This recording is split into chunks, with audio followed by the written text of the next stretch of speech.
In the mountains, a diminutive spirit traverses the boundaries of the apocalypse. In pursuit of becoming a diligent practitioner, aspiring to ascend to immortality as a virtuous creature, Guyu scours the surroundings for spiritual energy, serendipitously encountering the virtuous captain of a special forces team, Shang Mo. Shang Mo, I desire a kiss, the little spirit implores with soft, affectionate eyes, entwining her arms around Shang Mo's neck, demanding daily embraces and playful lifts. Gazing at the delicate figure nestled in his arms, with flushed eyes and partially bared attire, Shang Mo's voice deepens, showering her with adoration. Shang Mo, I cannot repay the debt of salvation, I can only offer myself in return. Chapter 1. When Heaven Strikes. Bang. Bang. Bang. Roar. Roar. Roar.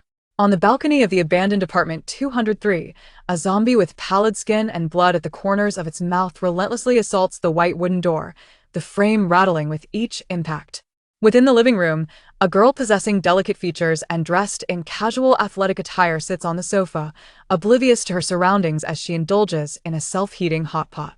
This hot pot is exceedingly spicy. Delightful. Guyu's forehead glistens with beads of sweat, her cheeks flushed, inhaling deeply as a look of pleasure graces her face. Such a delectable dish can only be crafted by humans. It seems that being human has its merits, at least the food is plentiful.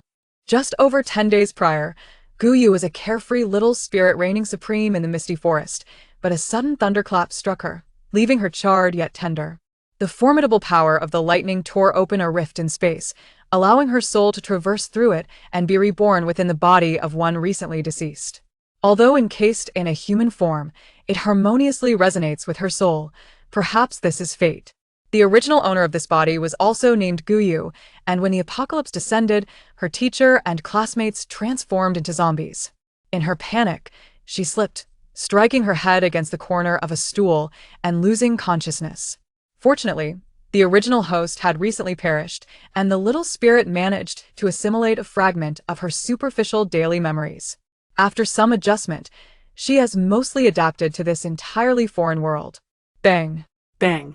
Bang. The zombie on the balcony continues to batter the door and window, and after consuming a slice of sausage, Guyu glances at the zombie, remarking, "Your world has its merits, but it lacks spiritual energy. I have searched for nearly half a month and found not a trace." Sister Aries said that if a spirit does not diligently cultivate and aspire to immortality, it is not a worthy spirit. Such an existence is meaningless, a mere shell, even worse than a walking corpse. Guyu has always believed herself to be a refined spirit, detached from base pleasures, wholly dedicated to the pursuit of immortality. Even in a world devoid of spiritual energy, she continues to seek ways to cultivate. Ah, ah, ah. Yet the zombie remains oblivious to her words, continuing to batter the door, its mouth opening and closing, yearning for a taste of fresh flesh. A fruitless endeavor, Guyu mutters, finishing the last morsel of potato, covering the pot, and placing it in a plastic bag against the wall. She retrieves a bottle of mouthwash from her backpack, enters the restroom, rinses her mouth, and approaches the door to the balcony, opening the nearby window, prompting the zombie to approach eagerly. Observing the zombie extending its arms and incessantly opening and closing its mouth in an attempt to bite her, Guyu expresses her displeasure. After being neighbors for an entire night, why do you still wish to consume me? Such a lack of decorum. Despite your rudeness, I remain reasonable. Guyu extends her long, fair fingers, swirling them gracefully in the air as warm white light emanates from her fingertips. This luminescence spirals along the zombie's arm towards its brain, then begins to rotate downward from the top of its head. A miraculous phenomenon unfolds. The zombie's ashen skin gradually begins to regain a semblance of normalcy, not the rosy hue of the living, but rather the pallid complexion of the deceased. "Oh, so you truly are dead," Guyu exclaimed in astonishment, stepping forward to assess the situation, perplexed as she remarked, "Yet there are no wounds upon your body." She sighed, "I intended to spare your life. Who would have thought you were unworthy of such fortune? Nevertheless, I shall ensure you no longer roam as a mindless corpse, which can be considered a repayment for your night's lodging. I refuse to linger here in decay. I must seek out spiritual energy. Farewell." Guyu approached the sofa, hoisting her bulging backpack onto her shoulders, filled with water, provisions, and some toiletries she had scavenged from the supermarkets along her journey. As she opened the door, The corridor was dimly lit and eerily vacant, devoid of any zombies. This was due to her having cleared out the undead upon her arrival yesterday.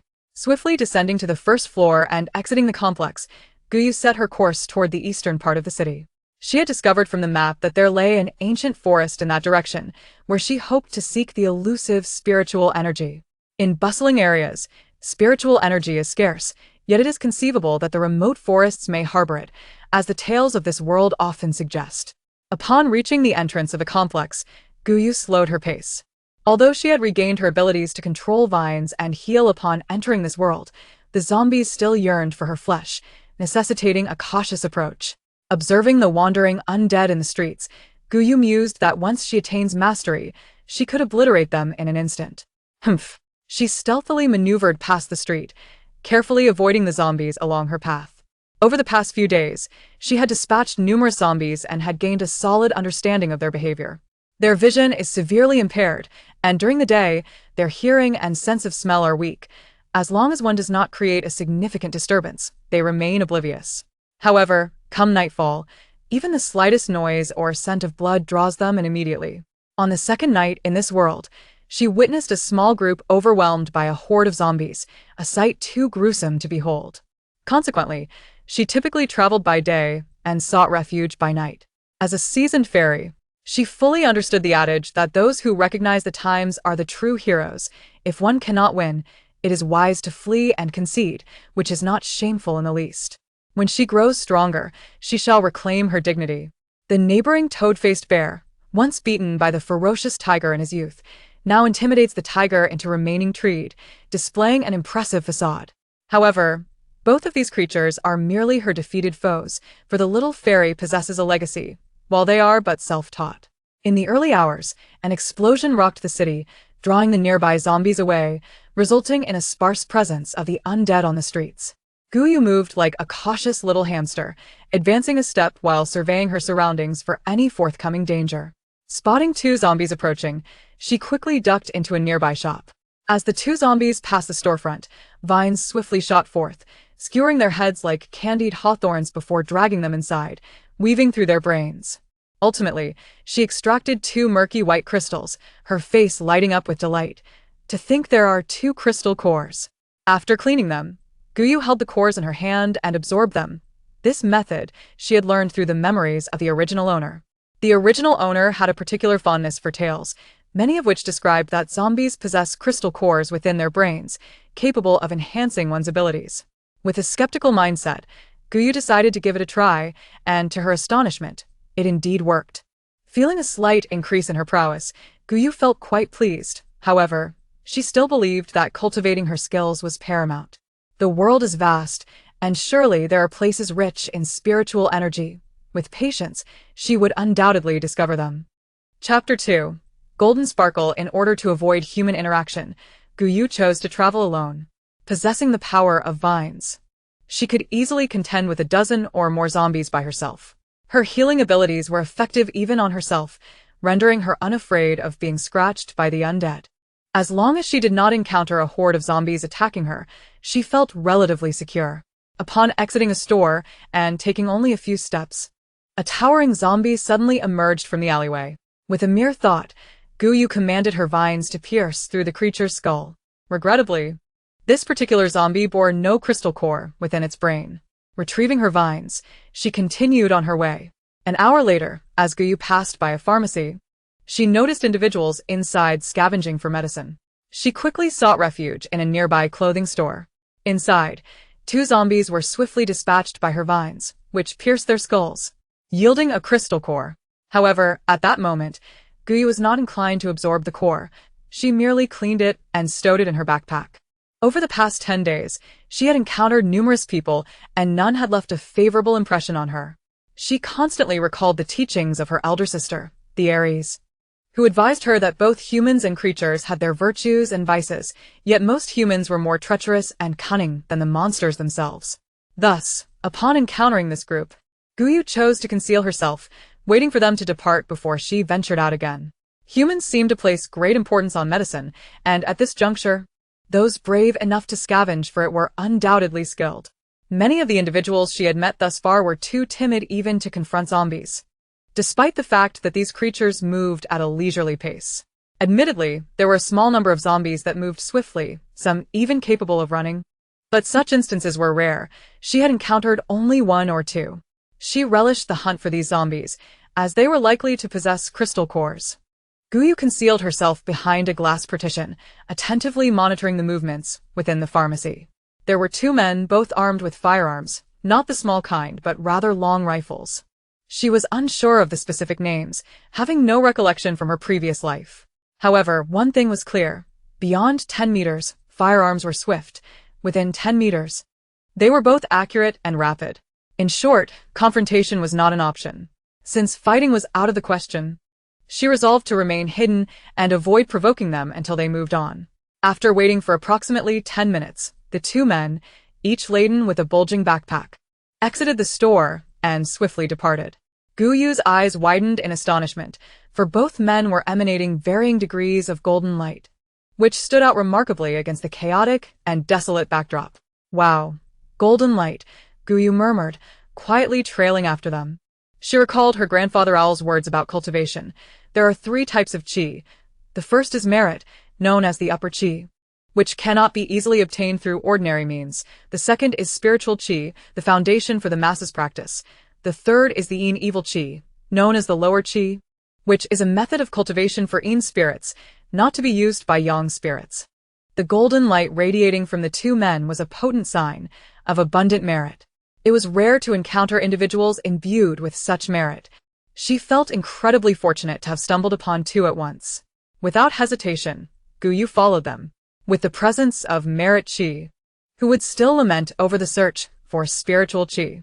On the disheveled streets, debris littered the ground alongside large patches of dried black blood, while aimless zombies wandered about, none of them intact.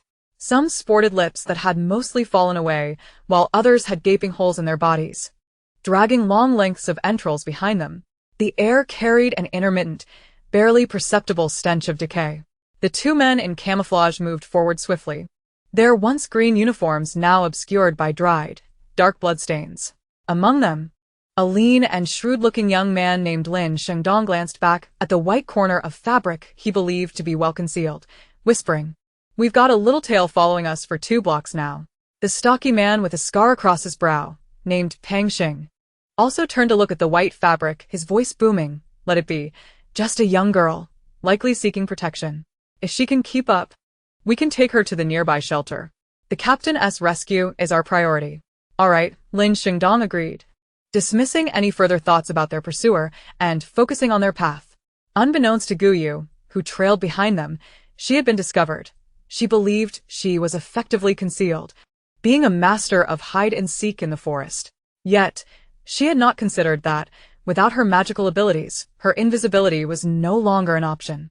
As the two men quickened their pace, Guyu silently accelerated her own speed, occasionally dispatching stray zombies and collecting a crystal or two. An hour later, she followed them to the front of an apartment building, scrutinizing it closely.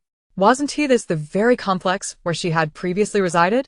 Moreover, it was the same building and floor, albeit a different apartment. Guyu had lived in 203, while these men occupied 204. Essentially, they were neighbors, with only 4 households per floor in a 2-unit configuration.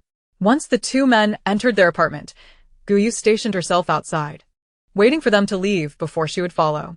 She had never ventured beyond the forest and was uncertain how to interact with people.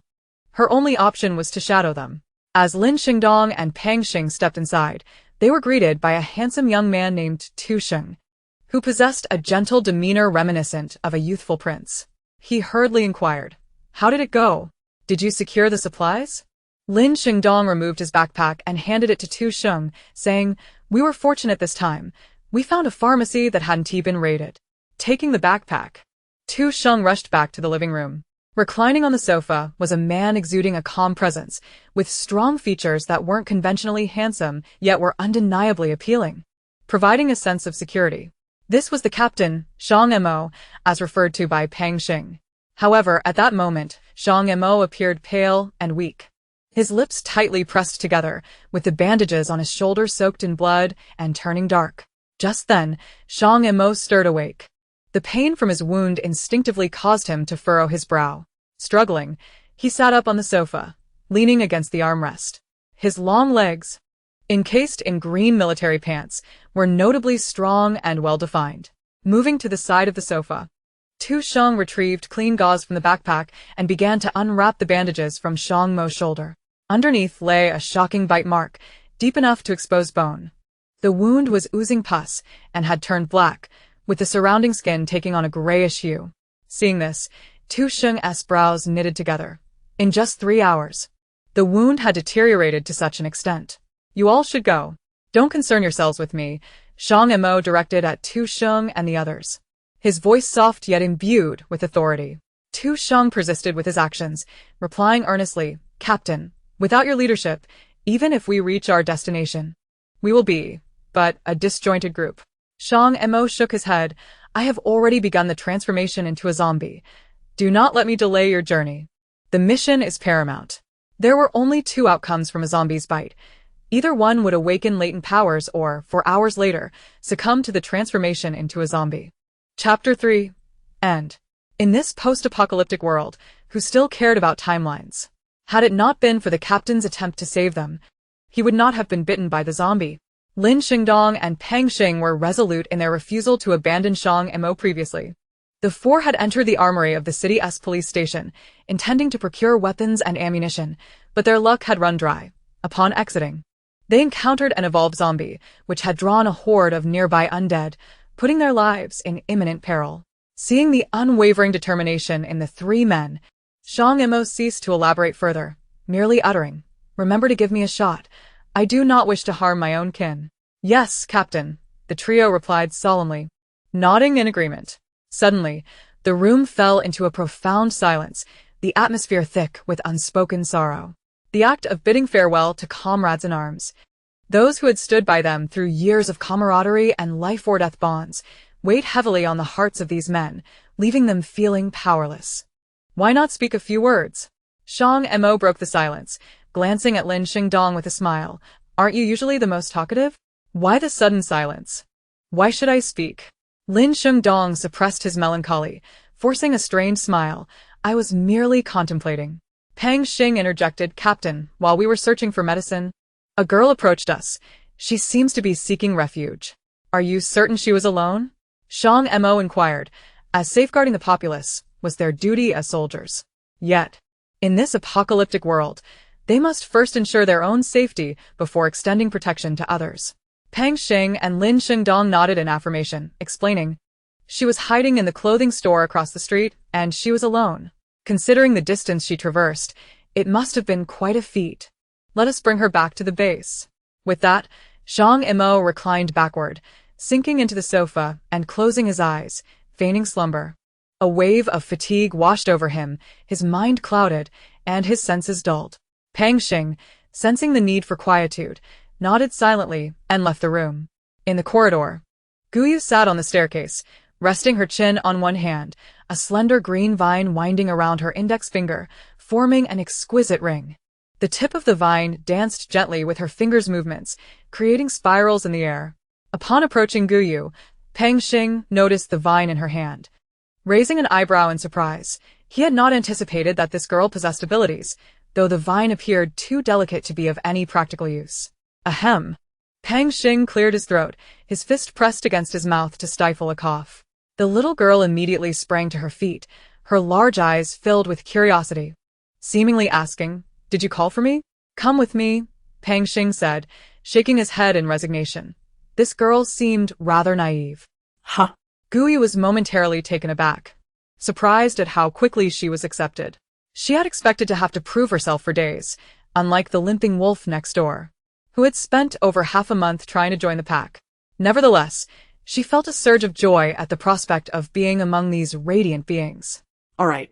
Guyu nodded earnestly. Grandpa Al had informed her that those who possessed virtue were good people, whether they performed acts of kindness or contemplated the well-being of the world.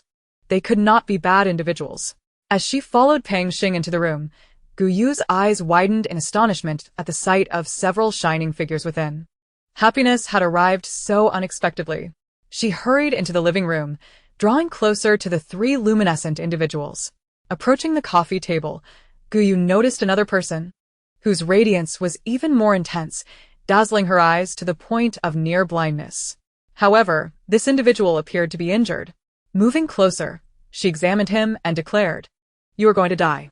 At her words, Pang Xing and the others furrowed their brows, for Guyu had presented them with the harshest reality they wished to avoid.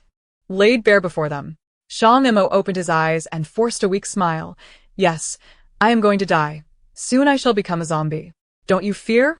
Guyu asked, intrigued by the man's lack of trepidation in the face of imminent death. She had never encountered a human who was unafraid of death. Some would even sacrifice their companions to save themselves. "I do fear," Shang Mo admitted with a calm smile, candidly acknowledging his inner thoughts. "For there remains much I have yet to accomplish. It is somewhat regrettable." Regrettable? Guyu stepped closer, extending her right index finger adorned with a vine ring. Swirling it in the air, streams of white light emanated from her fingertips, spiraling towards the man. "You still have time to do what you wish." Upon hearing the first half of her statement, Pang Xing and the others frowned, deeming the young girl to be naive and lacking in worldly wisdom. Just as they were about to voice their concerns, they witnessed the white light flowing into Shang Mo's wound, prompting Tu Qing to exclaim in astonishment. He was aware that, post-apocalypse, individuals with special abilities had begun to emerge. Throughout their journey, they had encountered a few, but the abilities they possessed paled in comparison to the training of seasoned soldiers like themselves. As the pain in his shoulder began to ease, Shang Mo looked at Guyu in surprise. "Are you a healer?" "Sort of," Guyu replied. The white energy emanating from her was derived from her soul. Her true form was that of a rare spirit plant known as misty grass, capable of reviving the dead and mending flesh and bone. However, the protective vines she wielded were laced with potent toxins, not lethal on contact but largely incurable. Upon hearing Gu Yu's response, Tu Cheng and the others were suddenly filled with a glimmer of hope. Perhaps this girl could save their captain. Shang Mo tore away the bandages from his shoulder. Witnessing the decayed, blackened wound begin to heal gradually, the surrounding gray skin slowly returning to normal. He gazed at Gu Yu in astonishment, a surge of indescribable joy swelling within him. Perhaps humanity had a chance for salvation. Tu Cheng and the others shared in this newfound excitement. Their captain would not perish after all. At that moment, countless questions flooded their minds, yet they chose not to interrupt Gu Yu. Inquiries could wait, for healing was paramount. However, after a short while, the white light from Gu Yu's fingertips began to thin and fade, ultimately vanishing entirely. What happened? Why has it stopped? Lin Shengdong and Pang Xing voiced their concerns anxiously, the hope that had been so close suddenly extinguished, leaving an overwhelming sense of loss. Tu Qing turned to Gu Yu and asked, "Sister, is there an issue?" "There isn't any," Gu Yu replied with a sigh, raising her hands in surrender. She had expended considerable energy saving the homeowner earlier that day. She had not anticipated needing to save others afterward, and her reserves had dwindled. Upon hearing Gu Yu's words, Lin Shengdong and the others' expressions shifted to one of profound sadness, as if the sky itself had fallen. Gu Yu felt a pang of guilt and continued, "Let me rest for a bit. I will recover soon." Tu Cheng hurried to Shang Mo's side, examining his wound, frowning as he remarked, "Based on the current state of the injury, he can hold on for at most another hour and a half. As the process of zombification progresses, one's resistance diminishes, and the transformation accelerates. Can your abilities recover within an hour and a half?" Lin Shengdong asked Gu Yu, his voice tinged with urgency. Glancing at Shang Mo's wound, Gu Yu replied, "If you wish to save him, it will require at least 12 hours. Moreover, my recovery speed seems insufficient to match the rate of his transformation." "The captain cannot last that long," Tu Cheng expressed his concern, casting hopeful glances at Gu Yu, wishing for alternative solutions. Lin Shengdong and Pang Xing mirrored his anxiety. "Is there truly no other way? Sister, how can you recover quickly? Do you need a zombie crystal core or something else? Just tell us, and we will procure it for you," they implored. Gu Yu shook her head. "The crystals from the brains of zombies will only enhance my vines. They are ineffective for healing. Recovery will take time." At this point, she turned her gaze towards the radiant Shang Mo, her amber eyes sparkling with determination as she approached him, placing her hand upon his shoulder, attempting to channel her abilities. A limited number of golden threads flowed from her palm into his body. As Gu Yu's eyes sparkled with excitement, She realized that the cultivation technique truly began to operate within this human form. The essence of virtue circulated throughout her body, gradually merging with every inch of her meridians. This sensation surpassed even the warm embrace of the winter sun, nourishing Guyu's soul and accelerating the recovery of her healing energy. A solution had revealed itself. With a look of delight, Guyu pointed at Shang Mo and joyfully exclaimed, "If I can sit beside him for a while, I will recover swiftly." Shang Mo remained silent, while Pang Xing gasped in surprise. Tu Zheng questioned, "Is this for real? Who could possibly believe that sitting next to a normal person could rapidly restore one's abilities? Little sister, are you perhaps enamored with our captain? Hoping to take advantage of the situation? Truly, I need to be close to him," Guyu affirmed with earnestness, though internally she reveled in her good fortune. The cultivation technique was indeed capable of channeling the essence of virtue. Her ancestors were truly remarkable. Guyu's technique was inherited, and although she possessed fragments of ancestral memories, they were far from complete. In truth, she was still somewhat inexperienced. Seeing Guyu's firm response, Lin Shengdong and the others suddenly became invigorated. "Hug, hug, hug. Feel free to embrace." Lin Shengdong praised, "Sister, let me tell you, our captain is composed, responsible, and family-oriented, not to mention extraordinarily skilled in combat. You would be hard-pressed to find a man of such caliber, truly a worthy catch." Tu Zheng quickly stepped beside Shang Mo, lifting his uninjured arm, while Pang Xing gently nudged Guyu, guiding her to sit on the sofa. Tu Zheng casually draped his arm over Guyu's shoulder, but Shang Mo politely raised his hand, maintaining distance. Lin Shengdong continued to entice Guyu, "Sister, I speak from experience. If you like him, you must voice it boldly. In this apocalypse, who knows if you'll have another chance to meet? If you miss it, it may never come again." The trio, acting like matchmakers, extolled Shang Mo to the heavens, fearing that Guyu might overlook their captain. Their intentions were crystal clear. They wished to keep Guyu, a healer capable of curing the zombie virus, close at hand. After all, with such an unparalleled healer on their side, they could navigate the apocalypse with ease. As the subject of their conversation, Shang Mo was utterly bewildered, as if no one sought his opinion. Guyu boldly embraced Shang Mo, for in the realm of fairies, the concept of restraint was non-existent. Channeling the essence of virtue was paramount. Suddenly being enveloped in an embrace, Shang Mo was taken aback, unsure where to place his hands.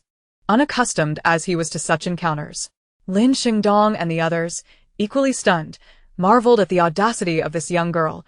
Had the current generation truly become so bold? The instigator of their astonishment, Guyu, displayed no signs of embarrassment or shyness, instead relishing the sensation of being enveloped in the essence of virtue.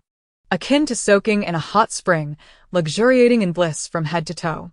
The increased contact allowed more essence of virtue to permeate her body, and coupled with the guidance of her technique, the essence flowed ceaselessly through her meridians, merging with her being, while her healing energy rapidly replenished. After a few minutes, Guyu sensed a significant recovery within herself. She pressed her fingers against Shang Mo's wound, and a white light, the size of a pencil lead, emanated from her fingertips. Entering the injury, the originally festering and blackened wound began to heal gradually, the surrounding gray skin returning to its normal hue, the gray area diminishing. As the healing energy dissipated, Guyu felt the speed of her technique's operation quickening. The essence of virtue surged into her body at an exponential rate, providing an exquisite sensation that left her slightly dizzy, overwhelmed by the pleasure of it all. The high-speed operation of her technique lasted for approximately 10 minutes, during which Shang Mo's injuries completely healed. The wound on his shoulder gradually vanished, his skin returning to normal. Shang Mo turned his gaze toward the girl clinging to him, his expression softening with gratitude. He feared death, yet living was undeniably preferable. Lin Shengdong and the others were overjoyed. Shang Mo had survived and gained such a remarkable treasure. It was a collective celebration. As the four marveled at Guyu's extraordinary abilities, she felt her soul stabilize, her connection with her body strengthening. To express her gratitude to Shang Mo, she also healed his long-standing injuries. Having never been in contact with the essence of virtue before, Guyu struggled to absorb so much at once and soon fainted. "Hey, what is happening? Is something wrong?" Upon noticing Guyu's sudden stillness, Lin Shengdong and the others grew anxious. Shang Mo reached out to check Guyu's breath and reassured them. She's fine. She might just be exhausted. That's a relief. Lin Shengdong sighed, then teasingly remarked to Shang Mo, Captain, this girl clearly adores you. You should just give in. Pang Xing concurred. Indeed, Captain. With such a beautiful girl and her impressive abilities, you wouldn't be at a loss. They felt fortunate that fate had bestowed such a treasure upon them. If she were to leave, they would regret it for a lifetime. Tu Zheng advised, Captain, this girl seems quite innocent. If left alone, she may suffer greatly. Moreover, her abilities are too unique, and there's no telling how they might be exploited by malicious individuals. It would be better for her to have our protection. Lin Shengdong and Pang Xing nodded in agreement, realizing that keeping her close would ensure their safety and allow them to protect her. A win-win situation. Shang Mo furrowed his brow. He understood the concerns and considerations of the trio, but this girl appeared quite young, perhaps just in her 20s, and she was evidently not very mature. Let her stay with us, but let us not discuss anything further, he concluded after weighing his options. The little girl might very well be the hope of the apocalypse. And she certainly needed protection. Whether he liked her or not was not a factor to be considered. Pang Xing felt a tinge of regret, but Lin Shengdong wished to make one last effort. Captain, won't you reconsider? Though she's innocent, she seems quite resolute. She managed to come this far with us. So, she likely won't give up easily. Chapter 5. I am quite impressive. She is still young, her temperament uncertain. There are many ways to keep her without resorting to such means. Shang Mo gazed sternly at the trio, expressing his stance that binding someone with love was a despicable act. This girl, being young, could easily be deceived. With his injuries healed, Shang Mo attempted to rise and stretch, but the young girl clung to him tightly, making it difficult to wake her. Observing this, Lin Shengdong and the others exchanged teasing glances. Look at how tightly she's holding on. It's as if she fears you might run away, Captain. Seems like this little girl truly has feelings for you. You should just give in. By the looks of it, she should be of age. So dating wouldn't be an issue. Shang Mo shook his head and closed his eyes, feigning sleep. The consumption of the zombie virus had taken a toll on his body. Although his injuries had healed, he still felt quite weak. Tu Zheng retrieved water and bread from his backpack, offering them to Shang Mo before returning to sit at the dining table. Lin Shengdong and Pang Xing settled on the floor against the wall to rest and regain their strength with some food. After a long night of toil, and with Shang Mo sustaining injuries upon their exit, the three were anxious. Now that they had relaxed, fatigue set in, and they desperately required recuperation. 3 hours later, Guyu gradually regained consciousness, realizing that at some point, she had curled up in Shang Mo's embrace. This slumber was the best she had experienced since her transformation.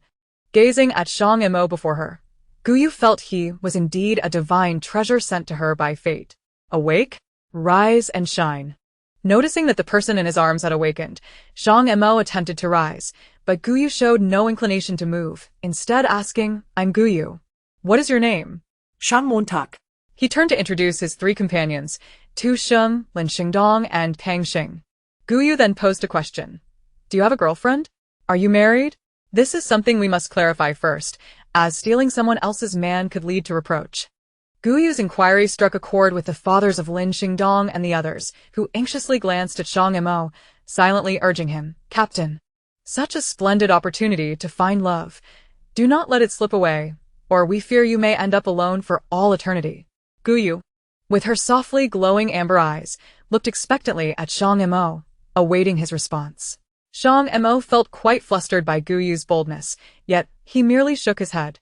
Guyu smiled brightly. Then let me be your girlfriend. I am quite formidable. I can protect you and your friends. All you need to do is let me hug you.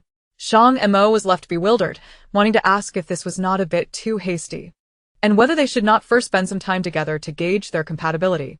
However, his typically reticent nature kept him from voicing his thoughts. Observing their captain's reaction, the three teammates shook their heads in dismay. It seemed their captain was beyond salvation, destined to a life of solitude. Yet, Guyu was not one to adhere to conventional norms. If you do not speak, I shall take it as your acquiescence. with that, Guyu planted a kiss on Shang Mo's cheek, declaring that from then on, he would belong to her. She was utterly elated, ready to hone her skills further. Indeed, she was a delightful little sprite. It must be said that the cunning great spirits of the forest had led the little sprite, Guyu, astray. Shang Mo remained in a daze throughout, hardly believing his fortune. He was to gain a beautiful wife for free, along with a remarkable healing ability. Welcome to our team. Young lady, if the captain ever bullies you, do not fret. We brothers shall ensure you are avenged. Indeed, while we may not fare well individually, the three of us together can certainly hold our own. Lin Xingdong and the others were filled with excitement. The captain's wife would become part of their small team. And as the captain's comrades, they too would benefit from her healing prowess. The prospect of not succumbing to zombification was indeed a blessed fortune in this apocalyptic world. Absolutely. Guyu nodded repeatedly, assuring them, I will protect you all. However, the four did not take her words seriously, for after all, how could a healer protect anyone? They could only be the ones in need of protection. Checking the time, Shang Mo remarked, Are we all ready? We must reach the research center before nightfall. Yes. The three stood at attention, their expressions turning earnest.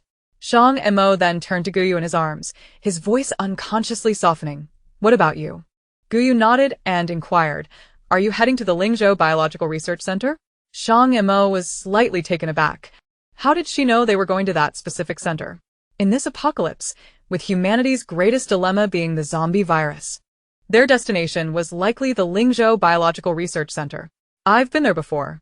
My teacher mentioned that they collaborated with foreign laboratories to develop a serum that promotes biological evolution. It's cutting-edge technology on a global scale. Guyu was speaking the truth. The original soul had been a student at Lingzhou University. To cultivate academic curiosity and broaden their horizons, her teacher had taken them to visit numerous laboratories, including the Lingzhou Biological Research Center.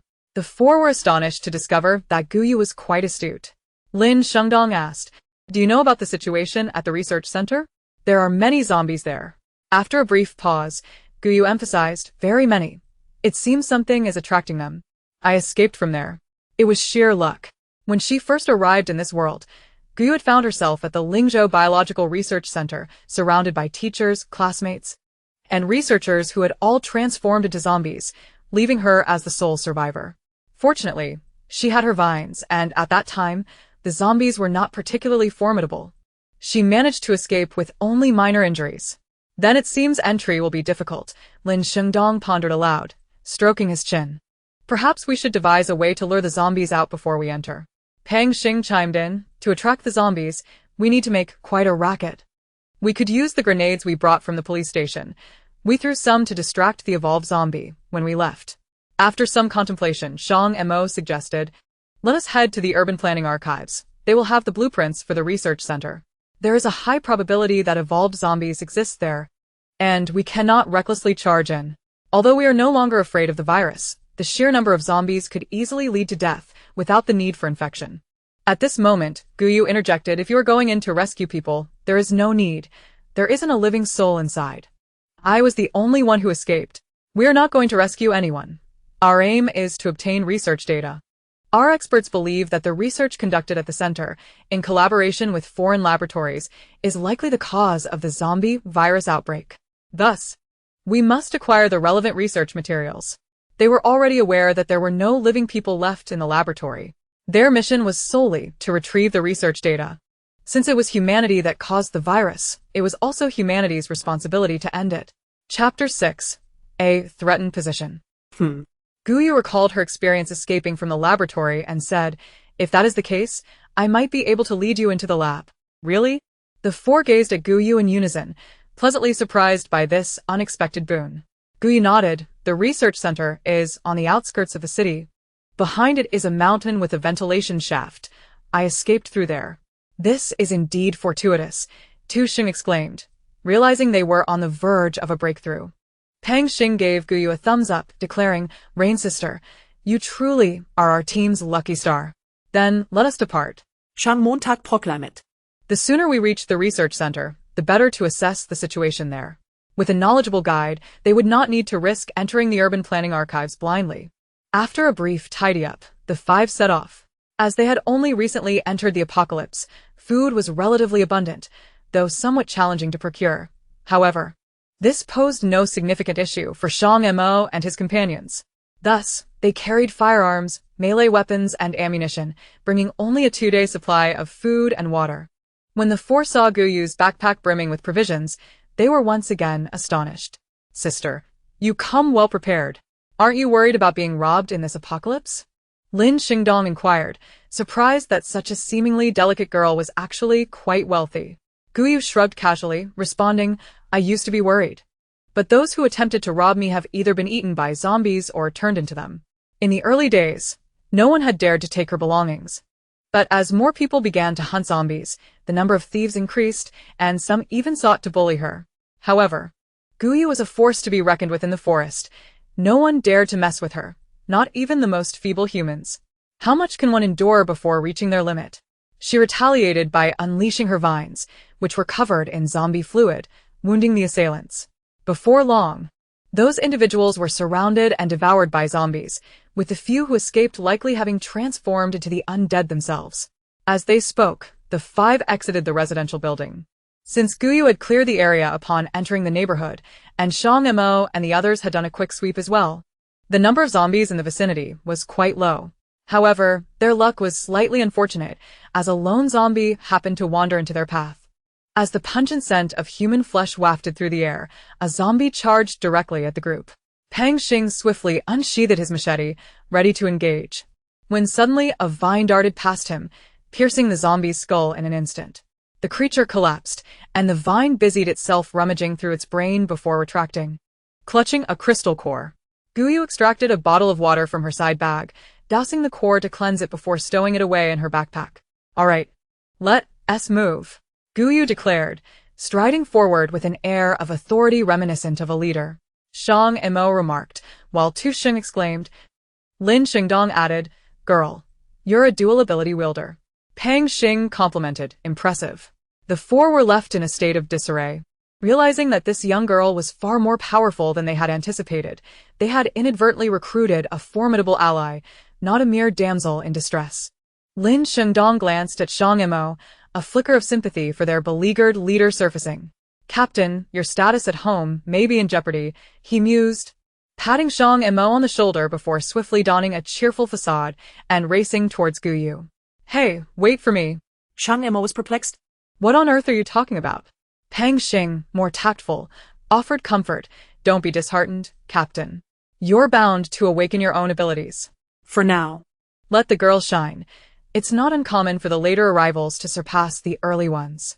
Tu Sheng clenched his fist in encouragement. "Captain, we're all behind you. We won't let anyone steal the girl away." Shang Mo felt a pang of regret over his choice of companions, wishing he could silence these 3 foolish teammates. With a sigh, he fell silently in line behind them. "Your vine is quite impressive," Lin Xingdong said, catching up to Guyu with curiosity. "We've never encountered a dual ability wielder before.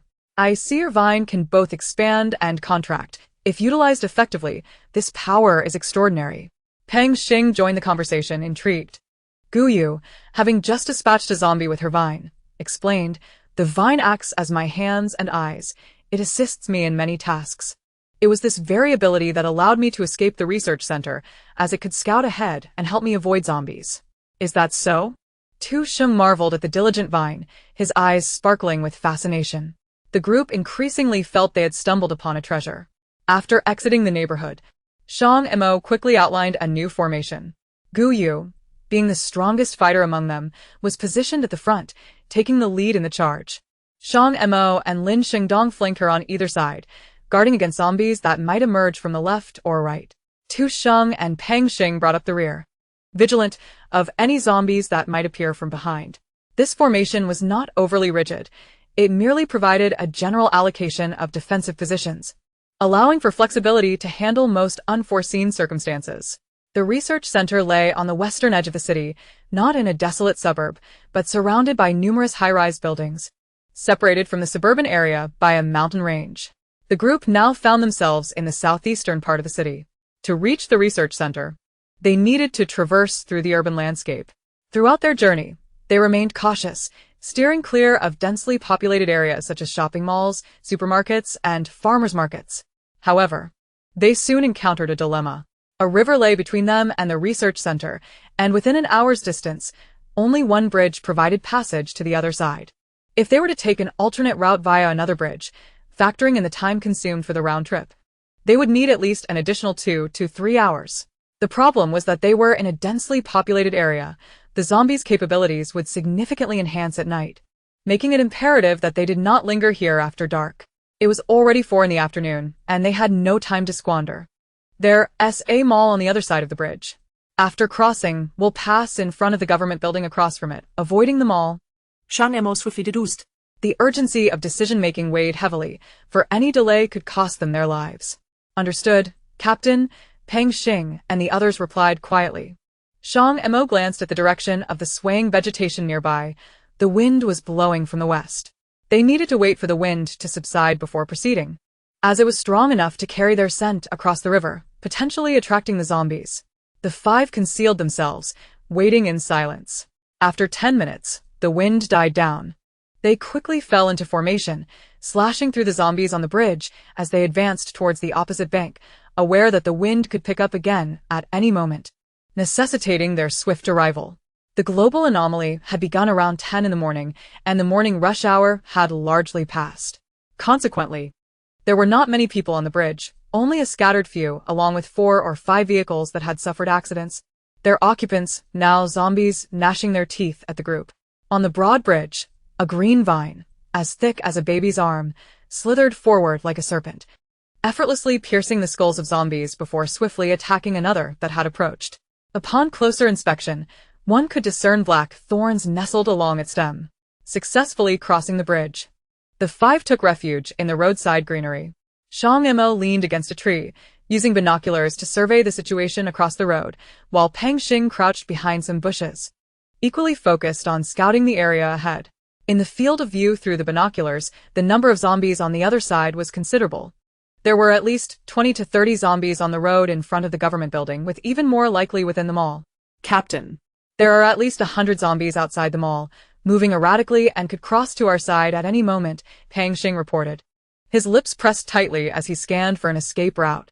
Shang Mo noted the lack of rifles among their gear, realizing they would need to devise an alternative strategy. A lone zombie ambling by the river approached slowly. Guyu commanded her vine to eliminate it with precision, then dragged it back to absorb its essence. Lin Xingdong's eyes widened in astonishment as he whispered, "Girl, can your vine consume zombies?" Indeed, it was a bit hungry. Zombies make for a substantial meal. Guyu replied, nodding.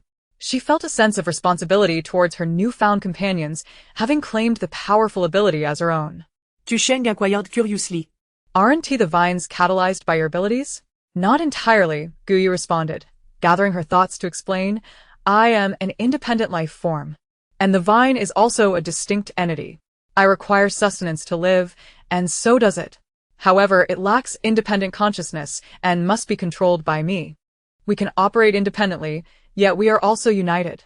Lin Xingdong was somewhat perplexed, but Tu Shim grasped her meaning. So, your vine is essentially a sentient being without awareness, easily manipulated by you, but in terms of life, you are separate. Exactly, Guyu affirmed, but it is solely under my control. Lin Xingdong and Tu Sheng gazed at Guyu with envy, realizing how formidable a plant-based ability could be. How long can your vine grow?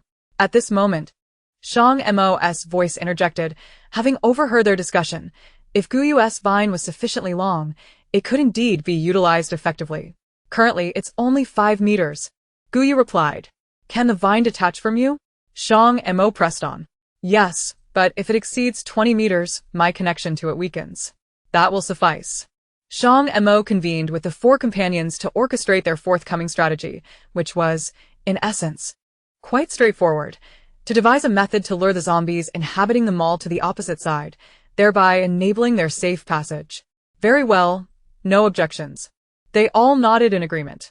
Shang Mo, accompanied by Guyu, stealthily approached the greenery across from the mall. He retrieved a firearm from his person, unloading all but 3 bullets. Observing this maneuver, Guyu immediately grasped his intent. How astute you are. I shall use my vines to transport the weapon and attract the zombies with the sound of gunfire. Shang Mo regarded Guyu with surprise. You are quite clever as well. He readied the gun, gripping it firmly before handing it to Guyu. The latter deftly manipulated the vines to entwine the grip, which then slithered like a serpent towards them all. The movement of the vines was subtle, failing to catch the attention of the zombies.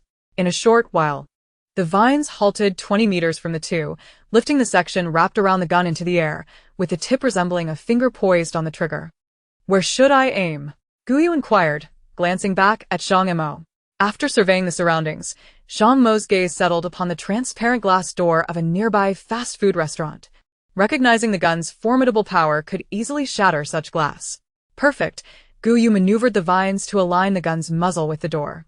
With a resounding crack, the gun discharged, followed by the shattering of glass, cascading down in a shower of shards, drawing the attention of the nearby zombies, who converged toward the fast food establishment. Observing that the street they intended to traverse was now devoid of zombies, Shang Mo instructed, "Retreat 5 meters to the left and fire again at the glass door." Guyu complied, shifting away from the street and firing another shot at the glass door, once more drawing the zombies towards the new sound. At this juncture, only one bullet remained in the handgun. Shang Mo continued, "From this position, aim for the farthest glass door to the left and fire." Another shot rang out, followed by the familiar sound of shattering glass, which once again diverted the zombies' attention. Guyu summoned the vines back, and although a few passing zombies glanced at them, they soon resumed their course towards the gathering horde. The two stealthily returned to reunite with Pang Xing and the others, crossing the transverse road and swiftly making their way down the vertical street in front of the government building. In stark contrast to the throngs of zombies at the mall, the street before the government building was relatively sparse, with only a handful of zombies present. Guyu dispatched the majority, while the remaining few were taken care of by Shang Mo and his companions. At this moment, the advantages of possessing abilities became evident, as they could easily dispatch the zombies without drawing near, targeting their heads with precision. Meanwhile, Shang Mo and his companions, laden with firearms, were compelled to engage in close combat with knives and daggers, having lost their advantage of distance. Just as they were on the verge of passing, a white SUV suddenly burst forth from the mall's underground parking lot, barreling out like a bat out of hell, revving its engine with alarming ferocity. The noise was so loud that zombies a street away could hear it. Hurry! Shang Mo shouted urgently, quickening their pace, prompting Pang Xing and the others to adopt a sprint. Guyu cast a glance back at the oncoming vehicle, furrowing his brow. Why do they always behave like this? Why not drive quietly? The zombies have all been drawn away. They could easily escape without causing such a ruckus. What foolishness is this? At that moment, the occupants of the car were in a state of panic. Faster, faster, they cried, as the surrounding zombies began to close in. The driver, overwhelmed by the cacophony, shouted, "Shut up. If you keep yelling, I'll stop the car right now, and we'll all be done for." The instant those words were uttered, a profound silence enveloped the vehicle. The driver, catching sight of the encroaching zombies in the rearview mirrors, felt a surge of terror. In a fit of panic, he slammed the accelerator to the floor, steering towards the secluded, winding mountain road, the only route leading to the research center from this side of the mountain. As Guyu reminded them, "Damn it," Lin Shengdong cursed under his breath, his frustration palpable. Chapter 8. Anomaly. Entering the winding mountain road, Shang Mo surveyed the surroundings. Where the vehicle passed, zombies were slowly congregating, and they were still a street away from the winding road. In the distance, the winding mountain road featured a steep incline, and with the zombies moving at a snail's pace, their clumsy steps made ascending the slope quite arduous. Moreover, driven solely by instinct, the zombies would not persist in their pursuit without a target or a continuous stimulus. "All right," Guyu said, gesturing with his finger, as the vines swiftly ensnared two zombies, hurling them aside and toppling another that had approached. Shang Mo swiftly decapitated a zombie with his blade, closely following Guyu, while Pang Xing and the others trailed behind. The group raced towards the winding mountain road at their utmost speed, as the number of approaching zombies steadily increased. Upon reaching the steep incline of the winding road, the five were utterly exhausted, their figures vanishing from the zombies' line of sight. Taking advantage of the forest's cover, they glanced back at the horde of zombies behind them. The sight was nearly as dense as what they had witnessed at the mall, though not entirely overwhelming. "Goodness, so many," Lin Shengdong exclaimed in astonishment. "There must be at least 300 or 400 zombies." Observing the relentless gathering of the undead at the foot of the mountain, Tu Sheng pondered aloud. The sound of the car's engine was indeed loud, but it did not last long. We've made little noise on our journey here.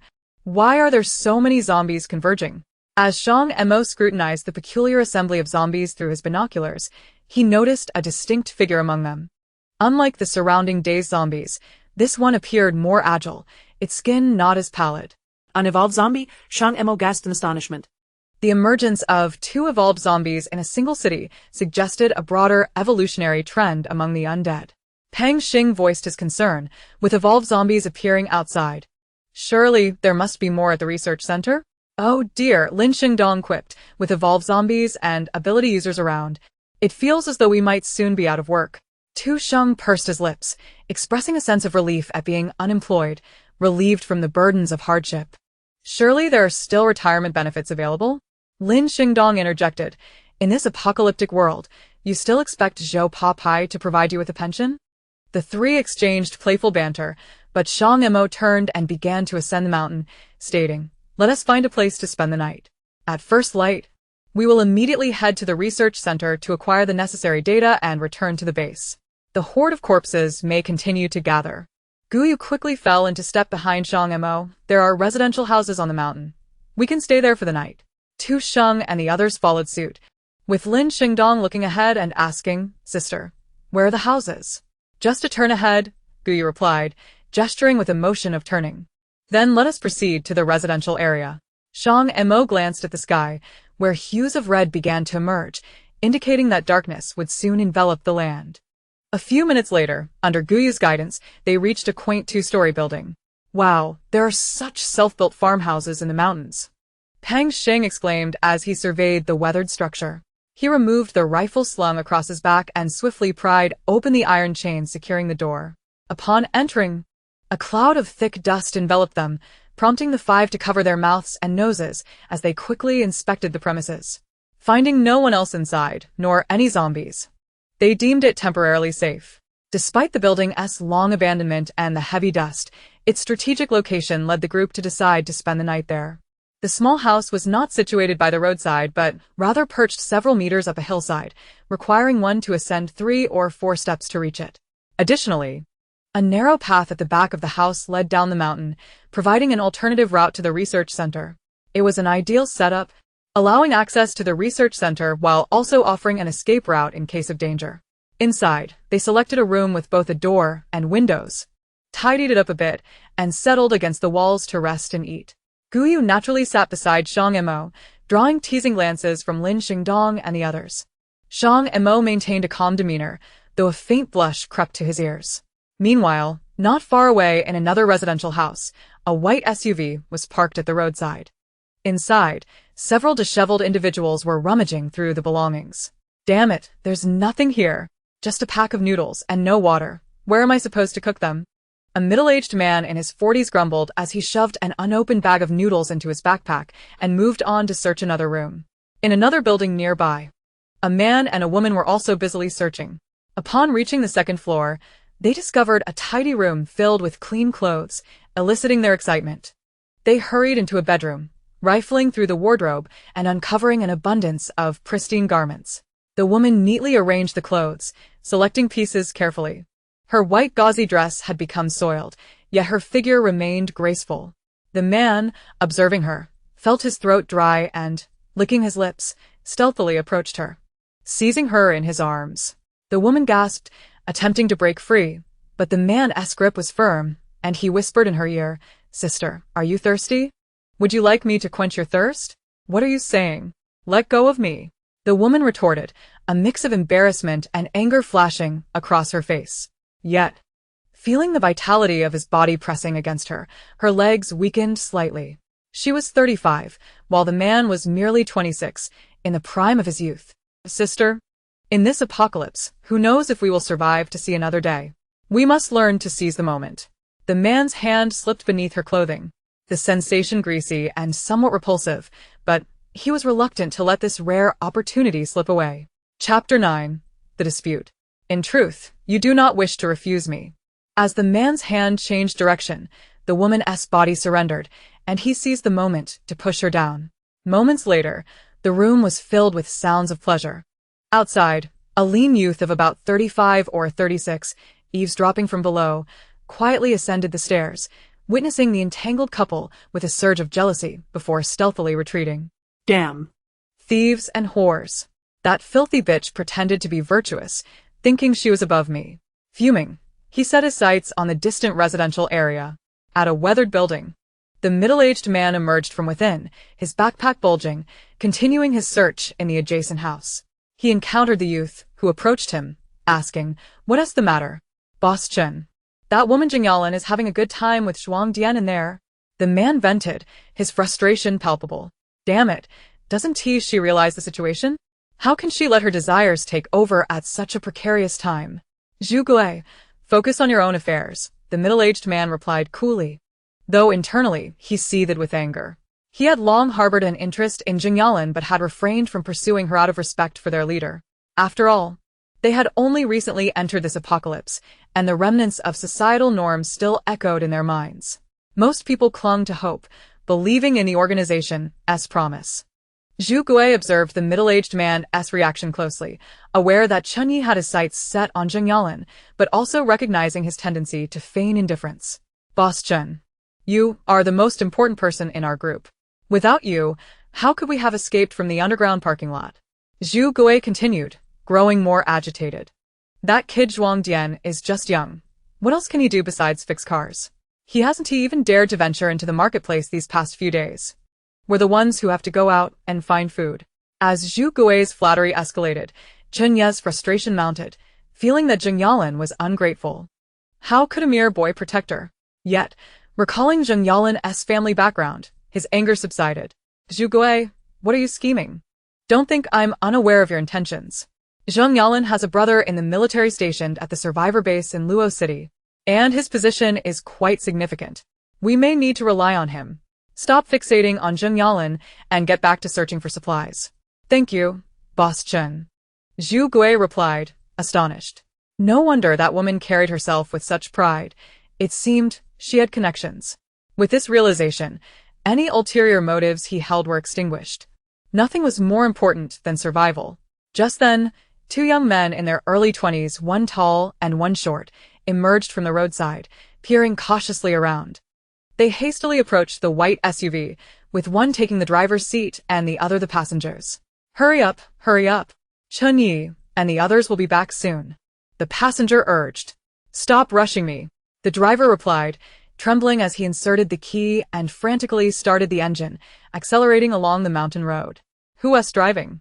Hearing the roar of the engine, Chen Yi and Zhu Gui were taken aback, quickly rushing towards the roadside. With no other vehicles around, it was likely their own people. Just as they reached the edge of the road, the white SUV sped past them, disappearing into the distance. Chen Yi hastily checked his pockets for the car key, only to find them empty. Damn it, the keys were stolen. The keys were stolen? Zhu Gui exclaimed in anger. How can we get to the Luo City survivor base without a vehicle? You should have safeguarded such an important item better. How was I to know there was a traitor among us? Should I be wary of my own people? Chen Yi retorted angrily, unwilling to admit his negligence. Though it was indeed his oversight that had allowed the two to distract him and steal the keys. However, the two had already departed. As long as he did not admit to it, who could prove it was his fault? Upon hearing the sound of the departing vehicle, Zhang Yalan and Zhuang Dian hurriedly donned their clothes and rushed outside. Seeing the furious expressions on Chen Yi and Zhu Gui's faces, they breathed a sigh of relief and quickly approached, inquiring what happened. The sight of the two shameless individuals incensed Chen Yi and Zhu Gui, who offered them no cordiality. Zhang Yalan and Zhuang Dian, feeling a sense of shame, flushed red. Zhuang Dian was bare-chested, while Zhang Yalan, though properly dressed, bore evident white stains on her skirt. Her cheeks flushed, making it obvious to onlookers what had transpired. Zhu Gui let out a cold snort, scornfully remarking, "Did you not see? The car was taken away." In an attempt to deflect blame, Chen Yi turned to them and asked, "Did I not instruct Shen Shixian and Niu Hui to accompany you? How did you end up separated?" Zhuang Dian, quick-witted, replied with a smile, "We just got separated while walking. We had no idea when they slipped away." Damn it. Just because you possess a pretty face, do you think you are remarkable? Zhu Gui, finding Zhuang Dian irksome, deliberately tried to tarnish his reputation, asserting that those two slackers would never forage for food on their own. You must have sent them away deliberately to indulge yourself with Zheng Yalan. How dare you speak like that? Zheng Yalan, displeased, retorted, implying that they were being blamed for this situation.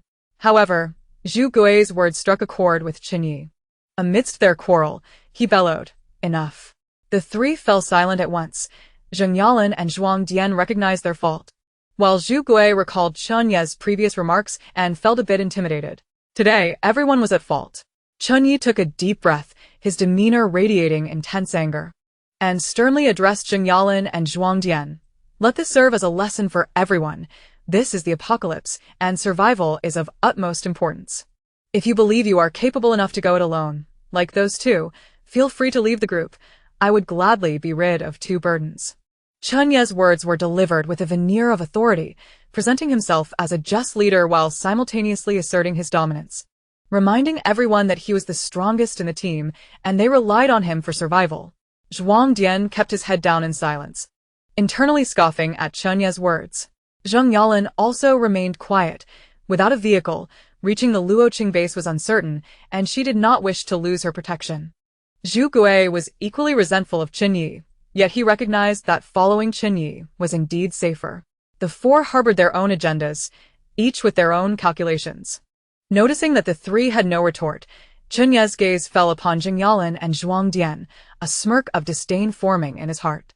What does their arrogance matter? They still rely on me. Just wait. I have my ways of dealing with you. Chapter 10. A Mind Corroded by Salt. After a brief, lingering gaze, Qin Yi continued. Currently, we lack transportation, and beyond the mountains lies the suburbs, where the number of zombies will diminish, though they are not entirely absent.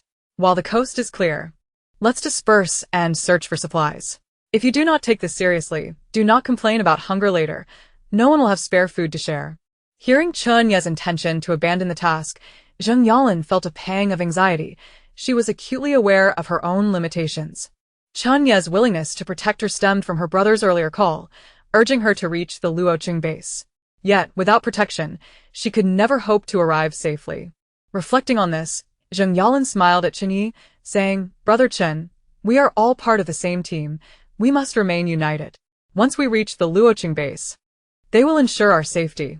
Zheng Yalan subtly flirted with Qin Yi while reminding him that after reaching the base, she would still rely on her brother. In truth, Zheng Yalan had always been aware of Chen Ye's intentions towards her, but his unattractive appearance rendered him unappealing in her eyes. Indeed, this was not the time for petty thoughts. Unity was essential. Zhuang Dian and Zhu Gui eagerly echoed her sentiment. Qin Yi, pleased with Zheng Yalan's overture, conceded, "You are right.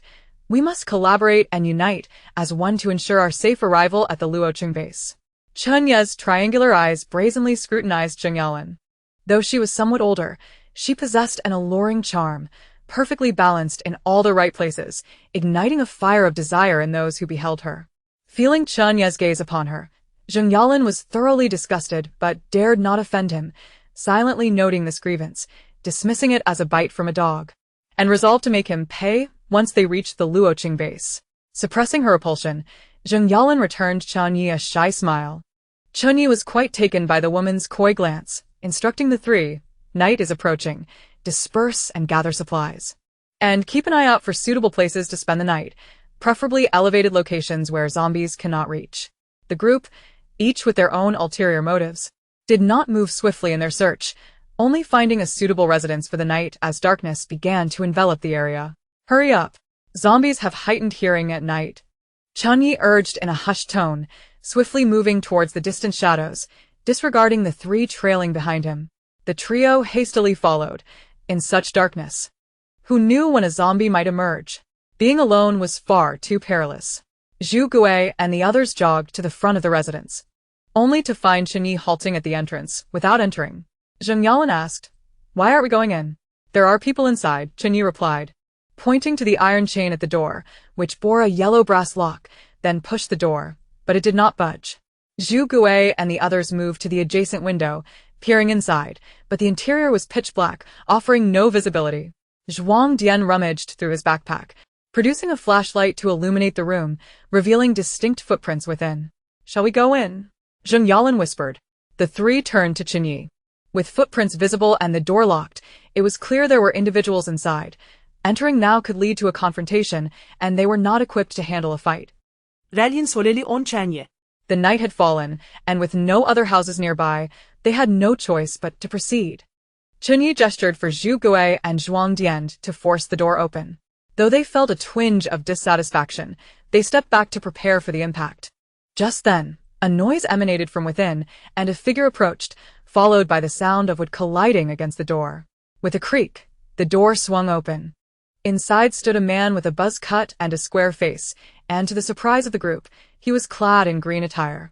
The four were overjoyed. Naturally, Zheng Yalan was the most exhilarated, eagerly questioning the man. "Are you part of the government rescue team? Are you here to save us?" No. "We are here on a different mission." Pang Xing's calm voice shattered their excitement. Zhuang Dian immediately expressed his displeasure, retorting, "Your current mission should be to rescue survivors. What could possibly be more important than human lives?" "Exactly," Zheng Yalan echoed, equally agitated. "We have fought hard to survive. You should prioritize saving us. Come inside." Pang Xing stepped back, clearing the doorway as Zheng Yalan and the others rushed in. Once the door was secured again, Pang Xing turned to enter, his brow furrowed tightly. Their mission was perilous, and bringing these individuals along would jeopardize its success. Noticing Pang Xing moving deeper into the house, the four hurriedly followed. Upon noticing the three individuals clad in green, their faces lit up with astonishment. "You are four in total. 2 of you can escort us back to the Luoqing base, while the other 2 can complete the mission." "That would suffice," Zheng Yalan exclaimed with immense joy. With soldiers to safeguard her, she no longer had to rely on the repugnant Qinyi. Being the sister of a soldier, she recognized the gear worn by Shang Mo and his companions. They were the finest special forces. With their protection, reaching the Luoqing base safely was unequivocally assured. Indeed, missions can be undertaken at any time. Let us first ensure our safe return to the Luoqing base. Zhuang Dian concurred. Hearing their words, Guyu was taken aback. Drawing from the fragments of the original owner's memories, she boldly retorted, "In this apocalyptic world, how can you still cling to the moral constraints of peacetime? Have you consumed too much salt, thus pickling your brains? What audacity allows you to utter such shameless remarks? You wish for 2 people to complete their mission, essentially condemning them to death. Oh, so your lives hold value, while theirs do not. Do you comprehend the nature of the tasks they must undertake and the dangers involved? You presume upon their diligence to shamelessly exploit them, do you not? I shall inform you that they are my people, Guyus, and it is not your place to dictate terms here." Guyu's powerful defense, akin to a barrage from a laser cannon, rendered Shang Mo and his companions momentarily speechless, filling their hearts with warmth. Throughout their journey, they had encountered numerous survivors and saved many, yet their mission had been repeatedly delayed. They had risked entering the police station's armory due to the significant depletion of ammunition incurred while rescuing survivors. The research center, fraught with peril, demanded ample preparation. Without sufficient ammunition, any unforeseen incident would spell certain doom for them. Originally a team of 6, only 4 remained. Had they not fortuitously encountered Guyu, they would have dwindled to 3 by now. "Hey, you little brat, why are your words so venomous?" Zheng Yalan seethed, retorting, "They are soldiers. It is their duty to protect us. We pay such high taxes, is it not to support them?" Guyu appraised the woman from head to toe, scoffing as she countered, "Madam, your entire being is worth less than 1,000 yuan. Are you truly in a position to talk about taxes? The tax threshold is 5,000 yuan, and with various deductions, it can rise to 7 or even 10,000. Have you ever truly paid taxes?" Chapter 11. A Narrow Path for Rivals. "You. Which unit are you from? I will file a complaint against you for daring to speak to a civilian in such a manner." Zheng Yalan gasped, her chest tightening with indignation. Assuming Guyu, like Pang Xing, was a soldier, she sought to intimidate her with threats of complaint. If they were out on a mission, it signified the government still existed. As such, they were obligated to protect the populace. A complaint? Guyu chuckled lightly, further challenging, "Madam, perhaps your age has rendered your sight dim. Do you not see what I am wearing? I am no soldier. No one in this world can lodge a complaint against me. Even if you summon the Jade Emperor himself, I would remain unperturbed. After all, there are no deities in this world. I am the ultimate authority. You insolent girl. I shall tear your mouth apart today. With that, Zheng Yalan lunged forward, preparing to confront Guyu. Guyu, with a mere thought, summoned vines that stealthily crept along the wall, encircling Zheng Yalan. Should she dare to make a move, Guyu would show no mercy. Zhu Gui seized Zheng Yalan. Smiling as he advised, Yalan, calm down. Survival in this apocalypse is difficult for everyone. Let us not let a few harsh words ruin the harmony. A few harsh words? She is insulting me in a roundabout way. Are you deaf to it? Zheng Yalan, fueled by anger, had been indulged by Chun Yi these past few days.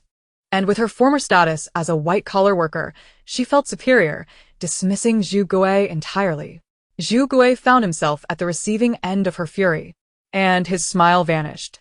He had merely intended to mediate, yet he became the target of her ire. This woman was foolish beyond measure. They still needed to rely on these soldiers for protection. That girl was evidently familiar with the soldiers, and to offend them would be unwise. In the event of a zombie horde, would they simply abandon them? Who knew where they might meet their end? Why do you think you are so benevolent? You are the only one who can play the Good Samaritan, right? Zheng Yalan was particularly irked by Zhu Gui's opportunistic demeanor, always positioning himself as a subordinate, eager to curry favor with those he deemed powerful. Did Zheng Yalan lack insight? Far from it. She discerned the truth quite clearly. If these soldiers could tolerate a delicate little girl, it indicated they still upheld their responsibilities from the pre-apocalyptic era. Moreover, with 3 capable individuals present, they were far superior to a mere girl. For reasons of duty or self-interest, these soldiers would never abandon them. You? Zhu Gui fell silent, mentally cursing Zheng Yalan 1,000 times. All right, everyone, let's cool down, Chun Yi interjected, as he was uncertain who the leader was. He turned to the relatively familiar Pang Xing and said, Yalan, she is simply frightened and emotional. These past few days have been exceedingly tough for us. Encountering you all felt like reuniting with family, finally granting us a semblance of safety. Shang Mo furrowed his brow. It's understandable. Given the circumstances, emotions can run high. That is good. Chun Yi sighed in relief, a smile of satisfaction adorning his face as he perceived the atmosphere lifting. Noticing the improvement in their expressions, he continued, May I inquire what mission you are undertaking? If it is not urgent, would you consider escorting us to the Luoqing base first? We may find it challenging to reach the base safely. Listening to Chun Ye's words, Guyu frowned. Ultimately, it was the same request. They wished for the soldiers to abandon their mission and prioritize their safety. After a moment's contemplation, Shang Mo replied, Our mission is to reach the Lingzhou Biological Research Center in the mountains. If you can wait, we will take the necessary materials and escort you back together. The Lingzhou Biological Research Center? The 4 of Chun Yi were momentarily taken aback, their faces betraying fear. When they ascended the mountain, they had visited the research center, initially believing that a laboratory situated atop a mountain would be devoid of human presence. As a pharmaceutical laboratory, they expected to find medicine within. After a brief discussion, they decided to take a chance. However, before they could approach, they discovered the center was surrounded by a horde of zombies, prompting them to hastily turn around and seek refuge in a nearby village to scavenge for supplies. Recalling the zombies outside the research center sent a shiver down Zhuang Dian's spine, and he quickly urged, Do not go. Whatever you do, do not go there. It is overrun with zombies, and there are dozens outside. Several zombies appear to be former security personnel, large and powerful. Zhu Gui concurred. It is far too dangerous. We should return to the Luoqing base. Having endured the apocalypse for so long, it was likely the research center had been ravaged by zombies, leaving no survivors within. Chun Yi added his voice of caution. As long as you do not go to the research center, you must escort us back to the Luoqing base. Shang Mo shook his head. We must go to the research center. You can wait for us here. We will return to find you once we complete our mission. Wait here for you? What if zombies come? Zheng Yalan felt discontented, recalling previous events and fearing that Guyu might confront her again. Her tone softened slightly as she spoke. Is it possible for you to leave one person to protect us? Not an option, Guyu interjected before Shang Mo could respond. She retrieved a flashlight from Shang Mo's waist and shone it upon Zheng Yalan and her companions. You 4 consist of 3 robust individuals. Can't you protect yourselves? Those zombies aren't particularly formidable. As she spoke, Guyu felt a sense of familiarity with the woman she was arguing with. Upon scrutinizing her closely, irritation surged within her. You all caused quite a commotion this afternoon, drawing the zombies toward us. Don't you have a vehicle? You could have driven straight to the Luoqing base. Why do you need us for protection? At that moment, Guyu glanced back and caught sight of Zheng Yalan in the passenger seat. Realizing they were the same group that had caused trouble earlier, Guyu immediately lost interest in engaging with them. She was not one to repay kindness with ingratitude. Rules of dealing with fairies. Rule number 1.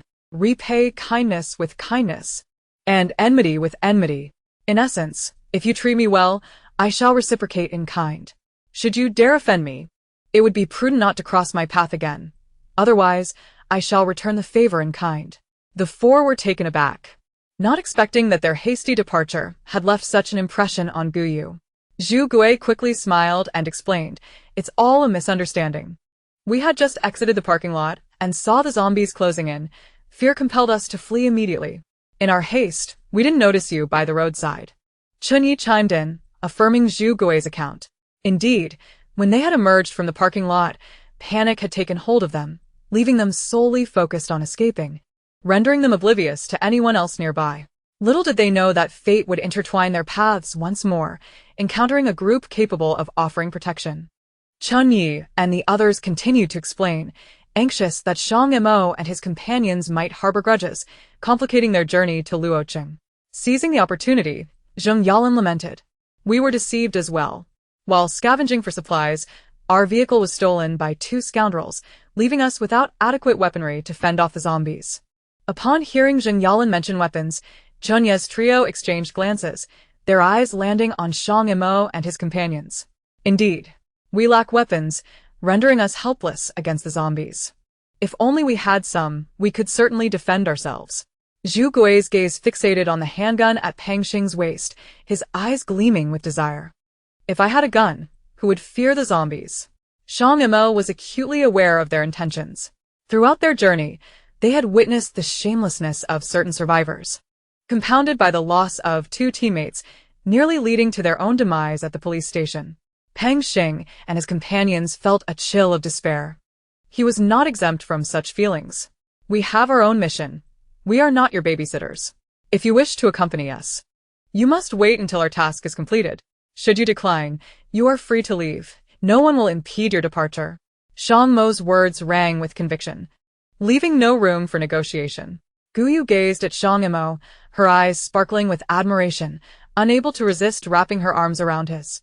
She was immensely pleased with him. In her previous encounters with humanity, some individuals were quite formidable, yet they would easily yield to a few soft words, ultimately bringing misfortune upon themselves. Suddenly embraced by Guyu, Shang Mo was momentarily taken aback, but the dim light in the room concealed his surprise. Immersed in the joy of being enveloped by virtuous energy, Guyu remained oblivious to Shang Mo's unusual reaction. Observing Shang Mo's unwavering demeanor, Chun Yi and the others ceased their attempts to persuade him. They recognized that the man whom the girl clung to was the true leader of their group. Having already offended her, they feared that aligning themselves with this group would only lead to further misfortune. Yet, as the saying goes, leave a line in your dealings, a word in your speech. Chun Yi hesitated, pondering whether to stay or depart. Plans often falter in the face of unforeseen circumstances, and only when the moment arrives do the final outcomes become apparent. The following morning, as dawn broke, Guyu awoke with the sun. For the rhythm of the forest dictated a life of labor at sunrise and rest at sunset. As a creature of magic, Guyu naturally adhered to this cycle. Gradually opening her eyes, she found herself in the embrace of Shang Mo, having unknowingly nestled against him, her arms tightly encircling his waist as if fearing he might vanish. Glancing upwards, she noticed that Shang Mo had yet to awaken. His striking brows were slightly furrowed, thick lashes resting on his lower eyelids, his prominent nose and tightly pressed lips adding to his allure. Upon closer inspection, Shang Mo's features were quite handsome, defined, ruggedly appealing, yet perhaps lacking in softness, creating an unintentional distance. Guyu found herself increasingly captivated by this man. Accustomed to the delicate beauty of forest dwellers, Shang Mo's starkly different demeanor unexpectedly drew her in.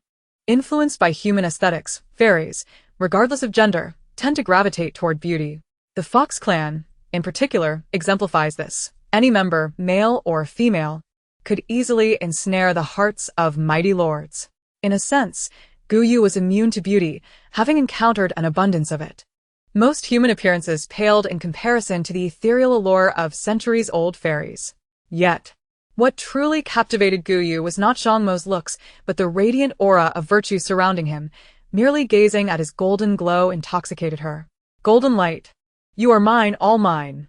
She nestled deeper into Shang Mo's embrace, her heart bubbling with joy.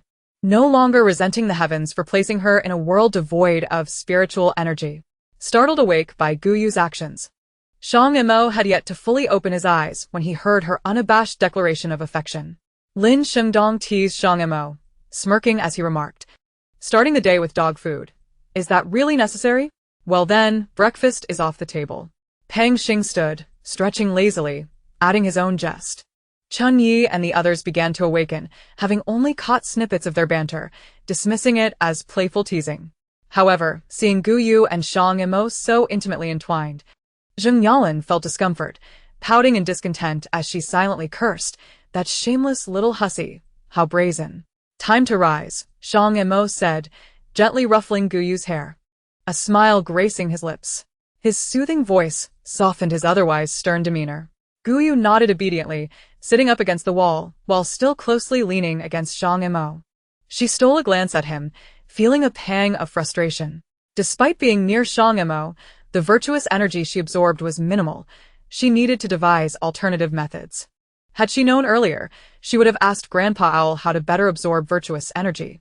The elder fairies were also reluctant to share their secrets, being rather stingy. Now, with such a potent source of virtue beside her, she could only absorb it gradually, feeling quite pitiful. What's wrong? Noticing Guyu's unwavering gaze upon him, Shang Mo turned to inquire. Guyu shook her head. She could not confess her desire to benefit from his virtue.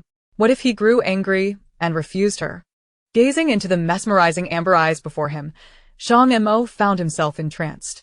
He had never encountered such exquisite eyes, pure and crystalline, yet imbued with an extraordinary liveliness, subtly concealing a hint of cunning that rendered it impossible to look away. Even the most lauded pairs of eyes prior to the apocalypse paled in comparison to this pair. Shang Mo felt an irresistible urge to cradle these eyes in his hands. However, as his hand hovered in the air, he deemed the gesture too reckless and instead gently ruffled Guyu's hair. At 8 in the morning, the sun shone brightly.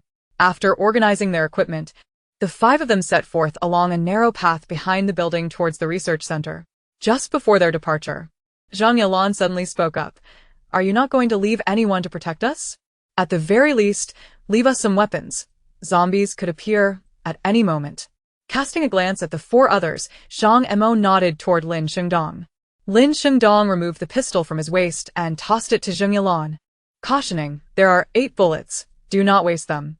Pang Xing added, "It's best to avoid using guns against zombies. Just find a sharpened stick." Chapter 13. Error. "Is that all we have, a single gun?" Zhuang Dian furrowed his brow, considering that with 4 of them, 1 gun was hardly sufficient. Zheng Yalan, clutching the gun, was unwilling to part with it. She looked at the others and said, "You have so many guns. Just give us a few more. Indeed, you can face zombies barehanded, but we cannot." With numerous zombies lurking around the research center, Zhuang Dian doubted Shang Mo and the others would return alive. Since death was inevitable, it would be wiser to leave the guns with them. At least they could make some noise. "Do not be greedy. The terrain here is elevated. The zombies that manage to reach us will be few. A few sticks to poke their eyes and mouths will suffice. Why do you need so many guns? In the event of a horde, no amount of guns will save you." Guyu was infuriated. She longed to strike these humans down, but Shang Mo continually restrained her. "Do not act impulsively," he softly reassured her, internally scoffing as he addressed Pang Xing and the others, saying, "Give them 4 rifles." Upon hearing that the soldiers intended to provide them with rifles, Qin Yi and the others were overjoyed, inwardly cursing Shang Mo and the others for their foolishness. Shang Mo continued, "A pistol for a rifle. Cannot we have the pistols as well?" Zhang Yalan lamented, reluctant to part with the gun she had come to favor. However, Chun Yi and his companions were unwilling to comply, snatching the gun from Zheng Yalan and returning it to Pang Xing. Shang Mo and his companions also removed the rifles from their backs and handed them to Chun Yi and his group. After distributing the weapons, the 5-member team wasted no time and swiftly departed the small building, heading toward the research center. On the way, Gu Yu grew increasingly agitated. She was aware that rifles had a longer range than pistols.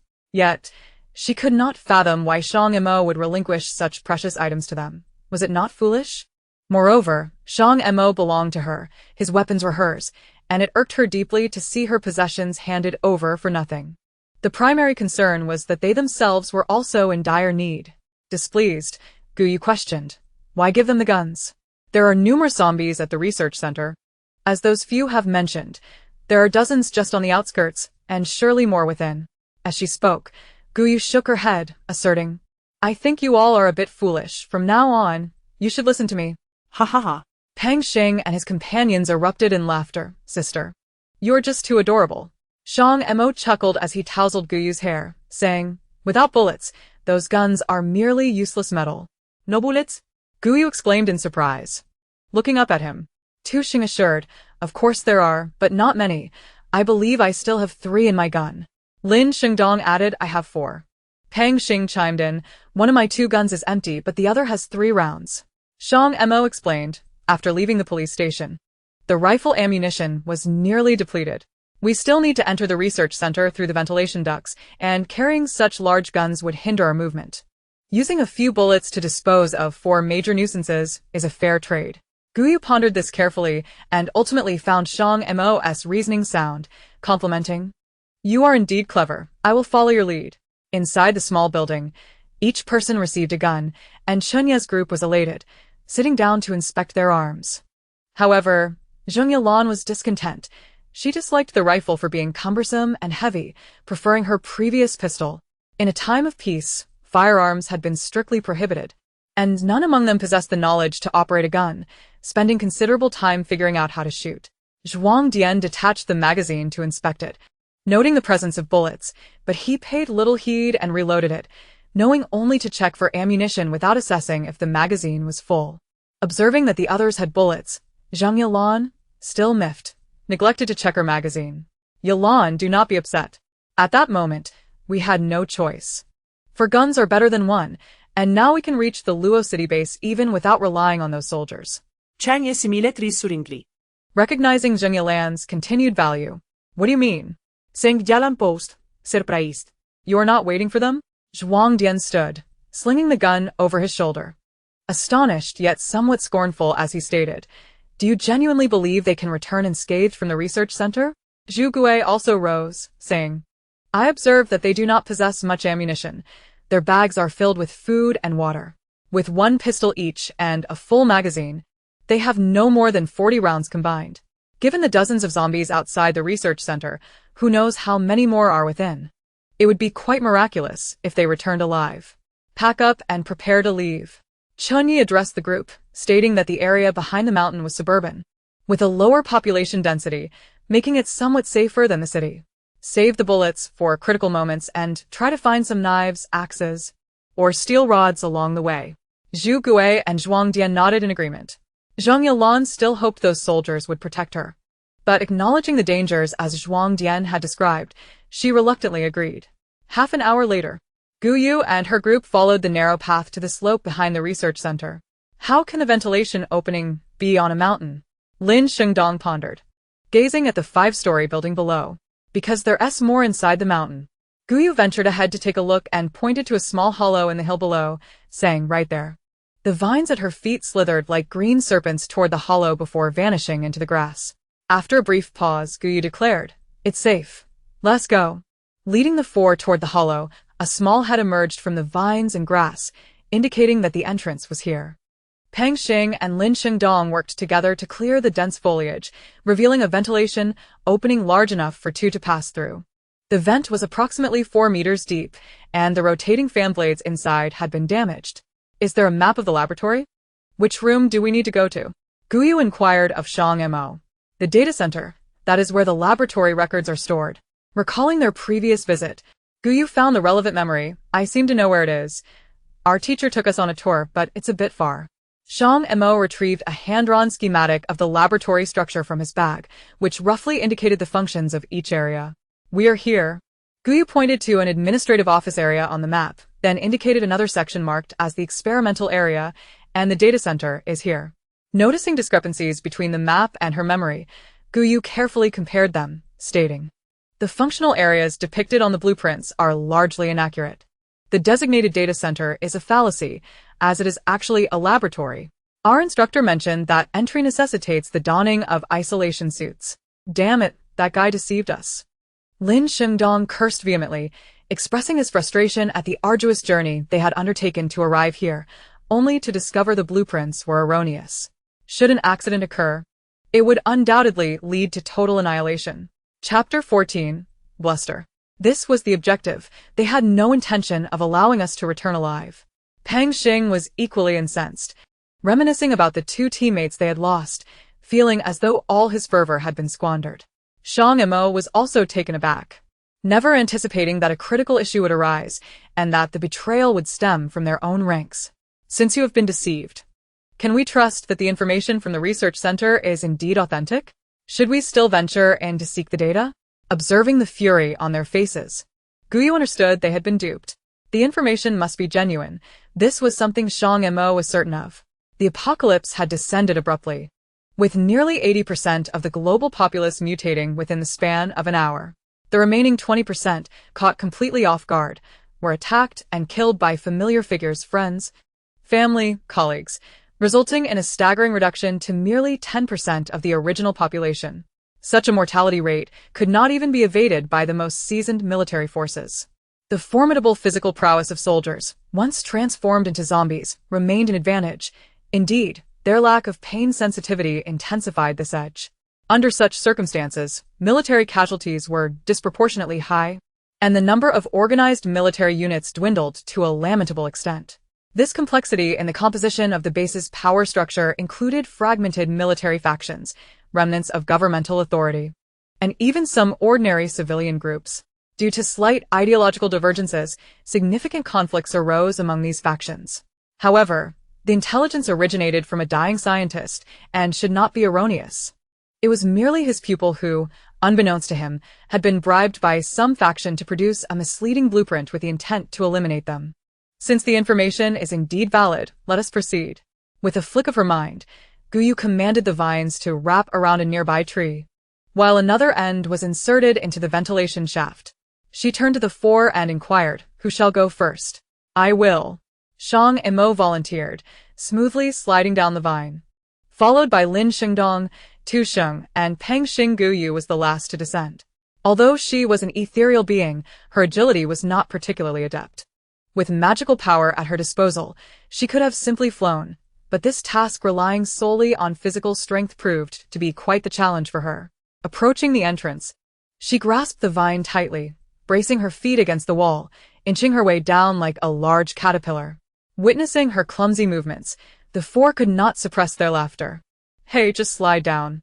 The captain can catch you," Lin Shengdong chuckled.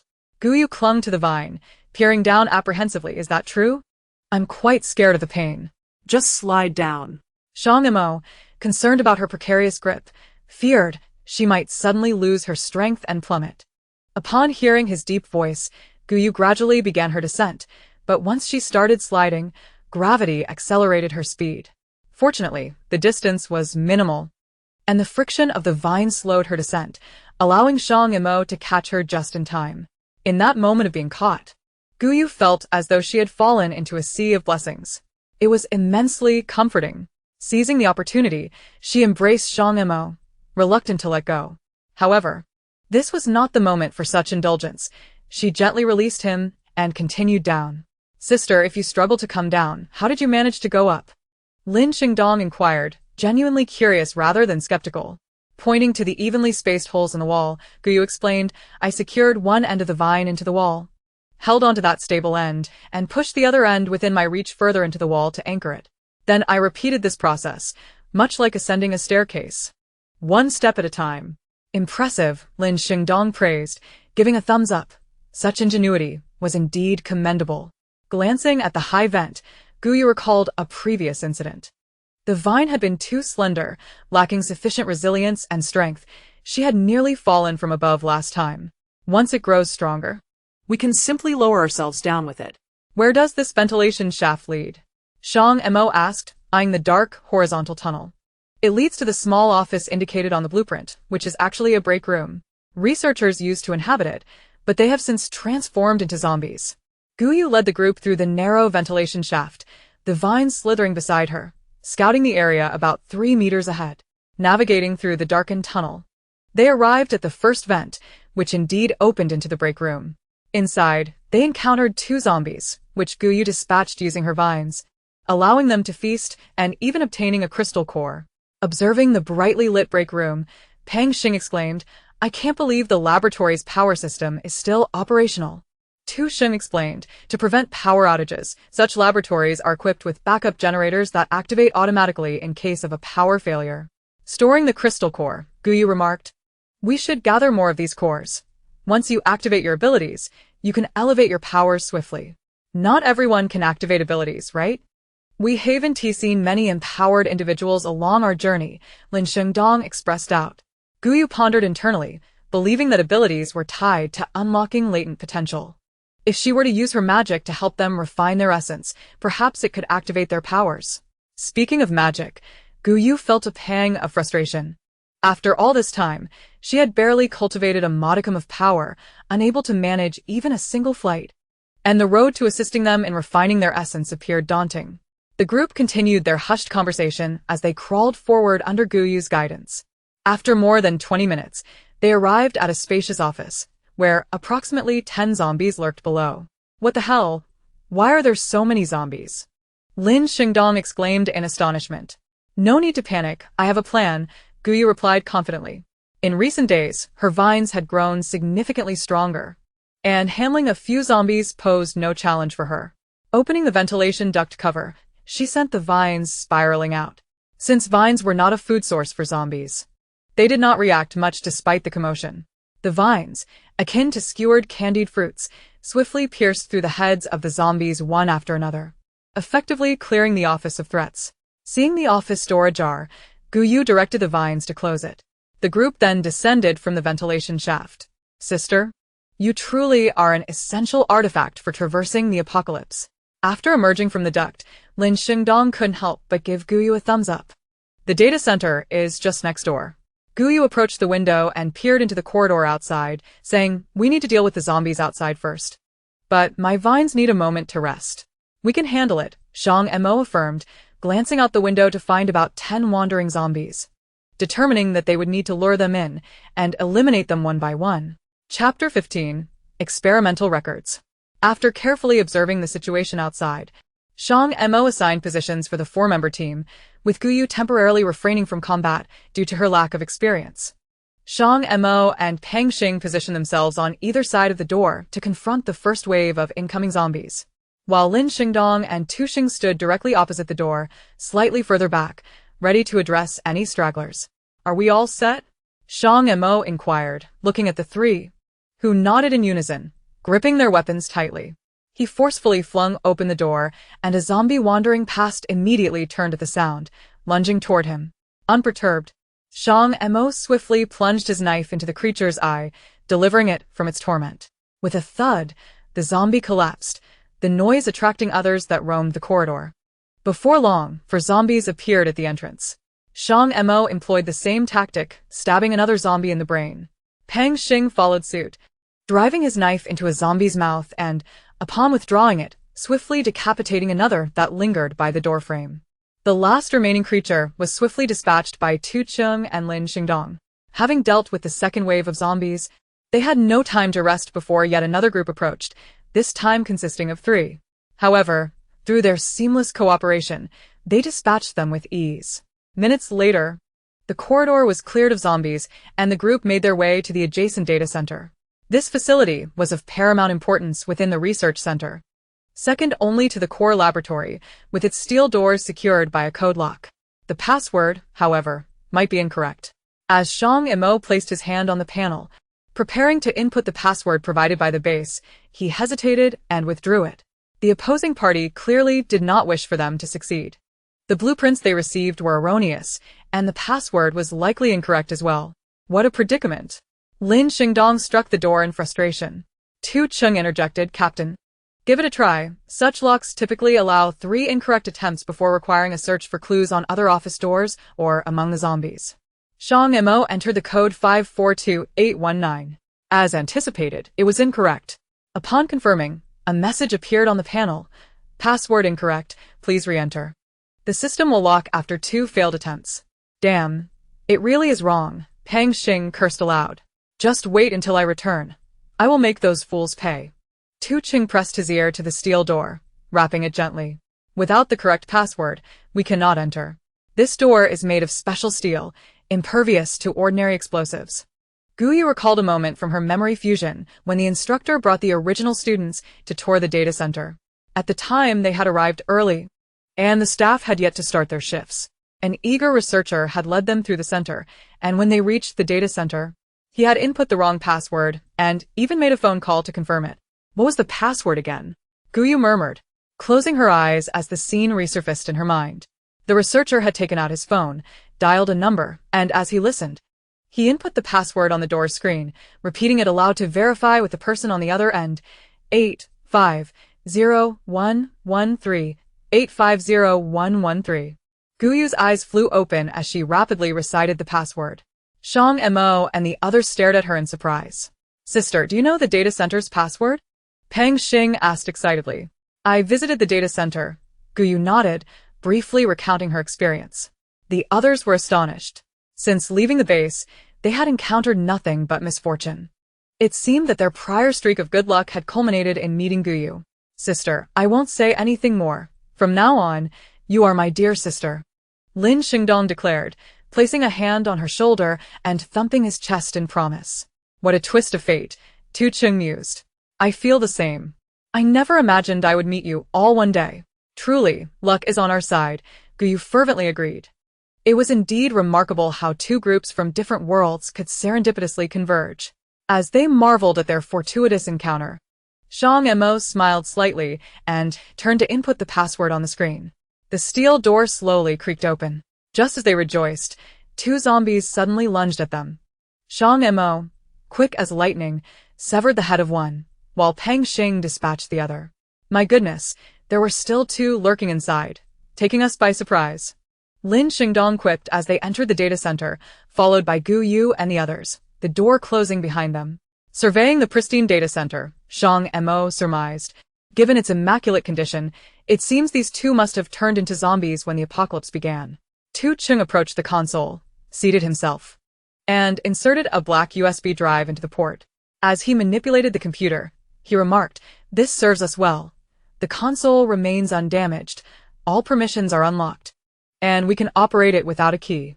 The others gathered around as Tu Chung quickly located the information they sought, but the contents left them astonished. In the recycle bin of the interface, Tu Chung retrieved a destroyed experimental record, managing to restore part of the information through technical means. On September 27th, we discovered a prehistoric creature frozen beneath the Antarctic glacier. This is a species never before identified, and its exact era remains unknown. Further dating is required. On October 7th, it is truly unfathomable that the virus carried by this prehistoric creature remains alive. On October 16th, after a series of tests, we found that the virus could produce a substance that promotes biological evolution. On May 26th, this virus is terrifying. While it can facilitate evolution, it simultaneously poses an immense threat. On July 28th, the fools. They intend to continue their research. These short-sighted individuals see only the potential benefits without recognizing the grave risks involved. Could this virus have been created by humanity itself? Lin Xingdong exclaimed in shock as he gazed at the data on the computer. Not necessarily. Tu Chung pulled down the garbled sections of the experimental record until he reached the final entry. On August 25th, such a virus could not possibly be a product of natural evolution. Its purpose is to exterminate humanity and the intelligent life on this planet. And those capitalists foolishly believe they can extract useful genes and combine them with the current virus. What sheer folly! They will become the scourge of humanity. And I too am complicit. What does this mean? Pang Xing was utterly bewildered. If this virus did not arise from natural evolution, it must have been artificially created. Guyu speculated, drawing from her own extraterrestrial origins, believing in the existence of other intelligent life forms in the universe.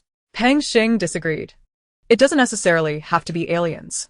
That ancient creature existed millions of years ago. Perhaps it was an intelligent species from that time? Tu Chung chimed in with his perspective, but the data states that the virus's goal is to annihilate intelligent life on the planet.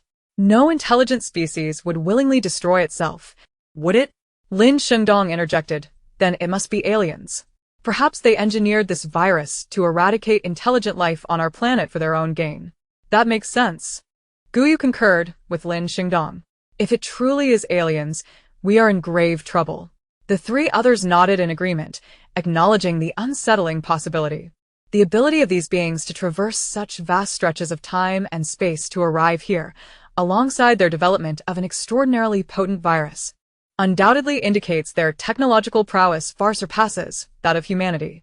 Given the current state of humankind, which struggles even against mere zombies, the prospect of confronting extraterrestrial entities seems nothing short of self-degradation.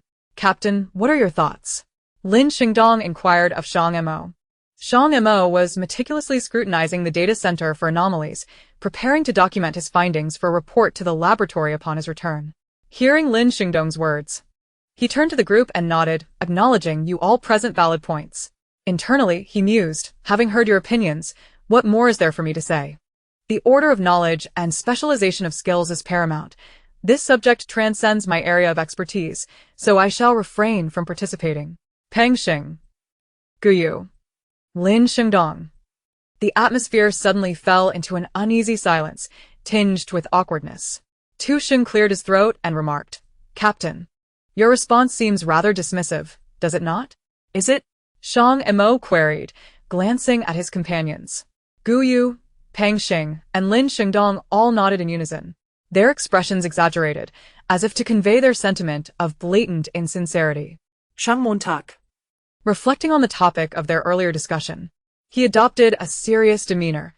If indeed we are dealing with extraterrestrials, the apocalyptic calamity humanity faces may merely be the beginning. The transformation of billions into zombies within the span of an hour is a feat beyond human capability. Coupled with the experimental records we have just reviewed, the possibility of extraterrestrial influence behind this apocalypse is worthy of consideration. What is going on? We were merely conjecturing, and you have escalated the issue to such dire proportions. It's quite alarming, Guyu interjected. The four exchanged glances, clearly swayed by Shang Mo's assertions. Initially, they had been speculating without tangible evidence. Yet Shang Mo adeptly interconnected the various elements, presenting seemingly credible evidence. Surely it cannot be that severe? If indeed there is extraterrestrial interference behind this apocalypse, how dire would humanity's plight be? Moreover, Guyu was concerned about her identity being exposed. If aliens truly exist, what would be the point of our struggle? Perhaps we should abandon resistance and seek collaborative advancement. Yet, such collaboration requires the willingness of others. The group engaged in a fervent discussion, but the topic grew increasingly bleak. In the face of overwhelming power, humanity appeared as insignificant as ants. Noticing the palpable fear among his companions, Shang Mo raised his brows slightly and said nonchalantly, It's merely conjecture. Do not dwell on it. Time has passed, and if extraterrestrials truly desired to conquer this planet, they would have done so long ago, rather than wait until now. However, this did little to alleviate the group's anxiety. Captain, perhaps it is best to remain composed and refrain from baseless speculation. Lin Shengdong advised gravely. Guyu and the others nodded in agreement with Lin Shengdong's words. Reasonable deductions based on certain facts can often be the most terrifying, as they elude strong counter-evidence. Though logically unsound, one might instinctively perceive the possibility of occurrence. If Shang Mo's words hold true, how despairing would the days ahead be? Very well, Shang Mo acquiesced to the group's request, for as the captain, ensuring his team's peace of mind was his duty. He noted with concern that Guyu appeared particularly frightened. Such timidity would not serve her well in an apocalyptic scenario. Sighing, he resolved to pay closer attention.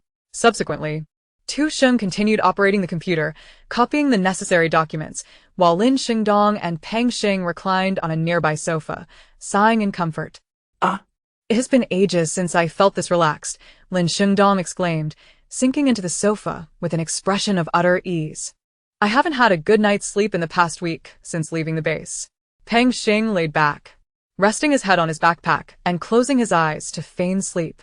Guyu sat beside them, curiously observing Tu Sheng's actions on the computer, where files flashed across the screen, filled with content she could not comprehend. After half an hour of work, Tu Sheng stretched and Lin Xingdong inquired, "Are you finished?" Tu Sheng replied, "I've located all the relevant documents. Some classified files took a bit longer, but all issues are resolved. Now, we await the completion of the copying process." He glanced at the computer screen and turned to the group, stating, "Approximately 3 hours remaining. All right then. I shall take a quick nap." Lin Xingdong yawned and leaned back on the sofa to sleep. Observing Lin Xingdong and Peng Xing resting, Tu Sheng also felt the weight of fatigue, glanced at the screen to confirm everything was in order, and followed suit, resting his head on the table. Gui looked at Lin Xingdong and Peng Xing, then at Tu Sheng. Noticing Shang Mo was also beginning to doze off, she wondered aloud, "Did you not sleep well last night? Why the sudden drowsiness?" Her words roused Shang Mo, who quickly turned to Lin Xingdong and the others, his expression alarmed. "Everyone, get up. Something is amiss." Hearing the urgency in Shang Mo's voice, the three instinctively sprang to their feet, their minds sharpening. "Goodness!" Lin Xingdong exclaimed, "Why do I suddenly feel sleepy? I am a soldier. How could I succumb to drowsiness now?" Peng Xing and Tu Sheng shared his astonishment, echoing Lin Xingdong's sentiment. As elite special forces, how could they feel sleepy during a mission? Shang Mo furrowed his brow. Looking at Guyu, "You mentioned before that there was something in the research center attracting the zombies?" "Yes," Guyu nodded earnestly. "I was hiding in the ventilation ducts, and the zombies did not detect me, yet they were relentlessly rushing into the laboratory, as if searching for something. Could it be that our sudden drowsiness is a result of that entity's influence?" Peng Xing's face reflected shock. If not for Guyu's warning, they might have fallen victim to this unseen threat. Once asleep, their fate would no longer be in their hands. "It is our own negligence." Shang Mo's lips pressed tightly together, a sense of dread washing over him. Chapter 17. The Treasure Vine. Their journey thus far had been arduous, their nerves consistently taut. Now that the mission was nearing completion and they were in a secure location, they had involuntarily relaxed, and with this lapse in vigilance, they had unwittingly become targets. What could be the cause of this? Evolved zombies? Peng Xing inquired.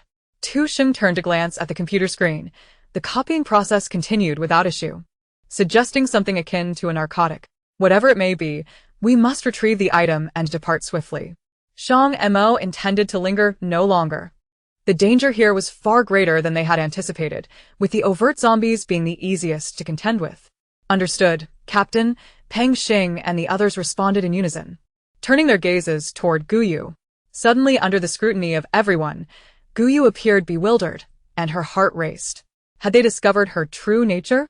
She blinked rapidly, attempting to mask her unease, mentally retracing her steps to ensure she had left no revealing signs, concluding that she had not exposed herself. She tugged at Shang Mo's sleeve, whispering, "What is it?" Shang Mo affectionately ruffled Guyu's hair, a gentle smile gracing his lips. "You have saved us yet again." "Oh, is that so?" Guyu sighed in relief, looking up at Shang Mo and returning his smile. "No need for thanks.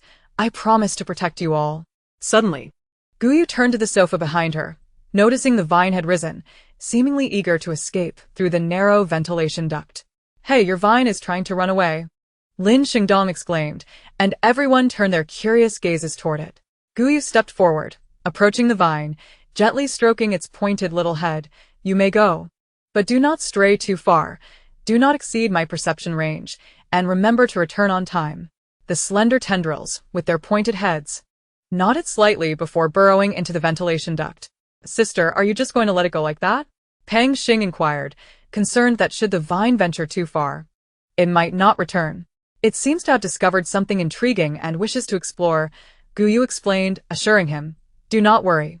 It will not stray beyond my perceptual range." Tu Sheng, intrigued by the vine, turned to Guyu and asked, "Sister, You mentioned that the vine serves as your hands and eyes. Can you see where it goes?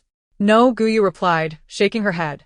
We do not share perception, but it will convey to me what it senses. Moreover, it seems to have grown. When the apocalypse first began, it lacked such autonomy, even needing my control to consume zombies. This level of self-awareness is unprecedented. It must have evolved. If zombies can evolve, and humans can evolve, why should plants be any different? Shang Mo remarked. If plants can evolve, then can animals not also evolve? Lin Shengdong felt a wave of despair wash over him, pondering the uncertainties of the future. In this apocalyptic world, anything was possible. What was meant to come would inevitably arrive.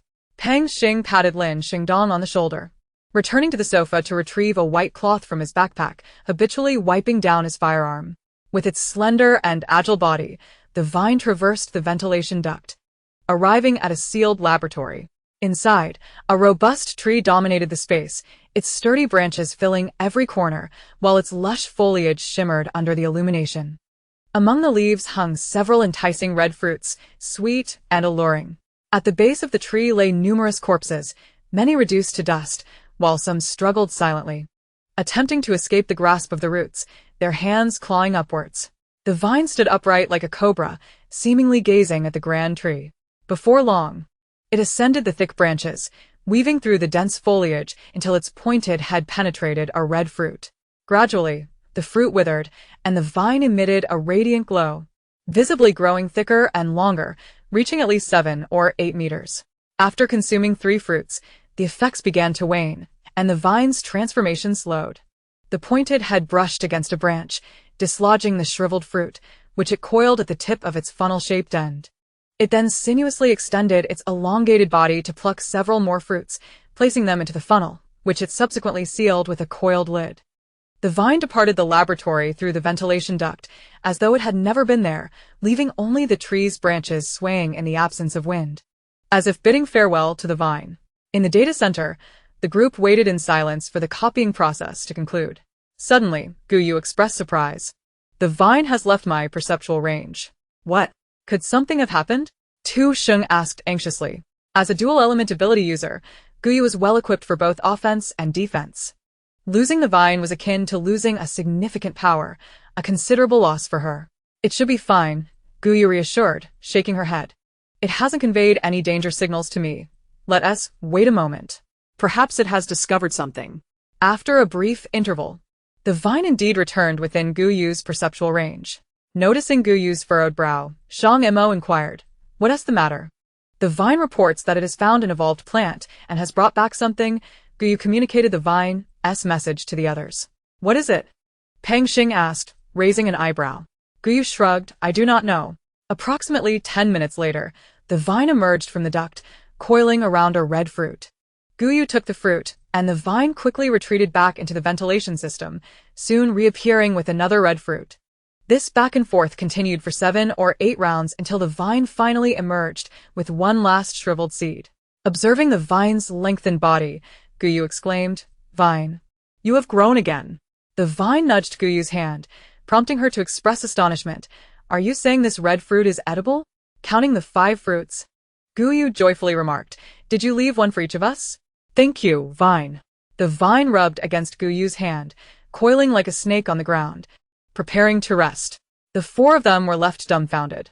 Goodness, this is no ordinary vine. It's practically a treasure-seeking vine. Not only can it slay monsters, but it can also find treasures, and most importantly, it cares for its own. Go ahead and eat.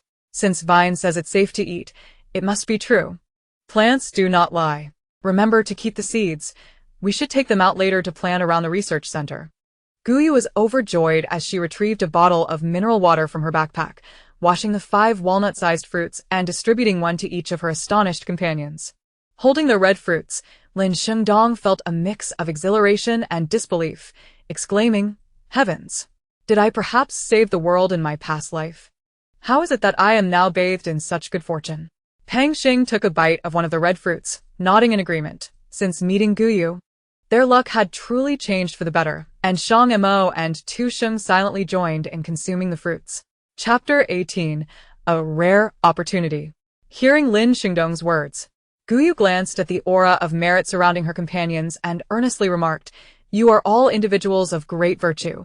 It is only fitting that you enjoy good fortune." "No, no. We are merely fulfilling our duties," Lin Xingdong replied, feeling bashful at Guyu's praise. Guyu observed her companions and recalled the words of Grandpa Al, stating, "If you persevere, one day you will reap the rewards of your efforts." Sister, we good young people in society do not engage in such mystical notions. However, if I could become an ability user, I would be quite pleased. Lin Xingdong felt that Guyu now resembled a con artist, encouraging one to accumulate virtue and good deeds, assuring them that eventually they would achieve enlightenment and transcendence. Oh, very well, Guyu thought, as she simply wished to share in the merit, feeling a bit guilty if they had too little, lest she drain their good fortune away. The fruits were small and quickly consumed. After eating, the four of them felt an overwhelming warmth and comfort enveloping their bodies. However, it wasn't long before they began to experience intense pain. What the hell? Why does it hurt so much? Am I about to evolve? Lin Xingdong plopped down onto the sofa, scratching at his body as if thousands of ants were biting him, a mix of agony and itchiness.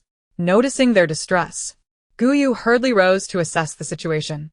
She pressed her fingertips against Shang Mo's forehead, channeling a bit of her cultivated energy into his body to examine his condition.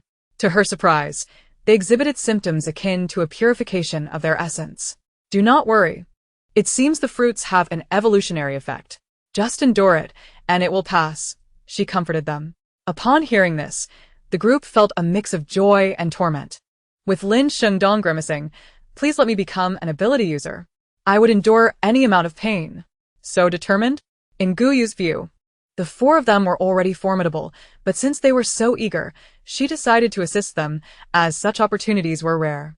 Guyu approached Shang Mo and Tu Sheng, placing her hands on their foreheads, guiding a thread of energy into their brow and then circulating it through their meridians. The process of developing abilities was akin to practicing spells. Both required the body's meridians to be unobstructed to store energy and power. Next, it was Lin Xingdong and Pang Xing's turn. Guyu's magical powers were inherently limited, and she had to allocate them among 4 individuals, ensuring that not a single drop was squandered. This inevitably led to considerable exhaustion. Before depleting her last ounce of power, Guyu successfully unblocked the meridians of the 4, after which she collapsed onto the sofa, leaving Shang Mo and the others in the final stage of their breakthrough. In the entire data center, Guyu was the sole individual still awake. Bored, she glanced at the 4, ultimately fixating her gaze on Shang Mo, her amber eyes sparkling with mischief as a sly smile crept across her face. Golden light enveloped them. Guyu settled beside Shang Mo, gazing at his radiant form with unbridled satisfaction. Sensing the profound merit value emanating from him, she wrapped her arms around his, diligently channeling her energy. Her eyes fluttering closed in bliss. An hour later, Shang Mo awoke to the weight of his arm and, upon looking down, discovered Guyu peacefully asleep, nestled against him. He furrowed his brow slightly, lifting his hand to sniff at his own scent, relieved that they had washed up before entering the city. As he attempted to extricate his arm, he inadvertently stirred Guyu from her slumber. "You're awake," Guyu exclaimed, releasing his arm and sitting up. Stifling a yawn and rubbing her sleepy eyes, her demeanor adorably soft. "Yes, I'm awake," Shang Mo replied, unable to resist pinching Guyu's cherubic cheeks, suddenly appreciating the presence of someone so delightful by his side. Guyu possessed a charmingly plump visage, often affectionately referred to as a little bun face. "Have you awakened your supernatural powers?" Guyu inquired with curiosity. Given her strenuous efforts to assist them in unblocking their meridians, coupled with the effects of the red fruit, she thought that awakening their abilities should be relatively straightforward. Shang Mo nodded, glancing toward the backpack on the floor, which began to levitate slowly, hovering in midair. "Wow. How impressive. Can you control anything?" Guyu marveled at the potency of his abilities, lamenting her own limitations to merely controlling vines. Shang Mo explained. "I believe I possess a mental type ability, allowing me to manipulate objects through mental force. Once I grow stronger, I might even be able to directly affect the consciousness of living beings." This journey away from the base had brought about the greatest reward, the awakening of his powers. Previously, He had worried that as the apocalypse deepened and zombies and supernatural beings evolved, ordinary humans like them would be relegated to the fringes. In peacetime, they were elite warriors, but in this new world, such strength was woefully inadequate for survival.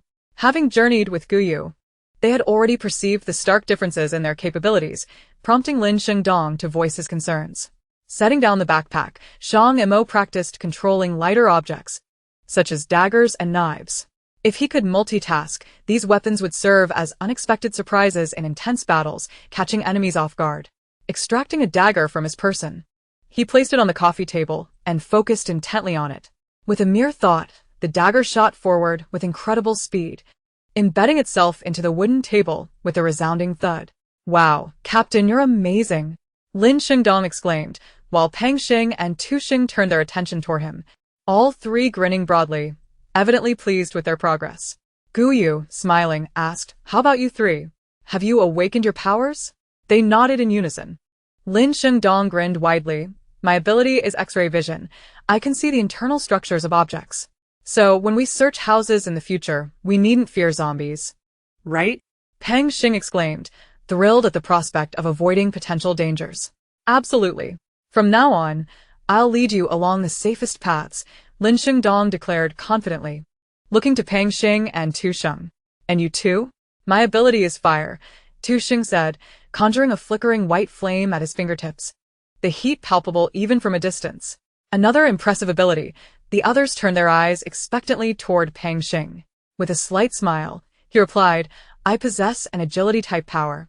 My speed is approximately 15 times that of my original capacity, and my strength has also increased, likely to around 11 times. Shang Mo nodded. My strength has also seen a similar increase. It must be the effect of the fruit. With these abilities, we can navigate the apocalypse with confidence," Lin Shengdong said, beaming with joy. Seeing the diverse utility of their powers brought Guyu a sense of relief, slightly alleviating her guilt over siphoning merit value. Recalling the message conveyed through the vines, she retrieved a plastic bag from her backpack and addressed the group. "We need to collect the fruit seeds. The great tree insists we plant them near the research center." Chapter 19. No half-heartedness. "Is it attempting to form a species?" Peng Xing asked, accepting the bag from Guyu to stow the leftover seeds and shriveled fruits. Guyu nodded in response. "The great tree is formidable. Without the vines present, it might have attacked us. Once their numbers grow, they will occupy this mountain and gradually spread outward." Sighing, Peng Xing lamented, "In this apocalypse, aside from humans, nothing fears zombies. Plants and animals possess advantages over us." Tu Xing glanced back at the computer screen, noting the data transfer was nearing completion. "Let us prepare to leave," Shang Mo suggested, a heavy mood settling over him. The true apocalypse was beginning to reveal itself. In this global catastrophe, zombies might merely be the prelude. Once plants and animals evolved further, what fate awaited humanity? A few minutes later, with the data successfully copied, they retraced their steps, encountering no major obstacles on their way out.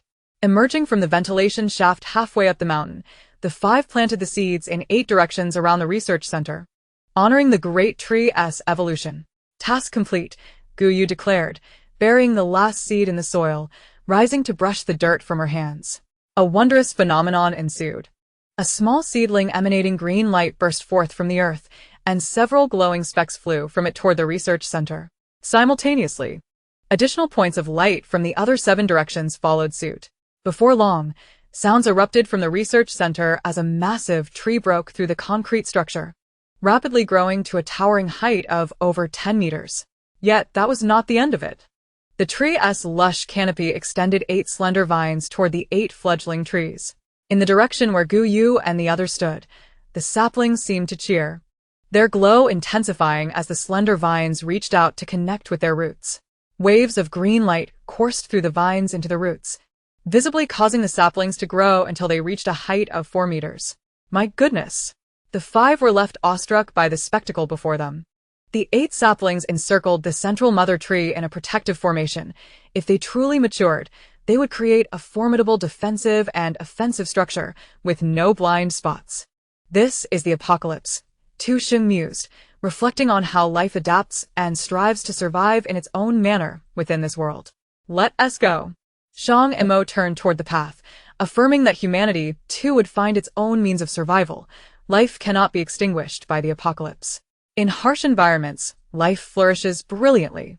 Guyu gently caressed the trunk of the sapling, softly encouraging, "Grow strong, and I will return to see you. You can do it." Unlike Shang Mo and the others, Guyu, as a spirit transformed from a plant, held a deeper understanding of nature. Although she was now human, she had lost her ability to communicate with the natural world. However, this does not hinder her profound affection for and connection with nature. The leaves of the saplings gently sway, producing a soft rustling sound, seemingly responding to the arrival of the grain rain. A faint smile graces her lips as she turns to catch up with the four companions waiting for her not far away. Following the familiar path they had taken, the group heads toward another fork leading down the mountain. After more than half an hour, the five of them emerge from the thick underbrush, returning to the roadway. A wandering zombie, attracted by the noise, lunges toward them. Before it can draw near, a dagger swiftly pierces its eye, only to return to Shang Mo's hand. "Where are we?" Pang Xing glances at both ends of the road, flanked by greenery, with few houses in sight and no recognizable signs.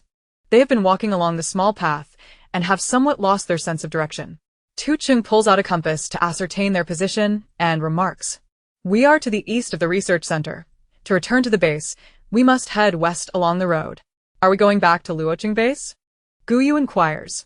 Indeed, Shang Mo explains, Luocheng is situated at a higher elevation, making it easier to defend and less susceptible to zombie hordes. When the apocalypse began, the leadership of the base anticipated that zombies might surge in waves, akin to what is portrayed in films, hence the selection of Luocheng as the base. Given the previous circumstances, this decision was judicious. The probability of a zombie outbreak is indeed heightened, particularly with the emergence of advanced evolved zombies. Guyu calculates carefully. Luocheng is separated from our city by a green lake city, and since we are on the eastern edge of the city, we essentially need to traverse 3 cities. The distance is approximately 300 to 400 kilometers. Let's estimate it at 350 kilometers. Without a vehicle, we can only walk. My walking speed is 5 kilometers per hour.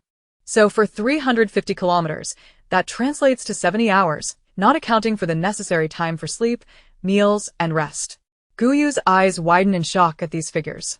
We have to walk for a full 6 days. Good heavens! My legs will be utterly broken. Is this punishment from the heavens for my transgressions?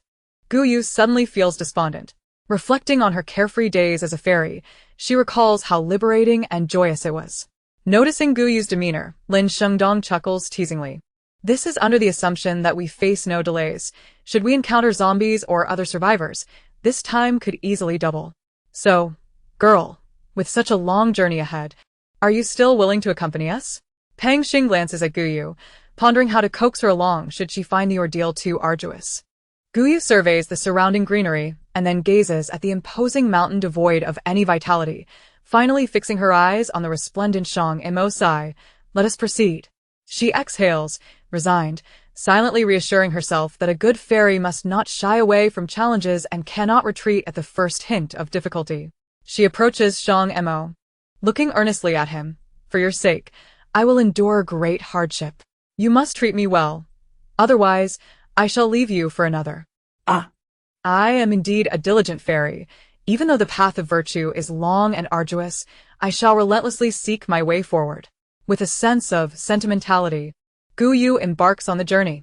Shang Mo muses, is this a confession or a warning to him not to waver?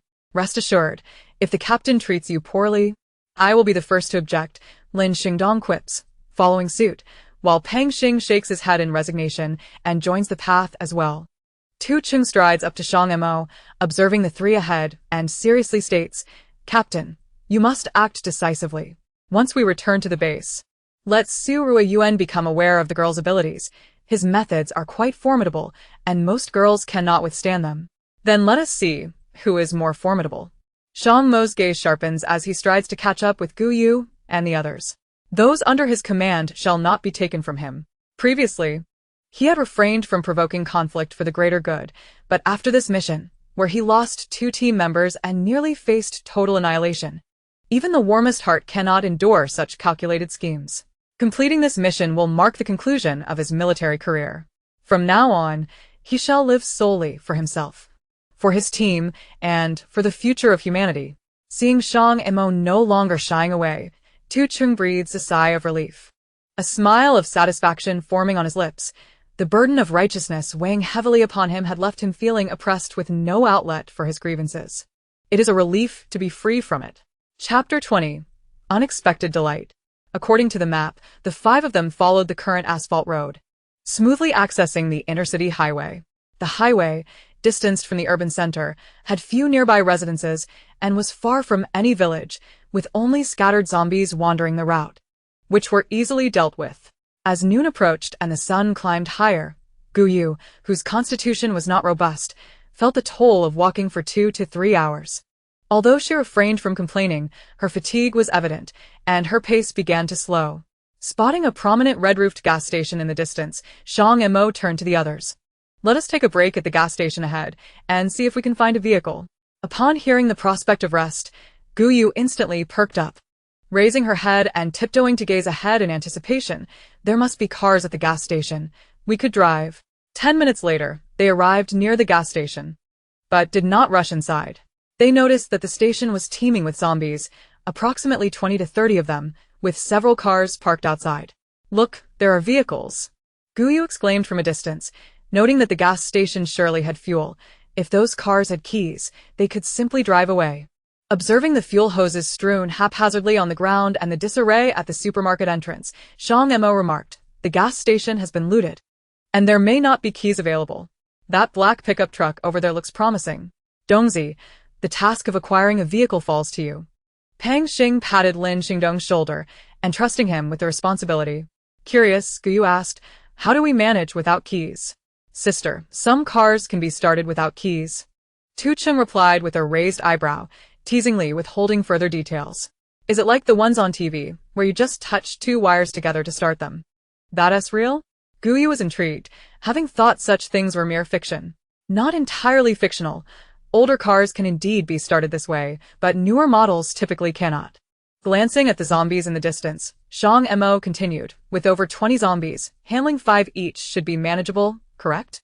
"Absolutely," Lin Xingdong affirmed. Guyu nodded, and Pang Xing and Tu Ching signaled with thumbs up. Subsequently, the 5 of them commenced their operation, stealthily infiltrating the gas station. Inside, the zombies wandered aimlessly. Some stood motionless, while others sat idly on benches. A gentle breeze swept through, carrying the scent of humanity, which instantly roused the dazed zombies. Directing their attention toward the wind source, green vines swiftly pierced through the skull of a newly turned zombie and continued on to assault another. Guyu followed closely behind the vines, utilizing the dagger Shang Mo had given her to rummage through the zombies' heads in search of any possible crystals. Meanwhile, Shang Mo deftly controlled the dagger, navigating through the zombies and dispatching 4 or 5 within a matter of minutes. Pang Xing, agile in movement, found it easy to slay the slow-moving zombies, never allowing them to graze his clothing. Tu Chung, whose ability was fire, could have unleashed white flames to incinerate the zombies to ashes, but given that they were in a gas station, he refrained from such displays and resorted to using his dagger to eliminate them one by one. As the trio from Guyu effortlessly dispatched the zombies, Lin Xingdong plunged his dagger into a zombie's eye, exclaiming with exasperation, "Wow, your supernatural abilities make slaying monsters far too enjoyable. Here I am, a sniper, meant for heavy firepower, and now I find myself relegated to a support role. Isn't this what you wished for? You've always expressed envy toward Xingzi. Now you have the opportunity to take his place," Tu Xing remarked, withdrawing his dagger from the last zombie's head and casting a grin at Lin Xingdong. Pang Xing turned to Lin Xingdong and said, "From now on, the role of scout belongs to you. Do not feel guilty. I am pleased that you are suited for this position." "Guilty?" Lin Xingdong shot a glance at the zombie, expertly extracting a crystal from its brain, then wiping his hands on the creature's clothing. He turned to Pang Xing and replied, "I truly appreciate your kindness. Such a splendid position is better kept for yourself." Tu Sheng approached the pickup truck that Shang Mo had previously mentioned, inspecting it thoroughly before commenting, "This vehicle is quite impressive. Although the model is somewhat dated, it suits our needs perfectly." The truck, featuring 4 seats and a small cargo bed, was both capable of transporting people and goods, making it exceedingly practical. Guyu hurried over to witness the spectacle, and Lin Xingdong joined her, while Shang Mo and Pang Xing entered the adjacent convenience store. Meanwhile, Tu Sheng made his way to the fuel tank. This vehicle is well maintained, Lin Xingdong praised, rummaging through his backpack for a small pointed hammer. He knocked against the truck's glass a few times, shattering it with ease, and reached inside to open the door. Peering into the truck, he noted that although the interior was somewhat worn, it was surprisingly clean, indicative of a meticulous owner. Once inside, Lin Xingdong yanked 2 wires from the ignition, creating a crackling sound, and with a few deft movements, the vehicle roared to life. Wow, it started! Guyu exclaimed in delight. Her curiosity piqued as she witnessed the successful ignition. Lin Xingdong turned to her. What do you think? Am I impressive or what? Impressive. Guyu nodded enthusiastically. With this pickup truck, she would no longer need to take bus 11, which thrilled her to no end. After walking for 2 consecutive hours, her legs felt utterly fatigued, and she doubted her ability to endure if they were to walk for 6 or 7 days straight. Bring the truck over for refueling, Tu Sheng called out from where he held the fuel nozzle. On my way, Lin Xingdong signaled, with an okay gesture. Guyu quickly stepped aside and dashed towards the convenience store. Noticing her departure, Lin Xingdong refrained from asking her to get in the truck, instead driving up to the fuel pump where Tu Sheng inserted the nozzle into the vehicle's tank and the two engaged in casual conversation. Inside the convenience store, the shelves had been thoroughly ransacked, and Shang Mo and Pang Xing had yet to find any edible items. They ventured into the storeroom at the back, only to encounter 3 zombies, which meant all the supplies remained intact. Pang Xing was elated as he counted the inventory: instant noodles, self-heating rice, hot pot kits, a substantial stock of bottled water, and boxes of biscuits and bread, truly a treasure trove of resources. Let us move these out. This stockpile is more than enough for our return to the base. Shang Mo was equally astonished at the abundance of supplies. They had been fortunate that the 3 zombies had been guarding the stock, otherwise, these provisions would have long been scavenged by other survivors. With their supply issues resolved, they could now travel with peace of mind, saving considerable time and avoiding numerous complications. Chapter 21, Allure. Need any help? Guyu inquired as she approached the entrance of the convenience store, observing Shang Mo and Pang Xing emerging from the storeroom. Pang Xing, carrying a box of self-heating rice in his left hand and cradling a box of instant noodles in his right, smiled and replied, "You rest a bit. There isn't much left. The captain and I will finish up swiftly." Setting the items down at the doorway, Shang Mo remarked, "Once Dongzi brings the truck over, we can set off." Beep. The sound of the truck's horn echoed, followed by a sharp turn as the pickup smoothly parked in front of them. Lin Xingdong poked his head out the window. "Captain, the fuel tank is full. We can reach the base without any issues. This truck is well maintained. We shouldn't encounter any problems on the road. Perhaps we'll reach the base by tomorrow," Tu Sheng added as he exited the passenger seat and approached. Together, they cleared out the useful items from the convenience store, and Guyu discovered a bean-bag chair in a corner. Once they finished loading supplies, the truck bed was just spacious enough to accommodate the small sofa. Guyu adored the bean-bag chair, opting to relax in the back of the truck, eating and enjoying the scenery while occasionally chatting with the others. Seated comfortably, Lin Xingdong's driving was remarkably smooth, and after satisfying her hunger and thirst, Guyu felt drowsy, leaning against the truck bed for a nap.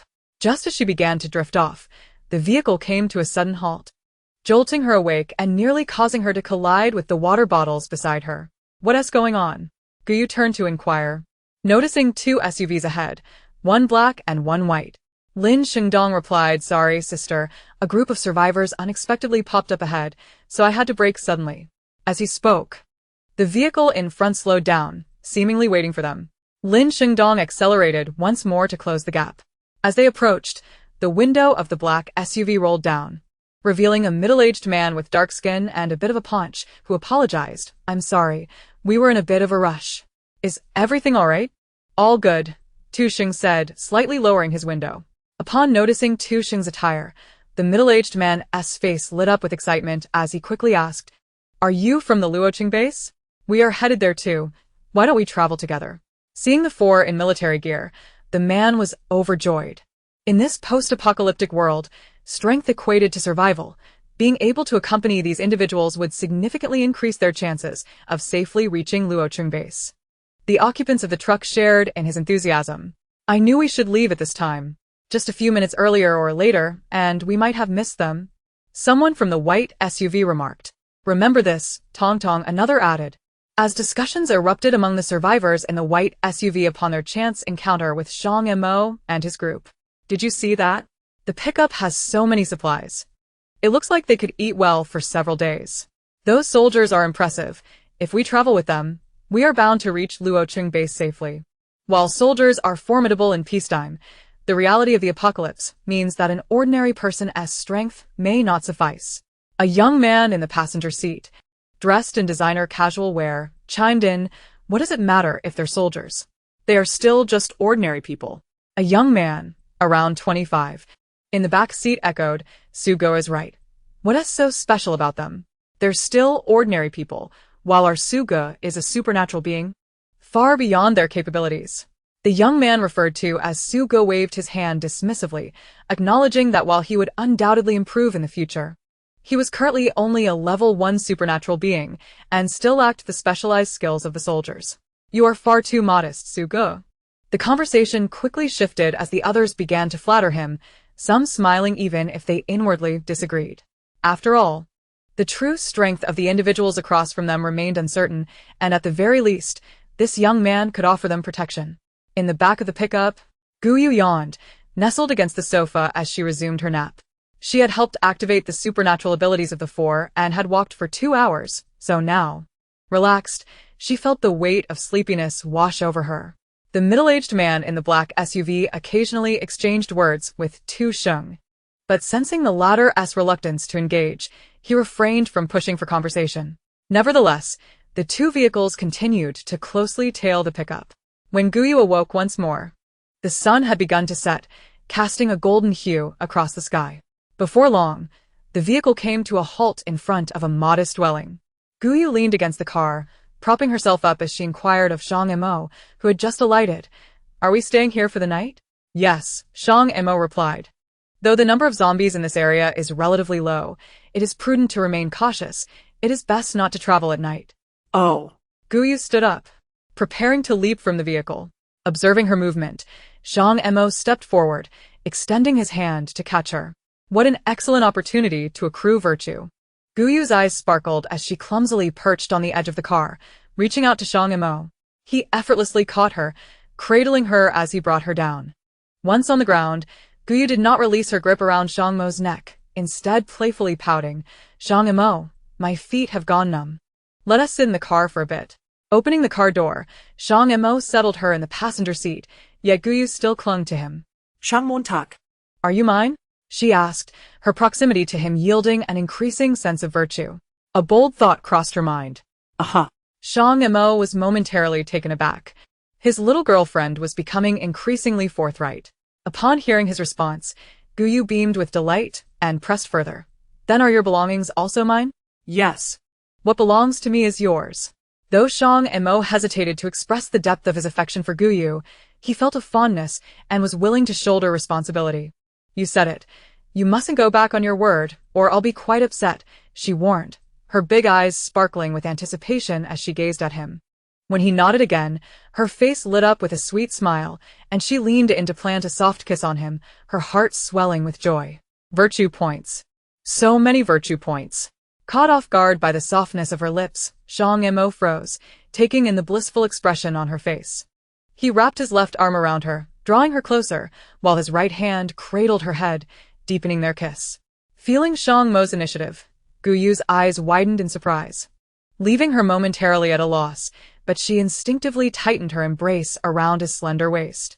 The tingling sensation of their lips and tongues was an experience previously unknown to her, and the rush of virtue points made her feel euphoric from head to toe. After some time, Shang Mo looked down at the dazed Guyu, ruffled her hair, and chuckled softly, snapping her back to reality. Immersed in the joy of accumulating virtue points, Guyu's eyes sparkled as she looked at him, eager to lean in again, only for Shang Mo to retreat slightly. Pouting her lips in displeasure, she whined, Shang Mo, I want another kiss. At that moment, Guyu was both endearing and alluring. Leaning down to place a kiss on his lips, and Shang Mo reassured her, let us wait until there is no one around, all right? Glancing around, Guyu insisted sweetly. There's no one here. Shang Mo gently tousled her hair, maintaining that now was not the appropriate time. Chapter 22 More Kisses. Feeling the surge of power within her, Guyu disregarded all else. In this brief moment, the virtue points she had accrued nearly surpassed the total from the past few days. Recalling the methods imparted by the fairy sisters, Guyu clung to Shang Mo tightly, continuously charming him. If I can't get a kiss, I might as well gather some virtue points. As a fairy, she was inherently seductive. After her soul had merged with his body, she felt its influence, augmented by her big, amber eyes. Shang Mo found himself unable to resist and leaned down to briefly kiss her delicate face before pulling back. While Guyu had previously shown interest in getting close to him, Shang Mo was unprepared for her newfound clinginess. Displeased with the fleeting nature of his kiss, Guyu pouted, her lips almost resembling a bottle cap.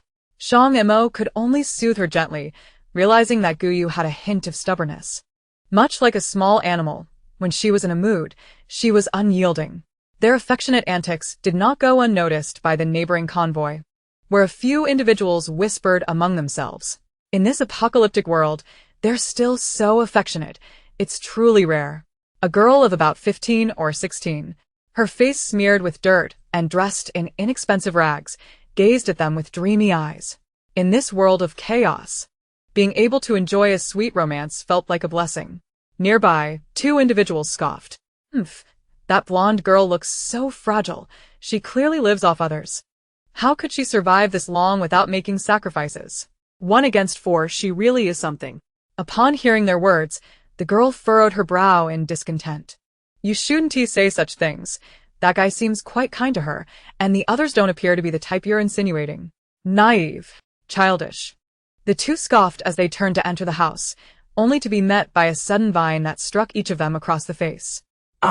Who's that? Are you out of your mind?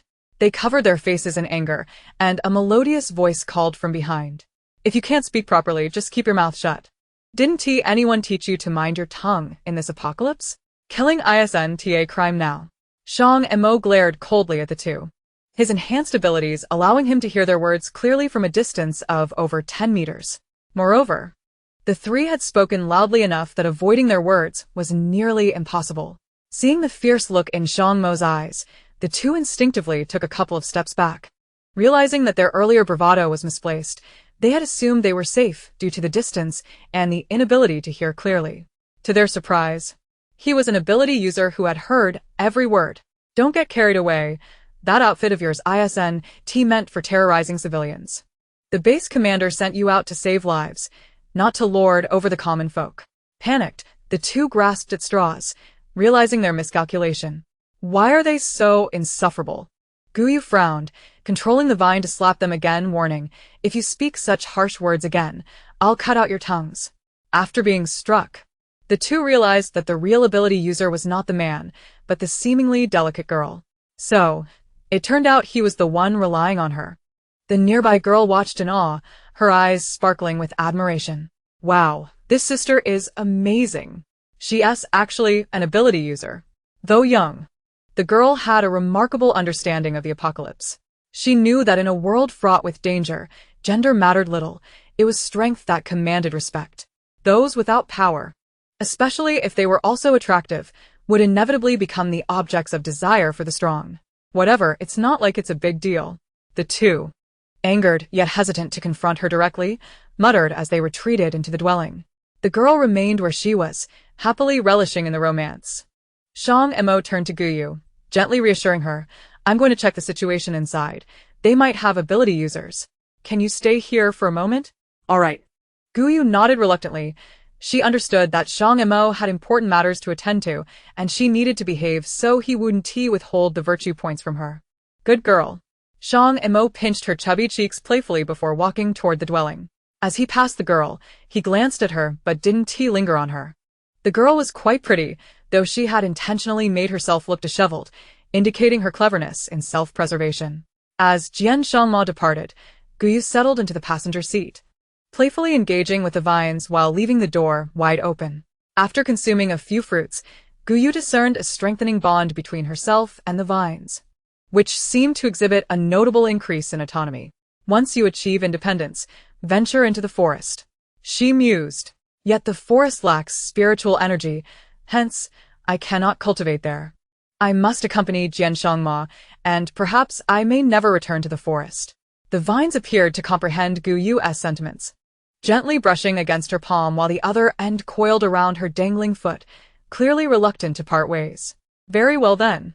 Gu Yu tenderly caressed the vines with her fingertips, vowing not to abandon them. Inside the dwelling, Shang Mo entered the living room and took a cursory glance at the 10 or so individuals present. However, they did not appear to form a cohesive group.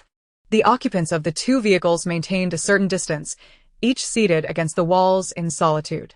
The middle-aged man who had previously initiated conversation was flanked by two companions, while the girl who had entered afterward approached and took a seat beside him. The other two individuals hailed from the white SUV, their group comprising 6 in total. The girl whispered a few words into the ear of the middle-aged man, their closeness evident. A keen observer would notice a familial resemblance between them, albeit the girl's dark complexion made it less immediately apparent. Upon hearing the girl's words, the middle-aged man rose and approached. My apologies for the haste. I neglected to introduce myself. I am Lu Zhenhai, and this is my daughter, Lu Tong. He gestured towards the girl with a smile, and then introduced the two individuals beside him. These are Zhu Zichuan and Xiao Lei. We all hail from the Lingzhou power plant. Upon receiving the broadcast announcing a survivor base in Luocheng, we thought it prudent to seek refuge there. I am Tushen. He continued, and we have ventured out on a mission but are now preparing to return to our base. With an amiable smile, he proceeded to introduce his companions. This is Lin Xingdong and Pang Xing. Our captain is Shang Mo, and the girl outside is Gu Yu, who is also our teammate. How many of you possess abilities? What are your powers? A young man in casual attire, his clothes stained, scrutinized the group with palpable wariness and a rather unfriendly tone. Sensing the tension in the atmosphere, Lu Zhenhai quickly interjected, that is Zhang Su. He is also an ability user. Chapter 23. Something is amiss. Lin Xingdong and his companions exchanged exasperated glances, wondering where such a fool had come from, questioning their background with such an aggressive demeanor. Aware of Zhang Su's inexplicable hostility, Shang Mo couldn't help but tighten his lips, addressing Zhang Su. The number of our ability users and the nature of their powers is of no concern to you. Zhang Su frowned, adopting a moral high ground as he scrutinized them. Given the current situation, traveling together would be safer, yet you refuse to disclose your circumstances. Should we encounter zombies and be unprepared, who would bear the consequences? MMP. Lin Xingdong silently cursed, feeling quite uncomfortable. It was tiresome to encounter moralists everywhere, who believed they could manipulate others simply by assuming a righteous posture, as if they were the ones being sought after. Noting the silence from the group, Zhang Su assumed he had successfully intimidated them. It appeared their abilities were few, likely limited to the girl outside, a group of freeloaders, adept at pretending. Realizing this, Zhang Su suddenly felt an intoxicating sense of self-assurance, as if he held all the power, and arrogantly addressed them. Zombies are becoming increasingly formidable. If you wish to travel with us, you must share the supplies from your vehicle. Mutual support is essential. Lin Xingdong was taken aback, pondering how forceful one must be to utter such brazen words. Pang Xing and Tu Sheng exchanged eye rolls, thinking how foolish it was for someone with a modicum of strength to become so arrogant. Shang Mo furrowed his brows, perplexed by Zhang Su's attitude, and stated, "We have not expressed a desire to travel with you. We have chosen to rest here, while you coincidentally halted alongside us." They had already exited the city limits and observed no residences along the route. This village was the only one within an hour's drive, and the farmhouse was the closest dwelling to the highway. Moreover, as dusk approached, traveling at night was unwise. Thus, staying here was the most prudent choice. Feeling publicly humiliated, Zhang Su was visibly displeased. To regain his composure, he sneered, "Let us see if you can maintain that bravado when faced with zombies. If you wish to leave, no one will stop you." Tu Sheng, who usually kept his temper in check, couldn't help but retort. The most repugnant individuals in the apocalypse were those who presumed themselves superior due to a bit of power. As tensions escalated between the two groups, Lu Zhenhai quickly intervened to de-escalate the situation. "Let us all remain calm. Our objectives are the same, so why create divisions?" Lu Tong decisively aligned herself, stating, "None of us have been to Luocheng, so naturally, we should follow those familiar with the route. When encountering zombies, we will all contribute. Why should there be any division? Everyone should strive together to ensure our safe arrival at the Luocheng base. Each individual represents strength and can slay zombies without relying on anyone else." Zhu Zichuan and Xiao Lei also stepped in as mediators, subtly indicating their support for Shang Mo's group. While Zhang Su possessed strength, his self-important demeanor was undeniably grating, as if he alone were combating zombies while others merely reaped the benefits. In reality, it was primarily Lu Jinhai, Zhu Zichuan, and Xiao Lei who dealt with the zombies, while Zhang Su lingered behind to pick up the slack. This was also the reason Lu Tong felt emboldened to confront the two men. As the tide of opinion turned, the occupants of Zhang Su's vehicle fell silent, not uttering a word. Did they admire Zhang Su? Certainly not. But they relied on his strength and felt compelled to indulge him. Should circumstances shift, they would not hesitate to abandon him. Such is the harsh reality of the apocalypse. Humph! Faced with dwindling support, Zhang Su let out a cold huff and retreated behind the farmhouse, followed closely by his two lackeys, who, having failed to defend him moments prior, felt the need to appease him lest they incur his wrath. Meanwhile, Shang Mo emerged from the farmhouse, surveying the surroundings. There were no zombies nearby, and the village was situated along the foothills, with the homes closest to the highway being the least populated, only a handful scattered about, with the nearest residence over 40 or 50 meters away. This location was advantageous. In case of an emergency, they could quickly access the highway. Before long, the sound of a vehicle engine echoed from the front of the house. Guyu rummaged through her backpack and pulled out a box of yogurt.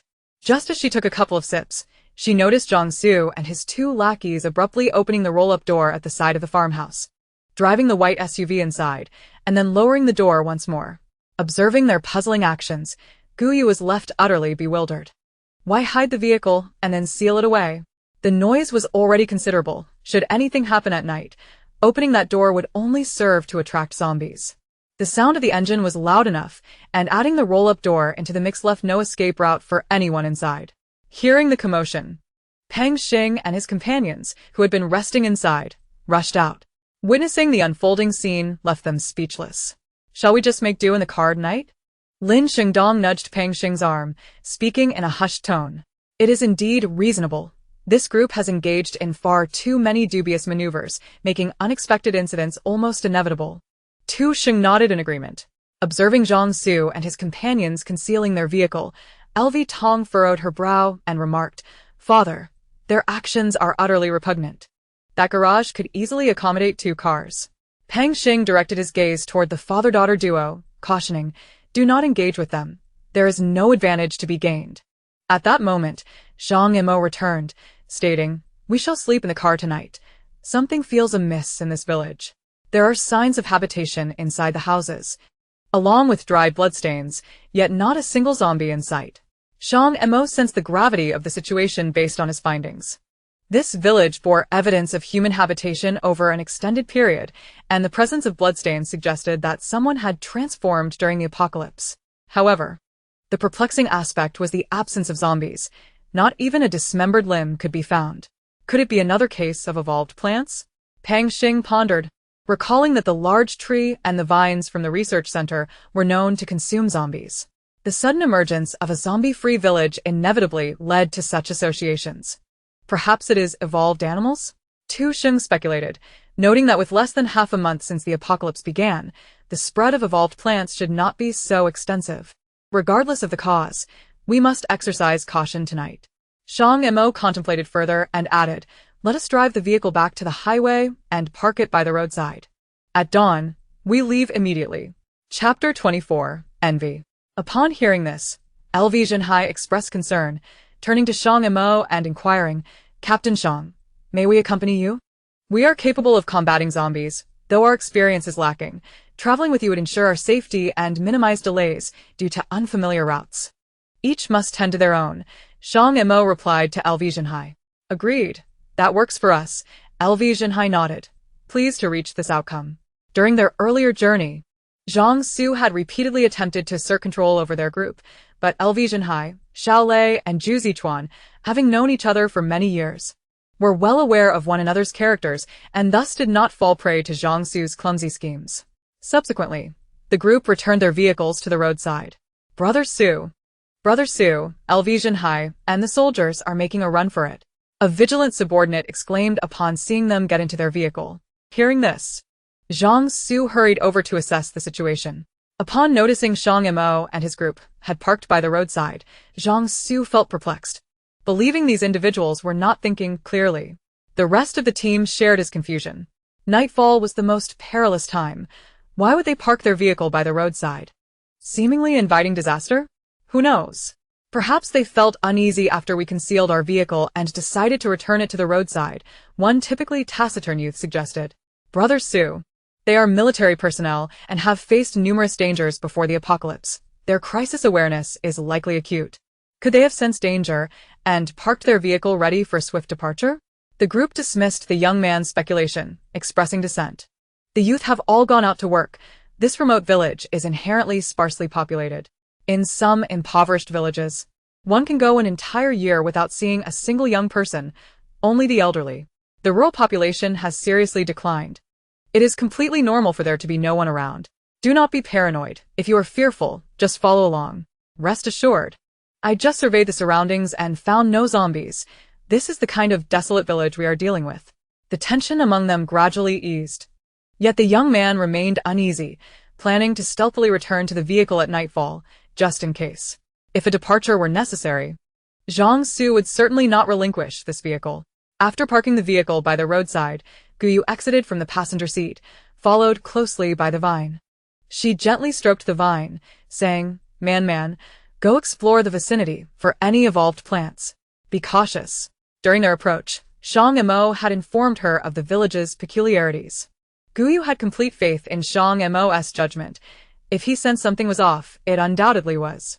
Moreover, zombies showed no interest in vines, and evolved plants naturally held a certain affinity for fellow flora, so Guyu was not overly concerned about potential problems. The vine, with its pointed head, nuzzled Guyu's hand before slithering away into the dense grass by the roadside. Pang Xing approached Guyu, watching the movements in the grass with concern. Sister, the vine must not exceed your range of perception. Allowing it to wander off like this may not be wise. Guyu shook her head. Man has grown since consuming the tree's fruit. I can no longer regard it as an unthinking seedling. It deserves freedom to develop. Without enduring the trials of wind and rain, one cannot become a towering tree. To become a robust vine, it must learn to confront danger. Have no fear. All will be well.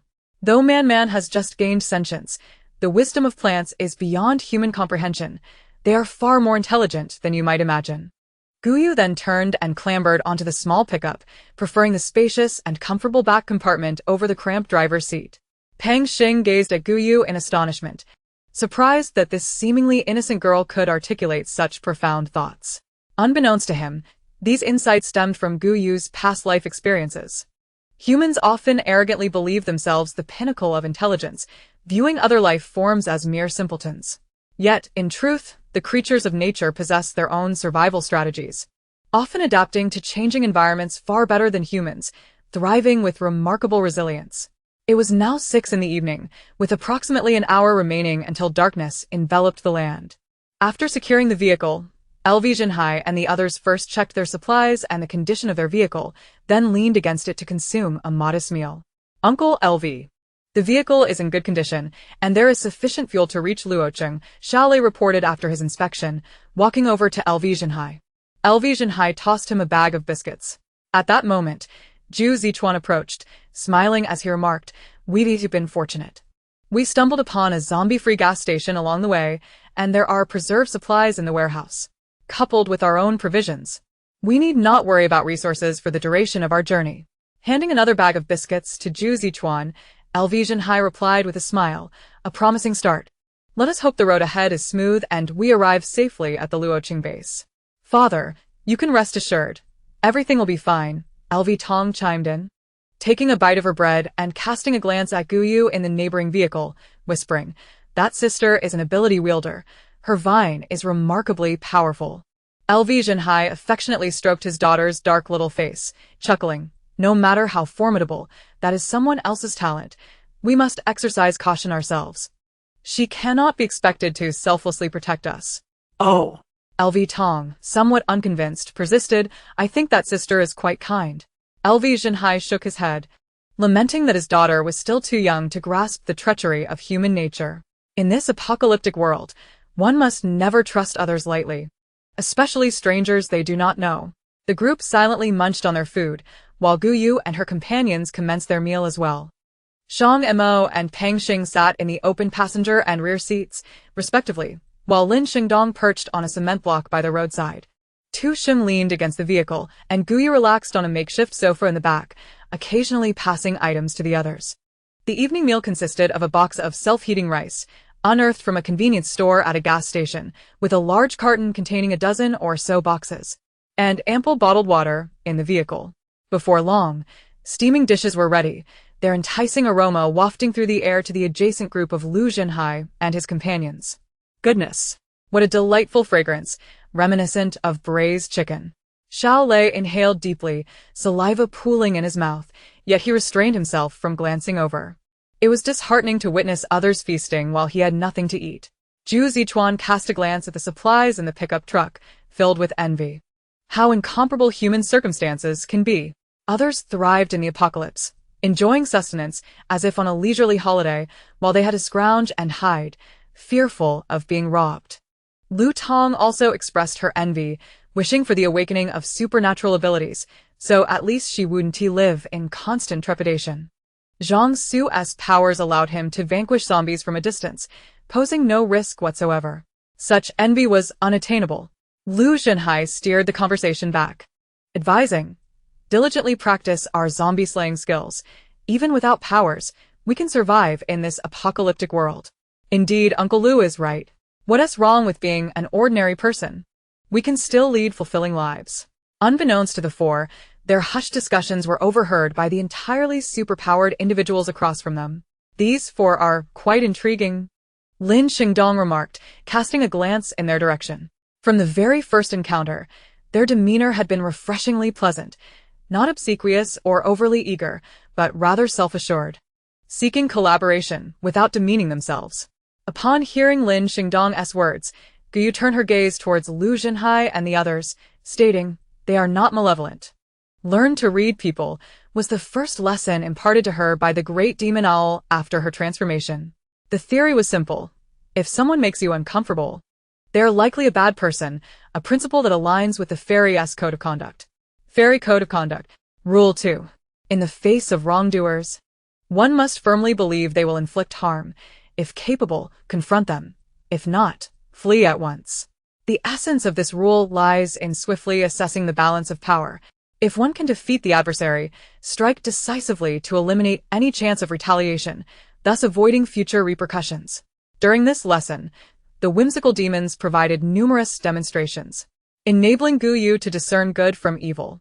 In this regard, she undoubtedly surpassed 90 of humanity. Shang Mo concurred with Gu Yu's assessment. A wise leader, 2 obedient executors, and the youngest girl devoid of rebellious tendencies. This team structure was quite ideal. They bear a striking resemblance to us, remarked Gu Yu, suddenly recognizing the similarities between the two groups. Their leader was Shang Mo, while Lin Xingdong, Peng Xing, and Tu Sheng were the executors, with Gu Yu also fulfilling that role. She did not consider herself an unpredictable variable, as she felt her survival skills were commendable. After all, she had managed to endure alone in the apocalypse for 10 days. What Gu Yu was unaware of was that in Shang Mo's eyes, she represented the greatest unpredictable variable, albeit a positively influential one.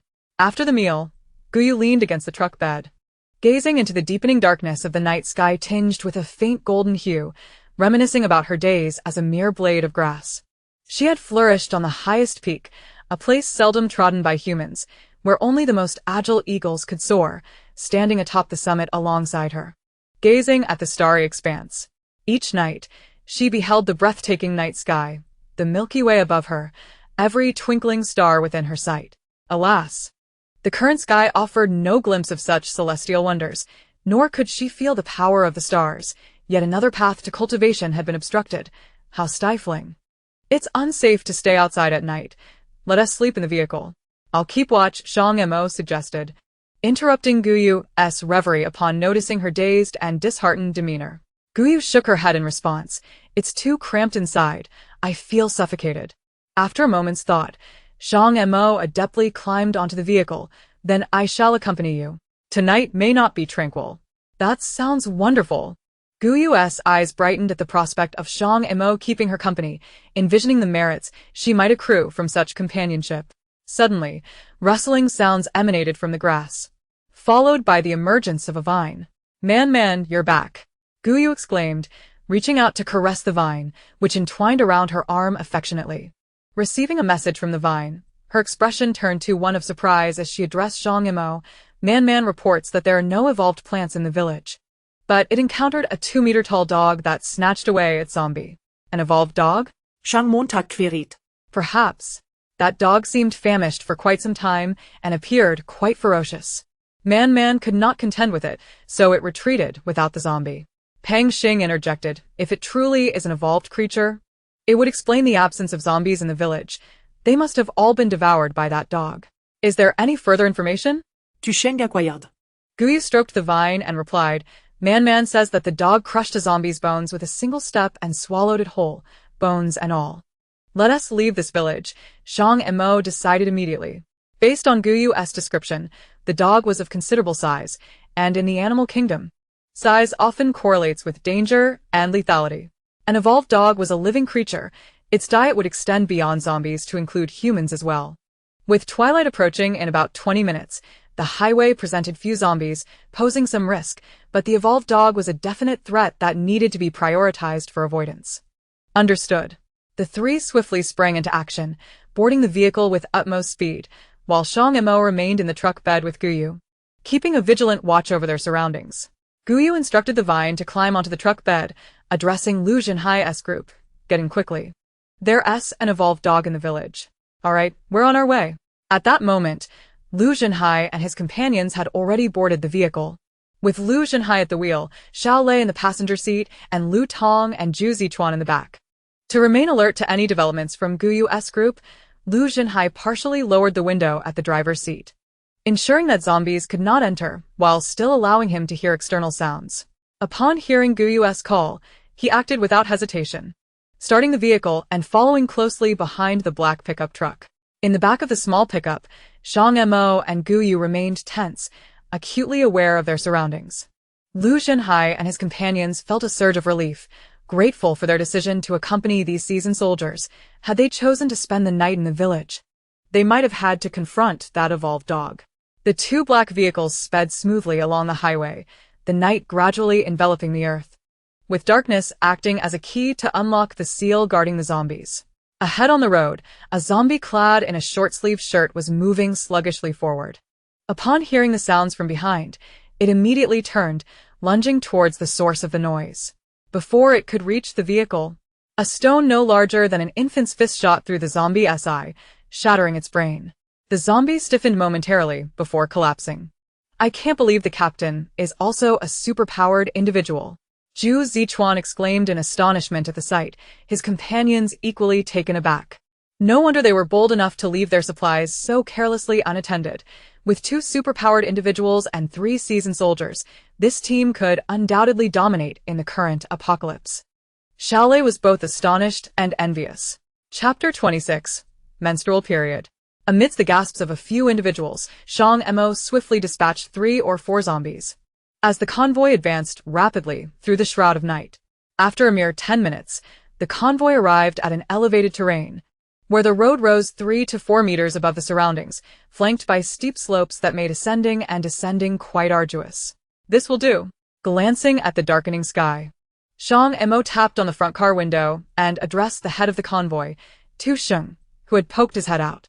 Tu Sheng nodded slightly and relayed the command to the driver, Pang Xing. Upon receiving the instruction, Pang Xing gently pressed the brake, bringing the vehicle to a halt by the roadside.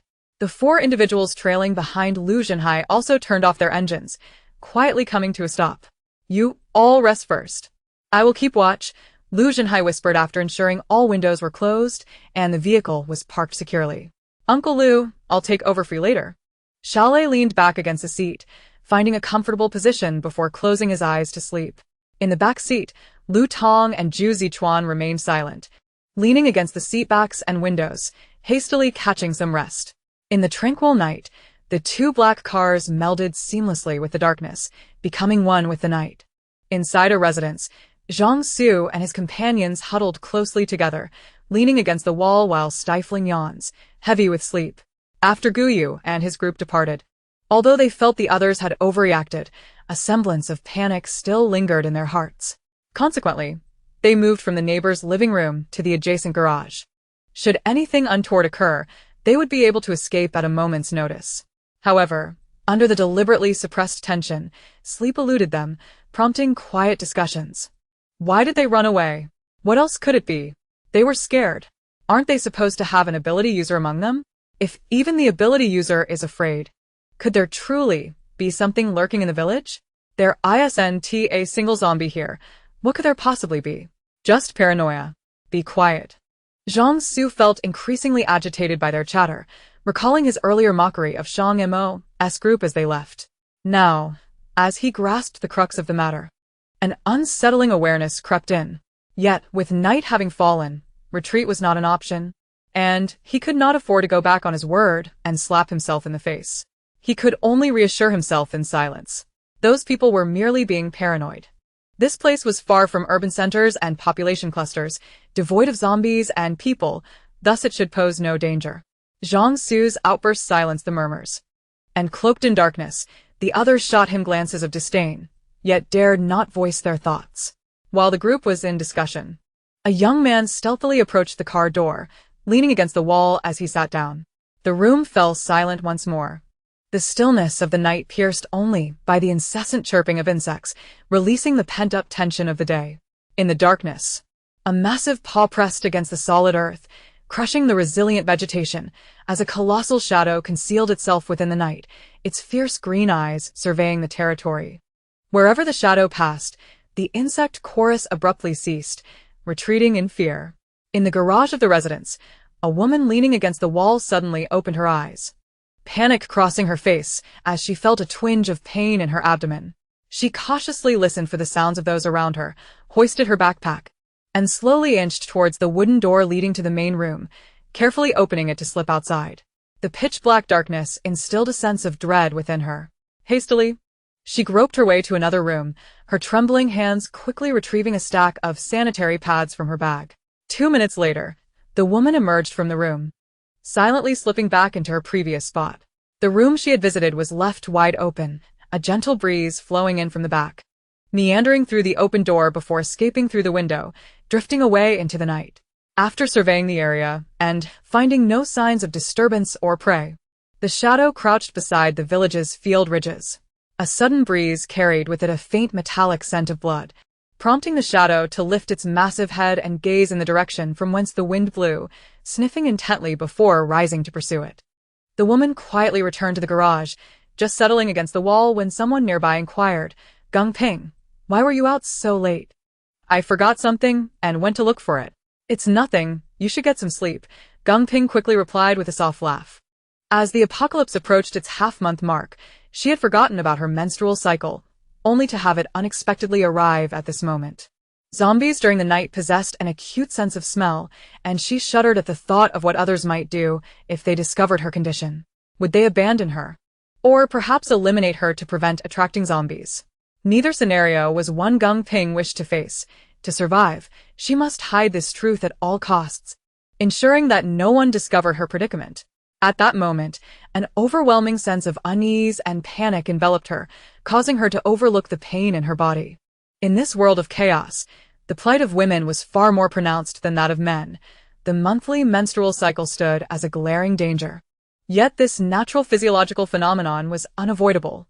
One could hardly remove the uterus. How then would humanity persist and thrive? As Gung Ping wrestled with her unease, time ticked away, second by second. The occupants of the room gradually succumbed to slumber, sliding down the wall and curling up on the ground, occasionally murmuring in their dreams.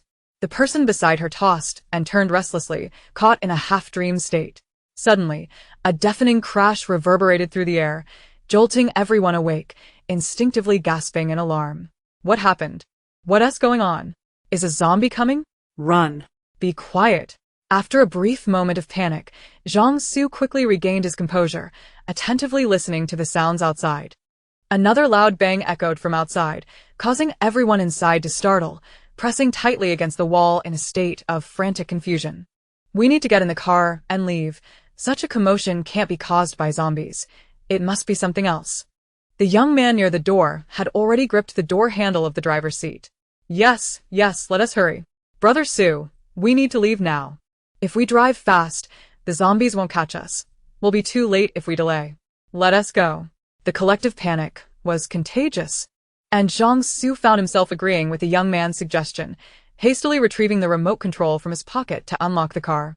The young man swiftly pulled open the car door and took his place in the driver's seat. Zhang Su, whose driving skills were notoriously poor yet considered himself quite adept, realized that he could not entrust his life to him at this moment. If worst came to worst, he would leave alone. Zhang Su was utterly unreliable. Even with his awakened abilities, he was still a liability, akin to mud that could not prop up a wall. Once in the driver's seat, the young man turned to Zhang Su and said, Brother Su, pass me the keys. You handle the remote attacks on that creature outside while I drive. Chapter 27. Fleeting Escape. Zhang Su's face darkened instantly. After a moment's hesitation, he reluctantly handed the keys to the young man, his dissatisfaction palpable. The monster is so dangerous. You won't confront it yourself, but instead send me? What a cunning plan. Zhang Su conveniently forgot the flattery and kindness the group had shown him throughout their journey, as well as the various privileges he enjoyed. The provisions found by the convoy had all been selected by him first, ensuring he received the choicest portions. His seat was either in the driver's or passenger's position, never experiencing the cramped conditions of the back seat. With his interest piqued, he relished the company of the women in the car to alleviate his boredom. Why did he possess such advantages? Simply because he was an ability user, capable of protecting the group in critical moments. Zhang Su reveled in his power, yet was unwilling to fulfill his obligations. Due to the shroud of night, Zhang Su's emotional upheaval went unnoticed, and his sudden retreat was concealed by the darkness.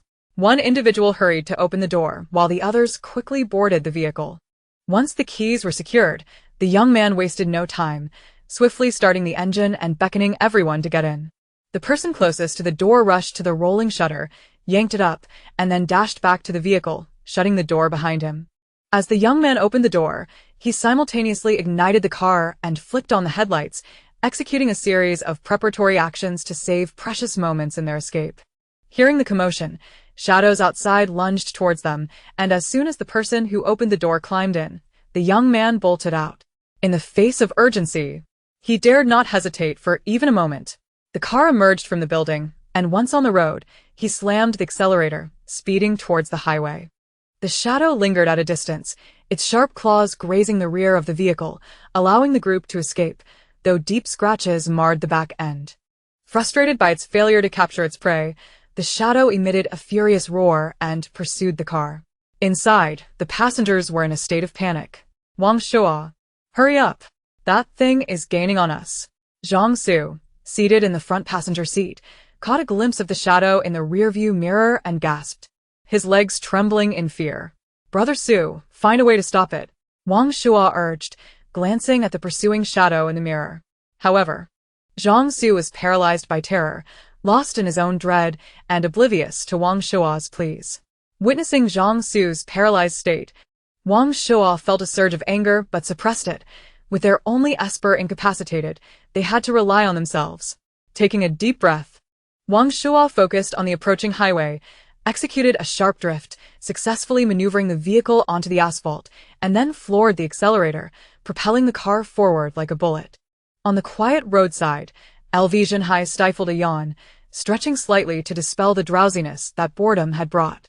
LV Tong and the others slept restlessly, occasionally shuddering in their sleep. In the back of the small pickup, Shang Mo remained alert to the surroundings, while Guyu slept soundly in his embrace. Tendrils entwined around them both, ready to sense any disturbance. Dongzi, once we return to base, keep a close eye on Guyu. Su Ryuan might try to approach her. Pang Xing remarked, hands resting on the steering wheel as he spoke to Lin Xingdong in the passenger seat, while Tu Sheng occupied the back seat. lying down and dozing off. Don't worry, I won't let Su Ruyuan have a chance to snatch her away, Lin Xingdong replied, leaning against the car window, handing a can of drink to Pang Xing before cracking open one for himself. Continuing, Guyu has her sights set on the captain. She wouldn't even glance at the butcher, let alone Su Ruyuan. I'm not her type, Tu Xing interjected. It's not that I'm beneath her notice. Plenty of women fancy me. Lin Xingdong shot back without hesitation. Sure, but not a single one can fight zombies or save lives. The conversation dwindled, and Tu Xing, realizing the futility of arguing, closed his eyes to return to sleep. At that moment, Pang Xing suggested, Butcher, I think you could be a bit more refined. Women tend to like that. Agreed, Lin Xingdong chimed in. If I had your youthful face, I'd charm 10 or 8 women and send that freeloading Su Ruyuan packing. Tu Xing, still with eyes shut, responded, I recall one mission where Dongzi posed as a male escort and charmed an alluring wealthy woman who was willing to pay 2 million a year for companionship. Xingzi and I could only watch and envy. Right, that wealthy woman was quite the catch. Beauty and a figure to boot. Pang Xing concurred. Lin Xingdong felt a surge of frustration, muttering, Don't bring it up. It was all artificial, a manufactured beauty. A manufactured beauty is still a beauty. If she looks that good, her base must be exceptional. Pang Xing laughed, glancing at the rearview mirror as he noticed lights emerging in the distance. Abruptly shifting his tone to seriousness, We've got trouble. A vehicle is rapidly closing in. Tu Xing sat up immediately, while Lin Xingdong rolled down the window to peer outside.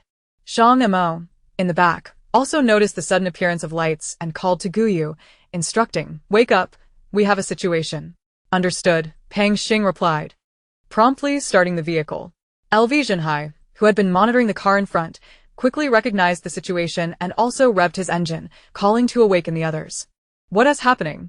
Zhu Zichuan, just waking up and still disoriented, asked anxiously. A car is tailing us, LV Zhenhai explained as he drove, noting that they hadn't encountered any other vehicles along the way, indicating it must be Zhang Su and his group. It's likely that the village's evolved dog has detected them, LV Tong speculated, glancing at the approaching lights.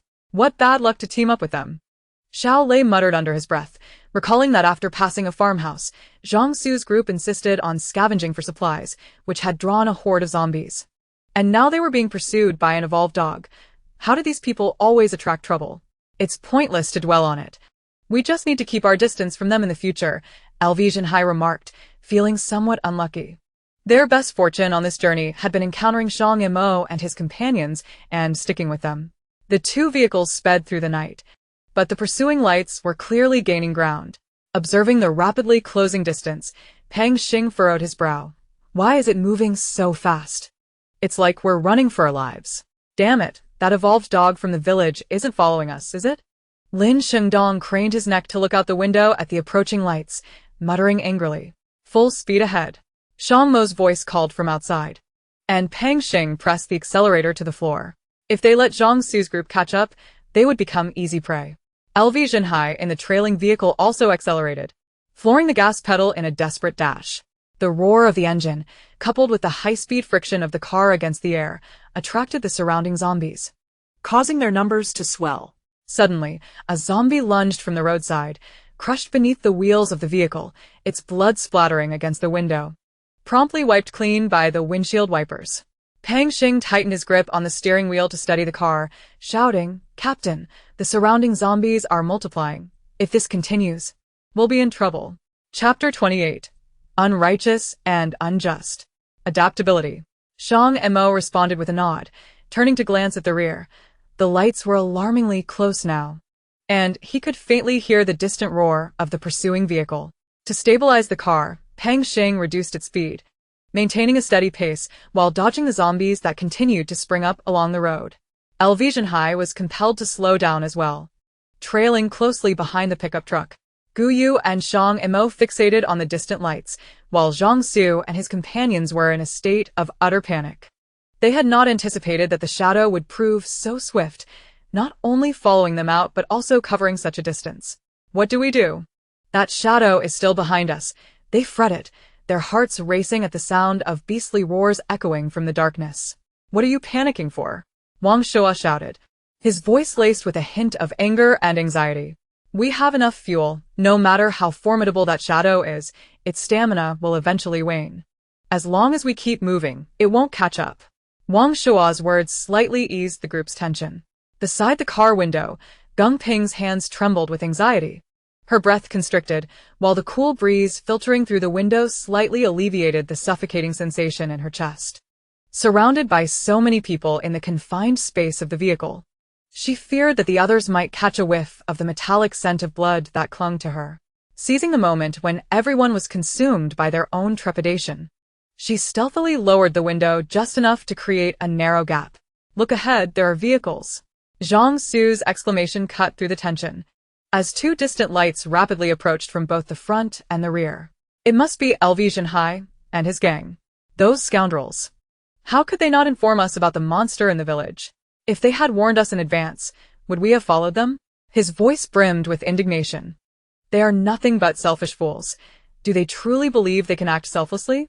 The group harbored deep resentment toward Shang Mo and LV Zhenhai for their premature departure, attributing their current predicament to the lack of forewarning. Yet, it was overlooked that the relationship between the two factions had been strained from the outset. Moreover, Shang Mo and his companions hadn't slipped away unnoticed. If the others had chosen not to follow, whom could they blame?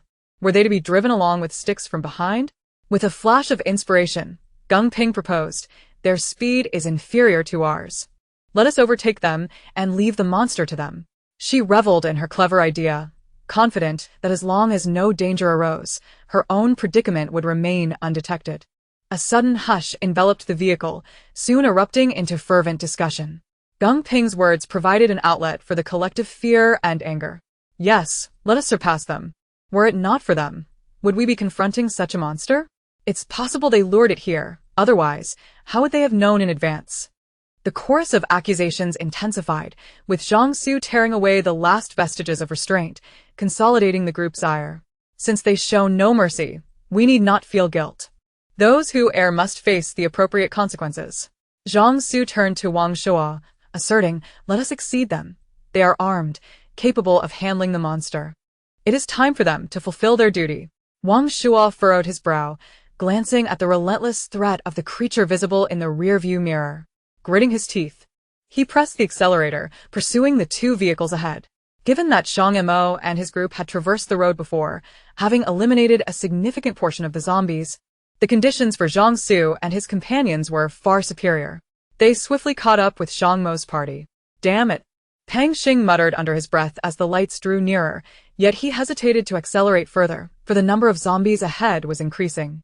A collision at such high speed could easily send their vehicle hurtling off course. Tu Chung raised his night vision binoculars, scanning the situation ahead, and hastily unfurled a map. Calling back to the others, "Captain, it's bad.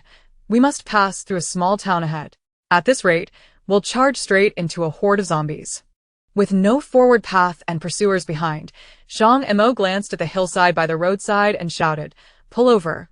Quickly ascend the mountain." A small town's population could easily exceed 10,000, and with nightfall, the noise of the vehicle would surely agitate the zombies. Entering now would be tantamount to seeking death. In contrast, the threat from the mutated dogs trailing behind seemed somewhat diminished. They had 5 ability users among them. Along with dwindling ammunition, they could still fight. Without hesitation, Pang Xing activated the emergency lights to alert LV Zhenhai and his companions in the following vehicle, then parked by the roadside. Seeing this, LV Zhenhai quickly did the same, disembarking to join Shang Mo's group. "Captain Shang, what's wrong?" he inquired, glancing toward the front. Up the mountain, Shang Mo replied tersely, leading Gu Yu and the others toward the ascent. LV Zhenhai and his companions hastily grabbed their backpacks and followed suit. As the group scrambled up the hill, Zhang Su and his companions drew closer, astonished to see the 2 vehicles parked by the roadside. "Why have they stopped? Should we halt as well? Are you mad? The shadow behind us is relentlessly pursuing.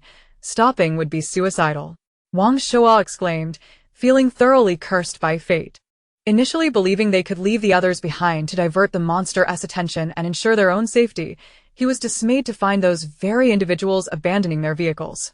"Damn it, why is this monster so fixated on us?" Zhang Su could not restrain his frustration. The group was engulfed in panic. attributing their misfortune to their own luck and the selfishness of Shang Mo and his party. Midway up the hill, they found refuge in a sheltered hollow, pausing briefly. Shang Mo and the others wielded night vision binoculars to assess the situation below. With so much equipment and a full tank of gas in the vehicle, abandoning it felt like a painful sacrifice. Considering the acute sense of smell of the dogs, they chose this location in hopes of reclaiming their vehicle and supplies later. Through the binoculars, a car sped past from the valley below toward the distant town, followed closely by a swiftly moving black figure. Goodness, that evolved dog is enormous. Almost the size of a grizzly bear. Lin Shengdong exclaimed in astonishment as he observed the dark silhouette racing through the lens. Where? Guyu blinked her wide eyes, peering into the shadowy depths of the valley, unable to discern anything. Shang Mo smiled faintly and handed her the binoculars. Upon receiving them, Guyu caught sight of the creature's tail, shifting her gaze to a vehicle parked at the edge of the town. They've stopped. Tu Ching added. The evolved dog has followed them as well. LV Jinhai and his companions, being ordinary individuals with impaired night vision, could only whisper, Captain Shang. Are we staying here for the night? Shang Mo responded, let us remain here for now. We can rest for a while. I will alert you if anything arises. Zombies are the evolved dog's food, and with so many of them in the town, the dog should not venture out to hunt. Moreover, this location is sheltered and elevated, making it difficult for zombies to reach us. Unless unforeseen circumstances arise, this place should be safe. Thank you, LV Jinhai expressed gratefully. After a night of vigilance and climbing such a high mountain, he was exhausted, promptly laying his head on his backpack and dozing off. LV Tong and Zhu Zichuan followed suit, while Xiao Lei stayed awake to keep watch. Suddenly, Lin Shengdong exclaimed, I've just discovered that my ability can be utilized at night. It's incredibly clear. Oh. Shang Mo and the others replied dismissively, returning their focus to the valley below. Shouldn't you be a bit more surprised? Lin Shengdong remarked, perplexed by their lack of reaction. Tu Cheng brought his fingers together, conjuring a flickering white flame at his fingertips, illuminating the darkness. Whose ability doesn't he work at night? Pang Xing patted Lin Shengdong on the shoulder, adopting a fatherly tone. Child, be a bit smarter. Don't make your father worry. Get lost, Lin Shengdong shot back, rolling his eyes at Pang Xing. The playful banter among the group left LV Jinhai and his companions utterly dumbfounded. Heavens! Why are there 4 supernatural beings among them? Is it truly so effortless to become one? Moreover, judging by the expressions of the others, they suspect that Pang Xing might also possess powers. Lu Jinhai and his companions exchanged glances, but the darkness enveloping them made it impossible to see anything clearly. They attempted to speak, yet the eerie silence compelled them to swallow their words. Nonetheless, the realization that all 5 of Guyu's companions were endowed with abilities filled the 4 with elation. As long as they followed them, they would undoubtedly reach the Luoqing base safely. Upon witnessing the car engulfed by zombies, Pang Xing voiced his confusion. Why are the zombies surrounding them without making a sound? Do they somehow know that evolved dogs feast on zombies? If they were aware, they would have fled long ago. Perhaps they are simply paralyzed by fear. Glancing down the mountain, Lin Shengdong yawned and reclined against the seat.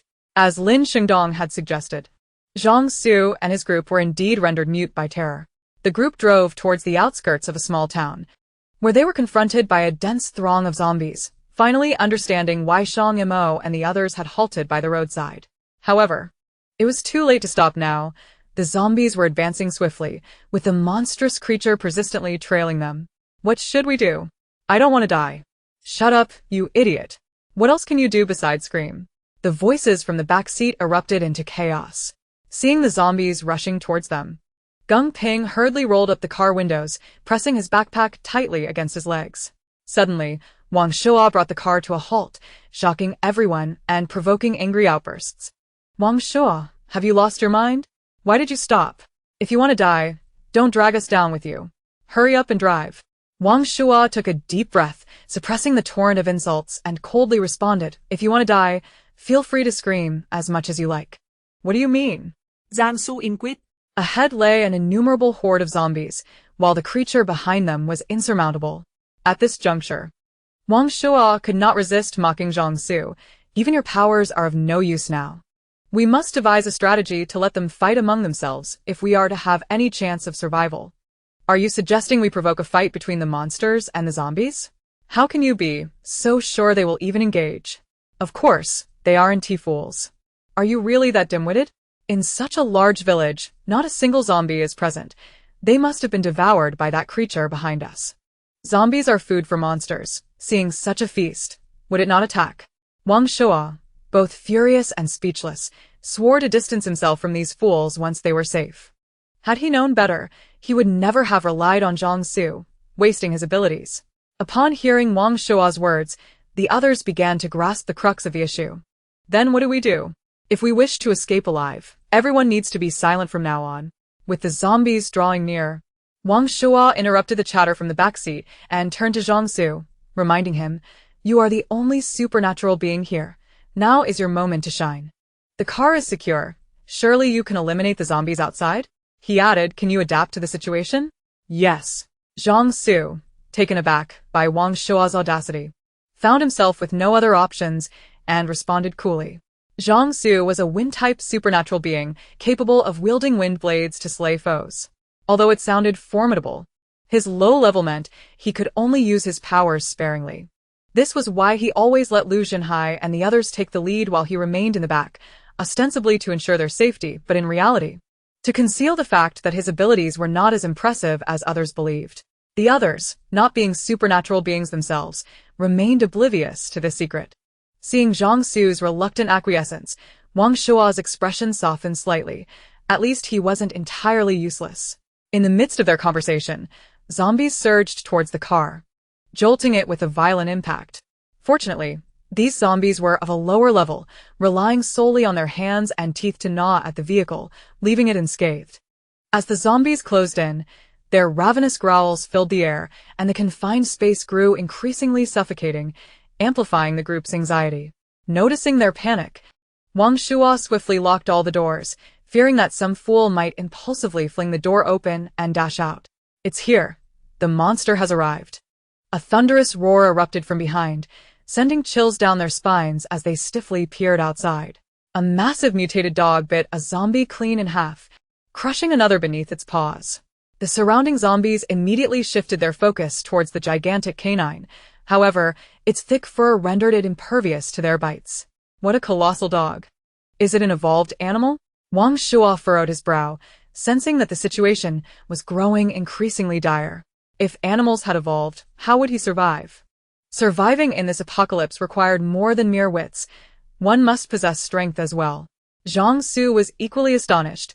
While he was indeed a supernatural being, this dog's rate of evolution was evidently surpassing his own. Furthermore, it consumed zombies without succumbing to their infection. What did this signify? It indicated that this evolved dog was superior to him, entirely immune to the zombie virus. Zhang Su remained uncertain whether he had developed immunity after becoming a supernatural being. As Wang Shuo had anticipated, the sight of so many zombies exhilarated the giant dog, which effortlessly dispatched them, ignoring the occupants of the car.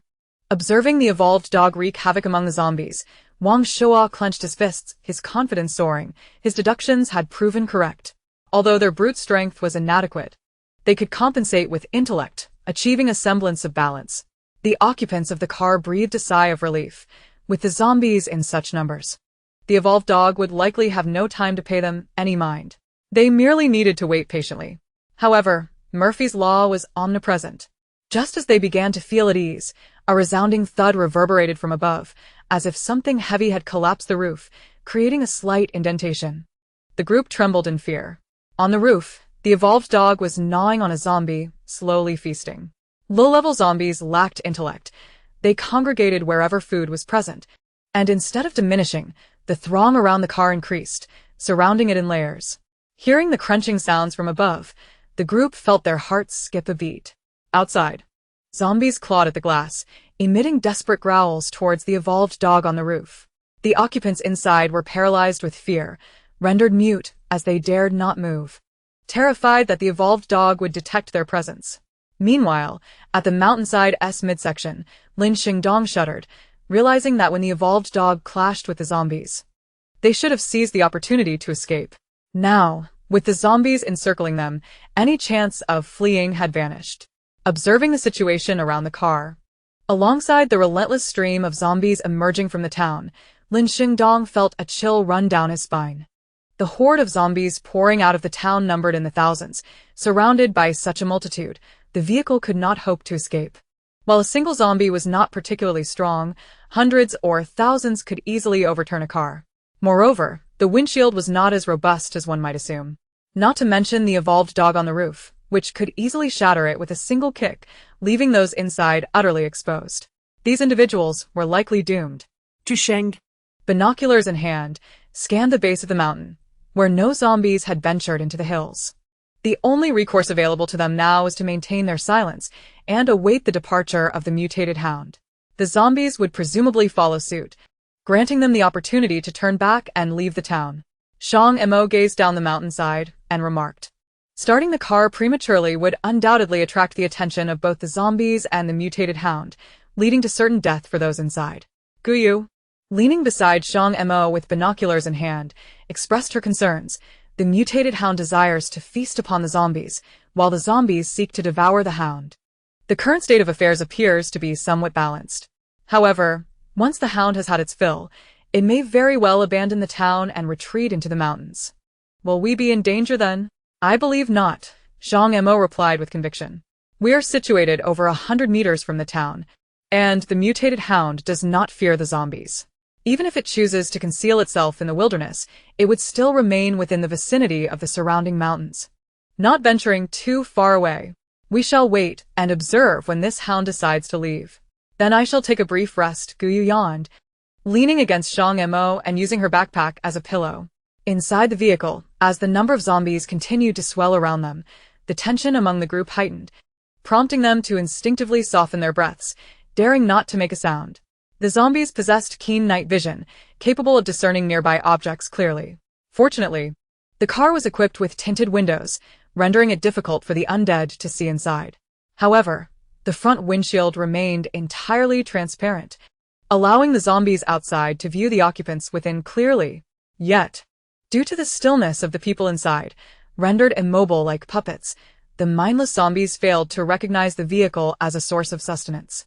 Suddenly, a sound erupted from within the car, a result of nerves fraying, as someone inadvertently released a fart, followed by a series of them. As the saying goes, silent farts are odorless, while noisy ones are often foul. A series of farts can be both noisy and malodorous. The group, having endured poor meals and restless sleep, found the potency of this flatulence unbearable. The windows were tightly sealed, causing the air circulation to be severely compromised. The stench lingered, overwhelming them to the point of nausea. Yet they dared not move, resorting instead to quiet curses. Who the hell just farted? What did you eat to make it smell so vile? I'm about to lose my lunch. Stop talking. With every word, you're inhaling more of it. Do you find the scent delightful? Just then, another round of flatulence interrupted their grievances, the odor even more pungent than before. The group instinctively held their breath, but could not endure for long, and as they exhaled, the foul stench returned with a vengeance. What in the world? Have you been ill? You stink to high heaven. I apologize. I had a can of expired food last night, and my stomach is protesting. However, I assure you, I am not suffering from diarrhea. I can't take it anymore. Can we crack a window? If I vomit, the smell will only worsen.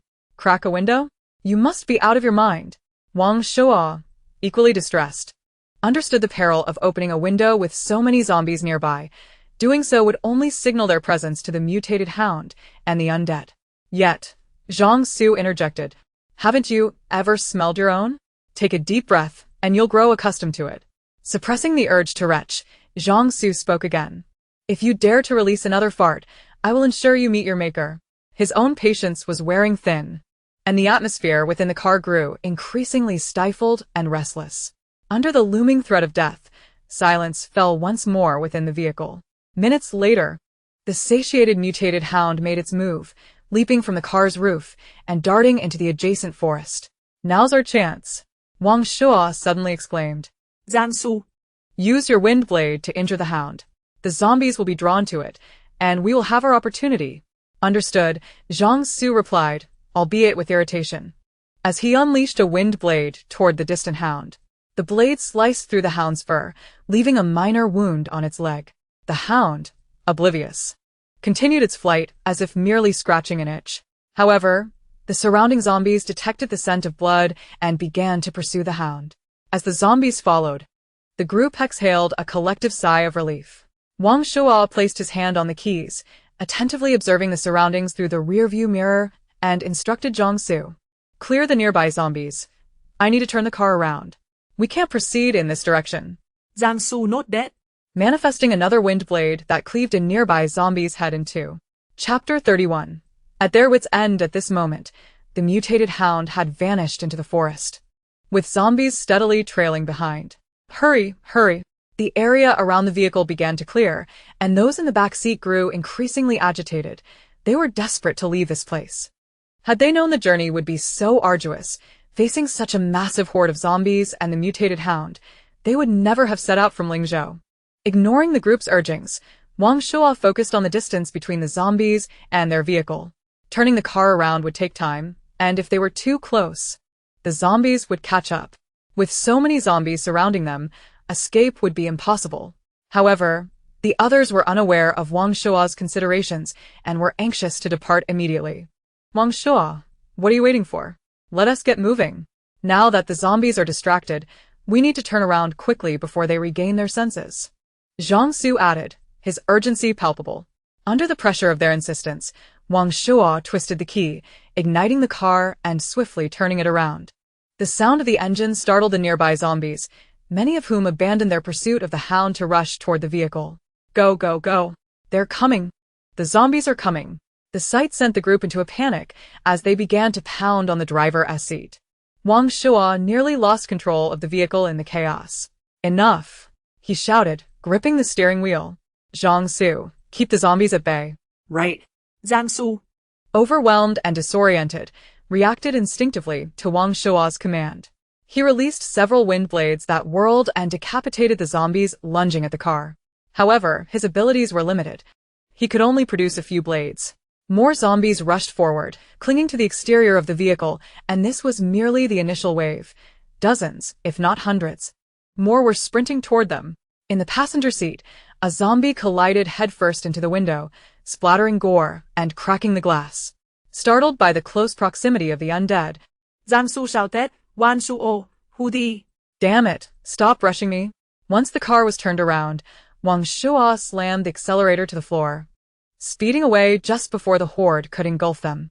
As the distance between them and the pursuing zombies widened, the group let out a collective sigh of relief, only to be assaulted by the sudden, overpowering stench, causing them to gag and hastily roll down the windows for fresh air.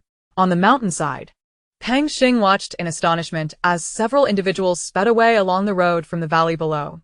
Impressive. They've managed to escape. Zhang Su truly demonstrated his capabilities, skillfully seizing the moment amidst such tension to lead the others to safety. Tu Cheng also acknowledged Zhang Su's merit, initially perceiving him as vain and self-absorbed, yet now recognizing his cunning and bravery, which was indeed surprising. However, the driver was not Zhang Su. Lin Shengdong glanced at the vehicle below and scoffed disdainfully. It is another young man, a taciturn fellow who stands in stark contrast to others, a shrewd and reticent individual. Pang Xing and Tu Sheng raised their binoculars for a closer inspection, their astonishment palpable. Indeed, it was true. During our previous conflict with Zhang Su, this lad remained silent, later observing us from the window. He was also the first to notice our relocation and departure. Lin Shengdong, perplexed, remarked, "This fellow is quite astute. How could he possibly choose to be a subordinate to someone like Zhang Su? Why would a graceful heron wish to mingle among a flock of chickens?" Tu Sheng interjected. He is merely an ordinary person, devoid of any extraordinary abilities. No matter how clever he may be, what difference does it make? Aligning himself with those possessing powers certainly offers him a more comfortable existence. Casting his gaze upon the situation below, Shang Mo addressed the group. It is perhaps for the best that they have departed, thereby averting numerous unforeseen complications. At dawn tomorrow, we shall also take our leave.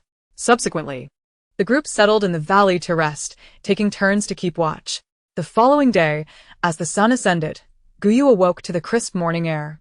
Stretching her limbs, she noticed the vines peeking out from the grass, gliding over to her side. Sister, your biological clock is remarkably punctual. You awaken precisely at 7 a.m. every day, remarked Lin Shengdong, who was on watch. I have grown accustomed to it, Guyu replied with a smile. Observing that the others were still asleep, she quietly retrieved her toiletries from her backpack and stealthily moved aside to freshen up. Before long, the others began to stir. Seeing Guyu rinsing her mouth, Lu Zhenhai and the others experienced a surreal sensation. What once seemed mundane and commonplace in peacetime now appeared extravagantly wasteful. Being an ability user is truly enviable, Lu Tong murmured, gazing at Guyu longingly as she pulled out a bottle of mineral water and some biscuits to nibble on. Shang Mo and the others, having witnessed this before, were unfazed and pulled out their toothbrushes to begin their own morning routines. The four from Lu Zhenhai quietly echoed, indeed. Being an ability user is quite advantageous. They silently contemplated this as they commenced their breakfast. After finishing their meal, the group prepared to take action. First, meticulously assessing their current situation. Their vehicle was stationed at the foot of the mountain they had occupied, while the entrance to the town lay at the base of another mountain, where the zombies congregated in abundance. There were a considerable number of zombies on the road, at least a couple of hundred.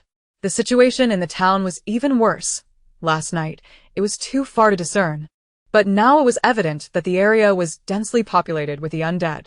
It seemed that the town had been bustling with activity during the outbreak, leading to such an accumulation of zombies. Observing the scenario below, Shang Mo felt a sense of foreboding and inquired, "How far are we from Luo City?" Tu Shang consulted the map and replied, "Approximately 250 to 6 kilometers. On foot, it would take several days." He turned to Shang Mo and suggested, "Captain, we could take the Chengchu Expressway. Though it may be farther, the route is through desolate mountains and wilds, devoid of such towns, which should prove safer." After pondering for a moment, Shang Mo turned to Lu Zhenhai and asked, "Can your vehicle travel nearly 400 kilometers? Absolutely. Lu Zhenhai nodded vigorously.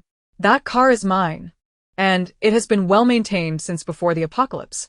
Before encountering you, we passed a gas station where all the zombies had been eliminated, and we filled the tank to the brim.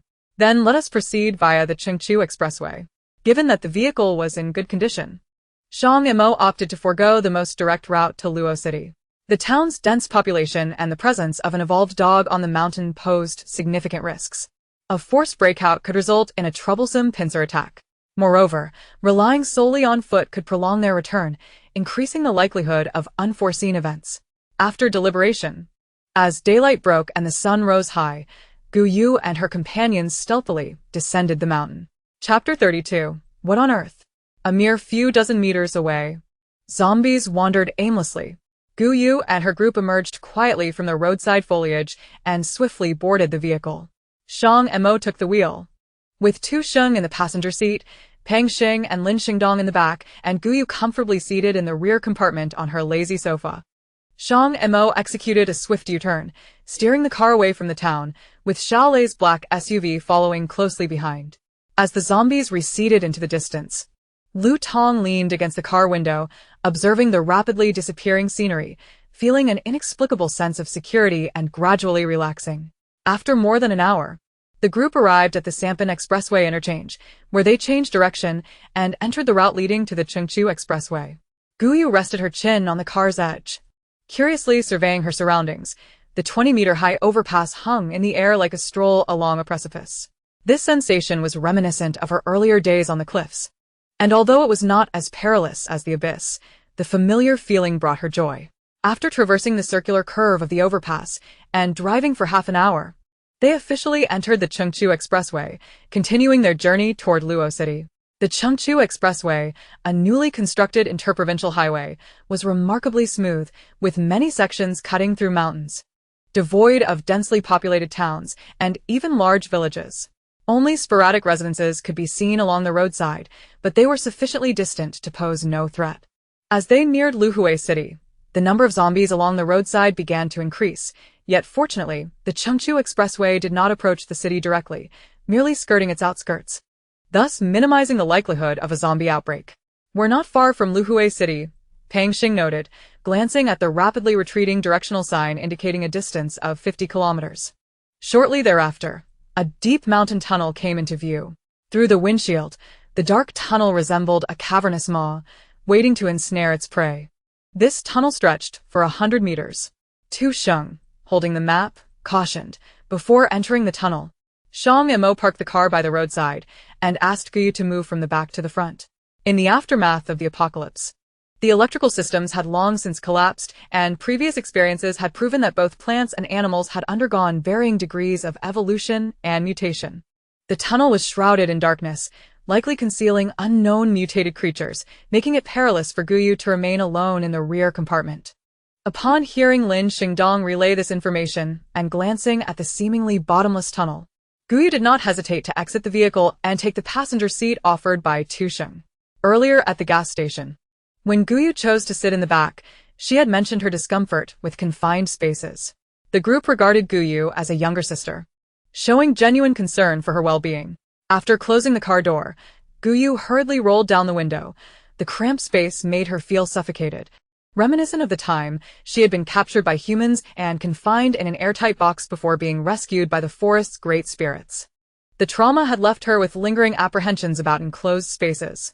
Once she fastened her seatbelt, Shang Mo noticed Guyu's small gestures and slightly furrowed his well-defined brows, realizing that under the current circumstances, she would need to endure.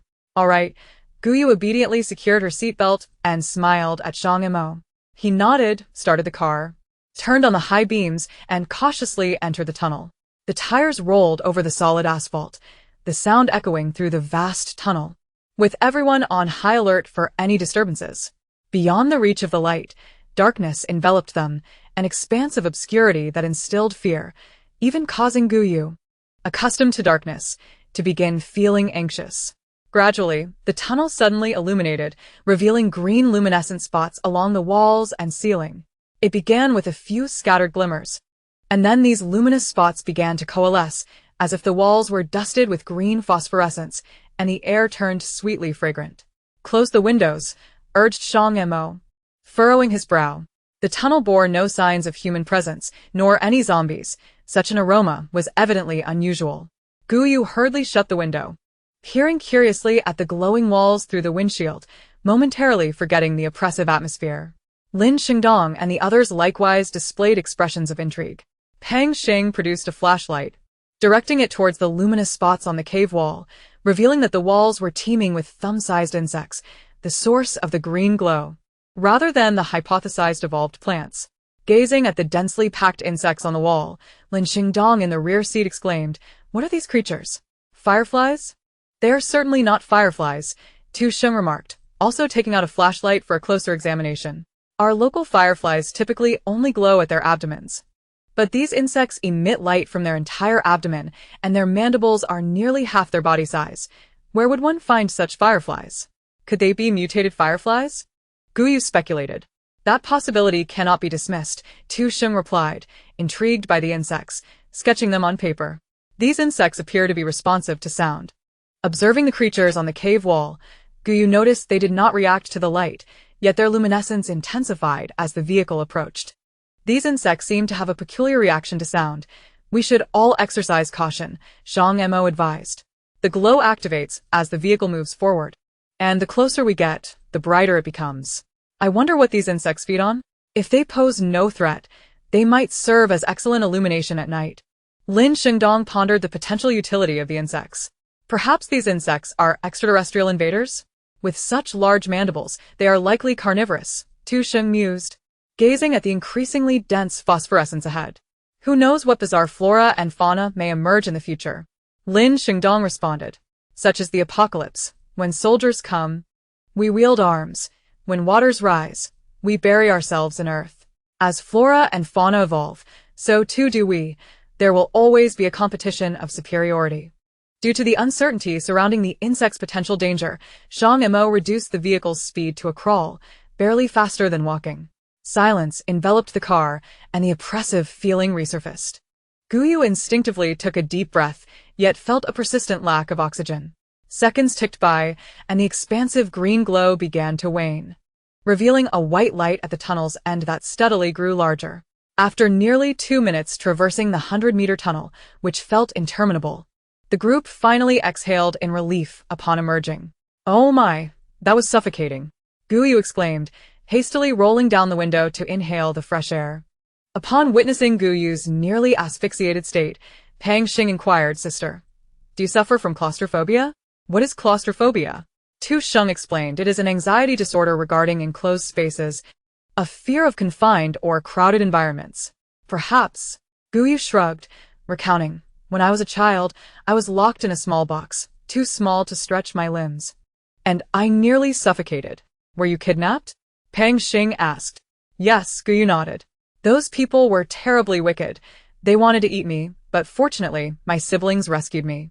The group was not overly shocked by Guyu's revelation, for their line of work necessitated a familiarity with the shadows lurking beneath the light.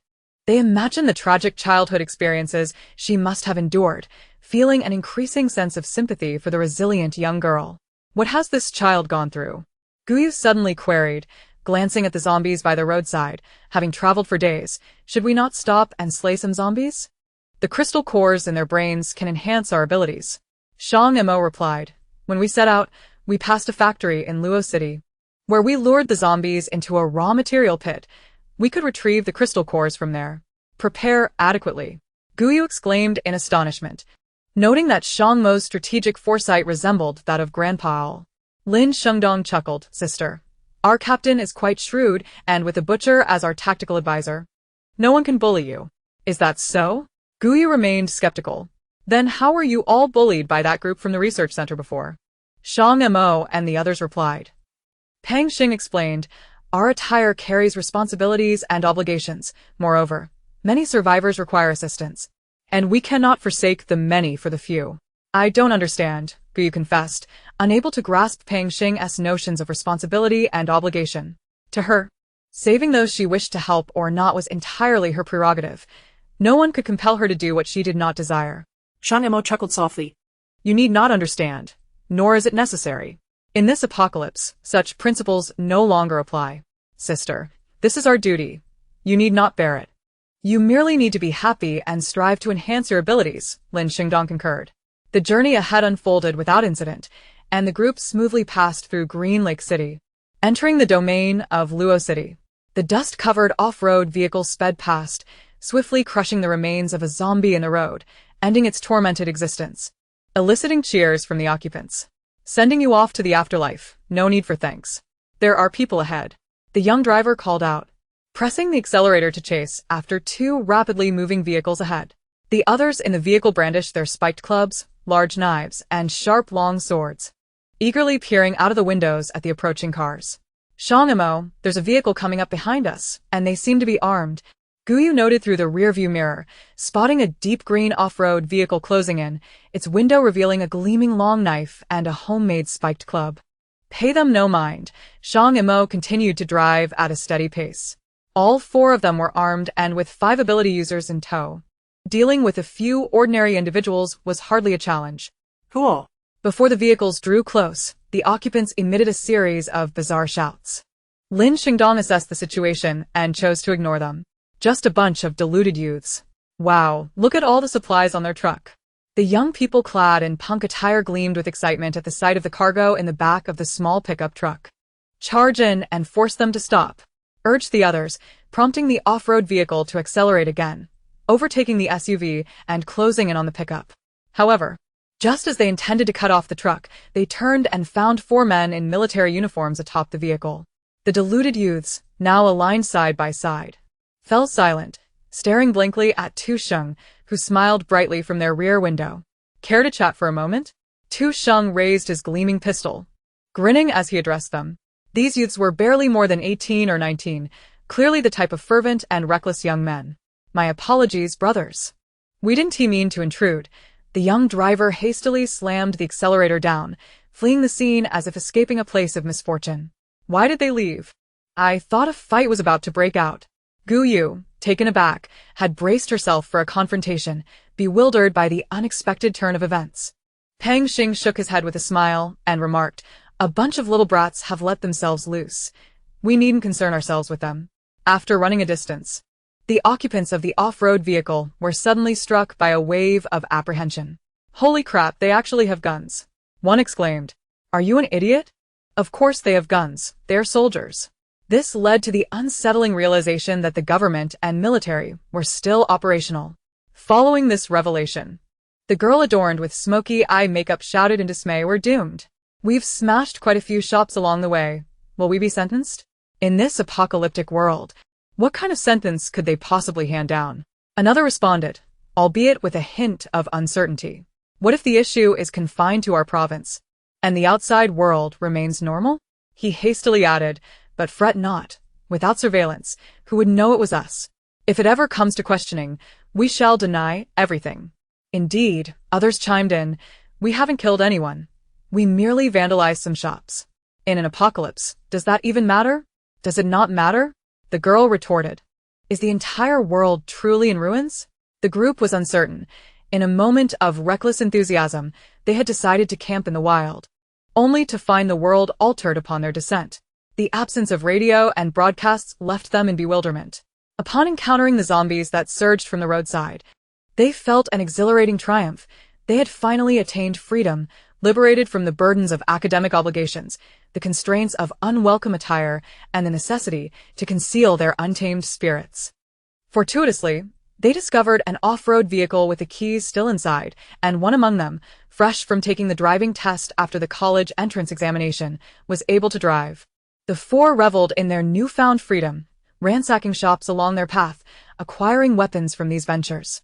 After a prolonged silence, a young man cleared his throat and timidly suggested, "Perhaps we should temper our exuberance moving forward? What if a military unit suddenly appears?" "That is a valid point. We've merely indulged a little. It should not pose a major issue." The group fell silent, each reaching into their bags for a can of Black Bull energy drink to soothe their rattled nerves. As today had not been particularly joyous. 2 hours later, Guyu and his companions veered off the highway and onto city roads. After half an hour of driving, they halted in front of a factory named Hongri Paper Mill, once a pillar of Luoqing's economy. The mill had been gradually marginalized due to the municipal government's industrial revolution, losing its status as a leading enterprise and relegating it to a secondary factory. Nevertheless, the Hongri Paper Mill still possessed a rich heritage, though its equipment was somewhat antiquated. The expansive factory premises housed well-maintained machinery and production lines that rivaled those of newer establishments. As they approached the factory entrance, they immediately spotted a massive cement pit nearby, plunging 3 to 4 meters deep, filled with hundreds of zombies continuously howling. After clearing the zombies near the gate, the group entered the factory, with Guyu and his 4 companions moving towards the cement pit, while Lu Zhenhai, accompanied by Xiao Lei and Zhu Zichuan, headed towards an adjacent workshop. "So many zombies!" Lu Tong exclaimed in astonishment, witnessing the densely packed pit of the undead for the first time. Due to the overcrowding, some of the smaller zombies had been trampled to a pulp, and upon catching the scent of living flesh wafting from above, they became agitated, clawing desperately at the air. Kicking some rubble into the pit, Lin Xingdong turned to Butcher Tu and suggested, "Let us just burn them." "Agreed," Tu replied, glancing down into the pit and estimating the number of zombies to be around 100. Given the pit's nearly 4-meter depth, the flames would not spread to the surroundings. Lu Zhenhai and the others approached, pointing to a warehouse behind them. "We found a few boxes of gasoline in the storage. Should we use it to incinerate them?" Soon after, they retrieved the gasoline and doused the zombies with it. A flicker of white flame appeared between Tu's fingers. With a swift gesture, he cast the flame into the pit, igniting the gasoline at the bottom. In an instant, flames erupted skyward, and the stench of decay assaulted their senses, prompting them to retreat and wait quietly in a nearby pavilion. The billowing smoke soon attracted the attention of nearby survivors. A convoy consisting of 4 pickup trucks and 2 cars was busy transporting supplies and equipment from the factory. A young man, around 21 or 22, took a break from the hustle, stealthily stepping aside to light a cigarette, savoring a puff. "You sly dog, that was quick," another young man in a black t-shirt approached, surprised to see the cigarette. "You still have some? Let me have a puff." The young man turned and grinned. "Just this one, next time. I'll have to apply to join the city scavenging trips, or I'll run out." After taking a generous drag, he passed the cigarette to the other. The young man took a puff, feeling a wave of relief wash over him, and they began to chat idly. Spotting the black smoke rising in the distance, the young man exclaimed, "Look over there. It seems someone is at the Hongri paper mill." The other, perplexed, replied, "What could possibly be there besides paper? What would they be doing there? Who knows?" The young man replied, taking another deep drag before returning the cigarette and heading off to find the convoy leader, Chu Changming, who was by the vehicle, recording the supplies they had gathered. The distance to the Hongri paper mill was not far, and the black smoke was quite conspicuous. Prend-il que Shang Mo guesse attention? "Uncle Chu, there may be survivors over there. Should we go check it out?" The young man in black t-shirt suggested. Chu Changming glanced at the half-loaded truck and then at the youth. "Yu Yan, take 2 people and go see. If there are indeed survivors, bring them back to the base." Understood. Yu Yan took 2 companions and drove towards the direction of the smoke. Meanwhile, at the paper mill, Shang Mo and his 9 companions stood beneath a low shed, waiting for the fire to subside. Watching the thick smoke, Lin Shengdong inquired, "Butcher, how long will this fire burn?" "Surely not 4 or 5 hours. Realizing the lateness of his inquiry, he added, "Was it a bit late to ask that?" Two shot him a glance. "Don't worry. It won't last more than an hour. My flames burn hotter than usual, and with gasoline, it will be quick." Beep. Beep. Beep. After waiting for about 10 minutes, a white sedan drove into the factory. Noticing Shang Mo and the others beneath the shed, Yu Yan quickly honked to grab their attention. "Hey Yu Yan, you're quite the fast one, aren't you? We just returned to Luocheng, and you're already here." Upon seeing the familiar white vehicle, Peng Xing and the others smiled and waved from afar. Unlike them, Yu Yan had joined after the world had changed, making him a bit of a rookie and one of the few with special abilities at the base. The white sedan swiftly approached and parked smoothly. Yu Yan and his companions jumped out, grinning. "We were drawn here by the smoke, moving supplies from a nearby factory. Where are Biao and Shintong?" Noticing unfamiliar faces among Peng Xing's group, Yu Yan inquired with a smile. However, the smiles on Peng Xing's faces vanished instantly as Shang Mo's voice turned somber. "They sacrificed themselves." "What?" Yu Yan's expression froze, and with a soft sigh, he remarked, "Perhaps it is for the best. Surviving in such an apocalypse is merely suffering." He turned to Shang Mo and the others, saying, "After you left, we encountered a highly toxic mutated plant in Dongshan, resulting in the deaths of 4 or 5 people. Professor Yun mentioned that the greatest dangers in the future apocalypse will not be the zombies, but rather the mutated flora and fauna, as well as advanced zombies. We've already encountered mutated plants on our way back." The group, including Shang Mo, had long come to terms with the departure of their companion, exhibiting no overwhelming sorrow or despair. "Has it already begun?" Yu Yan exclaimed with astonishment, realizing the urgency of informing Professor Yun. "By the way, have you obtained the documents?" "Yes, we have," Lin Shengdong replied, his expression somewhat grim. "It's time to settle some scores." "Settle scores? What do you mean?" Yu Yan asked, puzzled. "Isn't acquiring the documents a cause for celebration? Why the need for reckoning? The blueprints and intelligence we received are fundamentally flawed. If it weren't for my sister's intervention, we would have met a dire fate," Peng Xing retorted in anger. "Damn it, those scoundrels!" Yu Yan echoed, equally incensed. "The military currently possesses only this one experienced and intact special operations team. Their intention is to sabotage Shang Mo and his team, crippling the military's strength to seize power. Once we return, there will be ample time to address them," he added, turning to Lu Jinhai and the others. "You have also brought back 5 survivors, which is commendable. Allow me to introduce you. Lu Jinhai, Lu Tong, Xiao Lei, and Zhu Zichuan." Lin Shengdong smiled and, upon stepping closer to Guyu to introduce her, was preempted by Shang Mo. "Guyu, my girlfriend, and a new member of our team." "Hello." Guyu greeted the 3 with a radiant smile. "What?" Yu Yan's eyes widened in disbelief, his expression one of shock, mirrored by the 2 others beside him. Soon enough, the trio regained their composure. "Congratulations, congratulations," Yu Yan exclaimed, his excitement palpable. "Congratulations, Mo Go. After 28 years of singlehood, you finally have someone to share your warmth with." "Indeed," Shang Mo replied, proceeding to introduce Yu Yan and the others to Guyu. Although he had limited interaction with the latter 2, he was aware that they had aligned themselves with other factions. This gesture was also a declaration of ownership, marking Guyu as his and eliminating unnecessary complications, while subtly warning Su Ruyuan. Chapter 35. The abduction of Shang Mo. Su Ruyuan aligned with the governmental faction. Initially the boyfriend of Muanin, the mayor's daughter. He awakened his powers shortly after the apocalypse, rapidly ascending in status within the camp while becoming increasingly indulgent. The government and military factions, at odds with one another, both aspired to take the helm of the base, seeking control over its development. Despite the apocalypse being a recent occurrence, the discord among various factions was becoming increasingly apparent. Yu Yan turned to the other two, instructing, "Please report the situation here to Uncle Chu. I'll remain to assist Mo Ge." After a moment's hesitation, the two acquiesced, mistakenly believing they had successfully concealed their true intentions, assuming Yu Yan merely wished to catch up with the others.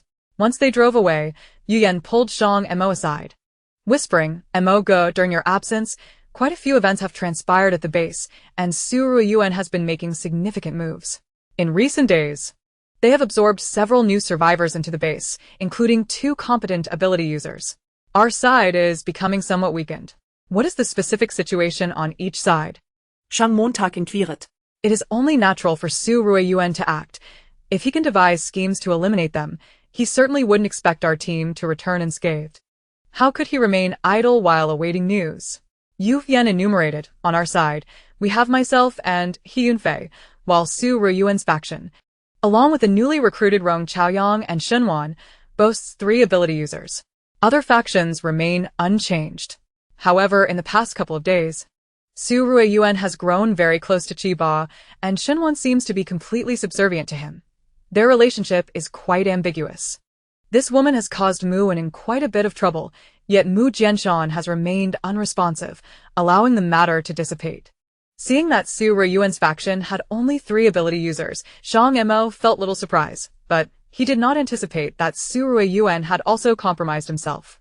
Maintaining a relaxed demeanor, Shang Mo noted Yu Yan's mounting anxiety and remarked, "Mo Ge, perhaps you should suggest to the commander that we need to devise a strategy to recruit those small factions of ability users. If Su Ruyuan's group were to seize power, we might never know what havoc they would wreak upon the base we have painstakingly built. The commander has his considerations. Suitable ability users will naturally be recruited." Shang Mo replied. He understood that the commander aimed to preserve the team's integrity.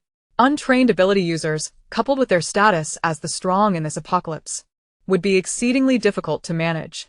Without a tightly knit team to safeguard the base, it would swiftly devolve into a mere gathering place for survivors rather than a stronghold capable of saving humanity. "Let us hope for the best," Yu Yan sighed. Shang Mo patted his shoulder reassuringly, smiling, "There's no need for excessive worry. This time, we are fortunate. All 4 of us have awakened our abilities. And Guyu is also an ability user. In total, we now have 7 ability users." "Really?" Hearing Shang Mo's words, Yu Yan's face lit up with delight. Shang Mo nodded.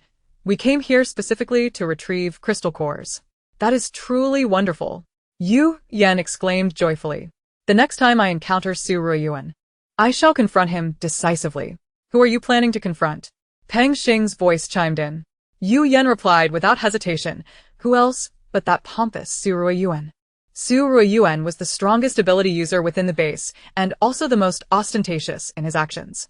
While ordinary individuals dared not offend him, the recent apocalypse had not been long enough for the disparities among ability users to become glaringly apparent, and others were not intimidated by him.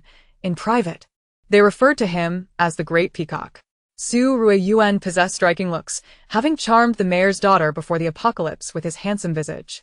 Following his awakening, he ascended to the pinnacle of power, his arrogance swelling as his Sea King tendencies began to surface. Although many approached him willingly, he was notorious for his predatory behavior. Employing various tactics, should gentle persuasion fail, he resorted to coercion and manipulation.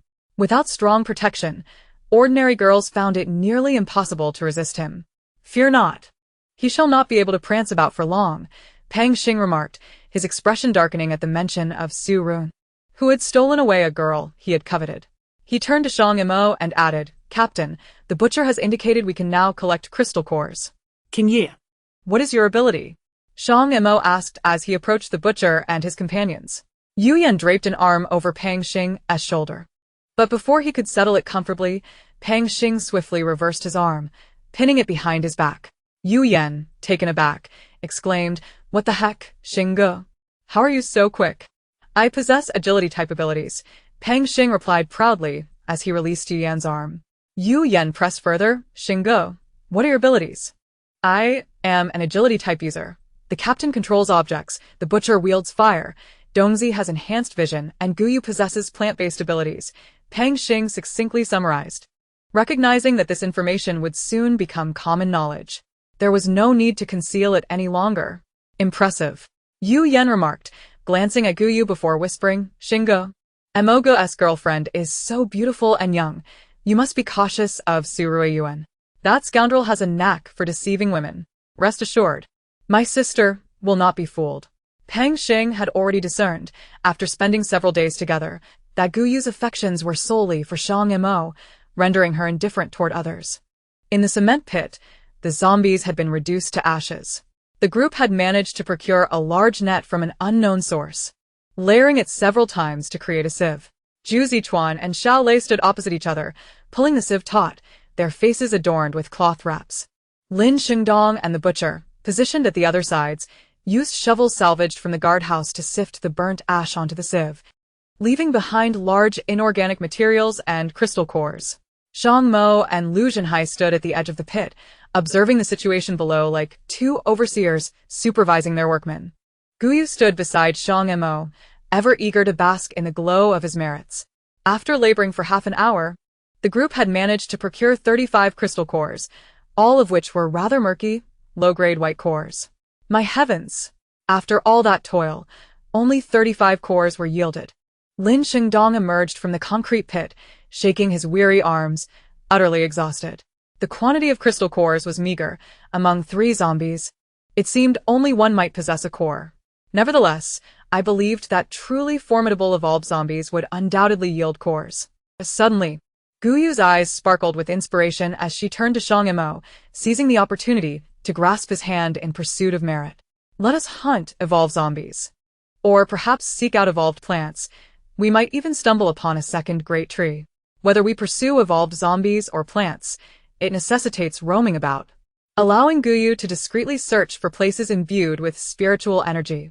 Just in case one day Shang Mo is unwilling to grant her merit, she would have an escape route. "How clever I am!" Guyu reveled in her little scheme, oblivious to the fact that Shang Mo was keenly aware of her cunning.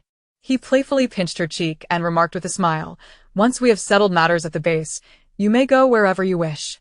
"I wish to go to the great forest," Guyu promptly replied, as she certainly preferred the familiar woods. "If only I could entice Shang Mo to accompany me there." They gathered their belongings and prepared to return to the base. With the crystal cores in hand, Shang Mo had no intention of lingering. He took Guyu's suggestion to heart. With over 100 zombies yielding merely 30-odd cores, the number was indeed scant. To rapidly enhance their strength, they could not remain idle. They must venture forth, actively seeking resources and opportunities. Chapter 36, A Dilemma. Around 4 in the afternoon, Guyu and her companions followed Chu Changming's convoy back to the base. Luo City was the stronghold of the base, and the surrounding situation had long been mapped out by resource-gathering convoys. Their return journey was uneventful, save for a few scattered zombies. The base was situated atop a high mountain west of Luo City, its elevation granting it a strategic advantage, with a great river flowing a kilometer away, making it both defensible and difficult to assault. There was but one winding road leading up the mountain, at the foot of which stood 2 5- or 6-story commercial buildings, while many small villas adorned the hillside. The mountaintop had been leveled for the construction of a signature villa, a project halted by the apocalypse. However, the buildings on the mountain were perfectly repurposed into a secure zone for the base. The convoy halted before the base's gate, which was essentially a rudimentary roadblock. Majorque. "How was the harvest?" inquired a guard, clutching a rifle, as he approached with a smile. "Not bad," Chu Changming replied, leaning out of the car window. "We have 4 survivors. Please assist with their registration." As the guard conversed with Chu Changming, Lin Xingdong exited the vehicle and bid farewell to Lu Zhenhai and the others. "Someone will guide you through the registration process. Just follow their lead from here on." "Thank you for your assistance," Lu Zhenhai expressed sincerely.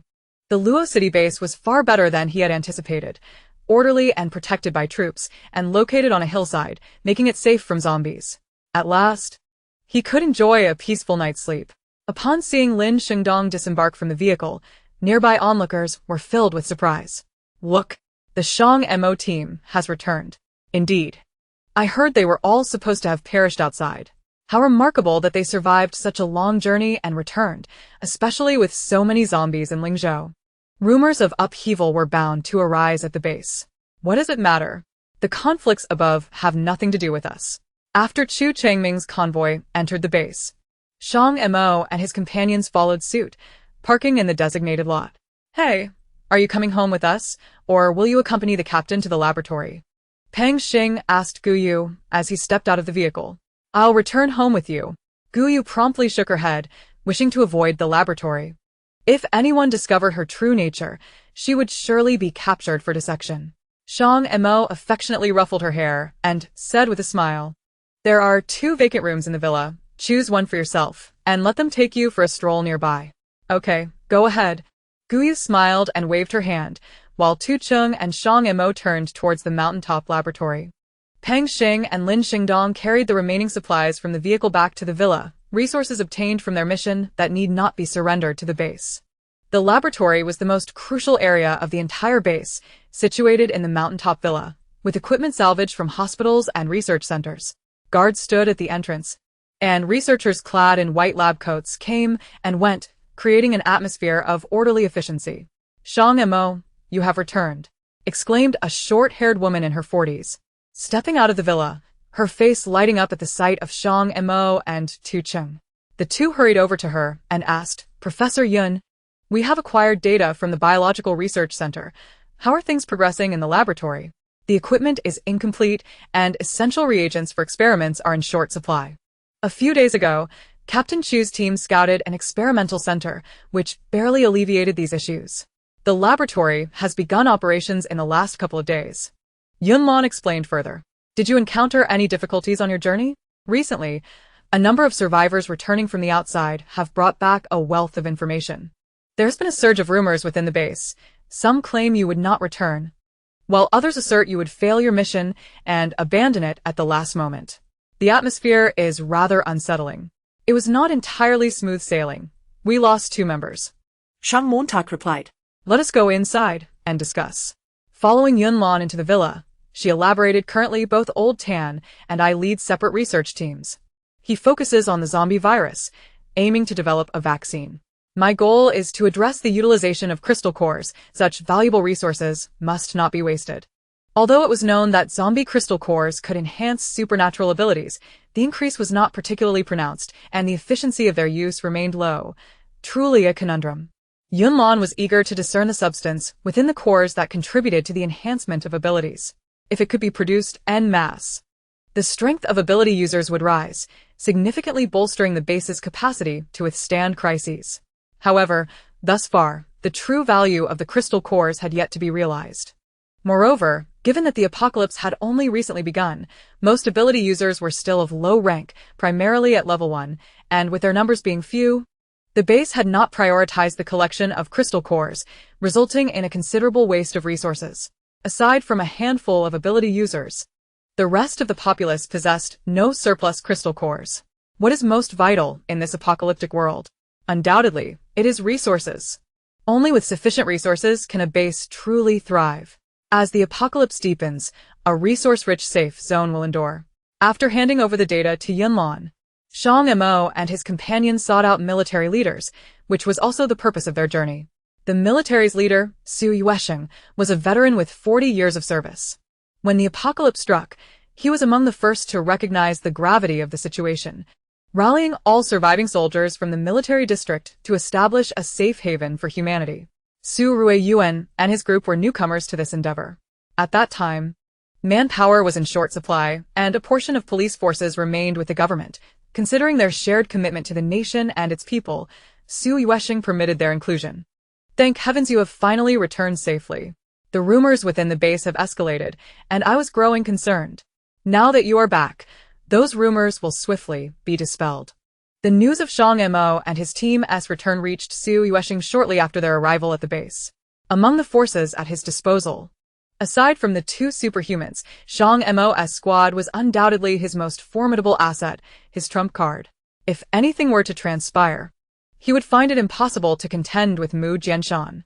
As Shang Mo and his companion entered Su Yueshing's office, they looked at him solemnly and spoke. Commander, Biaozi and Chen Tong have made the ultimate sacrifice. The smile on Su Yueshing's face froze, and after a prolonged silence, he exhaled a heavy sigh. His voice laden with sorrow. Let us hold a memorial service to honor these two exceptional soldiers who have given their lives for us. Commander. Noticing the fatigue etched on Su Yueshing's face, Shang Mo hesitated but eventually voiced, the Silver Wolf Squad requests collective retirement. Over the past 8 years since our inception, we have accomplished 358 missions, including 106 major cases and 252 minor ones. Upon hearing Shang Mo's words, Su Yueshing appeared to age several years in an instant, exuding an air of exhaustion and despondency. Continuing, Shang Mo stated, Biaozi and Chen Tong expressed that they do not regret sacrificing their lives for the country and humanity while clad in this green uniform. Wearing this attire comes with a sacred mission, but it also brings about a multitude of constraints and helplessness. Regardless of whether we wear this uniform, we remain soldiers of Huaxia. Yet, under the current circumstances, the weight of responsibility embodied in this uniform threatens to crush every individual who dons it. Su Yueshing understood Shang Mo's sentiments all too well. However, as a soldier, the imperative to protect one's homeland and safeguard the populace is of utmost importance, an unwavering belief and boundary.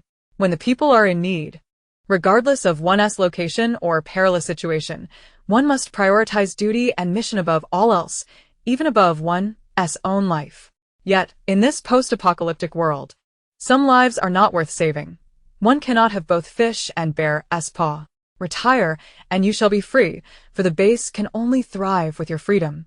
From now on, you will be regarded as special consultants to the base, and this will be announced during Biaozi and Chen Tong's memorial service.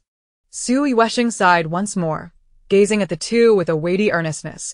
Without the constraints of this green uniform, you will have greater opportunities for development. However, always remember, you were once a soldier. Yes, Commander.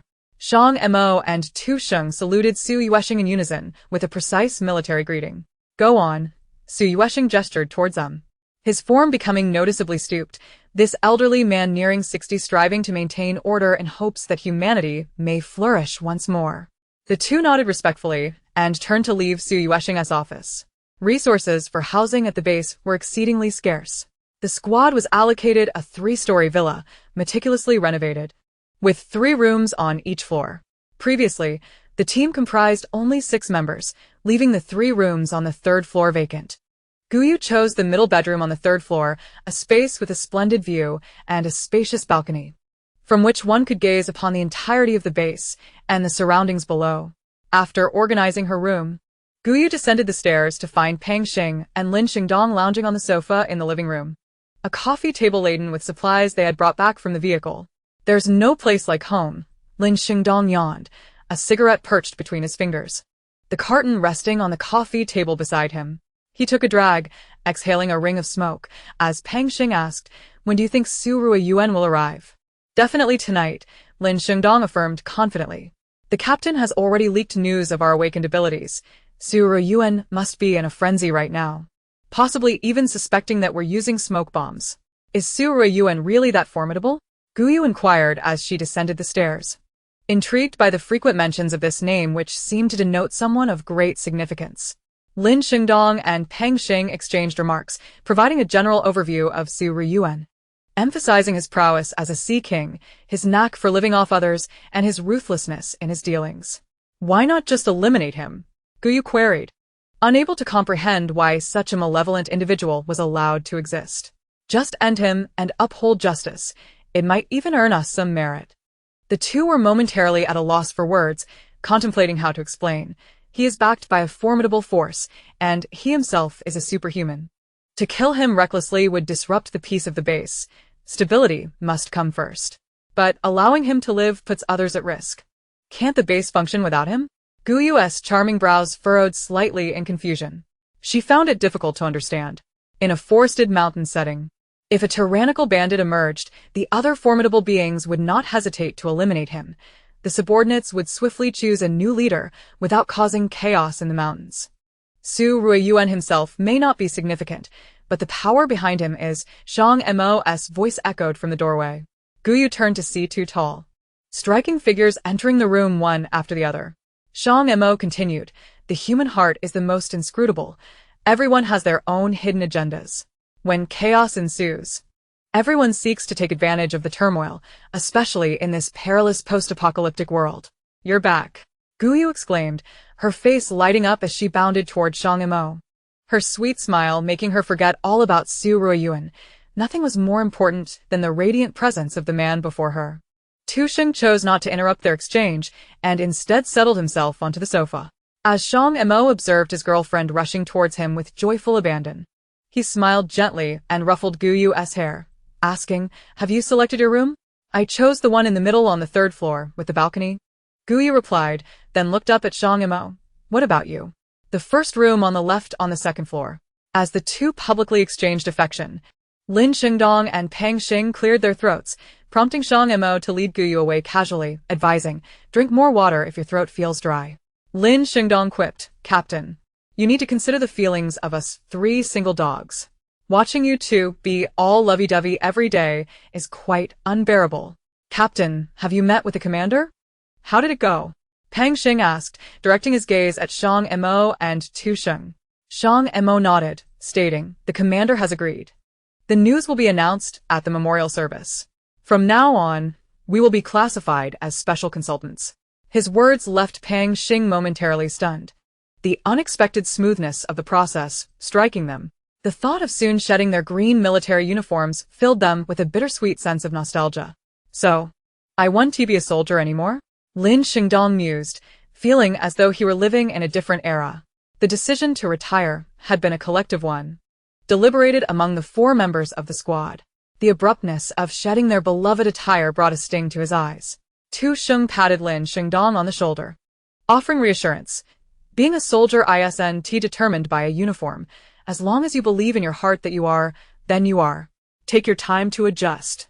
Shang Mo rose and ascended the stairs, with Guyu promptly following, sensing that he was somewhat disheartened and in need of comfort. The two ascended the staircase one after the other. With strong, graceful fingers gripping the golden doorknob, he pushed open the white wooden door, stepping inside as Guyu followed closely behind. Is something the matter? Shang Mo turned to inquire of Guyu. She shook her head, her curious eyes scanning the neatly arranged items within the room, evidently the abode of someone with a disciplined nature. I need to change clothes. Go ahead.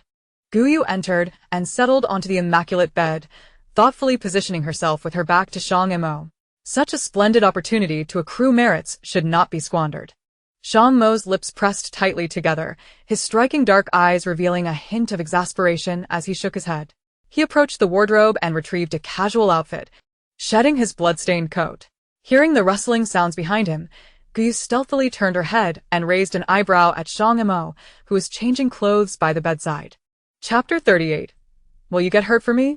The man, arms crossed, lifted the hem of his green t-shirt, revealing his sun-kissed skin, a sculpted waist, and well-defined abs, all of which showcased his strength and vigor, igniting a flurry of fantasies.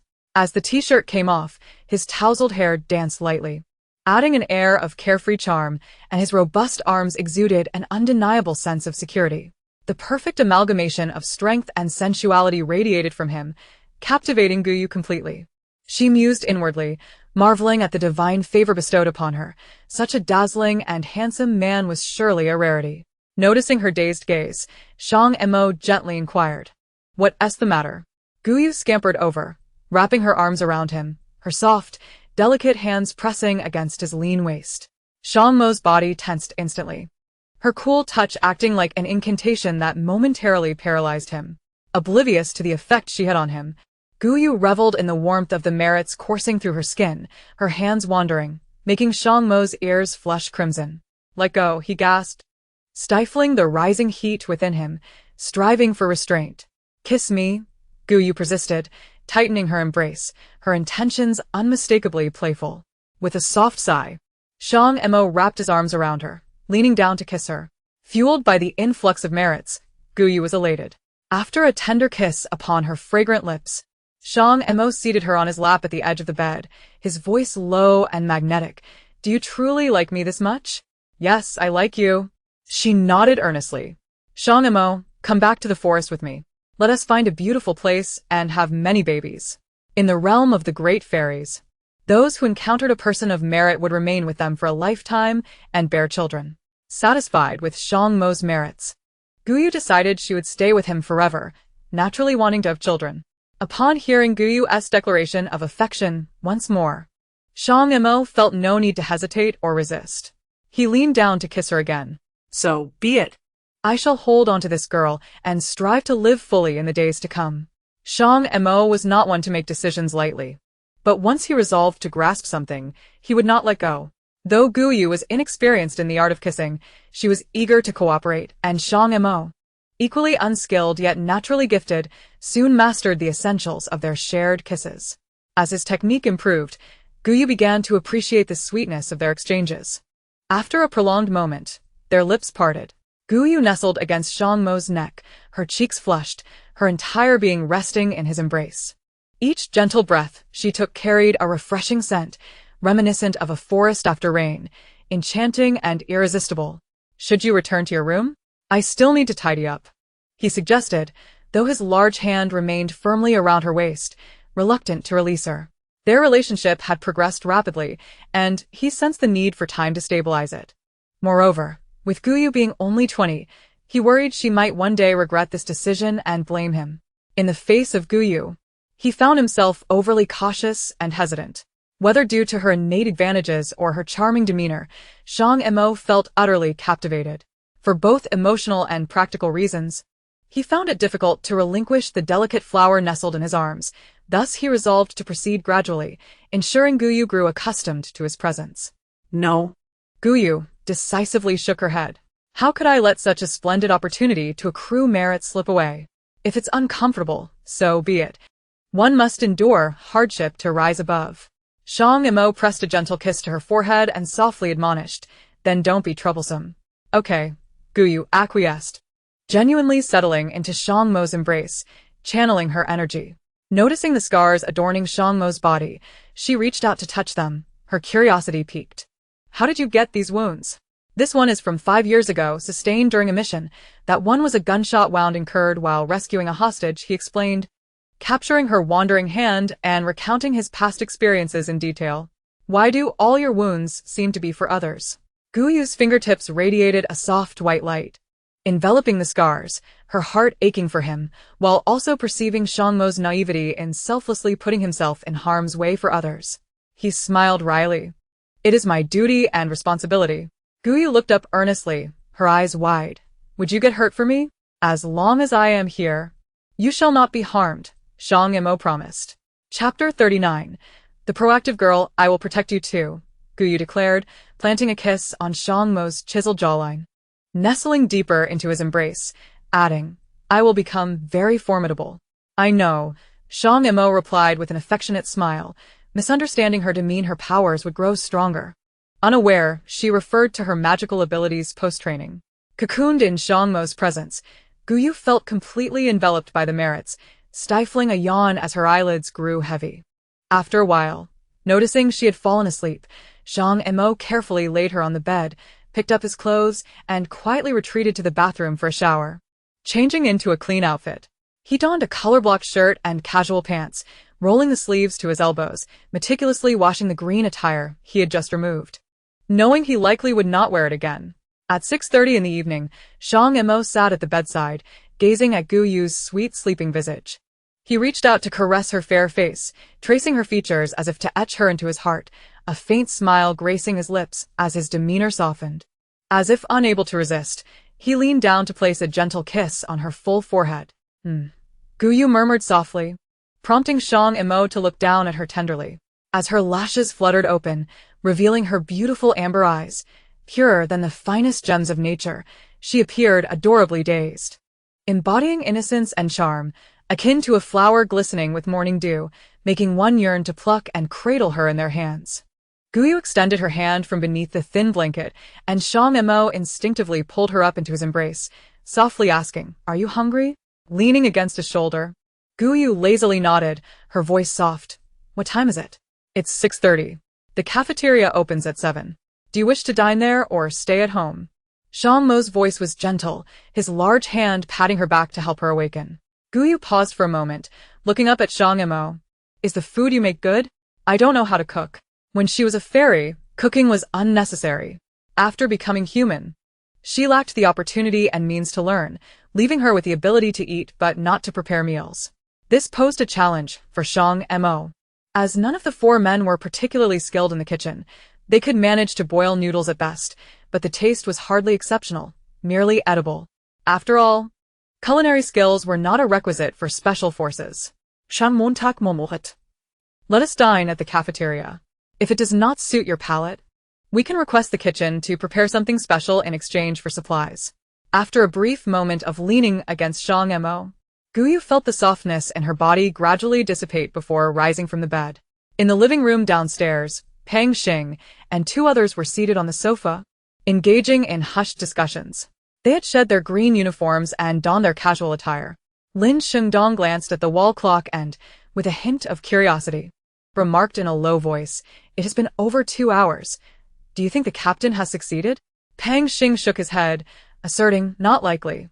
Noticing Lin Shengdong's puzzled expression, Tu Sheng elucidated, "The captain is quite taken with Guyu.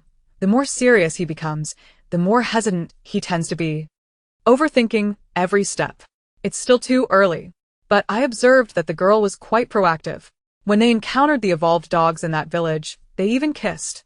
Lin Shengdong was skeptical, stating, "It is said that a woman chasing a man is like a thin veil, unless a man is impotent. Which man can resist the advances of a beautiful woman he fancies?" "You seem well informed." Tu Sheng and Pang Xing exchanged astonished glances with Lin Shengdong. They had been preoccupied with their own matters and were unaware of the events outside. Lin Shengdong chuckled, "I happened to overhear someone from Zhang Su's group mention it. I had no idea the captain had made his move so early." Just then, Guyu and Shang Mo descended from the stairs, prompting the trio to look their way. "Captain, are we heading to the cafeteria for a meal?" Lin Shengdong inquired, knowing that their descent indicated a meal was imminent. Shang Mo nodded, replying, "Let us go." "Excellent." Lin Shengdong strolled into a corner, retrieved 2 boxes of cigarettes from a large cardboard box, and tucked them into his pocket, exclaiming, "Let us arrange for a special meal. After being out for so long, I find myself yearning for old Jing's simple stir-fry." The 4 of them were not particularly addicted to smoking. The cigarettes in the villa were primarily from Chen Tong, who had the most significant craving among their group. Currently, the cigarettes were left untouched, merely stockpiled. It seemed pointless to conserve them. They could be exchanged for more practical uses. The cafeteria, situated halfway up the mountain, was a repurposed leisure center capable of accommodating 100 patrons simultaneously. The population of the base was approximately 3,000, but not everyone had the privilege to dine at the cafeteria. Only the supply search teams, base security, researchers, a portion of administrative staff, and leadership had access, amounting to roughly 15. The remainder were wage earners who received food compensation based on their work's significance and duration. Moreover, the base had an exchange center where essential or valuable items could be traded for desired food or supplies.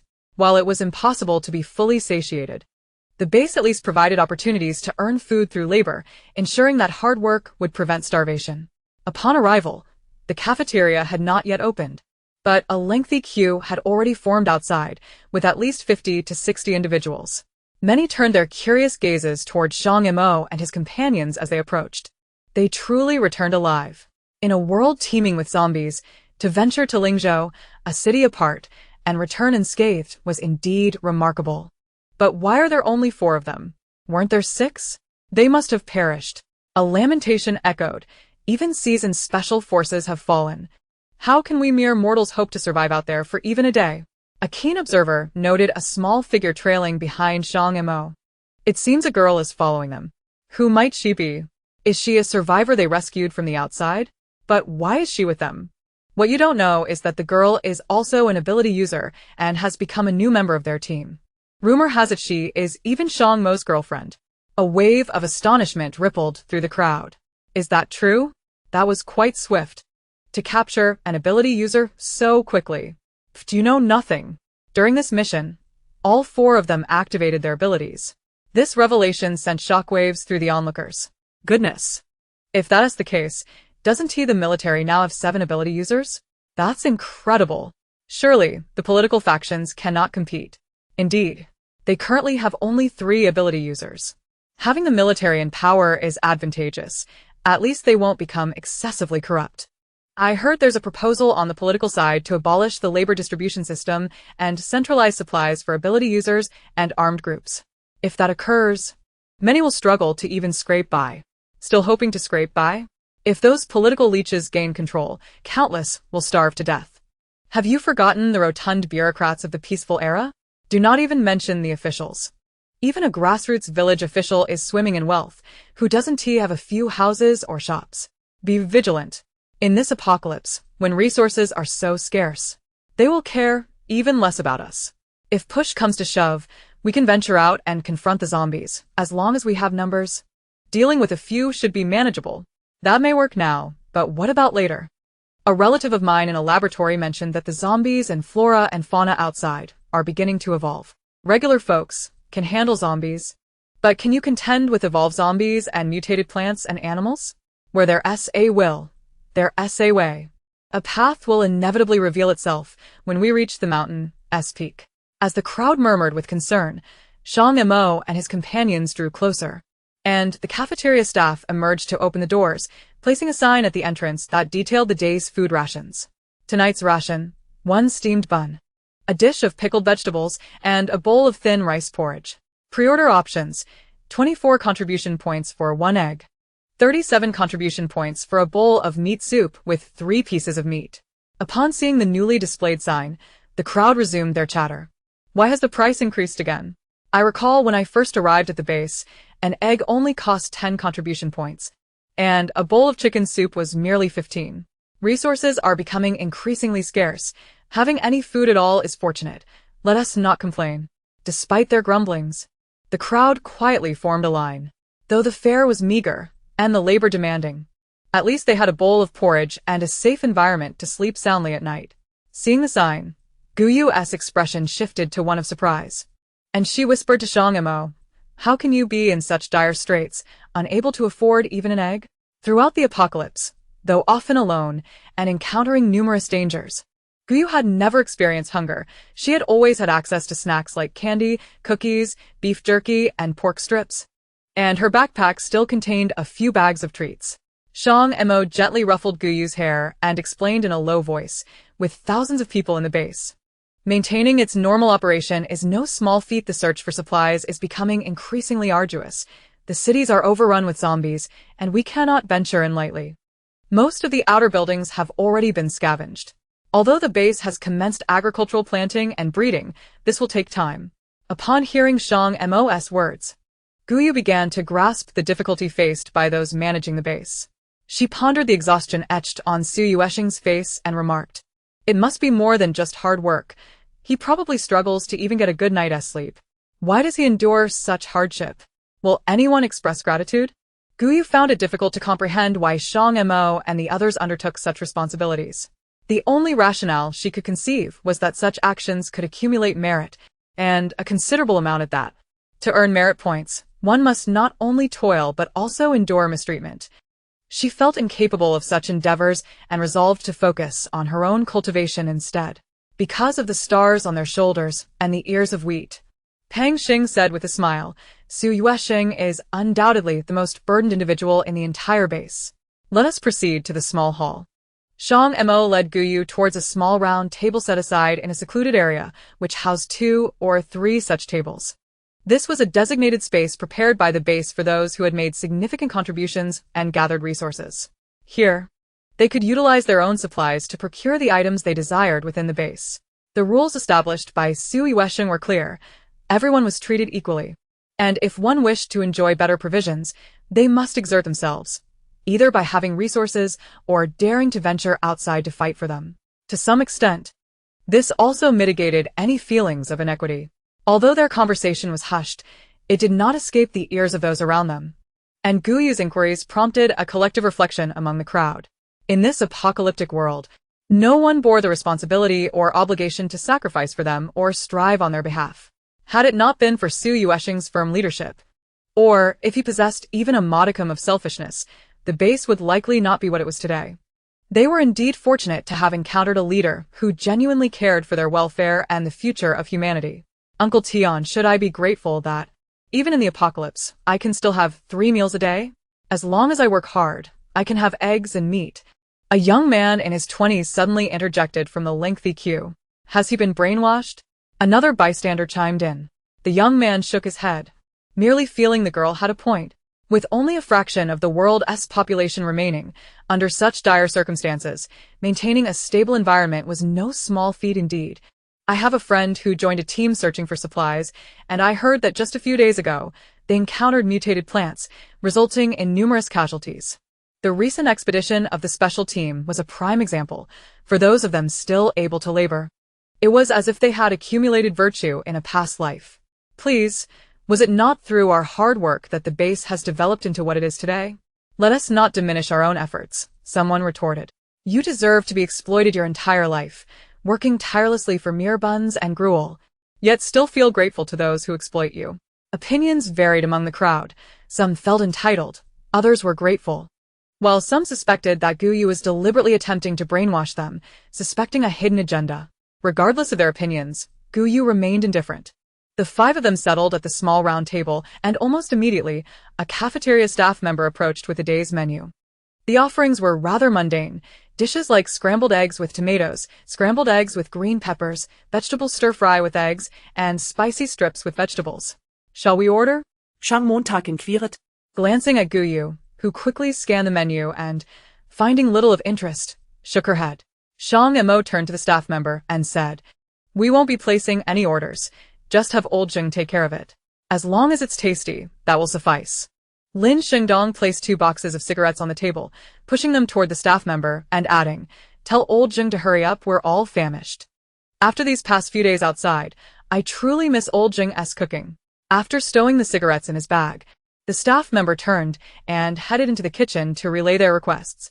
The head chef, a broad and jovial middle-aged man named Sheng Quan, always wore a smile.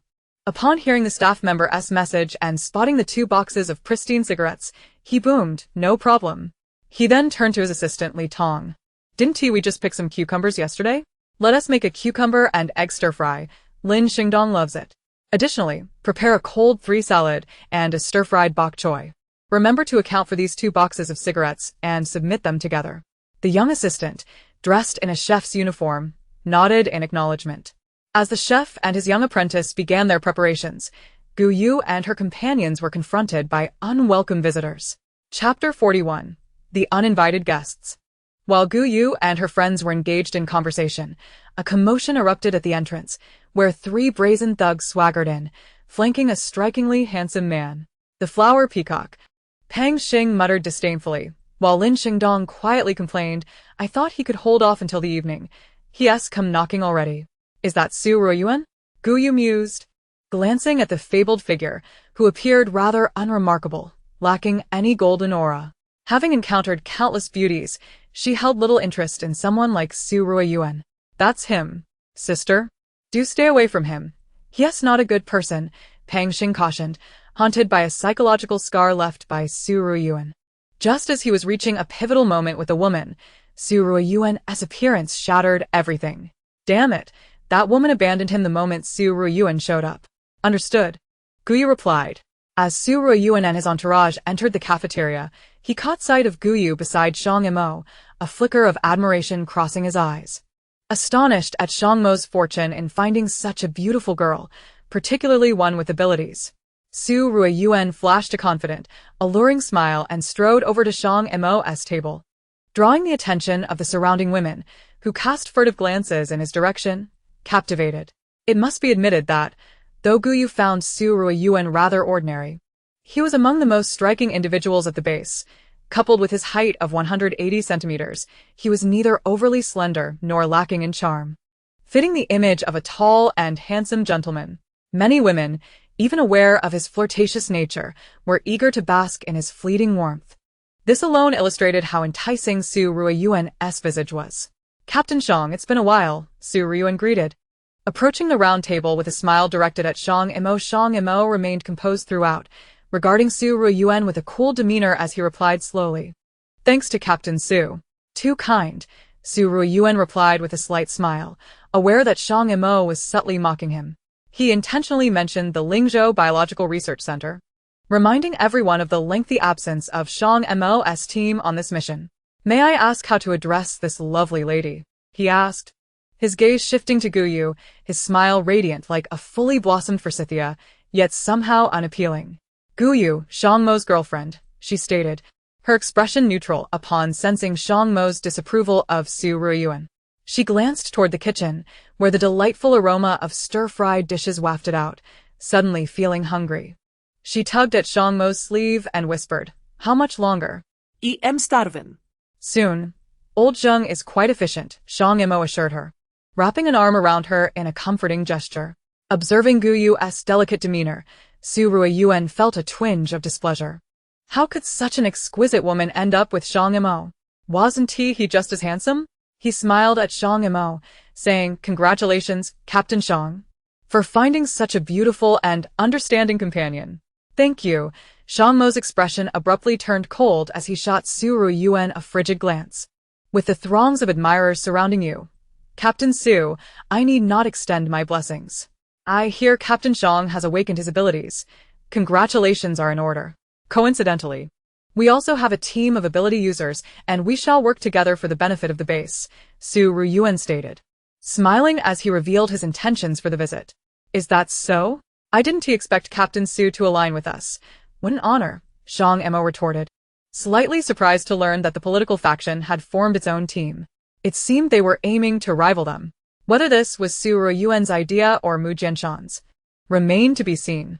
"We shall observe," Su Ruiyuan remarked with a hint of intrigue, leading his entourage to a nearby round table as the staff hurriedly presented the menu. Soon, the dishes arrived at their table. Although primarily vegetarian, the aroma was indeed enticing, and Guyu eagerly picked up her chopsticks to sample a piece of egg. "Delicious," she exclaimed. It is worth mentioning that this is Guyu's first experience with stir-fried dishes. Previously, she had only consumed instant meals, which were rather heavy in flavor. Thus, this light cucumber and scrambled egg dish feels refreshingly novel. Lin Xingdong interjected with a smile. "Old Zheng was once a chef at a 5-star hotel, and his culinary skills are exceptional. It's just that there's no meat. It seems the resources at the base are indeed becoming increasingly scarce."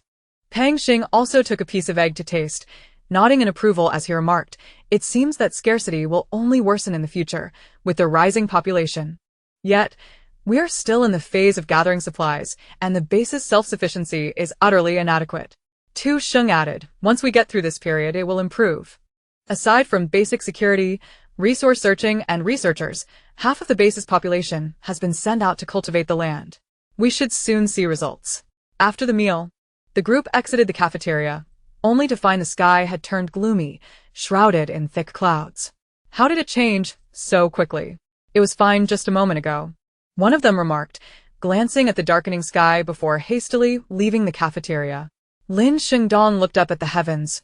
Rain was imminent. "This rain is likely to be quite heavy. We should hurry home," Shang Mo suddenly stated.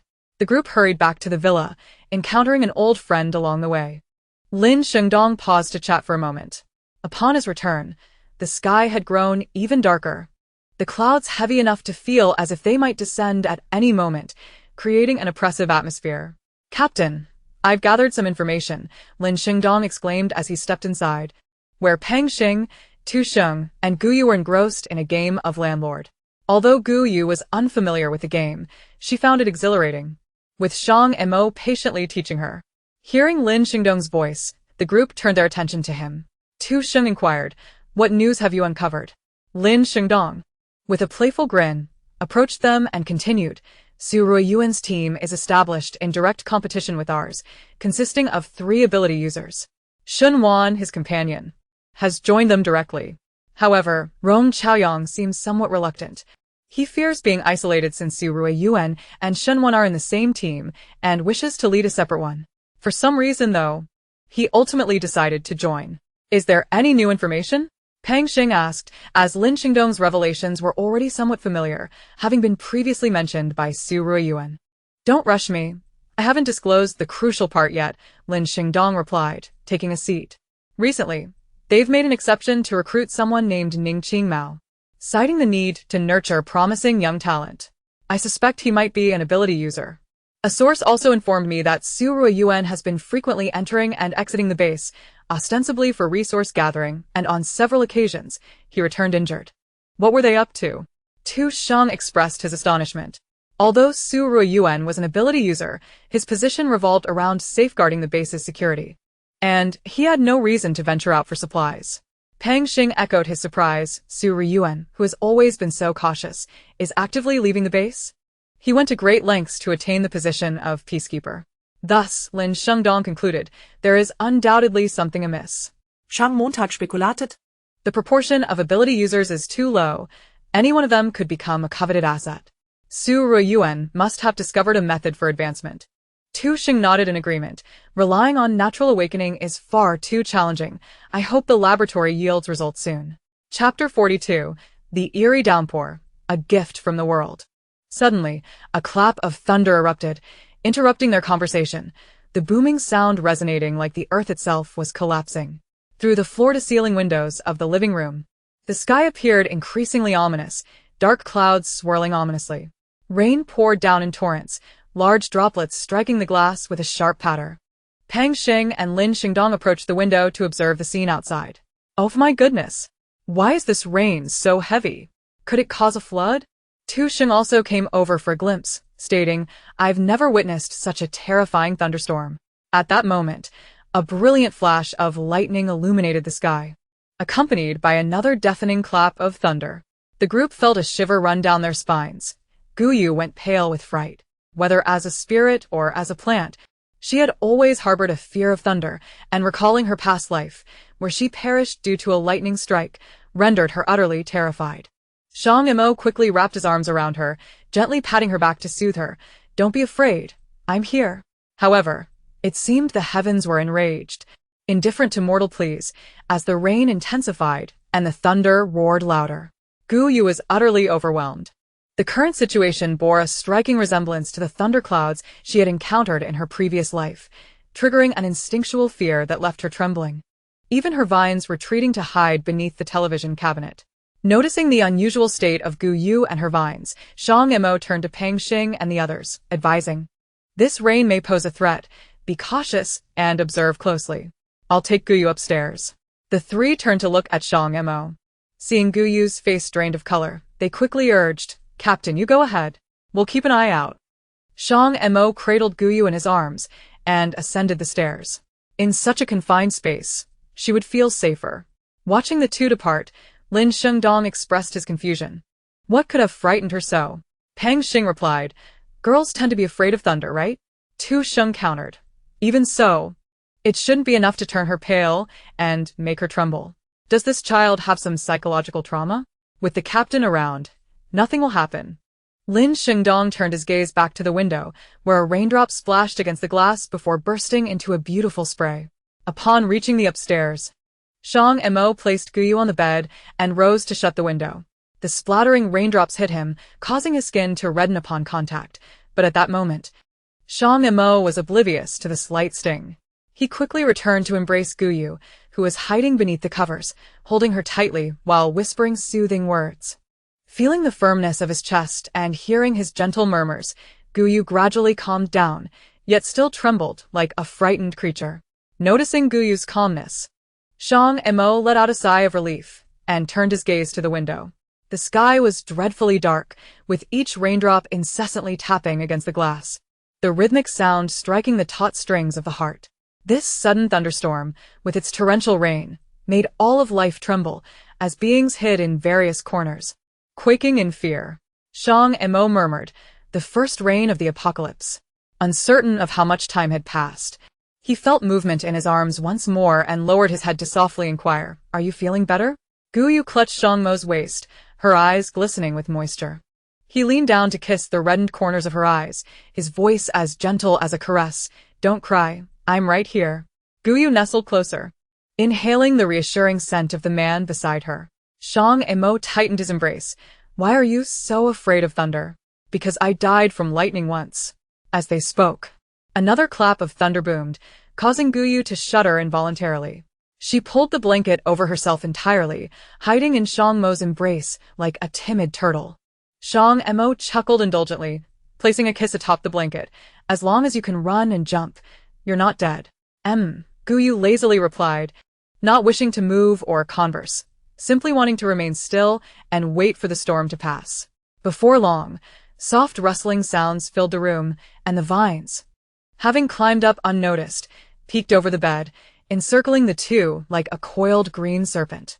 Mixed with the thunder and lightning, the torrential downpour lasted the entire night.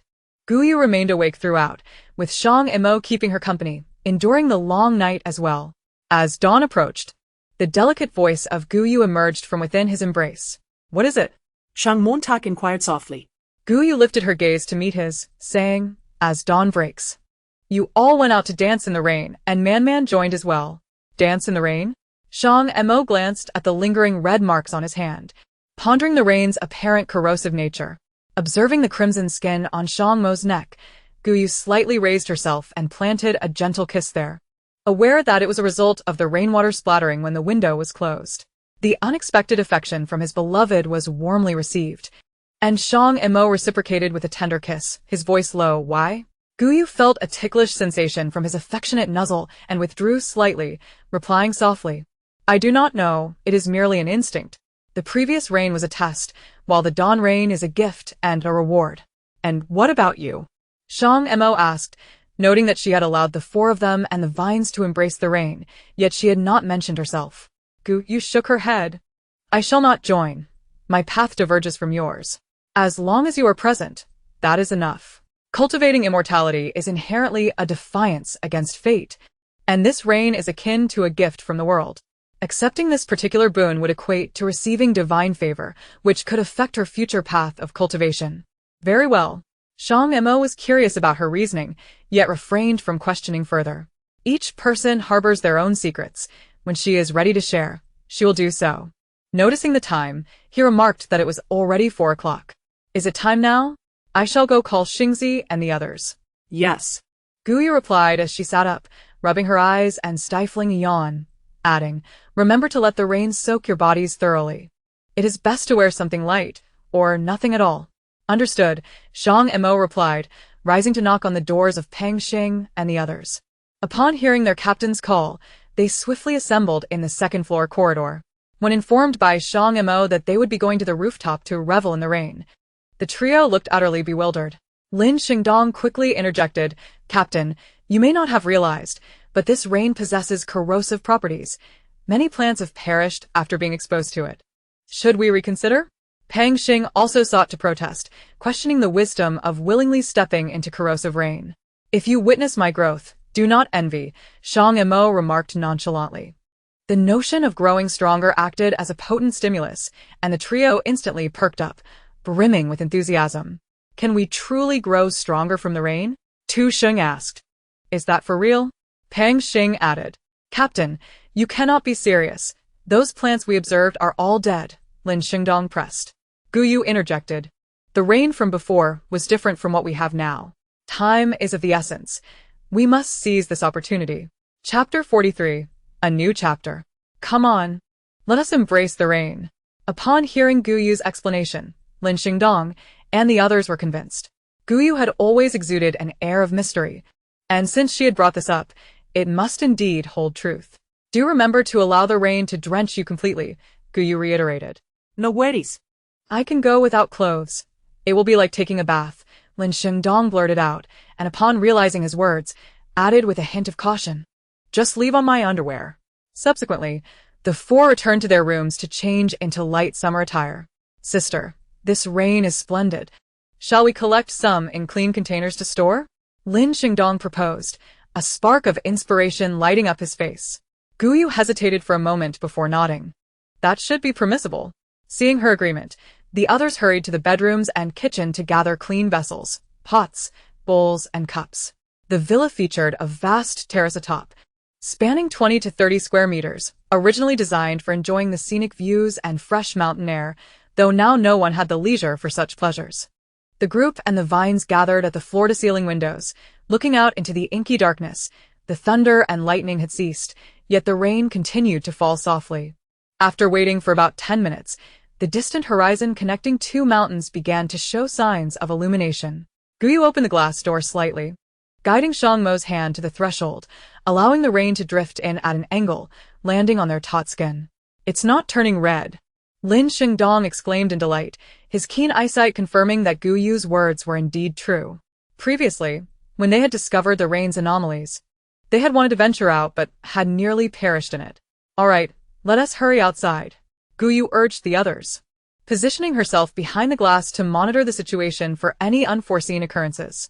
No sooner had she spoken than the vines dashed out like a swift dragon. The four quickly stepped into the rain, placing their pre-prepared clean containers at the side of the balcony. Then, they shed their shirts, revealing their muscular forms, standing in summer shorts, facing the wind and rain. Wow! This rain is indeed extraordinary. Within moments of standing in the rain, Lin Xingdong and Pang Xing cried out in astonishment. The chilling raindrops cascaded upon them but did not merely flow down, rather, they slowly seeped into their skin, imparting a warm sensation that was more soothing than a hot spring. The vines coiled at their feet emitted a faint glow, appearing to enter a state of dormancy and seemingly expanding in size. Observing this, Guyu cautioned, "Be mindful of your surroundings. The essence of extraordinary abilities lies in energy perception. You must learn to actively absorb energy." This was Guyu's experience in cultivation. She believed that extraordinary powers and cultivation were not fundamentally different, as both involved absorbing spiritual energy from the environment to enhance oneself. However, the spiritual energy in this world could not sustain her continued cultivation. Guyu's extraordinary abilities were not what Shang Mo and the others understood as those resulting from bodily evolution. The vines were independent life forms, merely under her control, while her healing abilities stemmed not from physical evolution but from her soul's capabilities, or rather, her innate talent to dispel toxins from her past life. Coupled with Shang Mo's presence, Guyu was reluctant to accept the world's blessings, believing that human kindness surpassed the world's favors. Under her guidance, Shang Mo and the others closed their eyes and attuned themselves to their surroundings. The atmosphere grew tranquil, leaving only the soft patter of rain. Each drop danced upon the glass, the walls, and the tiles before gradually sliding down, converging into streams on the ground, flowing gently past their feet. All was vividly clear, even more so than what their eyes could perceive. Their awareness gradually retracted from the surroundings back to their own bodies, every pore fully open to receive the nurturing essence of the rain. Warm currents surged from every corner of their bodies, gathering in fine streams beneath their skin, coursing through their meridians to nourish every cell, while impurities were washed away by the rainwater, flowing off the slightly inclined terrace. Guyu observed the four silently. Their bodies emanated a soft glow, albeit significantly weaker than that of the nearby vines. As dawn broke, the rain gradually diminished and finally ceased. Shang Mo and the others emerged from their meditative states, astonished by the power coursing through their bodies. "I feel as if I have leveled up. Is this level 2 or 3?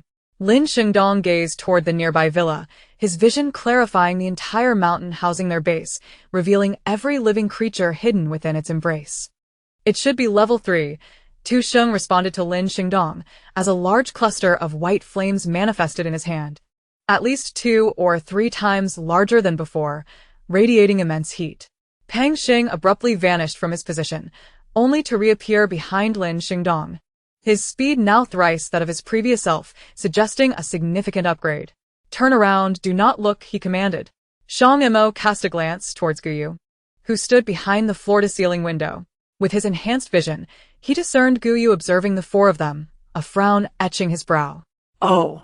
Guyu turned away from the group, muttering, "What can I see in this pitch darkness?"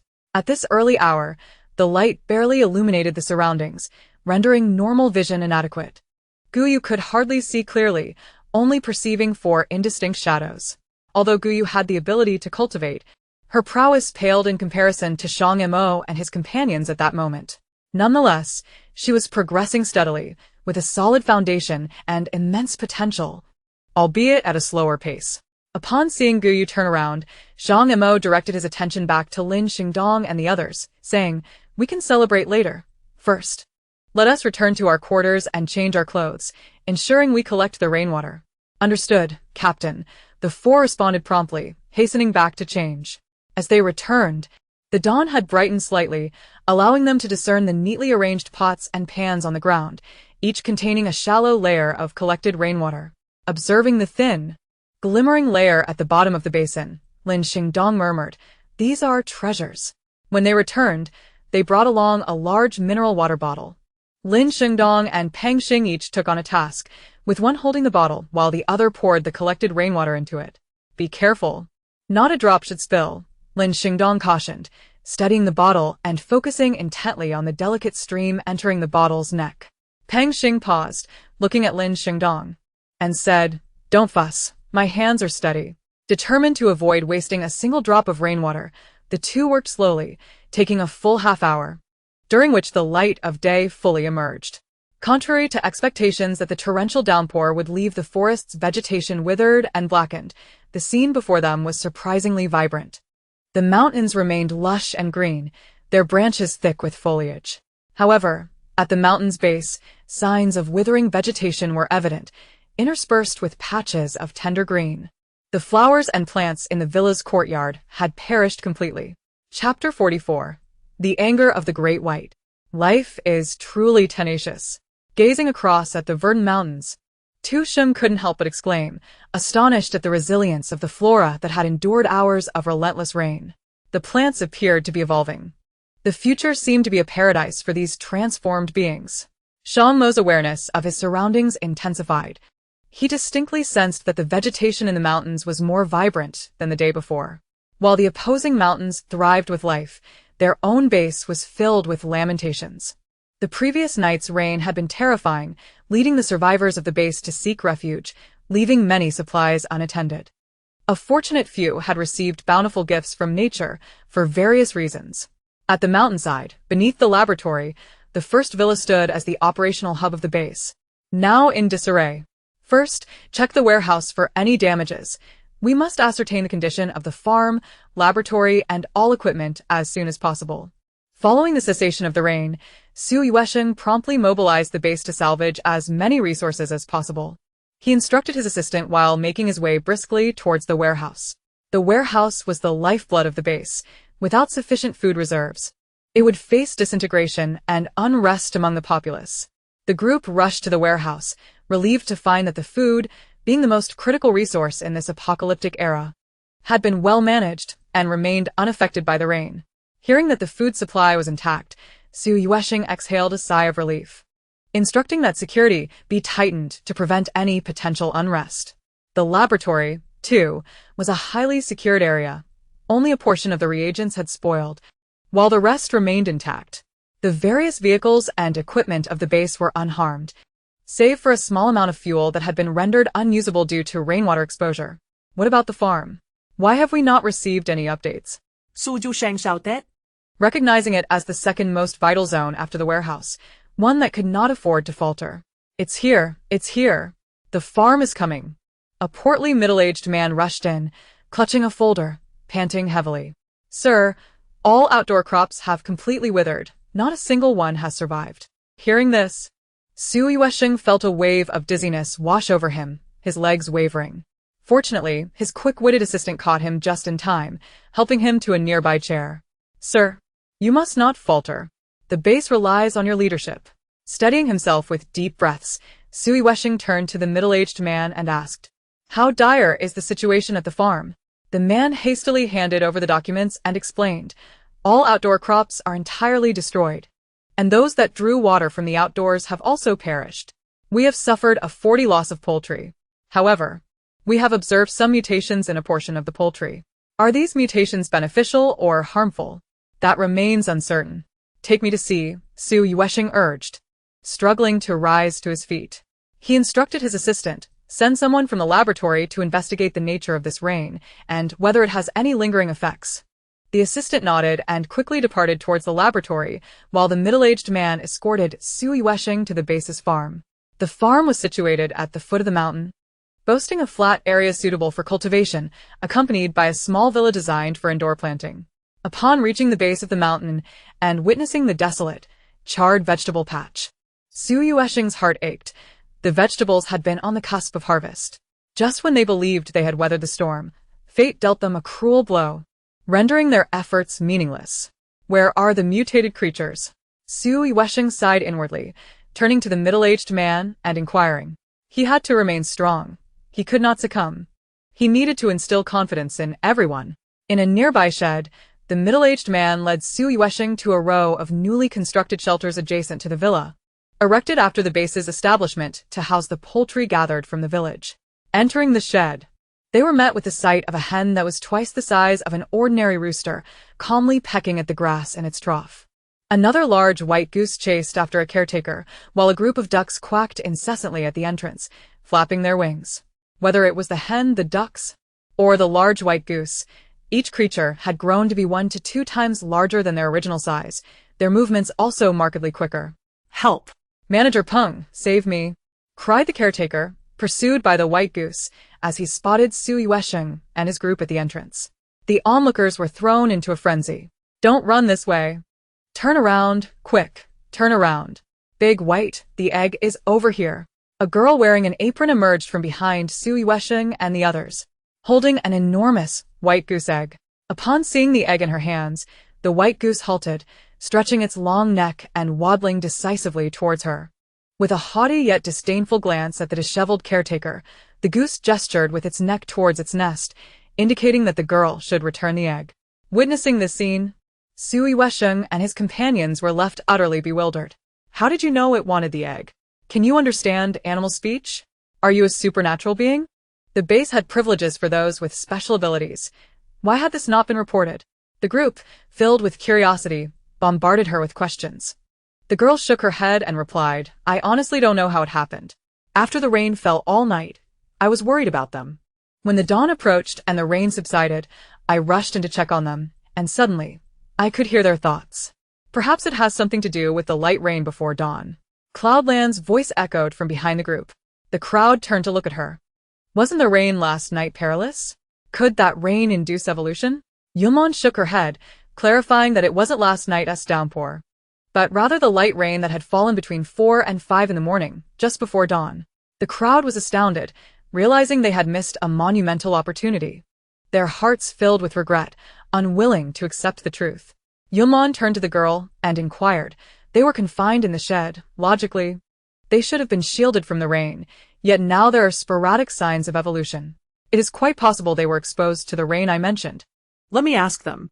The girl believed Yunmon's words to be true, for she had, after being caught in the rain that morning, entered the shed and soon found herself able to understand the animal's speech. She stepped into the shed, returned the egg to the nest of the large white goose, and then addressed the 3 evolved animals. Did you get rained on at dawn? The hen replied, cluck, cluck. Yes, indeed, we got rained on. The duck quacked, quack, quack. Quack. It's all Bai's fault. He said his egg was stolen and, wishing to perish, ran out into the rain. Hua hua, and I went to pull him back. And we got drenched too. The large white goose interjected, honk, honk. If it weren't for me, would you be evolving now? I deserve the credit, you know. Chapter 45. Choose the soft persimmon to squeeze.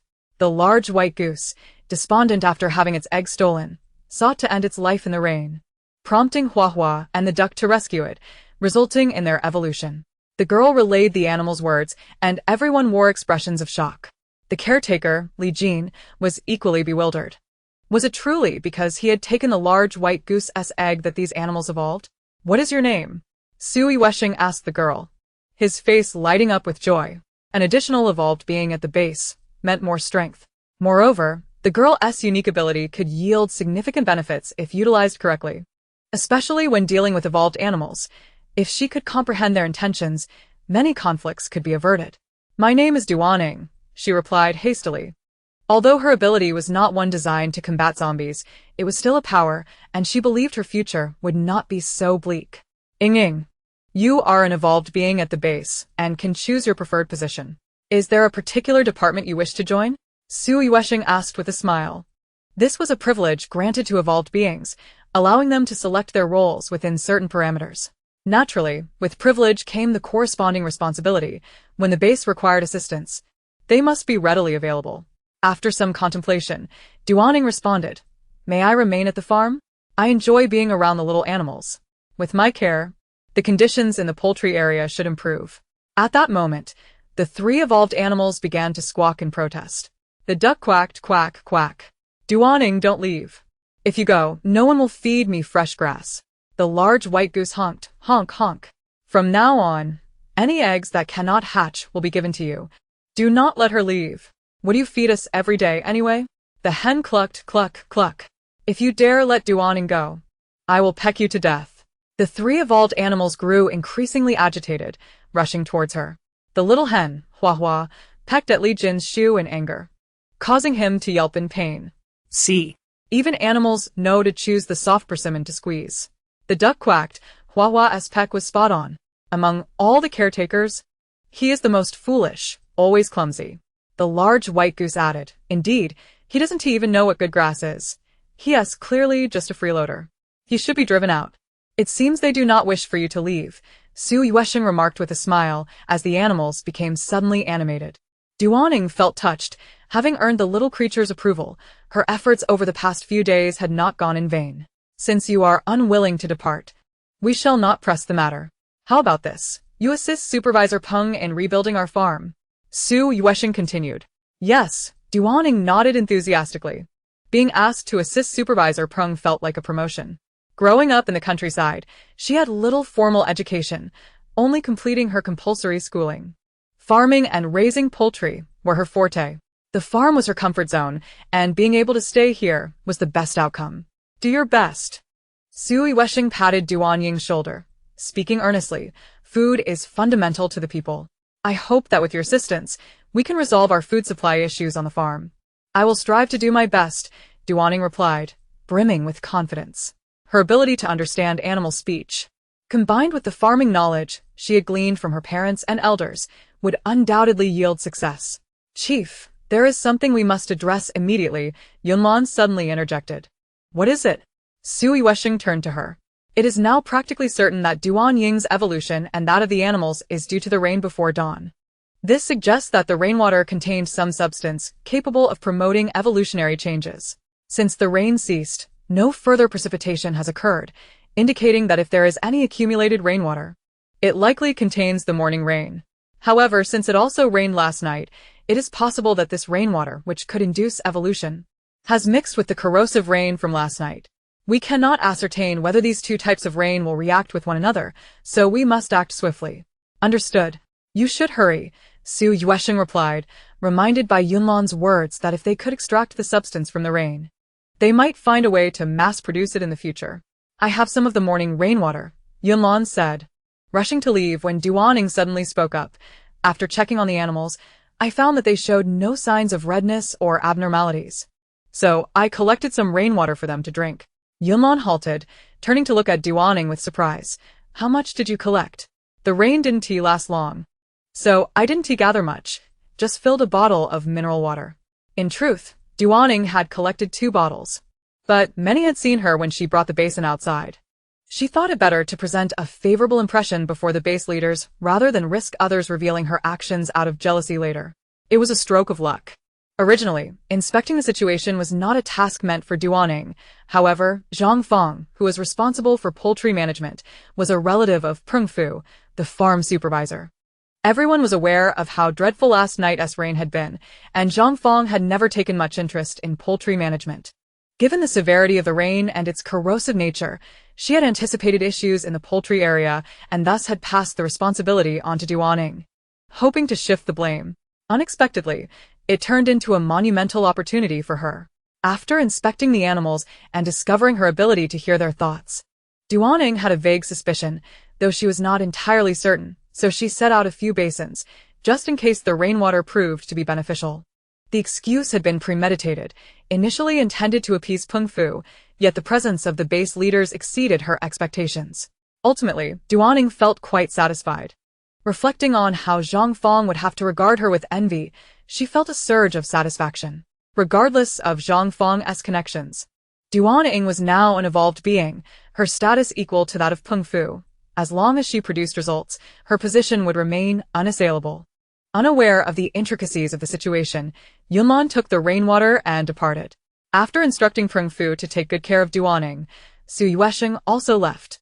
Once Su Yuesheng had gone, Peng Fu turned to Duaning, speaking kindly. Duaning, from now on, you will be our farm's second-in-command. I apologize for my previous lack of attention. Zhang Feng, in truth, was not malicious. She was merely lazy. From now on, the poultry area will be under your jurisdiction. I have reassigned Zhang Feng to prevent her from disturbing you. I extend my gratitude to Supervisor Peng. I am not one to seek trouble after all. Maintaining amicable relations is paramount. Duaning is not a petty individual. Although Zhang Feng has not treated her well, she did provide her with a valuable opportunity. As long as Zhang Feng refrains from causing deliberate trouble, Duaning will not hold grudges. Harmony is essential. It is no wonder you possess such extraordinary abilities. This is indeed a blessing in your destiny. Peng Fu silently sighed in relief. He was aware of Zhang Feng's behavior. However, she is his cousin. And despite numerous private admonitions, she remains unrepentant, leaving him with limited options. Nonetheless, it is imperative to reprimand her this time, having squandered such a significant opportunity. What face does she have to show? Chapter 46, Scavenging. Before dawn, the base was already bustling with activity, with all departments in a state of disarray.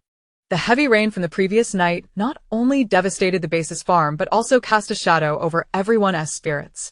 On the villa terrace, Peng Xing poured the last bowl of rainwater into a bottle, while Lin Xingdong hurriedly secured the cap tightly, glancing at the 3 other 1-liter mineral water bottles beside him.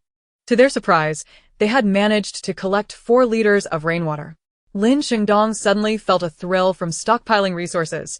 Not only had they enhanced their abilities, but they had also preserved rainwater, a notion that felt almost dreamlike. You should be able to advance another half-level. You are already ahead of many, Guyu remarked. After becoming human, her connection to nature was not as clear as in her previous life, yet it remained perceptible. This was why she could timely alert Shang Mo and the others. She understood that the rain had instigated a monumental change in the world. From this day forth, plants and animals would assume control, becoming the sovereigns of the world, where the law of the jungle would reign supreme. That is fine. We have secured the essentials for survival, and experiencing the wonders of this world isn't such a bad idea. Peng Xing shrugged. They were already stronger than the vast majority of humanity, with a considerable advantage.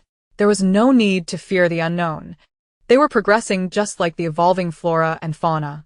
Tu Xing nodded in agreement. This world was bound to become even more fascinating. Indeed, Guyu, having grown up in the forest, was acutely aware of the myriad dangers it harbored, yet it was also breathtakingly beautiful. Every form of life thrived in the most extraordinary ways.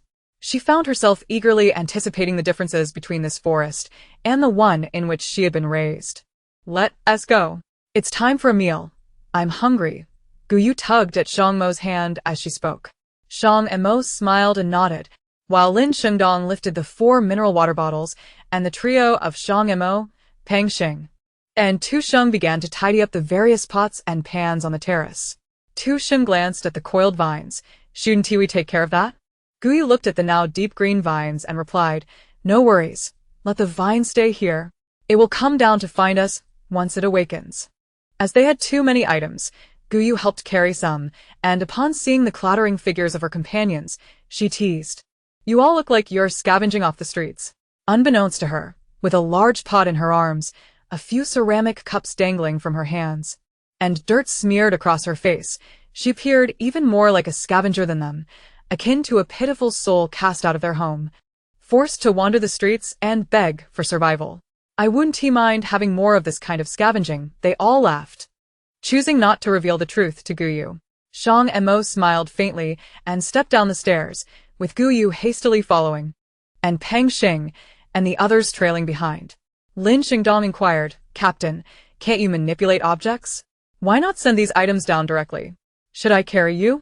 Shang Mo retorted casually, no need for that. Lin Shengdong, eager to survive, earnestly replied, "The captain makes a valid point. We must be self-reliant and strive to improve." "Captain, what level are you at?" Pang Xing asked curiously, considering they were all at level 3. Surely Shang Mo was at a similar level, right? Level 4. In addition to manipulating objects, I've acquired a new skill that allows me to condense my mental energy into fine needles. Tu Sheng was astounded, realizing that this meant Shang Mo could potentially attack the consciousness of biological entities. According to what Shang Mo had shared, human consciousness was remarkably fragile. Once one mastered mental attacks, it could spell doom for ordinary individuals. However, the more powerful the life form, the more resilient their consciousness would be, necessitating that mental type ability users themselves be even stronger to contend with formidable opponents. At this juncture, Pang Xing interjected, "We are all at level 3 and have yet to awaken advanced skills. Must we reach level 4 to unlock new abilities?" "That seems to be the case," Shang Mo explained, recalling the distinctly different sensation experienced upon breaking through to level 4. The differences between levels 2 and 3 and level 4 are quite pronounced.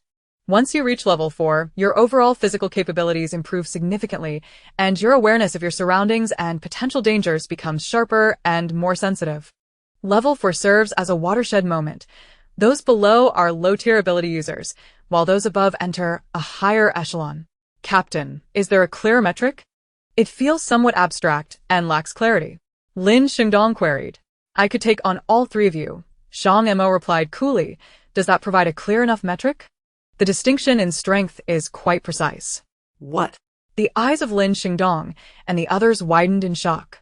"I thought level 3 ability users were already formidable, yet a level 4 could take on all 3 of us?" They were astonished, realizing the stark reality that in this apocalyptic world, there remained much to strive for. "How impressive," Gui remarked. "If a level 4 ability user can defeat 3 level 3s, then a level 5 must be able to sweep through everything." The disparity in strength grows greater as one ascends, and the journey to advancement becomes increasingly arduous. Shang Mo refrained from clarifying that he had said he could fight, not that he could only fight. In a full-force scenario, he could potentially take on an additional opponent or 2. Moreover, he did not regard level 4 as particularly remarkable. Instead, he yearned for the prowess of level 7, 8, or even 9 and 10 ability users. Once downstairs, they placed their items back in the kitchen. "Hey, "Why didn't you get drenched in the rain?" Pang Xing asked as Gui returned a ceramic bowl to the cupboard. "I didn't need to. Let the vines soak in the rain. It serves as my strength," Gui replied as she hung a cup on its hook. Lin Shengdong teased, "Sister, are you so attached to the captain because he is made of gold?" Upon hearing this, Pang Xing and Tu Xing turned their attention, and Shang Mo perked up, intrigued. Guyu nodded earnestly, gazing sweetly at Shang Mo. "He shines like gold. He is absolutely stunning. You all shine too, but Shang Mo is the most handsome. Being near him is simply delightful. Oh, the sweet scent of romance." Lin Shengdong and the others felt a pang of jealousy, while Shang Mo looked at Guyu, smiling. Her words brought him inexplicable joy. "Indeed, love is blind," Pang Xing remarked, both envious and admiring. Lin Shengdong ignited the banter once more. "Sister, don't you think Tu Sheng is more attractive than the captain?" At this, Tu Sheng cooperatively tossed his hair with flair, while Shang Mo grew slightly anxious. Tu Sheng's more delicate features were indeed in vogue, likely making him more popular than himself. Chapter 47. The Scent of Romance. Guyu glanced at Tu Sheng, adorned in a subtle golden glow, before shifting her gaze to Shang Mo, who radiated brilliance, dazzling to the eyes. She set down the items in her hands and hurriedly trotted over to Shang Mo, wrapping her arms around his sturdy waist, gazing up at him as she remarked, "Shang Mo, you are quite handsome. Be careful not to bump into anything," Shang Mo replied, promptly using his telekinetic abilities to lift the items he was holding and place them on the table. He then enveloped her in his embrace, a charming smile gracing his lips, his voice deep and indulgent. "I can't take it anymore, I can't take it anymore." Observing the affectionate display between the two, Lin Shengdong felt a wave of discomfort wash over him, and with a heavy heart, he exited the kitchen, filled with envy. Pang Xing clicked his tongue in disapproval, feeling a sense of disinterest, and followed suit. Tu Sheng turned to the couple and said, "Captain, Perhaps we should establish a rule: no public displays of affection in front of single individuals. Noticing the exaggerated expressions on the faces of the departing trio, Guyu looked up and inquired, "What's wrong with them?" "Oh, it's nothing. They're merely envious," Shang Mo replied with a faint smile, planting a kiss on Guyu's cheek. When Shang Mo and Guyu eventually emerged from the kitchen, Lin Xingdong had divided the 4 bottles of rainwater, and the 5 of them prepared to have breakfast, which consisted of a box of self-heating rice. The previous supply of self-heating meals they had found at the supermarket had nearly been depleted, leaving just 2 boxes, which they intended to reserve for Guyu. Guyu was having yellow braised chicken rice. As she lifted the lid, an enticing aroma wafted up, making her mouth water. After swallowing hard, she picked up her chopsticks and began to eat with delight. The ability to indulge in delectable food is one of the greatest joys of life. Just as she was enjoying her meal, a series of knocks resonated from the door. The 5 of them turned toward the entrance, and Peng Xing quickly chewed and swallowed the food he had in his mouth before rising to answer the door. Standing outside was a young man dressed casually, appearing to be around 21 or 22 years of age, with a neat crew cut that gave him a lively look. "Xinggo," he exclaimed upon seeing Peng Xing, flashing a bright smile. "What brings you here so early?" Peng Xing asked, a hint of surprise in his tone. The young man, named Feng Qi, was the son of another security officer in the base, Feng Changgui. Both Feng Changgui and Su Ruiyuan served as security officers, albeit with different responsibilities. Feng Changgui was in charge of external security, while Su Ruiyuan managed internal affairs. In the event of external threats or zombie hordes, Feng Changgui would take charge, wielding the authority to mobilize the base's armed forces according to the level of danger. Su Ruiyuan primarily focused on maintaining internal stability, addressing issues with various groups of supernatural beings and factions that were on the rise. As a supernatural being himself, Su Ruiyuan's choice to become an internal security officer was often criticized. As his intentions were known to many, he aimed to consolidate internal forces under his authority to deal with Su Yuesheng. Feng Qi politely nodded and said, "Xingge, Officer Feng is urgently mobilizing all forces in the base. Is there a problem?" Peng Xing asked, his brow furrowing slightly as he looked at Feng Qi. The team they were responsible for was assigned to external tasks, and since they had only just returned to the base the previous day, they were supposed to be resting. It seemed unlikely that Feng Changgui would be so reckless. Feng Qi explained, "The heavy rain has corroded the wooden fences at the foot of the mountain, causing many small animals to flee from the hills. The cleanup crew has sustained numerous injuries, prompting Officer Feng to urgently call for all experienced personnel from the base." All right. "I understand. We'll accompany you," Peng Xing replied, eager to contribute to the base's efforts. Great. "I won't keep you any longer. I need to notify the other teams," Feng Qi said, scratching his head with a grin as he dashed toward another villa in the vicinity. Watching him sprint away, Peng Xing shook his head, a hint of admiration in his gaze, before returning inside. As he walked back, Tu Xing chuckled and remarked, "So it was that kid Feng Qi who came to inform us. It seems Officer Feng is having a tough time." Although Feng Changgui held the authority to mobilize all forces within the base, the fact that he had to send his own son to deliver the message indicated the magnitude of the situation. This also highlighted another issue. The growing power of supernatural beings had rendered Feng Changgui, an ordinary person, unable to command them effectively. Lin Shengdong shook his head, reflecting, "We might be the first ones to respond. The other supernatural beings are probably watching our actions. If we don't cooperate, his future will likely become even more challenging." Guyu, not fully grasping the intricacies of the situation, asked, "Isn't he the security officer? Why can't he command people?" Shang Mo affectionately ruffled Guyu's hair and explained, "In this apocalyptic world, strength is paramount. Most supernatural beings are quite proud. Without absolute authority, it is impossible to command their obedience." Guyu seemed to understand, likening it to animals in the forest where the strong do not heed the weak unless they are thoroughly subdued. Lin Xingdong applauded. "That's a fitting analogy. It's just like how these people need a good thrashing every now and then to keep them in line. We should finish our meal quickly and head out.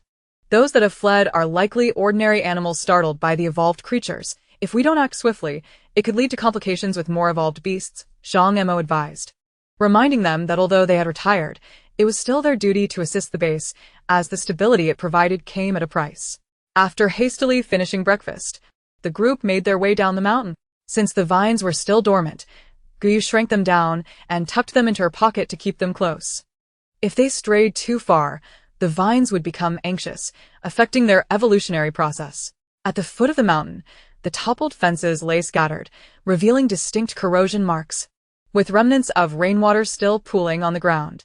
Stepping into a deeper puddle produced a distinct squelching sound. "Oh no," Lin Xingdong exclaimed, lifting his foot from the waterlogged ground, noticing some corrosion on the soles of his shoes. "Why is this rain so severe? It still has corrosive properties." Shang Mo approached Guyu, having walked over from a drier area, and remarked, "It seems that the rain from this morning wasn't enough to neutralize the corrosive downpour from last night. The effects are likely to linger for quite some time. Then we can't plant any vegetables." Guyu's immediate concern was food. With such potent corrosion in the soil, delicate vegetables would certainly struggle to adapt. Their previous encounter with that dark, unyielding patch of crops was proof enough. This indicated that for a prolonged period, they would be deprived of fresh vegetables. Not far off, a scattered group of 100 people were diligently working with hoes and various tools, digging trenches along the mountainside to divert the accumulated rainwater, while others were propping up the fallen fences. Beside them stood an equal number of individuals wielding clubs and axes, keeping a watchful eye on the forest across from them. "You finally made it." A robust middle-aged man clad in green approached them with long strides, his voice booming and resonant, as if he were determined to ensure everyone heard him. He was Fong Chonggui, the security officer of the base, and a seasoned veteran who had been instrumental in establishing the base alongside Su Yuesheng, making him one of its founding members. Shang Mo greeted him with a smile, saying, "Upon hearing your call, we rushed over without delay. I hope we haven't caused you any inconvenience." Understanding Fong Chonggui's predicament, Shang Mo recognized the significance of making such a grand gesture. He hoped that their supernatural team could help bolster the morale of other supernatural beings, facilitating smoother operations. "Not at all, you arrived just in time." Fong Chonggui's face, lined with age, broke into an even broader smile at Shang Mo's response, reflecting his inner joy. "It's good to have our own people here." In critical moments, true allies can indeed provide invaluable assistance, unlike other scattered individuals or nearby teams who, when called upon for a task, may take an eternity to respond. As he approached, Fong Chonggui murmured to a few comrades, "The work is becoming increasingly arduous.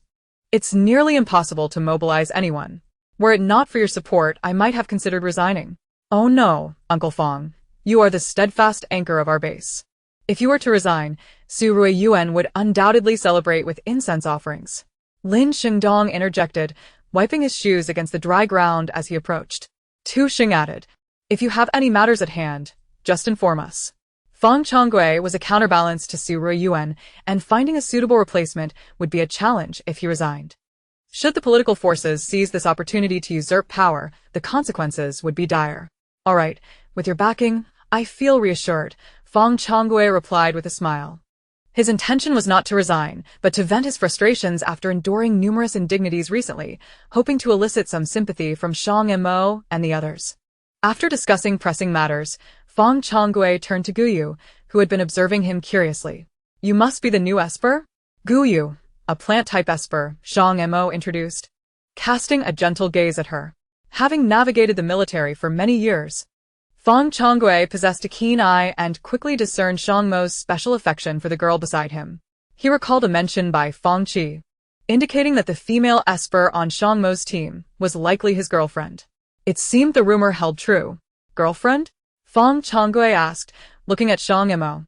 With a smile, Shang Mo nodded in affirmation. Observing both Guyu and Shang Mo, Fong Chonggui nodded approvingly. Indeed, a fine match. Cherish one another. It is a rare blessing to find love in these apocalyptic times. With a heartfelt demeanor, he advised Guyu, "Shang Mo is a good man. Choose him, and you shall not regret it."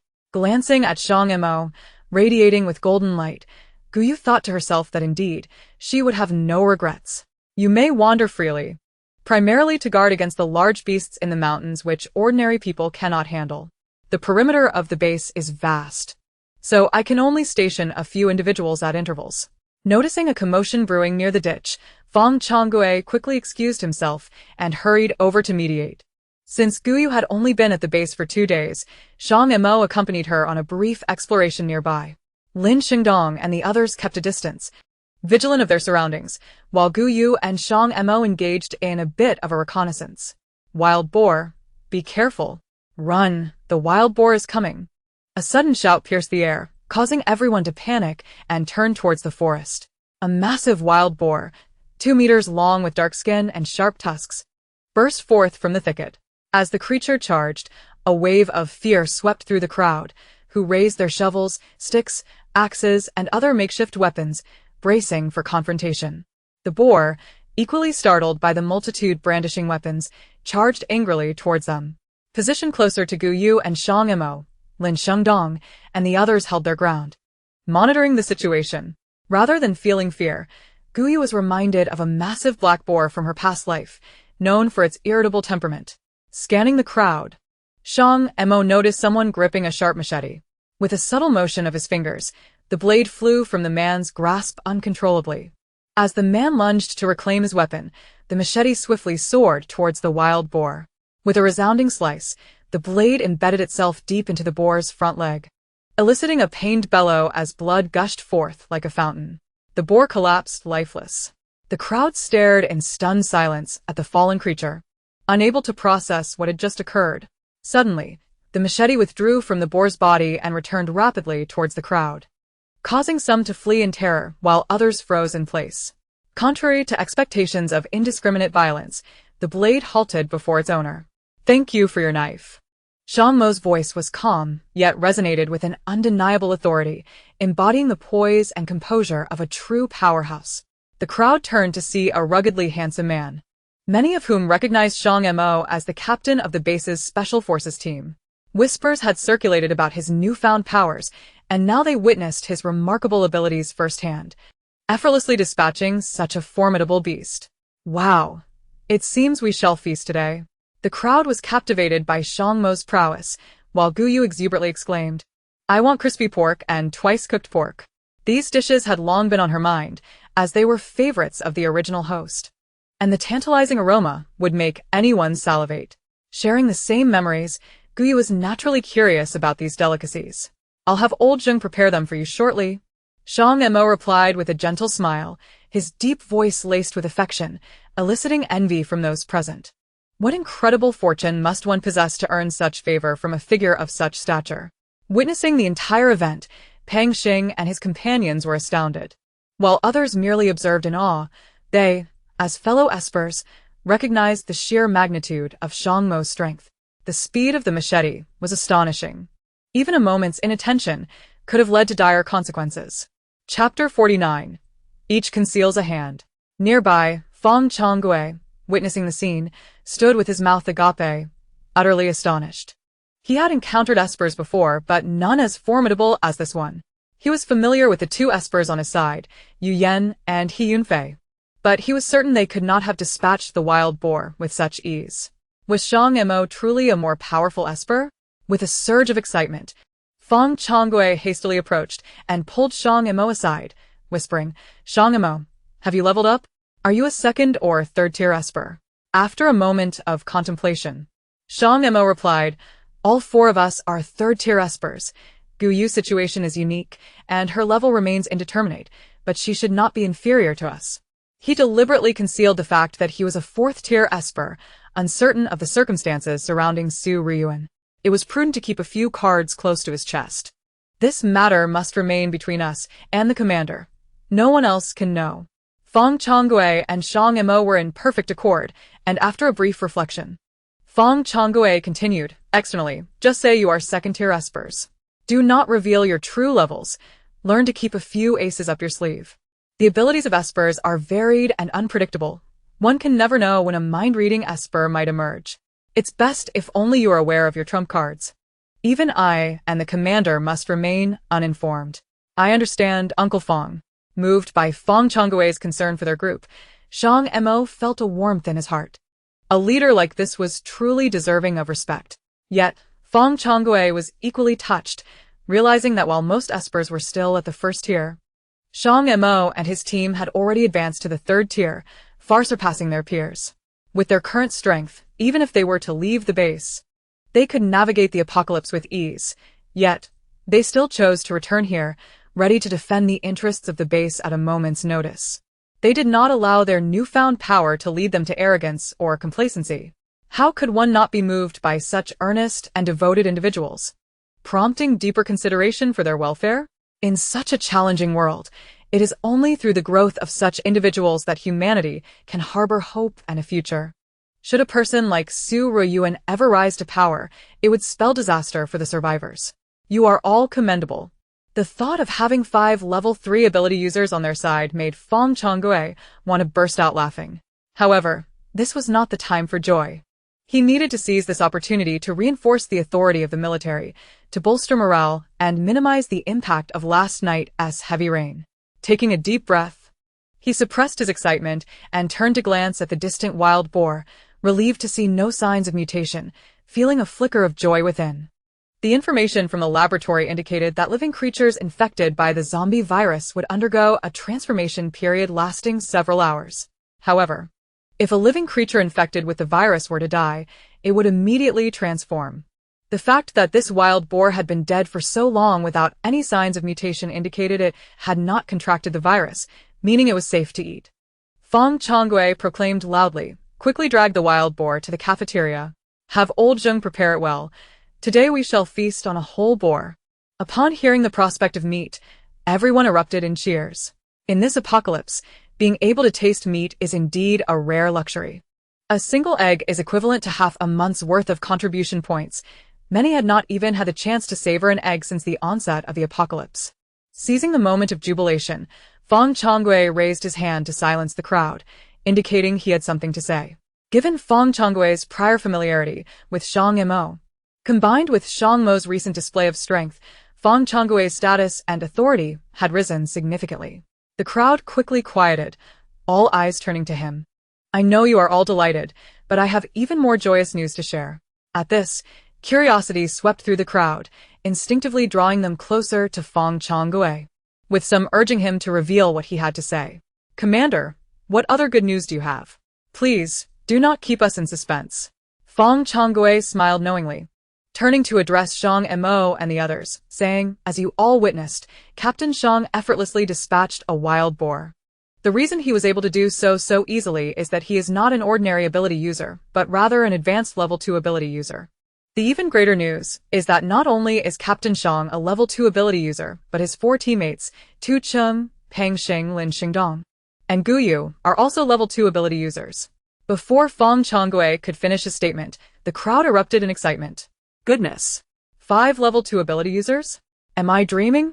One individual, unable to believe the news, had a companion pinch him, causing him to yelp in pain. This moment of discomfort served to confirm the reality for those around him, elevating their joyous spirits once more. The presence of more ability users at the base signified a strengthening of its power. In this desolate world, strength equates to safety and stability. More importantly, Captain Shang and his team possessed commendable character, at least superior to that of Su Ruyuan from the governing faction. Although many had bowed to Su Ruyuan, none were fools. They understood whom they could trust and rely upon. The masses were acutely aware that their actions were often dictated by circumstance. This is wonderful. With such formidable ability users protecting us, our base can look forward to a future of security and steady development. Indeed, last night's storm was terrifying, and hearing that the crops had been completely destroyed left me worried about our future. Now, with such powerful ability users among us, we will surely find a way to endure. The presence of Shang Mo and his team served as a potent morale booster, instilling a glimmer of hope, courage, and reliance in the beleaguered survivors of the apocalypse. Rest assured, the ability users will always protect us, and what we must do is diligently build our base and safeguard our sanctuary in this apocalypse. Noticing the rising spirits of the crowd, Feng Changgue seized the moment to motivate and encourage everyone to work hard and rebuild the base. Chapter 50. A Fit for You. Under Feng Changgue's encouragement, the crowd resumed their labor with renewed vigor. The atmosphere was markedly lighter, and many wore faint smiles. Observing the bustling scene, Feng Changgue nodded in satisfaction. Seeing 3 or 4 young men working together to carry the wild boar away, Feng Changgue turned to Shang Mo to apologize. I sincerely apologize for overstepping. Ordinarily, the wild boar, having been slain by Shang Mo, would rightfully belong to him. However, given the unique circumstances, he could not let such a unifying opportunity slip away. So he had taken the liberty to act on it. With the matter resolved, he hurriedly expressed his apologies to Shang Mo, hoping not to leave any lingering resentment in his heart. It's nothing. Shang Mo shook his head. How much can the 5 of us eat? We originally intended to donate this wild boar to the base. Feng Changgui chuckled, knowing that Shang Mo was not one to dwell on trifles. Yet, he understood that relationships require nurturing. No matter how strong the bond, repeated minor grievances could lead to a gradual fading of affection. He turned to Guyu with a kind smile, asking, "Little girl, is there anything you particularly enjoy eating? Uncle will have the cafeteria prepare something special just for you." While Shang Mo was forgiving, it was still necessary to compensate for the oversight in ensuring the well-being of the little girl. This matter was thus put to rest. Guyu, not grasping Feng Changgui's intentions, gleefully responded, "I want to eat crispy meat and twice-cooked pork." "Ha ha ha, splendid. No problem. Today you shall feast to your heart's content." Feng Changgui laughed heartily at Guyu's straightforwardness. She was refreshingly simple, a perfect compliment to Shang Mo, whose thoughts were far more complex. After exchanging a few more words, Feng Changgui returned to the worksite, needing to ensure the accumulated rainwater was diverted. If left unattended, it could adversely affect the soil quality on the mountain over time. His assistant quickly made his way toward the cafeteria, eager to fulfill the commander's orders for the crispy meat and twice-cooked pork without error. In the ensuing hours, Shang Mo and his team worked collaboratively. Lin Shengdong utilized his ability to keep an eye on the mountain, alerting Shang Mo and the others at the first sign of large animals approaching, ensuring that construction remained undisturbed. Without the threat of large animals, progress in excavation accelerated significantly, and no further injuries occurred, allowing them to capture numerous smaller animals. They managed to catch many wild chickens and hares, yet large animals were seldom seen. Lin Shengdong did, however, spot a few sheep and deer, but as they approached, either the scent of the blood from the wild boar or a sense of danger caused them to flee. Additionally, predators such as wolves and bears had yet to make an appearance. After a full morning and afternoon of dedicated teamwork, they finally completed the repairs on the fence at the foot of the mountain, and the rainwater was successfully diverted through the newly dug ditches. Upon finishing work in the evening, Feng Changgui assessed the day's gains. Shang Mo's team had brought in 1 wild boar and 26 small animals such as wild chickens and hares, each caught with swift precision. The teams led by Su Ruyuan and other ability users, as well as the ordinary teams, had also made substantial catches, including 1 deer, 1 sheep, and about 20 small animals. Due to the remarkable agility of small animals, many have successfully evaded the defensive lines and taken refuge within the verdant areas of the base. This situation has caused some concern for Feng Changgui. The present circumstances are unlike those of the past, with a plethora of small creatures on the mountain that could evolve at any moment. When that time comes, danger will be imminent, and it may prove challenging to manage. On the way to the cafeteria, Feng Changgui and Shang Mo received a message from Su Yuexing's assistant, Zhuo Wen, summoning all high-ranking officials of the base for an urgent meeting. What could it be? Noticing Zhuo Wen had come in person, Feng Changgui sensed the gravity of the situation. He had been preoccupied with matters at the construction site all day and had yet to receive any updates regarding other issues. Zhuo Wen sighed and shook his head without responding, his demeanor undeniably serious. Clearly, this information must remain confidential. Very well. I will join you and Shang Mo shortly. Feng Changgui replied affirmatively, then turned to his assistant, instructing, "Ensure everyone enjoys their meal tonight, but also be mindful not to create a commotion. Maintaining morale is paramount." The assistant nodded in acknowledgement.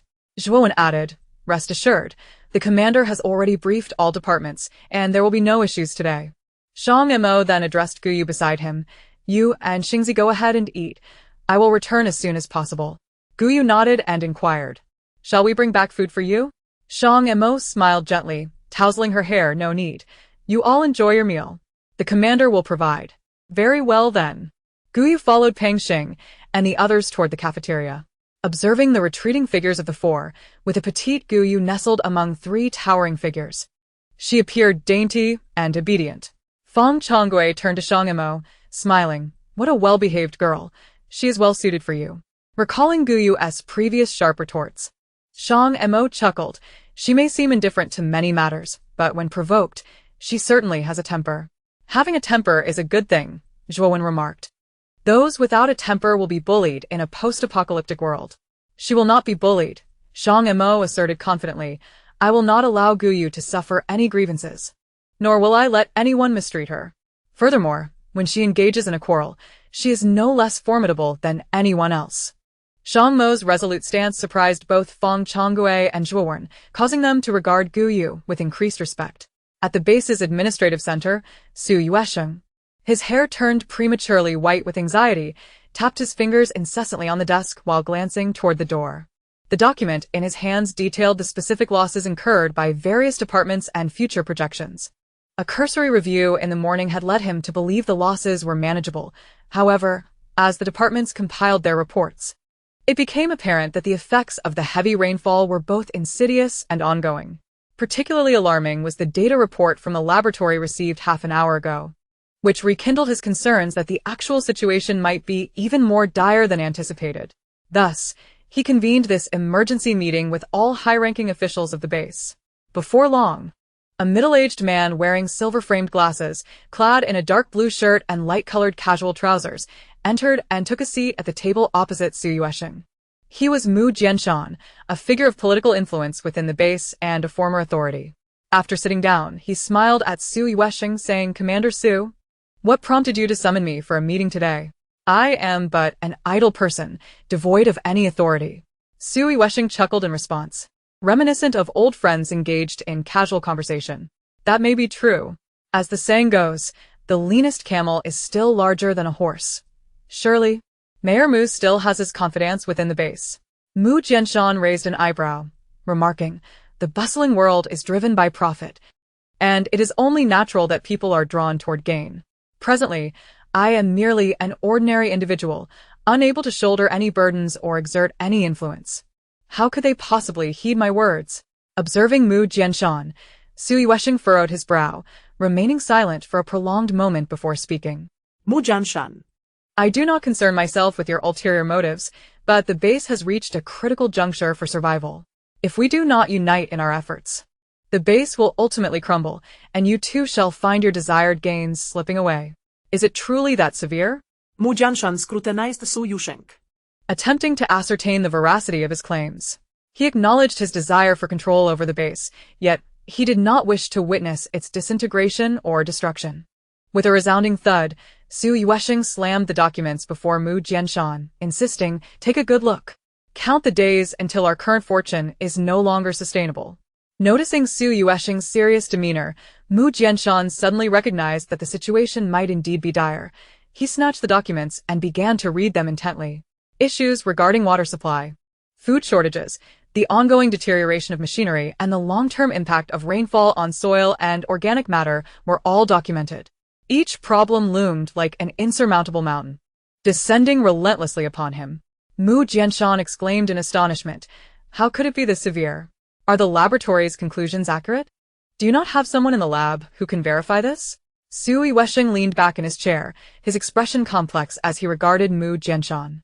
While Mu Jianshan possessed considerable capability, as evidenced by his rise to the mayoral position, his ambition was equally matched.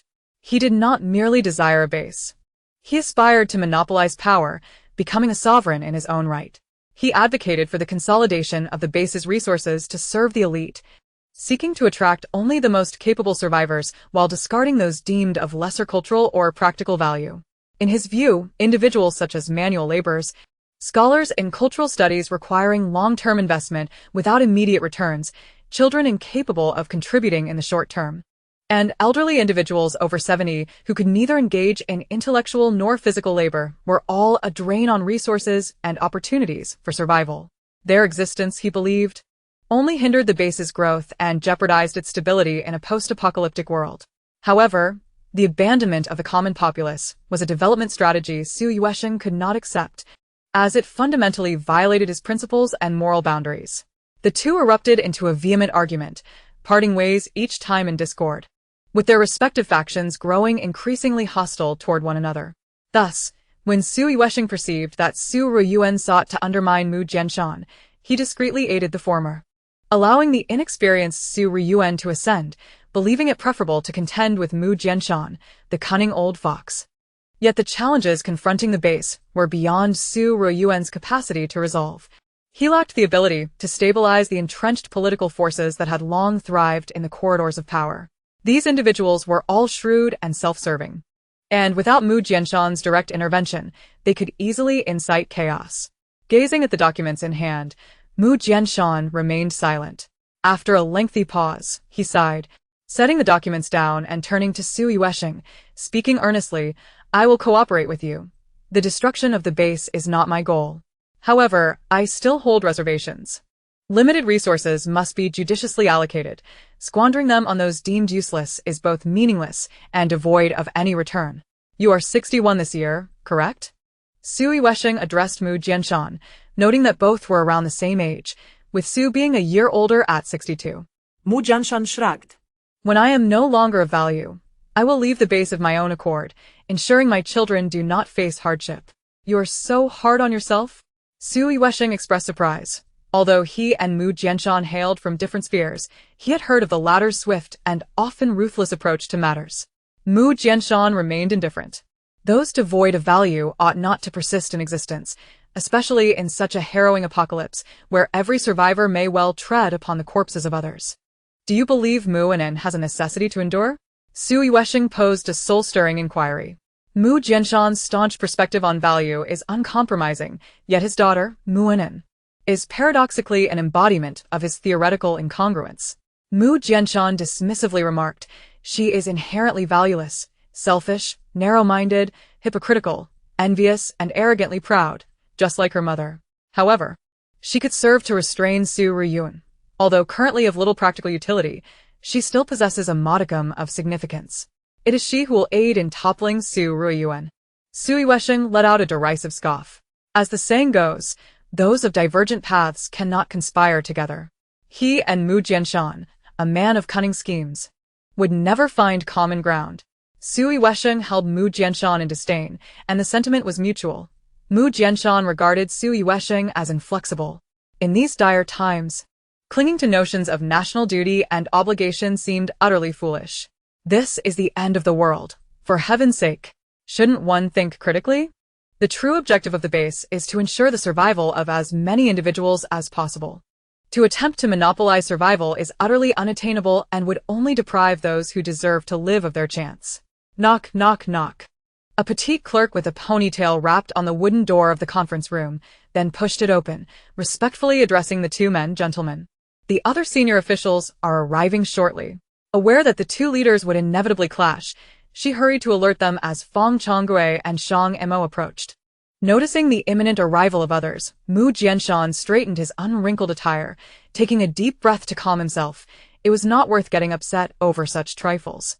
Su Yuesheng found Mu Jianshan's facade of virtue, underpinned by a cold heart and bloodless demeanor, quite displeasing. At that moment, Shang Mo and Feng Changgui had reached the entrance of the villa. The ponytailed clerk greeted them with a smile, ushering them into the conference room before closing the door behind them. Upon entering, Shang Mo and Feng Changgui discerned an unsettling atmosphere. Their attempts to maintain composure while casting glances of irritation at each other made it evident that a prior quarrel had transpired. The senior officials at the base had long grown accustomed to this dynamic. In matters concerning the base's direction and humanity's future survival, their opinions had never aligned. The political faction invariably sided with Mu Jianshan due to their significant benefits, while the military leaned towards Su Yuesheng. Mu Jianshan scrutinized Shang Mo at the door, remarking, "I have heard that Captain Shang not only activated his abilities, but has also ascended to a level 2 ability user. Congratulations." "Thank you," Shang Mo replied as he took a seat beside Su Yuesheng, turning to Mu Jianshan. "Captain Su has recently acquired a capable aide, I see."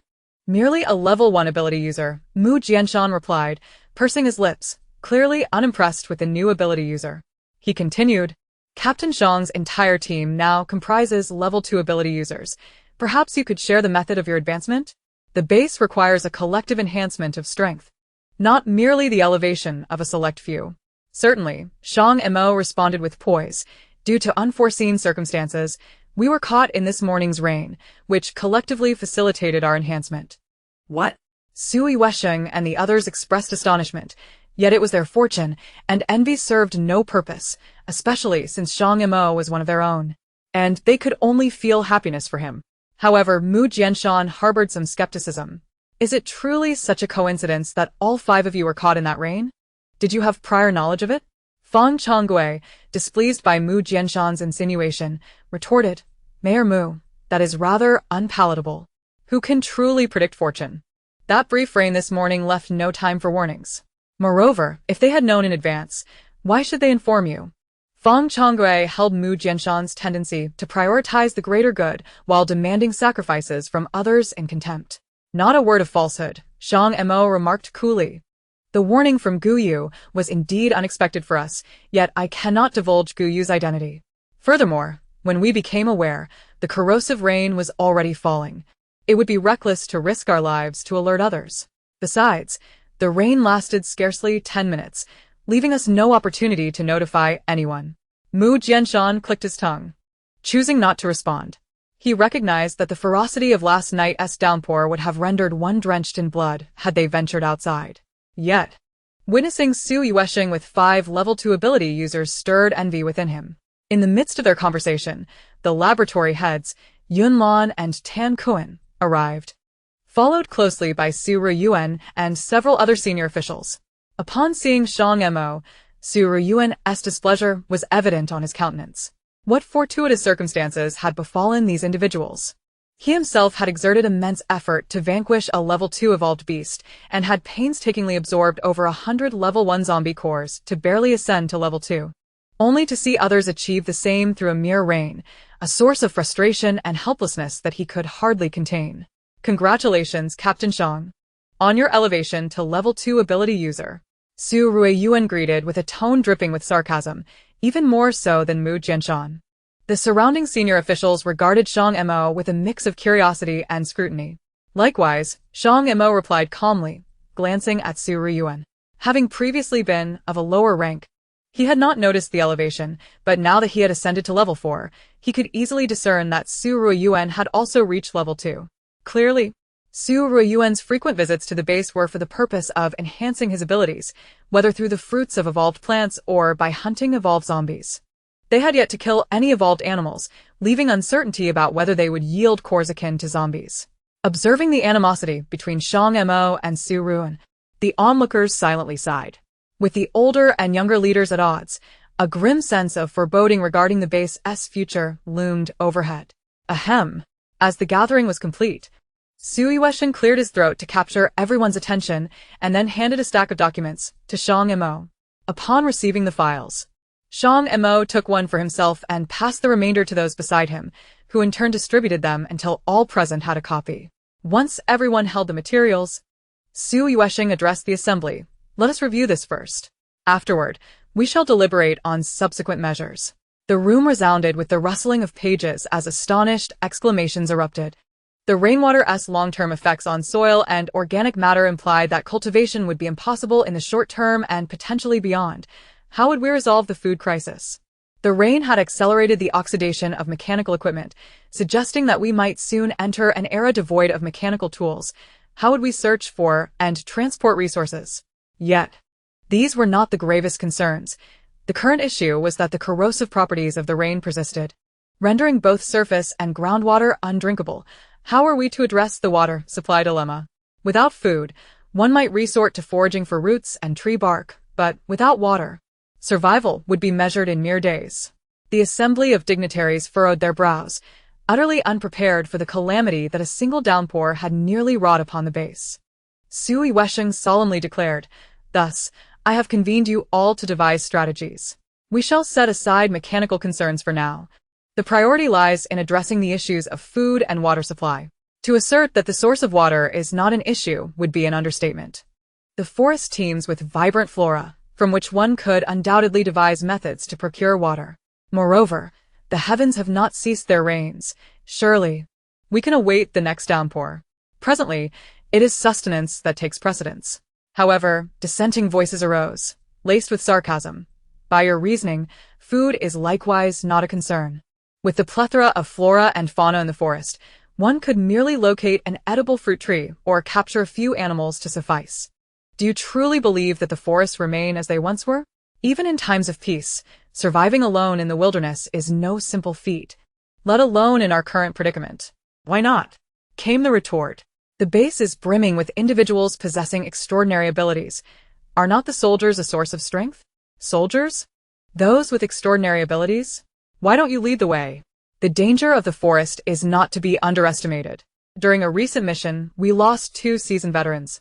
A loss I have yet to account for with you. Shiyue and Mu Jianshan remained silent, while the other senior members began to squabble, causing the atmosphere to grow increasingly chaotic.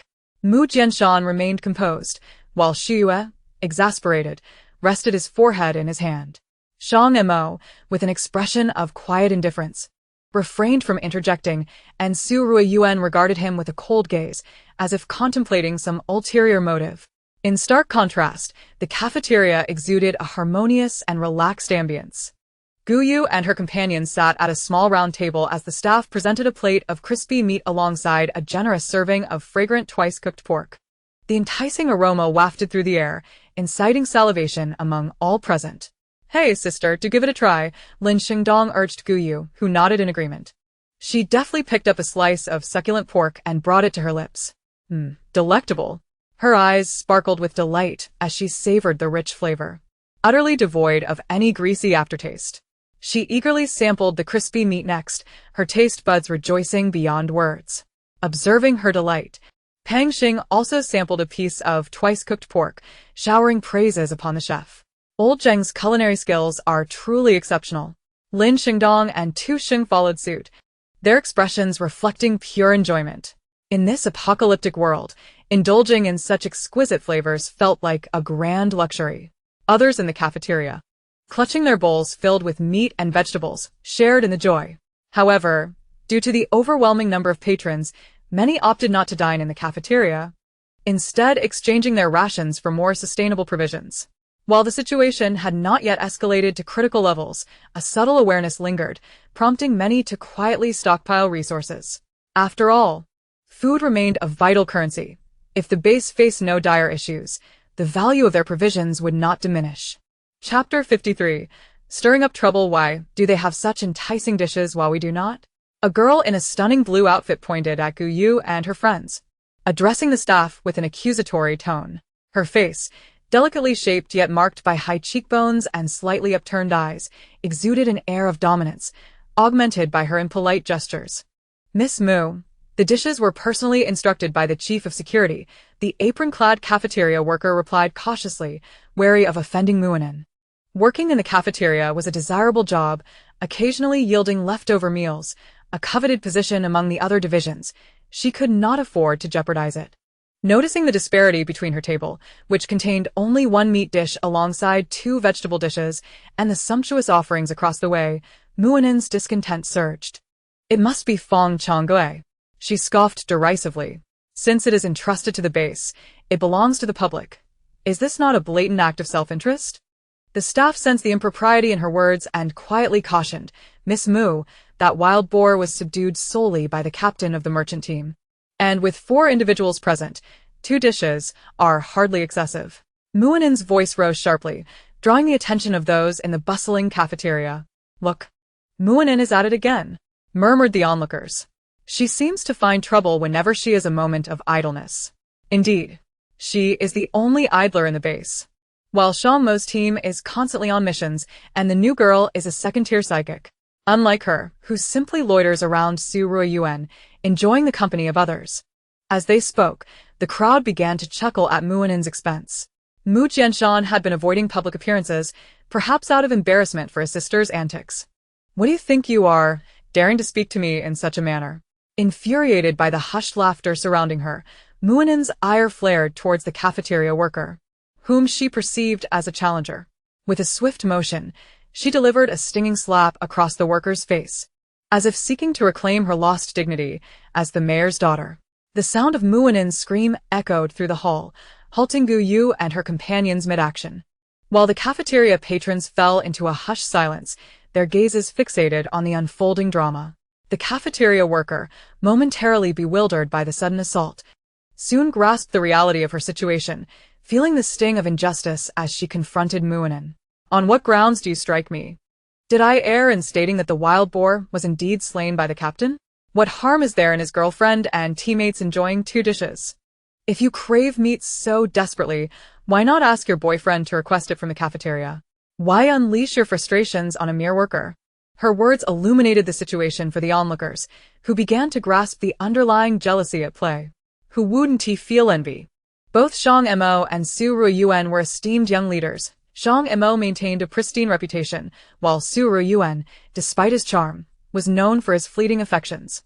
It was no wonder Mu Anin felt a sting of resentment. Oh, the poor cafeteria worker caught in the crossfire. Chapter 54. Gu Xiao Yao lacks nothing. Mu Anin, not only privileged by her lineage, but also possessing striking beauty, had lived a life of opulence and adoration, leaving ordinary folk unable to approach her sphere. When the opportunity arose to witness her downfall, Gu wouldn't wish to stoke the flames. "How dare you strike me? Speak only if you can articulate your thoughts." Muinen boasted arrogantly, her father a former leader of the regime and her boyfriend the current one, leaving her unfazed by a mere staff member. You are unreasonable." The cafeteria worker, exasperated, could only stomp her foot in frustration, clutching her face as she retreated towards the kitchen. Watching the worker flee in distress, Muinen reveled in the perceived victory, casting a glance at Gu Yu and her friends, who appeared unimpressed. Gu Yu, uninterested in the unfolding drama, returned to her meal, content in her own world as long as she was not provoked.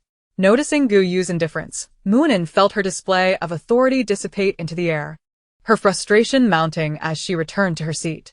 Yet, as she settled down, Gu Yu discreetly conjured a spell, causing the chair behind her to shift backward. Muinen found herself tumbling into empty space, letting out a high-pitched shriek as laughter erupted around her. Muinen was engulfed in extreme embarrassment and fury, wishing to find a crevice in the earth to hide away, but her aching backside rendered her unable to rise for quite some time. As she cast an indignant glare at those around her. Who is to blame? Miss Mu, you simply failed to secure your seat. Who else can be held accountable? One retorted. You were the only one at that table. Are we to assume we possess telekinetic abilities? Upon the mention of telekinetics, Muinen's ire turned towards Gu Yu, accusingly stating, "Is it you? All 4 of you are telekinetics. It must be your doing." As the heat of the situation turned towards them, Lin Shengdong interjected, "Are you lacking in information or simply lacking in intellect? None of us 4 possess any ability to manipulate objects." Tu Sheng coldly directed his gaze at Muinen, saying, "Miss Mu, direct your anger elsewhere. We are not your punching bags. You are not in a position to trouble us." Pang Xing regarded her with disdain. Muinen was not foolish. She recognized that she could not contend with for level 2 telekinetics. Yet, her instincts pointed towards the cheerful girl, though lacking evidence. She could only clench her fists in frustration. With a huff of indignation directed at the 4, she abandoned her meal and exited the cafeteria.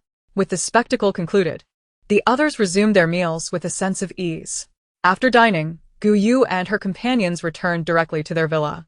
Although they had not engaged in any physical exertion, Lin Shengdong and the others had spent the day observing the mountains, and were somewhat fatigued. Upon entering her room, Gu Yu slipped into the bathroom, which housed a large bathtub. She intended to take a bath, but soon realized the water was tainted, likely contaminated by last night's heavy rain. With a twinkle in her eye, she donned an adorable smile and traced a symbol in the air with her finger.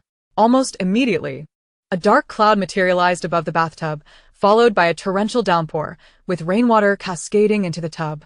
Once the rain had sufficiently cleansed the bathtub, Gu Yu shut off the valve and awaited the tub to fill.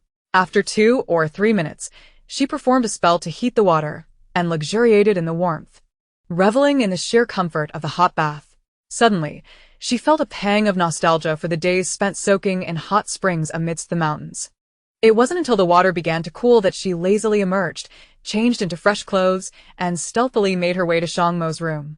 She couldn't bear to miss an opportunity to garner merit. Chapter 55. Embracing the moment. In the dimly lit staircase, Gu Yu tiptoed down, pausing intermittently to listen for any sounds from the second floor, checking if Lin Xingdong and the others were asleep.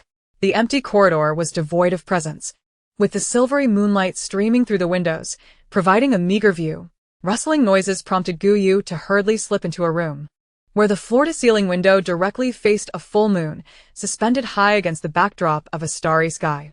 "Wow," she exclaimed, captivated by the dazzling array of stars. Having been in this world for some time, it was her first encounter with such a breathtaking celestial display. Approaching the window, she pushed it open, closed her eyes, and attentively absorbed the power emanating from the twinkling stars. Perhaps due to the rain, this time she felt a slight presence of stellar energy. However, it was exceedingly faint, almost imperceptible. Stellar energy, akin to a form of vital essence, is similar to the spiritual energy found in nature and can be cultivated as a valuable source of cultivation energy. She exerted all her effort to absorb a bit of stellar energy, but despite her intense focus, she could only draw in a strand of energy finer than a hair. Forget it, she thought. With someone as powerful as Shang Mo around, why toil for such a meager amount of stellar energy? However, the emergence of stellar energy in this world was indeed a promising sign. Perhaps, in time, this place would truly become a haven for cultivation. If that were to transpire, she would find herself in a position of great fortune, as the sole cultivator in the world, with all resources at her disposal. Even if it meant accruing some debt to the world, the prospect of achieving immortality would render such concerns trivial, especially since the world would willingly allow cultivation, and her karmic debts would be minimal. With this line of thought, Gu Yu concluded that being struck by lightning might not be so terrible after all. She turned and walked to her bed, lifting the covers and curling up inside, waiting for the return of Shang Mo to share in the merit. In the night, Shang Mo, Feng Changgui, and his son Feng Qi walked together towards the military villa area. As they reached a fork in the road, Feng Changgui suddenly spoke. "Although we have initially reached a consensus, I sense that Su Ruyuan has his own agenda. We must remain vigilant to prevent him from relocating base resources." Shang Mo replied nonchalantly. Feng Changgui seemed to contemplate saying more, but after a moment's reflection, he chose to remain silent and led Feng Qi down another path, while Shang Mo continued along the stone road. The surroundings fell into silence, leaving only the sound of their footsteps echoing through the darkness. After walking a short distance, Feng Qi turned to his father, questioning, "Dad, why are they choosing to retire at this moment?" "To avoid being beholden to others, and they do not wish to tarnish this honorable uniform. It represents glory. It must not be sullied by the grime of the apocalypse," Feng Changgui sighed, lifting his gaze towards the pitch-black path ahead. Their future resembled this road, uncertain and directionless. "Dad, can you speak plainly?" Feng Qi remarked, having noticed that since the onset of the apocalypse, his father had taken to speaking in riddles that were hard to comprehend.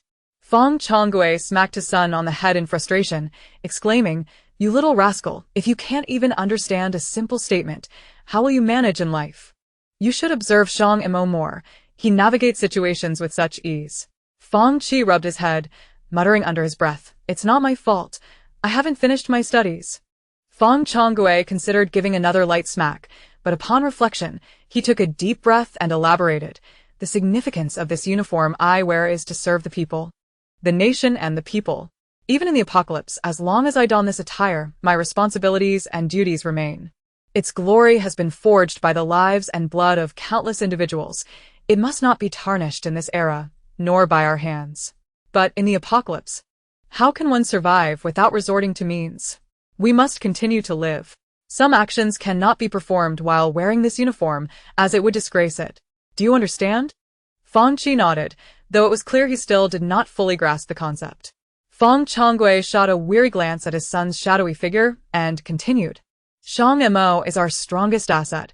Regardless of whether he wears this uniform, he is one of us. Removing this uniform signifies to everyone that they are no longer shackled by the responsibilities and duties of peacetime. This also serves as a veiled warning to others. Provoking them would lead to dire consequences. With a team operating outside the confines of rules, many tasks can be accomplished through them. Of course, Shang Mo has the choice to refuse. Thus, their connection now rested solely on sentiments. The Commander-S agreement to their retirement essentially meant a mutual benefit. Feng Qi seized upon this key point, Shedding the uniform equated to a complete farewell to their former identities, allowing Shang Mo and the others to integrate into the world as free individuals. Without the constraints of the uniform, they could leave or stay at the base at will. Well, that's not too bad. You're not entirely foolish, Feng Changwei remarked with a nod of approval, tapping Feng Chi's head lightly, and continued. Shang Mo is a man of deep loyalty. As long as we cooperate harmoniously, they will not abandon the base. Moreover, in such perilous times, having a secure stronghold is undeniably a blessing, is it not? I see. It is indeed a matter of mutual benefit and affection, correct? Feng Chi nodded in understanding. The two continue their journey. As Feng Changwei's voice resonated gently, you should cultivate closer ties with Shang Mo and the others. If you cannot awaken your abilities, they will serve as a significant support for you in the future. Father, rest assured, I am certain I will awaken my powers. Feng Chi asserted with conviction, clenching his fist. If I can awaken them, it is even more imperative to foster a good relationship with them. To be promoted to level 2 at such an early stage is a testament to both experience and fortune, which are unparalleled. Luck is an elusive thing. One cannot easily define it. Both he and his son were ordinary individuals, compelled to consider the worst-case scenarios ahead of time. They returned to the villa in silence. In the aftermath of the apocalypse, although the base had procured a generator, it was solely designated for laboratory use, with only specific equipment able to draw power as needed.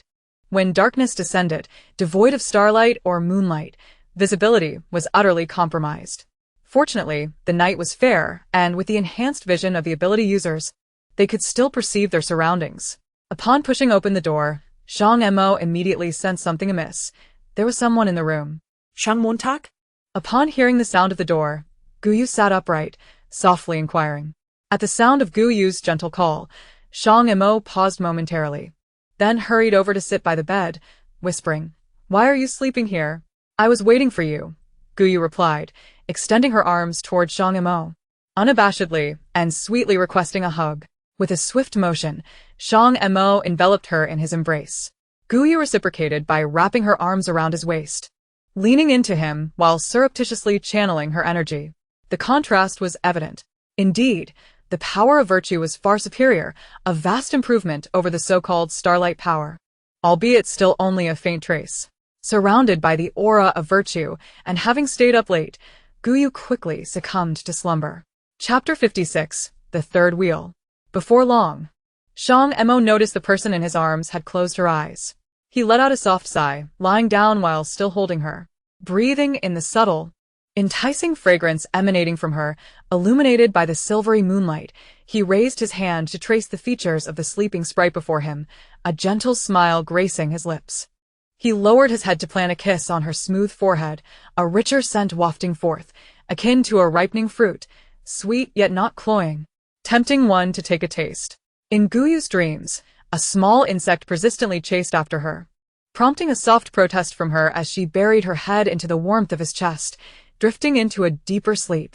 The following morning, Guyu's biological clock rang on cue. Having slept poorly the previous night, she dreamt of the little insects from the forest biting her. Back then, she had no hands to reach them, only able to gently sway, which had driven her to despair. With a yawn, Guyu lazily stirred in Shang Mo's embrace, adjusting to a more comfortable position to catch some extra sleep. Shang Mo opened his dark eyes, tightening his hold around her slender waist, contemplating whether to indulge in the sweet fruit nestled in his arms prematurely. The longer he delayed, the more he suffered. Finding the return to sleep uncomfortable, Guyu, eyes still closed, softly complained, "Shang Mo, is the feng shui in this room poor? I can't sleep well. Where does it feel uncomfortable?" Shang Montag inquired. Well aware of the cause, he himself had not slept all night. Even in her dreams, the little enchantress could tempt him, almost transforming him into a beast. His voice, unexpectedly husky and melodious, sent shivers down her spine, prompting Guyu to open her eyes and offer him a sweet kiss. Bang, bang, bang. Just as they were about to take their intimacy a step further, a knock resounded from outside the door. "Captain, are you there?" It was Lin Xingdong's voice.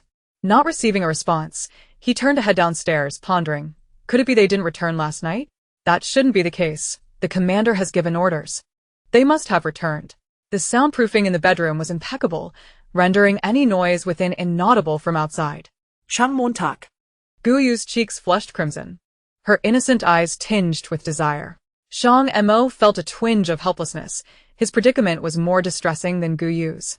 Yet Lin Xingdong's arrival signified he had matters to discuss. Darling, could you bear with it a little longer? Dongzi has come for a specific reason, Shang Mo comforted softly, inwardly wishing to reprimand Lin Xingdong for appearing at such an inopportune moment. It's unbearable. Guyu, having grown up in the forest, was not well versed in matters of the heart, especially since the great spirits had never taught her such things. The original owner of her body was an innocent girl. In both her past and present lives, Guyu lacked any experience or knowledge regarding romantic encounters. She was entirely oblivious to what followed a kiss. Seeing Guyu's naive demeanor, Shang Mo realized her innocence and cherished her even more, continuously offering gentle reassurances. Guyu was not unaware, however. As a girl, being pampered naturally made her more delicate, and after a while of grumbling, her emotions gradually stabilized. Feeling better now? Shang Mo's voice brimmed with tenderness, overflowing with affection. Guyu nodded obediently. At this moment, her discomfort had subsided, and she realized she had accumulated quite a bit of virtue. Then let us rise. Shang Mo placed a kiss between her brows before standing up. Guyu followed suit, adjusting her clothing as they turned to head downstairs. Due to the base's water being unusable, they had to go downstairs to wash up with the stored bottled water. As they reached the stairwell, they heard the teasing voice of Tu Sheng. Why aren't you two in there? Is it not just the two of you? Lin Xingdong and Peng Xing turned to glance, instantly comprehending the situation, watching Guyu and Shang Mo with playful eyes. So you were too busy to pay attention to me, Lin Xingdong chuckled. What is going on? Shang Mo inquired as he led Guyu towards the kitchen, where the stored water was kept. Noticing that Shang Mo was addressing a serious matter, the three of them straightened up. Tu Sheng replied, Captain, the commander has instructed us to accompany Uncle Chu's team to the city to gather supplies. Chapter 57. Risks. The city must be quite perilous now, right? Guyu asked. It was manageable a few days ago. The zombies weren't too formidable. However, after yesterday's rain, many of them were exposed, and it's likely that most have evolved. The city is now even more dangerous than before. We have no choice, Shang Mo replied. The base's supplies are insufficient.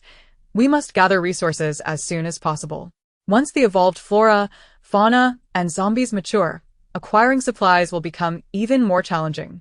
Why not venture into the forest? Guyu suggested, believing that the forest offered plentiful food. Lin Xingdong explained, this operation will split into two teams. We will head to the city, while Su Ruiyuan will lead a group into the forest to search for edible plants and other resources. I see, Guyu murmured, feeling a hint of regret. Had they gone to the forest, they might have been able to pick some fruits. Shang Mo turned to Guyu and asked, Has your vine awakened? It has. This morning, it communicated with me, saying it has grown stronger. However, I am not yet clear on the specifics. I will need to release it for practical verification. After washing up, the group grabbed some milk and bread before hastening to the parking lot. Given the distance between the base and the city, transportation was necessary for resource gathering, making the parking lot their assembly point before departure. By a yellow truck, Chu Changming and his team awaited them, with Yu Yan present as well. Mo Ge, we appreciate your help this time, Yu Yan approached with a smile. Assigned to the perilous task of venturing into the city, he felt quite reluctant. Who is unaware of the dangers lurking within urban confines? Based on their observations of the nearby mountains and forests, despite the open exposure of vegetation, the changes in the wilderness had not escalated to a terrifying extent due to the brief passage of time. Numerous plants had perished in the heavy rains, and as long as they steered clear of the overtly evolved flora, they should encounter no significant issues. Today, no anomalies had been reported at the perimeter of the base, and the panicked small creatures had ceased their frantic scurrying. This indicated a return to tranquility in the woods. However, the zombies presented a different dilemma. As entities of the dead, unless the torrential rains were capable of completely dissolving them, they posed no tangible threat. Conversely, the evolutionary rainfall may have already taken effect on the zombies. Comparatively, the city, teeming with evolved zombies, was far more perilous than the forest, which merely harbored evolved plants. After all, while plant evolution might not necessarily be hazardous, the aggressiveness of zombies was indisputable. Had it not been for the knowledge that the Shang Mo team would accompany them, Yu Yan might have genuinely considered abandoning the mission. This was evidently a suicide mission. He was merely a level 1 ability user, capable of undertaking various tasks, yet he was compelled to venture into the city to face death. Whatever troubles lay ahead were moot. It was a given. Lin Xingdong placed a hand on Yu Yan's shoulder, chuckling as he spoke. "Brother Dong, you must protect me this time. Use your abilities to scout out the dangers, so we may tread the safest path."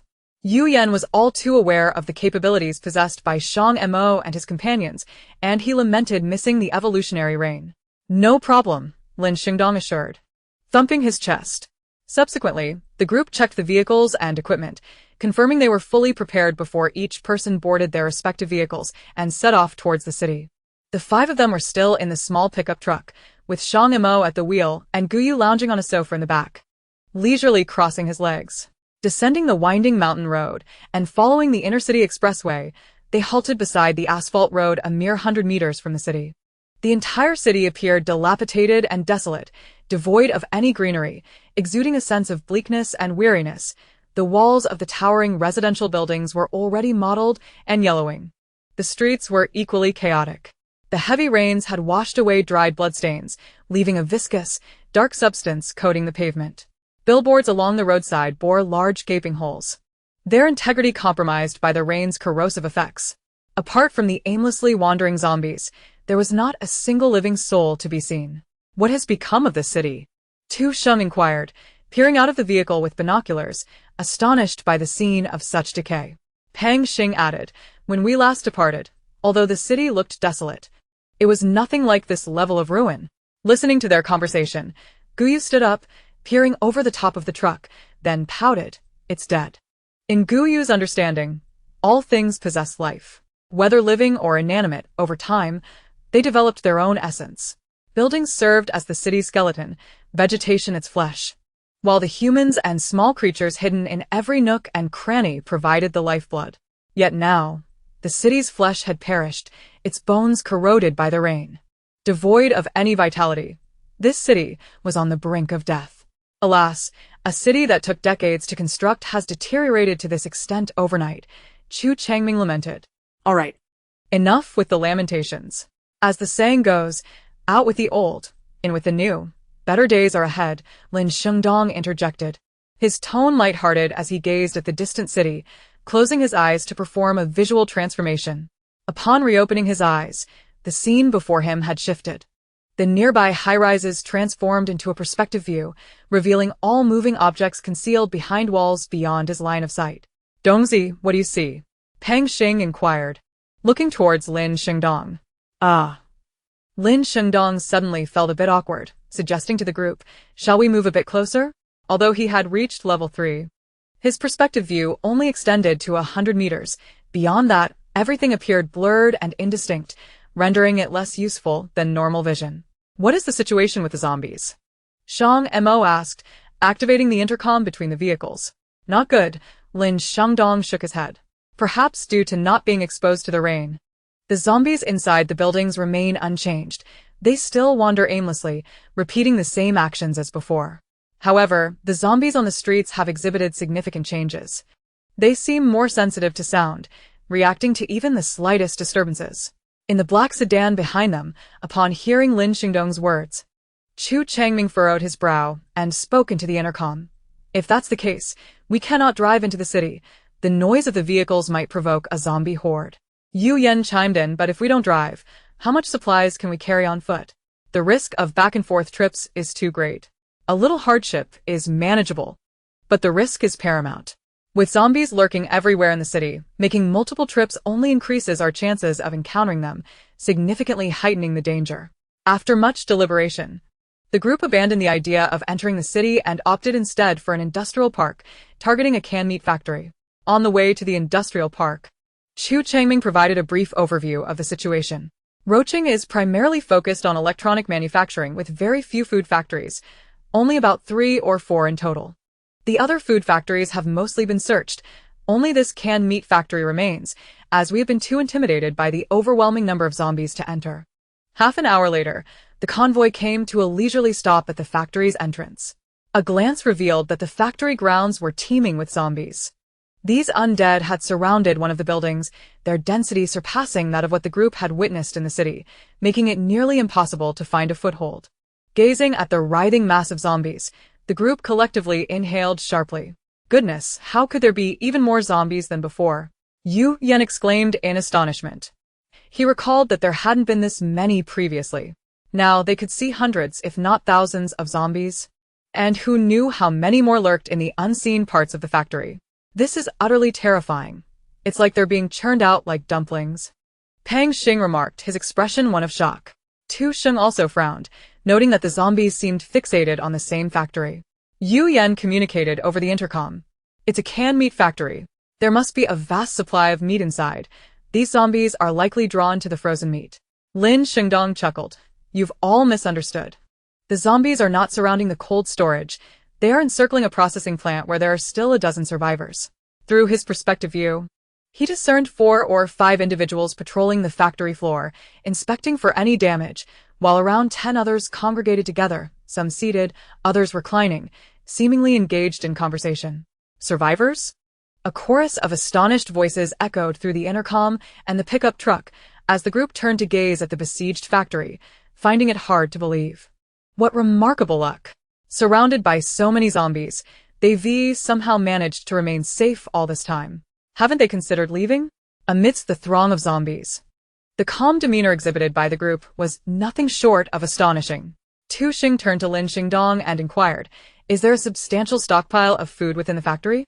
Lin Xingdong shifted his gaze, scanning the premises before nodding in affirmation. There exists a mountain of canned goods. These individuals have likely subsisted on meat cans to survive thus far. Yu Yan proposed to Chu Changming, Uncle Chu, while the zombies are preoccupied with that cluster of survivors. Let us search the other factories for any movable supplies. Since we have identified these people, rescuing them is imperative. However, prior to that, we might as well utilize them to momentarily lure the zombies. After a brief hesitation, Chu Changming acquiesced to Yu Yan's suggestion. In extraordinary times, extraordinary measures must be taken. Although such actions may seem morally ambiguous, the greater good of the base and the majority of humanity warranted a flexible approach. Chu Changming picked up the walkie-talkie and declared, Shang Mo, you will lead this operation. Everyone, myself included, will follow your commands. Acknowledging his own limited combat prowess, Chu Changming relinquished authority, prioritizing the successful completion of their mission over personal ego. Besides, Shang Mo and his quartet were all endowed with abilities and demonstrated a remarkable synergy, serving as the primary combat force, while the rest of them, mere ordinary individuals, could only provide support. Thank you, Uncle Chu, Shang Mo responded with composure, accepting the leadership role before turning to Lin Xingdong to inquire, Dongzi, what is the specific layout of the factory? Lin Xingdong focused intently and began to reveal the factory's intricacies. The factory comprises 5 buildings in total. To the left of the main gate lies the office building, hosting around 40 to 50 zombies. To the right stands the assembly line factory, devoid of inventory, likely a site for semi-finished products. The horde congregates around the finished goods processing plant, which is the second building from the right, adjacent to the semi-finished goods factory. Opposite the office building, further in, is the storage area, with employee dormitories and a cafeteria beyond that. Our objective is the warehouse where goods are stored. Captain, there is an alternate exit at the warehouse. We can circumvent through there, as the cold storage is also located nearby. However, there are quite a few zombies, possibly numbering in the hundreds, Lin Shengdong suggested. Standard protocol. First, second, and third lines. After assessing the situation, Shang Mo swiftly devised a tactical approach. He and Gu Yu could deliver lethal long-range strikes. Hence they would spearhead the assault. Although Pang Xing was agile, he required close-quarters combat, which could become overwhelming amidst a multitude. Tu Sheng's fire attack skills still needed development, necessitating proximity for effective execution. Thus, they would provide auxiliary support while Yu Yan and Lin Xingdong occupied mobile positions, capitalizing on openings, with the remainder of the team on standby to address any unforeseen circumstances. Understood, no problem, Yu Yan affirmed, occupying a relatively secure third line, tasked with monitoring for any overlooked zombies or those that might escape lethal engagement. The other ordinary gatherers were positioned in a safe fourth line, entirely compliant without facing the brunt of the zombie swarm. What intrigued everyone was that the seemingly delicate girl in Shang Mo's team was positioned at the forefront. While they were aware of Gu Yu's abilities, a sense of skepticism lingered regarding her ascendancy, as her appearance did not exude prowess. In the midst of their curiosity, Gu Yu's exquisite green bracelet came to life, coiling down her arm to her fingertips before cascading to the ground. All eyes shifted from Gu Yu's hand to the ground, where the slender serpent-like vine rapidly expanded, transforming into a colossal vine, thick as a thigh and stretching 20 meters in length. My goodness! Is this the manifestation of plant-based abilities? It appears remarkably formidable. They marveled. With such a massive vine, annihilating the zombies would be a trivial task. Amidst their astonishment, the vine, resembling a king cobra, poised its sharp head, brushing against Gu Yu's hand, and then directed its gaze towards the zombies contained within the enclosure. I am ready, Gu Yu declared, looking towards Shang Mo, who in turn glanced at Lin Xingdong and the others. They signaled their readiness with an okay gesture, and even the ordinary individuals in the fourth line nodded in agreement. Let us commence the operation. As those words left his lips, 3 flying daggers materialized around Shang Mo, swirling about him before swiftly launching towards the nearby zombies. With a swift whoosh, one pierced the skull of a zombie. Following suit, the vine beside Gu Yu darted forth, weaving through the horde with agility. Now significantly larger, the vine's attack methods had evolved. It was no longer limited to a singular piercing strike, but could also deliver powerful lateral sweeps, effortlessly clearing swathes of zombies. Coupled with the zombies' sluggish movements, it methodically dispatched them one by one. Pang Xing executed a rapid dash, closing the distance to 2 meters, and plunged his knife into a zombie's cranium. Tu Sheng hurled fireballs, incinerating the heads of the fallen zombies to ashes, instructing Dongzi, collect the crystal cores. Absolutely. Lin Xingdong responded with a thumbs up, proceeding to search through the ash for the cores once the flames subsided. Observing the relentless onslaught of zombies falling, the ordinary individuals in the fourth line were left in awe. Remarkable.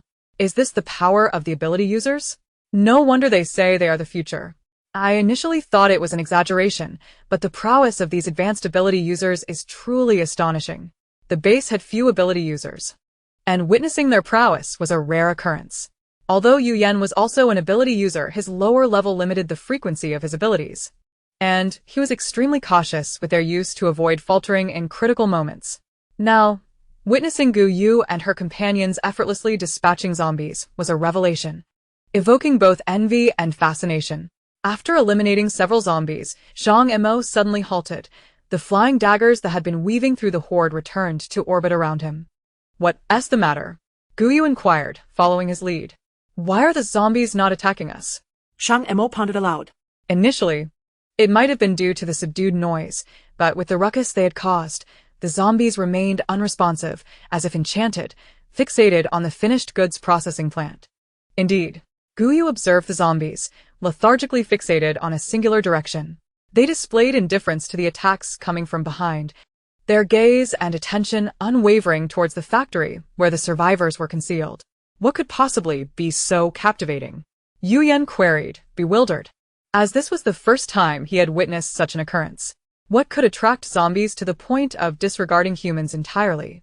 Observing the zombies' behavior, Lin Xingdong employed his X-ray vision once more to scrutinize the distant factory, revealing his confusion.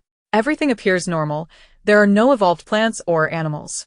Perhaps it is the ability users, Tu Sheng conjectured. Goodness. If that is the case, how extraordinary.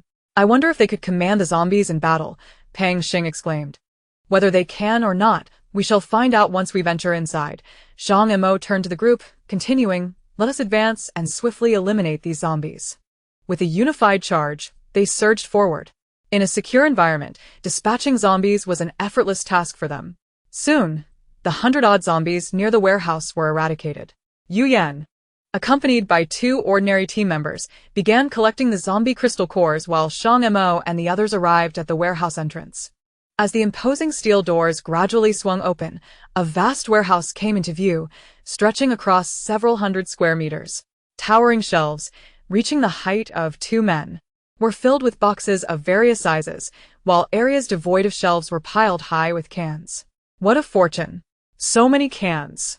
An ordinary team member hurried inside, approached the nearest shelf, casually retrieved a meat can, and beamed with joy as he exclaimed to the others, "It's beef canned food." As he spoke, he opened the can, inhaled its aroma, and couldn't resist tasting a morsel, declaring it utterly delightful. Others swiftly followed suit, entering the warehouse to explore. Prying open boxes and sampling an array of meat cans, their excitement palpable. After enduring the apocalypse for so long, they were finally enjoying a substantial meal. "Come, there's jerky here," a young man in the warehouse called out, brandishing a bag of beef jerky. The crowd rushed over, rummaging through nearby shelves and discovering box after box of jerky. Elated beyond measure. "Wow, so much meat! This haul is a windfall. We won't need to scavenge for supplies for quite some time," they exclaimed. Chu Changming was equally astonished by the bounty they had stumbled upon and quickly urged everyone to load the goods onto their vehicles, wary of the potential for unforeseen complications. They had dispatched 3 trucks, but the warehouse's storage capacity was immense. It seemed they would need to make several trips to transport everything. Subsequently, the ordinary team members busied themselves, hauling canisters back and forth between the warehouse and the trucks. Shang Mo, meanwhile, led a few individuals to inspect the cold storage adjacent to the warehouse. As the heavy iron door creaked open, a nauseating stench of decay assailed their senses. "Oh no!" one team member gasped, quickly pushing the door back, retching at the foul aroma. Another young team member turned to Chu Changming and said, "Uncle Chu, there's no hope for the cold storage. It's been without power for so long. The meat inside must have spoiled and is inedible." Shang Mo, having caught a whiff of the horrid odor, glanced regretfully at the cold storage and replied, "Let us leave it for now and focus on transporting the items from the warehouse." The group returned to the warehouse, rejoining the efforts to transport goods. After thoroughly inspecting the warehouse and ensuring no zombies were overlooked, the 5 of them turned their attention to the trapped survivors, aware that thousands of zombies surrounded them. Approaching the edge of the horde, Lin Shengdong stepped forward and kicked a zombie that was pushing its way inward, but the creature showed no reaction, continuing to claw at its peers to get closer. "How remarkable," Pang Xing remarked. "If this is the work of a supernatural being, that would be extraordinary." Guyu approached a zombie, observing closely and noting its demeanor suggested a desire to feed, yet why were they so calm? With a swift motion, he drove a dagger into the zombie's skull and withdrew it, causing the creature to collapse. Lin Shengdong turned to the others and said, "The crystal cores in these zombies' brains appear clearer than the ones we've encountered before. They lack the murkiness. Is the effect significantly better?" Guyu inquired, curious as she had not yet seen a crystal core amidst their recent slayings. "Just a tad," Lin Shengdong nodded, retrieving a less murky white crystal core from his pocket and handing it to Guyu. As she accepted the white core and attempted to absorb its essence, her eyes lit up in realization. This is truly remarkable. Are these cores produced in abundance? Not quite. Despite our recent kills, we only gathered a little over 20. Lin Shengdong replied. So few. Shang Mo expressed surprise, recalling their earlier speculations that advanced zombies would necessarily yield crystal cores, yet it appeared that this was not the case. And the yield from advanced zombies was even lower than that of their lower-tier counterparts. Tu Sheng conjured a fireball, incinerating the zombie Lin Shengdong had dispatched, but found no crystal core among the ashes. It seems advanced zombies do not necessarily produce crystal cores. What, then, is their purpose? He pondered aloud. Whatever it is, I know for certain that seeking upgrades will not be as simple as before, Pang Xing remarked, pursing his lips. With the low yield of zombie crystal cores and the increasing number of supernatural beings, they were bound to become a scarce resource. Chapter 60. A Veiled Threat. We must venture into the forest to seek opportunities, Guyu suggested, her eyes glinting with hope. Last night, I sensed the power of the stars, which has ignited a flicker of optimism within me regarding the search for spiritual energy. If we can explore the forest, I would be most eager. Shang Mo ruffled Guyu's hair, noticing her fervent enthusiasm for entering the forest. Though uncertain of the underlying reason, he resolved to take the time to indulge her wish in the near future. Observing the surrounding zombies, an idea suddenly struck him, and he turned to Guyu, saying, "Let the vines convey a message, inquiring if they wish to come out." Surprised, Guyu looked up and asked, "Do you think they wish to remain inside?" Shang Mo regarded the zombies thoughtfully. "It is highly probable that these zombies are under human control. If so, they may not be inclined to return to the base with us." This reasoning made sense. Those who possess such abilities would find it safer to remain in the city. The forest boasted evolving flora and fauna, while this place was predominantly inhabited by zombies, presenting no danger to those who could control them. "Very well. How shall we send the message inside?" Guyu inquired, nodding. The trio turned their gazes toward Tu Sheng, who then produced a pen and a small notebook from his pocket. Guyu's eyes widened in astonishment. Tu Sheng carried such items with him. Noticing her surprise, Tu Sheng smiled gently and explained, "It's a professional habit." He scribbled the inquiry in his notebook, tore out the page, and handed it to the vines. The vines coiled around the paper and slithered toward a nearby vent, extending their long forms to slip through the opening. Within the factory, the survivors routinely checked the premises and surveyed their surroundings. They had long since noticed Shang Mo and his group outside the factory, but realizing these strangers had no intention of entering, they refrained from making a commotion that would expose their location. Through a concealed observation point, they became aware of the newcomers' realization of the zombies' peculiar behavior, causing the survivors to panic. "Oh no, they've spotted us. We must find a way out before they burst in." Fear gripped them. What can we do? The survivors were in turmoil, their gazes falling upon a small boy, around 7 or 8 years old. Nestled in his mother's arms, his expression vacant. Someone spoke up, "Sister Chunmei, could you ask Moo to command the zombies to attack these people? Simply controlling them to refrain from attacking us is of no use. They must be able to strike at others." "Yes, Chunmei, think of something quickly. He is the only supernatural being among us," urged a burly man, turning towards the child's mother. "Chunmei, you must understand how unique your son's powers are. If others discover them, those scientists might conduct all sorts of experiments on him." The others nodded in agreement.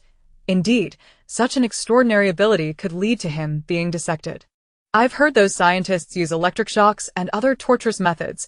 It's terrifying. Your son is so innocent. Under the pretext of treating him, they could take him from you, and you would never see him again." Listening to the seemingly caring yet implicitly threatening words of the crowd, the child's mother became conflicted. Her timid nature made it difficult for her to refuse anyone, and she feared offending others, always yielding to circumstances. However, upon gazing at her son's weary countenance, her heart softened. She inhaled deeply, braving the scrutiny of the crowd, and resolutely declared, "Moo is still quite young. Managing such a multitude of zombies is already beyond his limits. He cannot be made to control them to attack others any further. Please, spare him." Though she yearned to speak with firmness, her words were laced with an undercurrent of pleading and a reluctance to offend. The crowd, upon hearing her plea, grew irate. "What do you mean by that? Are we the ones unwilling to let him go? It is those outside who are relentless. Don't make it sound as if we owe you a favor. If it weren't for us, both you and your child would have perished amidst the horde of zombies long ago. We have tirelessly patrolled the area at dawn and dusk, seeking out water and various supplies for you. It has been no small hardship." The crowd's displeasure was palpable, feeling as though they were being accused of bullying a vulnerable mother and child, when their urgency stemmed solely from a desire for survival. "I did not mean it that way. Moo struggles to control so many zombies, and he hardly sleeps at night. He is truly suffering," the mother stammered, hastily explaining her words, fearing that these people might abandon her and her child. As the saying goes, the kind are often taken advantage of, and the gentle are often ridden. Witnessing the mother's meek and conciliatory demeanor only fueled the crowd's disdain. They scoffed inwardly. How can such a timid person possibly have a son so formidable? Fate seems so unjust. What do you propose we do now? Those people will be here shortly. When they come for your son, do not blame us for lacking compassion. It is you who has already given up." The crowd began to voice their threats.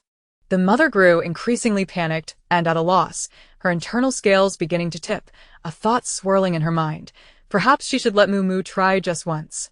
After all, it would only be this once, and he could rest safely afterward.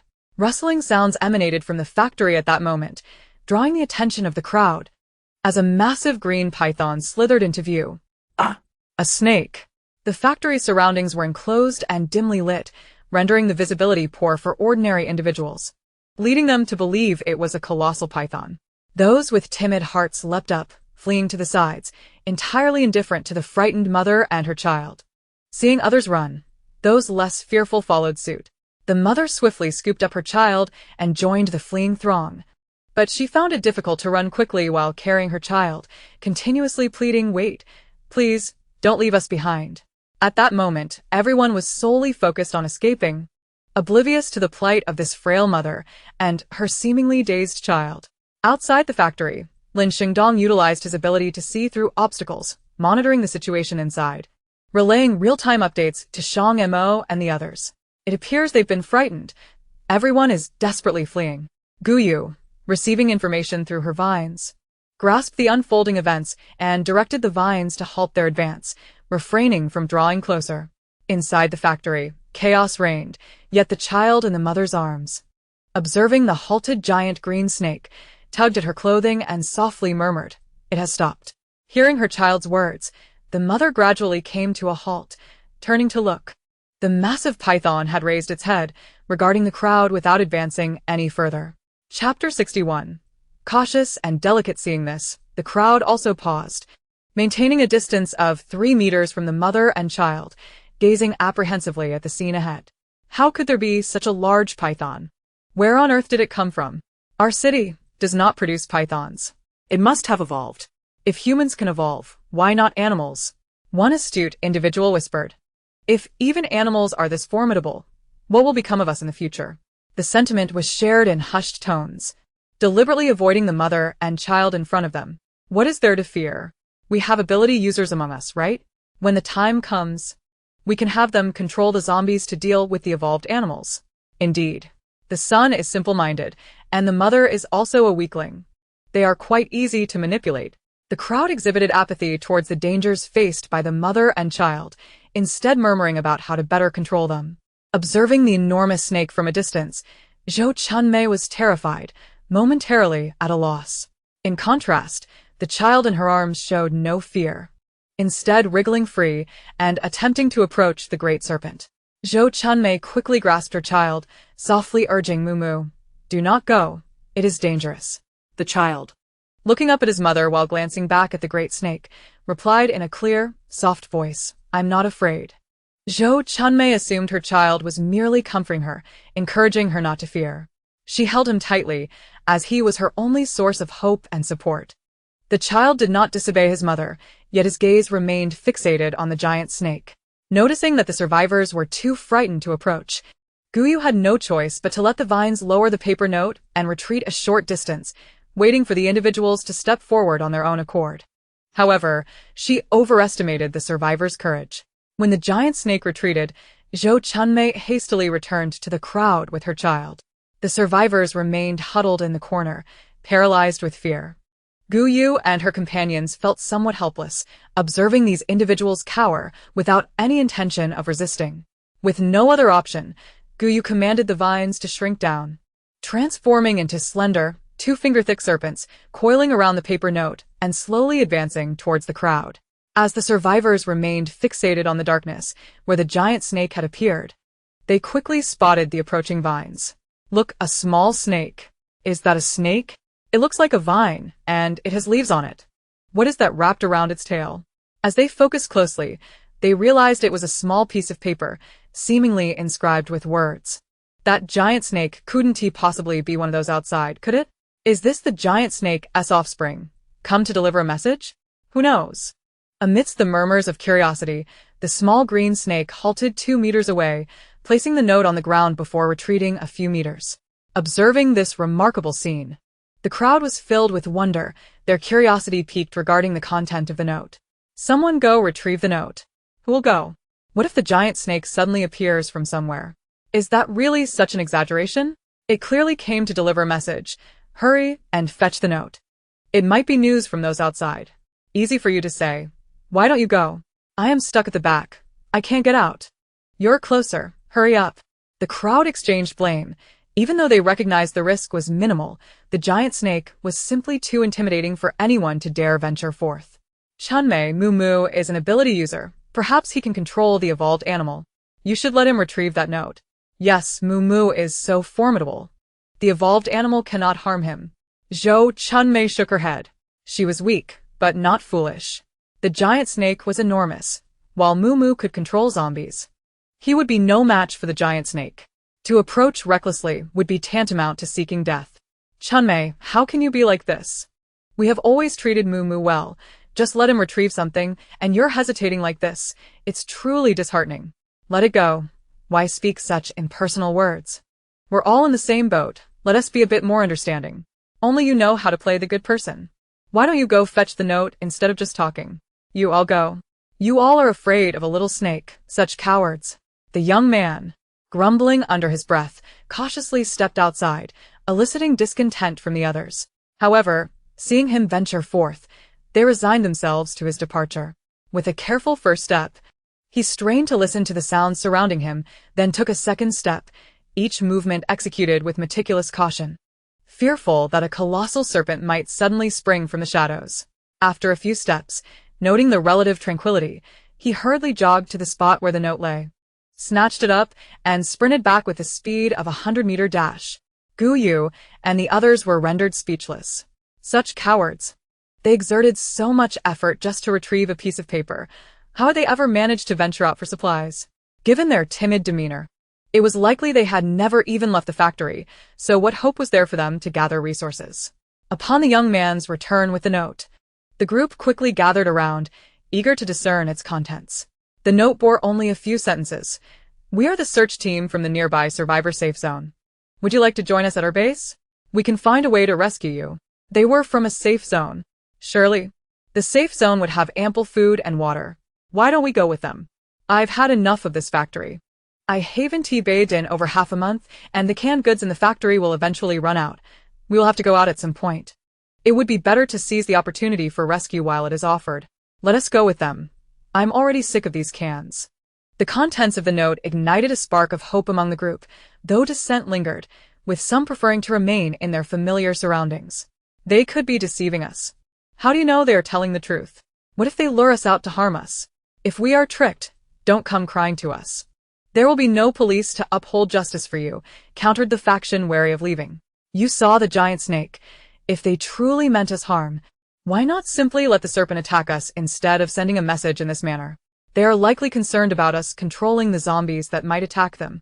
But we have nothing they want. Do not underestimate their intentions. The warehouse is filled with food. They have no need to risk returning here, especially since they are unaware of our provisions. The debate over whether to venture out continued, with opinions sharply divided. Some wished to remain in this comfortable haven, while others aspired to leave and seek a better life at the base.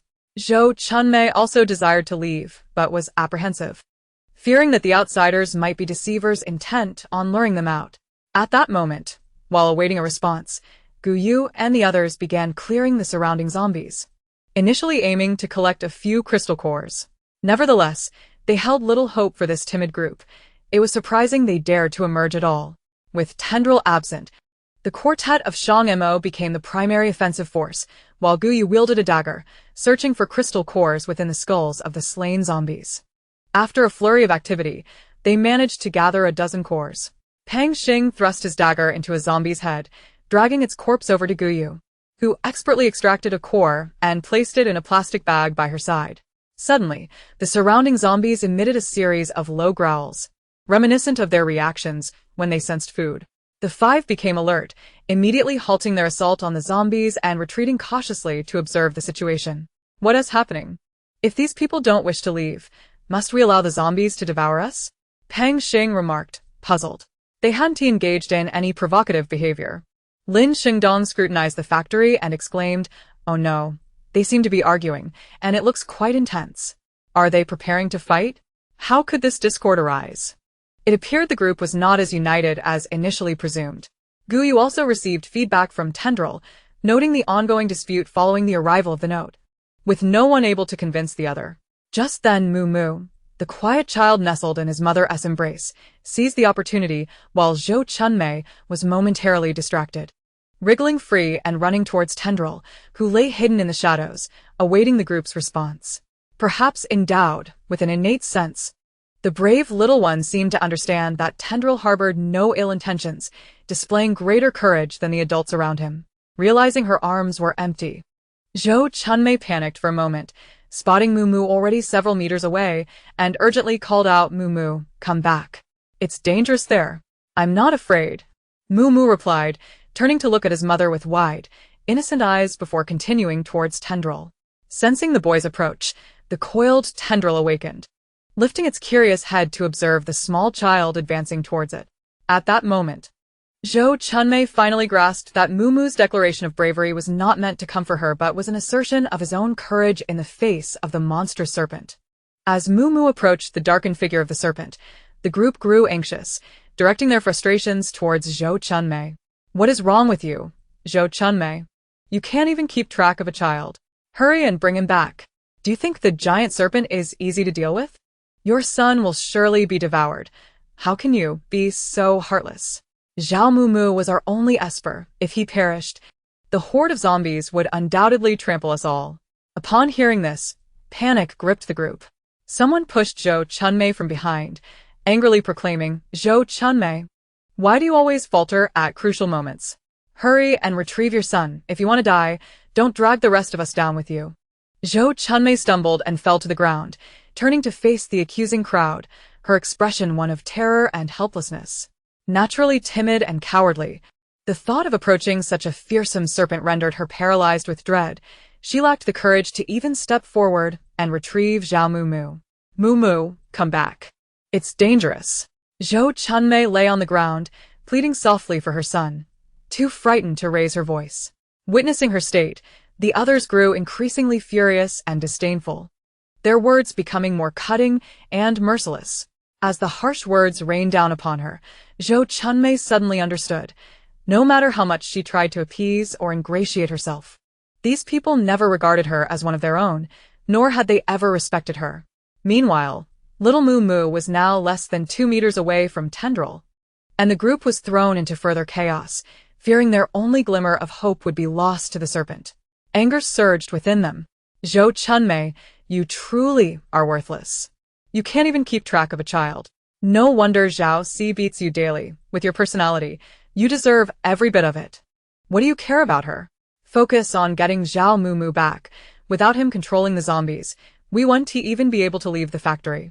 "Chun Lu, aren't you always boasting about your courage? Hurry and bring Moo Moo back. If you want to die, go ahead."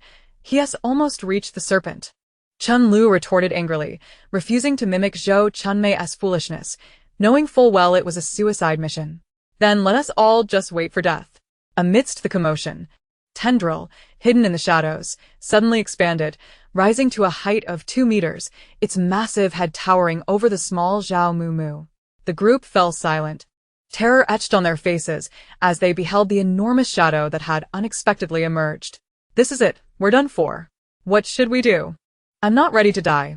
I haven't lived enough yet. Can you just shut up? Speak less. Every day, it's just you making a ruckus. Are there not enough lives already wasted? If you are so eager for death, then stir up trouble and attract the giant serpent's attention, and let it consume us all." As soon as these words were uttered, the speaker fell silent, and even though dread coursed through their hearts, none dared to voice it. Lying on the ground, Zhou Chunmei mirrored their despair. Without Moo Moo, her talisman of survival, she saw no hope of enduring. In the focal point of the crowd, little Moo Moo had approached the vines, gazing up at the towering tendrils, reaching out to touch their stems.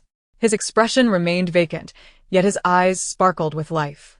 The vines fixated on the young human child, and outside the factory, Guyu received the message transmitted from them, causing her to pause in her search for crystal cores. "What's wrong?"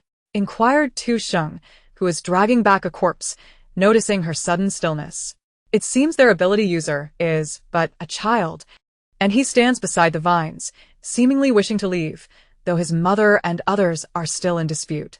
A look of intrigue crossed Guyu's face as she declared, "The child desires the vines to take him away." Lin Shengdong cursed vehemently. "Damn it, a bunch of useless fools. They let a child wander to the vines alone. Thankfully, our intentions are not malicious. Otherwise, that child would be doomed." He added, "And that child's mother is equally incompetent. They say a mother becomes fierce for her child, yet I see nothing but her lying on the ground, howling. Shang Mo, do we save this child? Guyu turned to Shang Mo, her desire to rescue the child evident. Moo is remarkably pure, like a transparent crystal. We must save him. They had come to rescue people. And with the child being so proactive, it would be unthinkable not to intervene. Very well, Guyu smiled, transmitting a message to the vines. Chapter 63, Fleeting Moments. Inside the warehouse, the vines remained motionless, fixated on the little one before them, while the others observed anxiously from a distance. They were uncertain whether Zhao Mu had indeed gained control over the vines, hesitant to act rashly. Why hasn't the giant serpent moved? Has it already been subdued by Mu? Perhaps we should retrieve him, someone suggested, yet glancing at the imposing figure of the serpent, fear prevailed, and no one responded. Just as the crowd wavered, the vines suddenly lunged towards the boy. Gasps echoed around. Ah! It's over, Mu is doomed. Zhou Chunmei watched in anguish as the child appeared to be on the brink of death beneath the serpent's jaws. Her sorrow, however, was compounded by the realization that without Mu's protection, her own status would plummet, leaving her vulnerable. Yet, young Zhao Mu remained unafraid, gazing at the vines with wonder and innocence. Contrary to expectations, the anticipated gruesome scene did not unfold. The vines enveloped the boy and swiftly turned towards a nearby ventilation window, leaving the stunned survivors in a state of shock. How did they leave? Mu is gone. What do we do? The crowd was bewildered, and after a brief moment of confusion, they were engulfed by fear, frantically trying to follow while fearing the serpent's attack. Without Mu to control the surrounding zombies, the factory was impossible to defend. Think of something. What should we do? What else can we do? We must pursue. But there are zombies outside. How can we catch up? And what if the giant snake is not friendly? What if it intends to take Mu as a reserve food source? Following it would be akin to walking into a serpent's maw. Anxiety spread among the group. Zhou Chunmei, however, was in utter despair, muttering incessantly, "It's over, it's over. Damn it, what a coward." Observing Zhou Chunmei mumbling to herself, her gaze distant, the crowd erupted in frustration. A middle-aged man with a beer belly kicked her hard, venting his anger. In her desperation, Zhou Chunmei, realizing her fate was sealed, bit down fiercely on the leg that had struck her, like a rabid dog. Ah! The middle-aged man cried out in pain, his foot thrashing about. But the more he struggled, the harder Zhou Chunmei bit. He retaliated, yanking her hair, as if trying to tear her scalp from her head. The pain forced Zhou Chunmei to release her grip, bringing forth memories of suffering from the pre-apocalyptic world. Seizing a moment, the man hastily withdrew, retreating into the crowd. His voice raised in anger, "Zhou Chunmei, have you lost your mind? Do you wish to die? Damn it, how did I end up with such a lunatic?" Feeling humiliated, the middle-aged man was both furious and fearful of the deranged Zhou Chunmei. Others looked at her in fright, but old habits prevailed, leading them to scoff and mock her.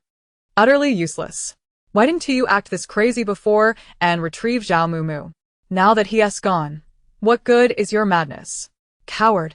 Do you expect her to be of any use now? Without Zhao Mu as a protective shield, the sentiment of the crowd shifted drastically. They had always looked down on Zhou Chunmei's meek demeanor, only addressing her as sister out of respect for Zhao Mu. Now, she was merely a burden, a liability, and no one cared for her. The vines emerged with little Mu through the ventilation window, holding the bewildered boy aloft. The five rushed forward. Little Mu immediately turned his gaze to Guyu, sensing a connection between the vines and this sister. Upon escaping the horde of zombies, he reached out to Guyu, adorably requesting a hug. Who could refuse such an earnest, little darling? Guyu embraced him, her voice gentle as she asked, "What is your name?" Mu, the little boy replied, clutching her neck, his eyes filled with curiosity. "You smell wonderful, like flowers. How old are you, Mu?" 8 years old, he responded cutely. Feeling the warmth of the older sibling's kindness, the little one appeared even more relaxed than when he was with Zhou Chunmei. Guyu continued with a smile, "Would you like to come with us to the base? We have a big house and an uncle who cooks delicious food." Yes. "I want to follow, sister." Little Mu nodded adorably. Children possess a remarkable wisdom. They can sense who treats them well. Due to his abilities, Zhao Mumu's emotional perception was more acute and intense than that of ordinary people. All right, Guyu agreed with a smile, cradling the little one and heading towards the warehouse. Based on the information relayed by the vines, Guyu held no fondness for the people in the factory. Their survival was inconsequential to her, as long as little Mumu had been rescued.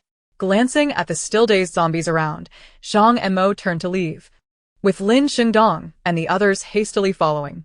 These individuals had already had their chances. Initially, they had voluntarily passed notes. Now, the zombies remained under control. And if they were wise, they would leave promptly. At the warehouse, Chu Changming and the others had filled 3 trucks to the brim with supplies, the entire cargo area protruding significantly. Initially, they had planned to load just 3 trucks, but upon careful packing, they discovered that 3 trucks, along with the several cars they had driven, could carry away all the supplies. Given the circumstances, there was no need for an additional trip. Once the truck was filled to capacity, the group began to dismantle the canned goods, fitting them into every available crevice of the small car. Upon seeing the return of Shang Mo and his companions, Guyu, cradling a small child, approached Chu Changming with a smile and inquired, "You're back. How did it go?" Lin Xingdong shrugged and replied, "I passed them a note, but it took quite a while for any response. Only this child came out on his own. Each person has their aspirations. Perhaps they possess a more favorable means of survival." Que charming siged. Acknowledging the dire situation at the base, where the acceptance of survivors would undoubtedly become more stringent to prevent an increased burden. It is only by stabilizing the current foundation that one can seek future development. Shang Mo replied calmly, "Every opportunity in this apocalyptic world is exceedingly precious. If one cannot seize it, one cannot blame others." "Uncle Chu, will it take long?" Guyu asked, glancing at Chu Changming as the others continued to move items. Chu Changming smiled back, "We're almost done, but considering we might not return, everyone is double-checking to ensure nothing is overlooked." After a brief interlude, all supplies were loaded onto the vehicles, and once everything was tidied up, the group prepared to depart.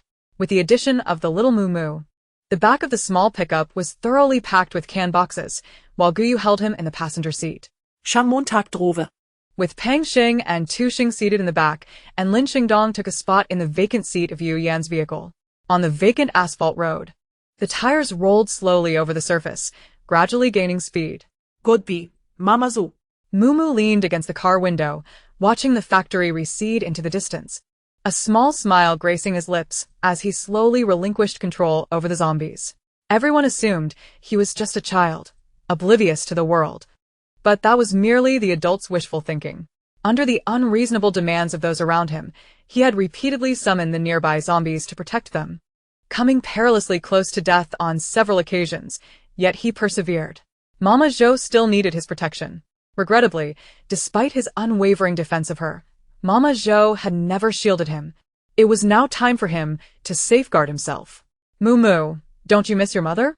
Guyu noticed Zhao Mumu gazing intently at the factory without a hint of nostalgia, his emotions remarkably subdued, and her curiosity was piqued. "She is not my mother. She is Mama Zhou," the little one murmured, his gaze fixed on the retreating scenery. Mama Zo? Guyu was momentarily taken aback, struggling to process this new understanding of familial titles. "Isn't that woman your biological mother?" Tu Sheng inquired from the back seat, astonished. Mumu nodded. He wrapped his arms around Guyu's neck, resting his head on her shoulder, yawning sleepily as he gradually closed his eyes, succumbing to a peaceful slumber. He had been utterly exhausted during this period. He could not afford to relax for even a moment in his control over the zombies. Otherwise, those individuals would bully him and Mama Zhou, berating them for being useless and living off others. Now, enveloped in the comforting scent of the older sister beside him, Zhao Mumu felt an unusual sense of security. Meanwhile, in the back seat, Tu Sheng and Pang Xing noticed the bruises on Zhao Mumu's arms, their brows furrowing slightly, indicating that there was more to his story. As the distance between the convoy and the factory widened, Mumu's control over the zombies gradually faded.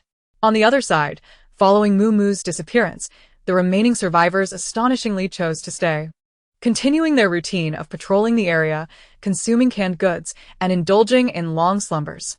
Zhou Chunmei, disheveled and with a vacant stare, huddled in a corner, while the others cast disdainful glances her way, quickly averting their eyes. Had she been a strikingly beautiful woman, it might have been different, but Zhou Chunmei was quite ordinary, bearing a prominent scar on her cheek that did little to spark interest. A few individuals gathered, consuming meat from cans while engaging in discussion. Are we truly going to remain here indefinitely? One queried. What else can we do? There are so many zombies outside. Do you dare to venture out? Don't worry. Without Moo-Moo's control, these zombies will disperse quickly. The industrial park is vast, and the likelihood of encountering zombies is minimal, compared to other survivors outside. Their lives were far more comfortable, completely oblivious to the impending evolution of the rain and the quiet advancement of the zombies. Their survival to this point was due to Zhao Moo-Moo's repeated defiance of limits, risking his life for theirs. Suddenly, a loud crash reverberated through the factory, startling everyone, followed by another thunderous impact, as if something was violently colliding with the building. The banging intensified, each sound causing the group to tremble involuntarily. "This is bad," shouted those responsible for patrolling, rushing towards the others. "The zombies outside have gone mad. They're pounding on the factory. We need to flee. This place won't hold much longer. Yes, yes, run, hurry." Each thud felt like a death knell, prompting the group to frantically grab whatever items they could and rush towards the exit, only to stop short after just a few steps. There are zombies all around. Where can we escape to? What do we do? The zombies are about to break in. In the midst of their panic, a clever young man had quietly slipped away, making his way to the factory wall, climbing up to the ventilation window, positioned 3 to 4 meters above the ground, well beyond the reach of the zombies. Bang, bang, bang. The factory door shook violently, seemingly on the verge of being breached. Lai Jian is at the vent. With sharp eyes, the others quickly spotted the young man perched at the ventilation window and hurried over. Just then, the zombies broke through the factory door, a throng of them surging in, rushing towards the group. "They're here. They're coming, run." Faced with an overwhelming number of zombies, the crowd desperately sprinted towards the ventilation window. But it was too high to reach in a moment's time. The first to arrive jumped up, attempting to grab the young man's foot, but he retracted it just in time to evade capture. Those being pursued by the zombies shoved one another, pushing down their neighbors as they fought for time. "Brother Tang, wait for me. Let us run together." A young woman grasped the sleeve of a middle-aged man, only to be shoved into the throng of zombies as he cursed. "Damn you, run together?" Nearby, a young man seized the opportunity to kick the middle-aged man's injured leg, darting towards the vent. In an instant, the factory was filled with screams, as those who failed to reach the ventilation window were quickly engulfed by the tide of zombies. The young man perched at the vent trembled at the sight of the mass of zombies below. There was nowhere to flee, neither inside nor outside. Zhou Chunmei had also managed to climb atop a makeshift mountain of canned goods, escaping the initial wave of zombies. Just as they both breathed a sigh of relief for having narrowly evaded disaster, heavy footsteps echoed from the factory entrance. Turning to look, they beheld an enormous zombie, towering over 2 meters, striding into the building. Spotting Zhou Chunmei within the factory, it let out a deafening roar. Bang, bang, bang. This evolved zombie charged forward, its powerful arms sweeping aside the stacked cans, scattering them in disarray. Ah! Overwhelmed by sheer terror, Zhou Chunmei succumbed to a mental breakdown, unexpectedly charging towards the zombie, only to be seized by its massive hand, which then sank its teeth into her neck, swiftly rendering her motionless. Witnessing Zhou Chunmei's tragic fate, the young man was gripped by an intense fear, hastily scanning his surroundings in search of an escape route. He spotted a rainwater pipe outside the factory and reached out, believing that if he could ascend to the roof, he would be safe. However, he underestimated his own physical strength, and as he attempted to grasp the pipe, he lost his grip and fell into the horde of zombies. In that moment, a wave of regret washed over him. He should have left this place sooner or held onto Zhao Moo more tightly. He should not have descended to such depths. Yet, regret is a luxury that the world does not afford. Chapter 65. Death Sentence. On the city streets, several zombies wandered aimlessly, and upon hearing a sound behind them, they stiffly turned their heads to behold a convoy of vehicles racing in a single file. Roar, roar. As if confirming the source of the noise, the zombies immediately lunged towards the approaching cars. However, the vehicles sped by too swiftly, crushing the zombies beneath their wheels and further soiling the tires. The rush of wind generated by the speeding cars swept in through the windows, alleviating some of Guyu's pent-up frustration. While the little one in her arms shifted to a more comfortable position, continuing its sweet slumber. Emoga, there are 2 vehicles tailing us. With a total of 7 individuals, Dong-gu mentioned that they are all armed, came the voice of Yu Yen over the intercom. Shang Mo reduced the volume slightly and pressed the communication button to respond. Let us observe their intentions. Understood. Yu Yen switched off the intercom, mindful of the limited power supply at the base and the necessity to conserve energy. Hearing the exchange between Shang Mo and Yu Yen, Guyu turned to him and inquired, are they like the group we encountered last time? Shang Mo was aware of the group of rebellious youths they had previously encountered on the road, and he shook his head, cautioning, this group is far more dangerous. If a conflict arises, prioritize your safety. I understand. Guyu nodded, her index finger entwined with a vine, which raised its pointed head before settling quietly against her fingertip. The convoy continued its journey, without incident. In the rearview mirror, 2 small cars rapidly approached the group, the occupants neither peering out nor opening their windows. The vehicles had been modified, outfitted with sturdy steel railings, and the hoods bore an array of spikes, while the front bumpers were fitted with sharp drill bits. Goodness! They are coming in force, exclaimed Yu Yen as he recognized the modifications on the pursuing vehicles. While venturing out to scavenge for supplies always carried the risk of being robbed, encountering such well-equipped scavengers in this post-apocalyptic world was a first for him. As the distance closed, the 2 vehicles suddenly accelerated. Through the rear-view mirror, Shang Mo observed them veering into an empty side lane. And he picked up the intercom to say, Uncle Chu, they seem intent on forcing us to stop and seizing our intact truck. We will engage with them. You all should assess the situation and prioritize safety, avoiding disembarking if possible. Although everyone in the convoy heard Shang Mo and Chu Changming's conversation through the intercom. Chu Changming was the convoy leader, and Shang Mo and his group were merely temporary additions. He could offer suggestions to Chu Changming but could not issue commands over him.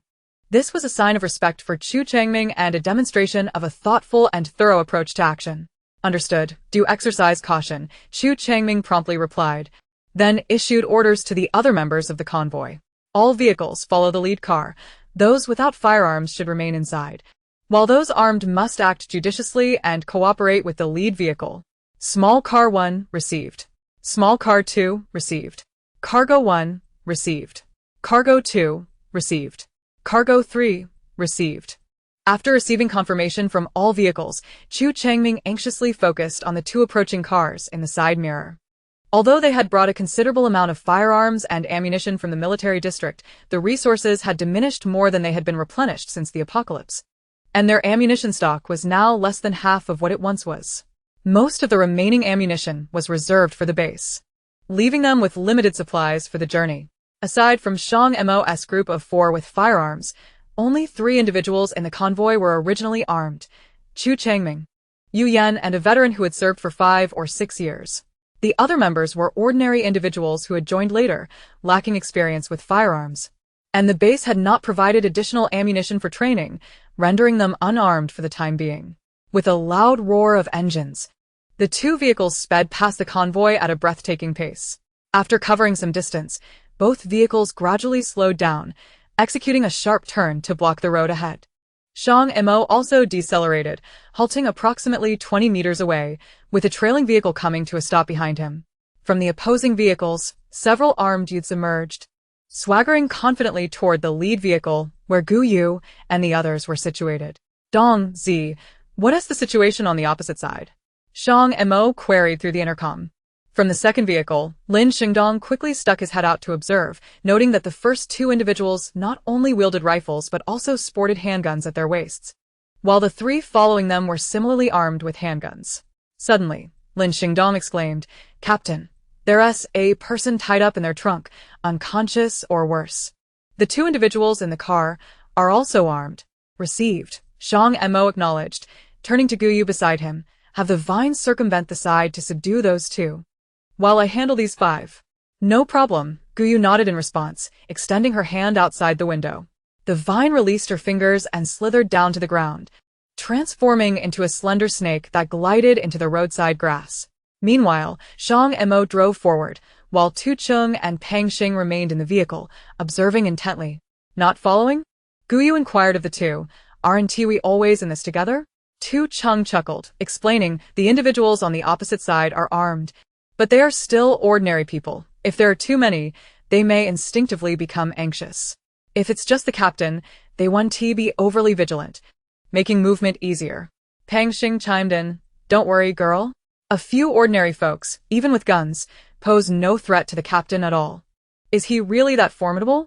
Guyu asked, somewhat astonished. If it were her, even with the vine as assistance, facing 5 armed adult men would still evoke some trepidation. "It's a minor affair. We've encountered far more significant challenges alongside the captain. Rest assured, there won't be any issues." Pang Xing exuded confidence. In the past, he might have had some reservations, but now, with his awakened abilities, his physical prowess far exceeded that of ordinary individuals. Moreover, Shang Mo possessed the elusive flying knives.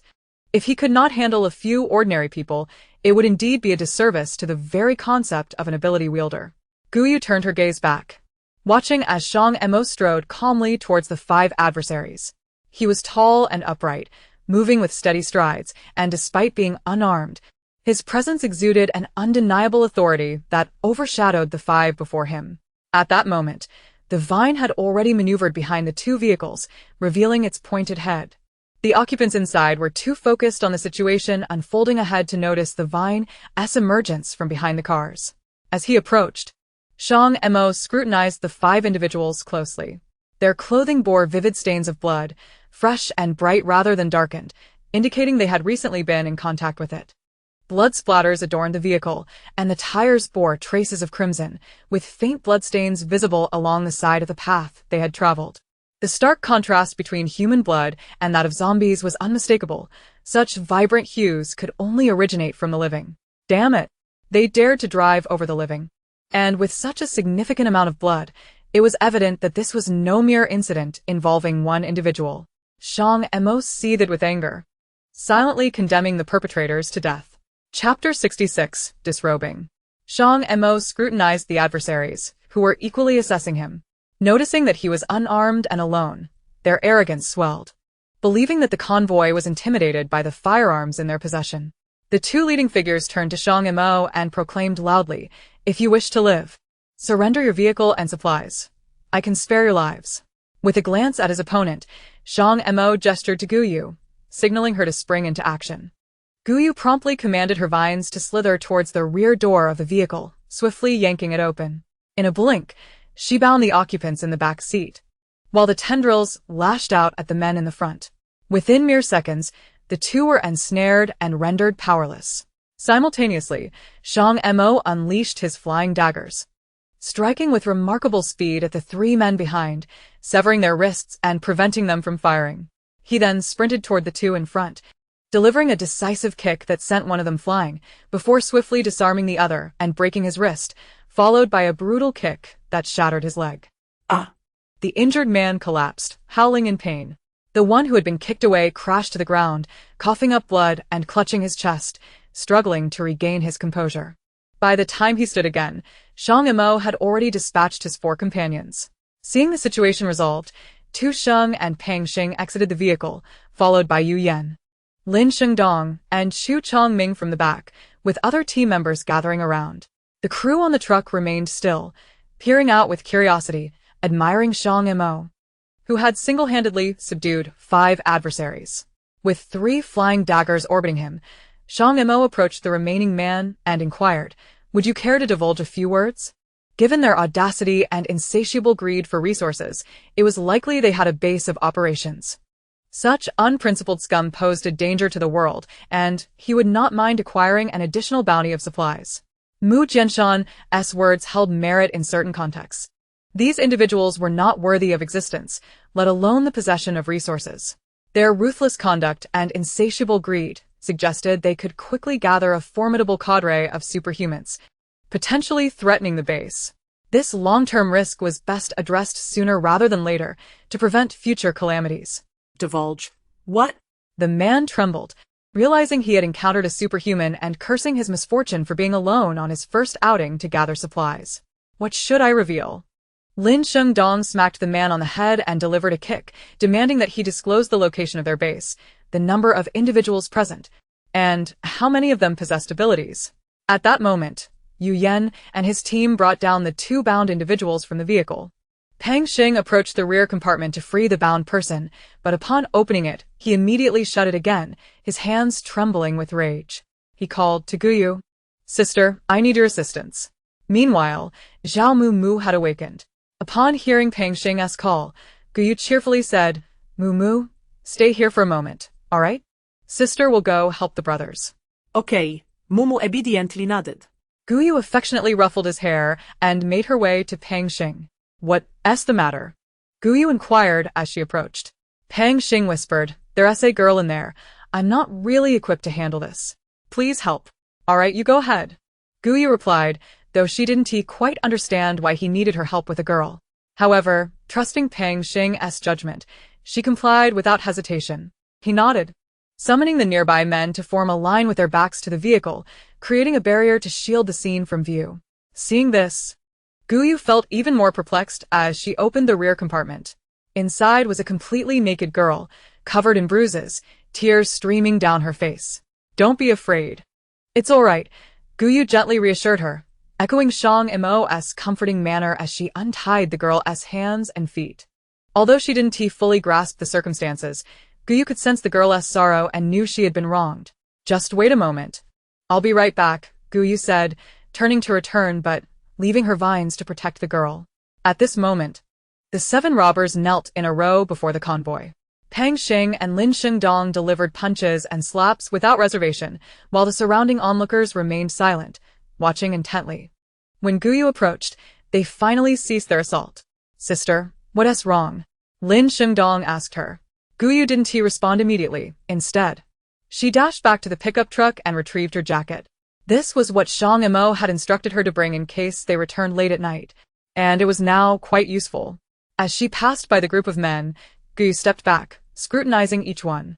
After their battle with zombies, Shang Mo's crew had gotten their clothes dirty, and her gaze landed on a clean-cut young man among the team, likely someone with a cleanliness obsession.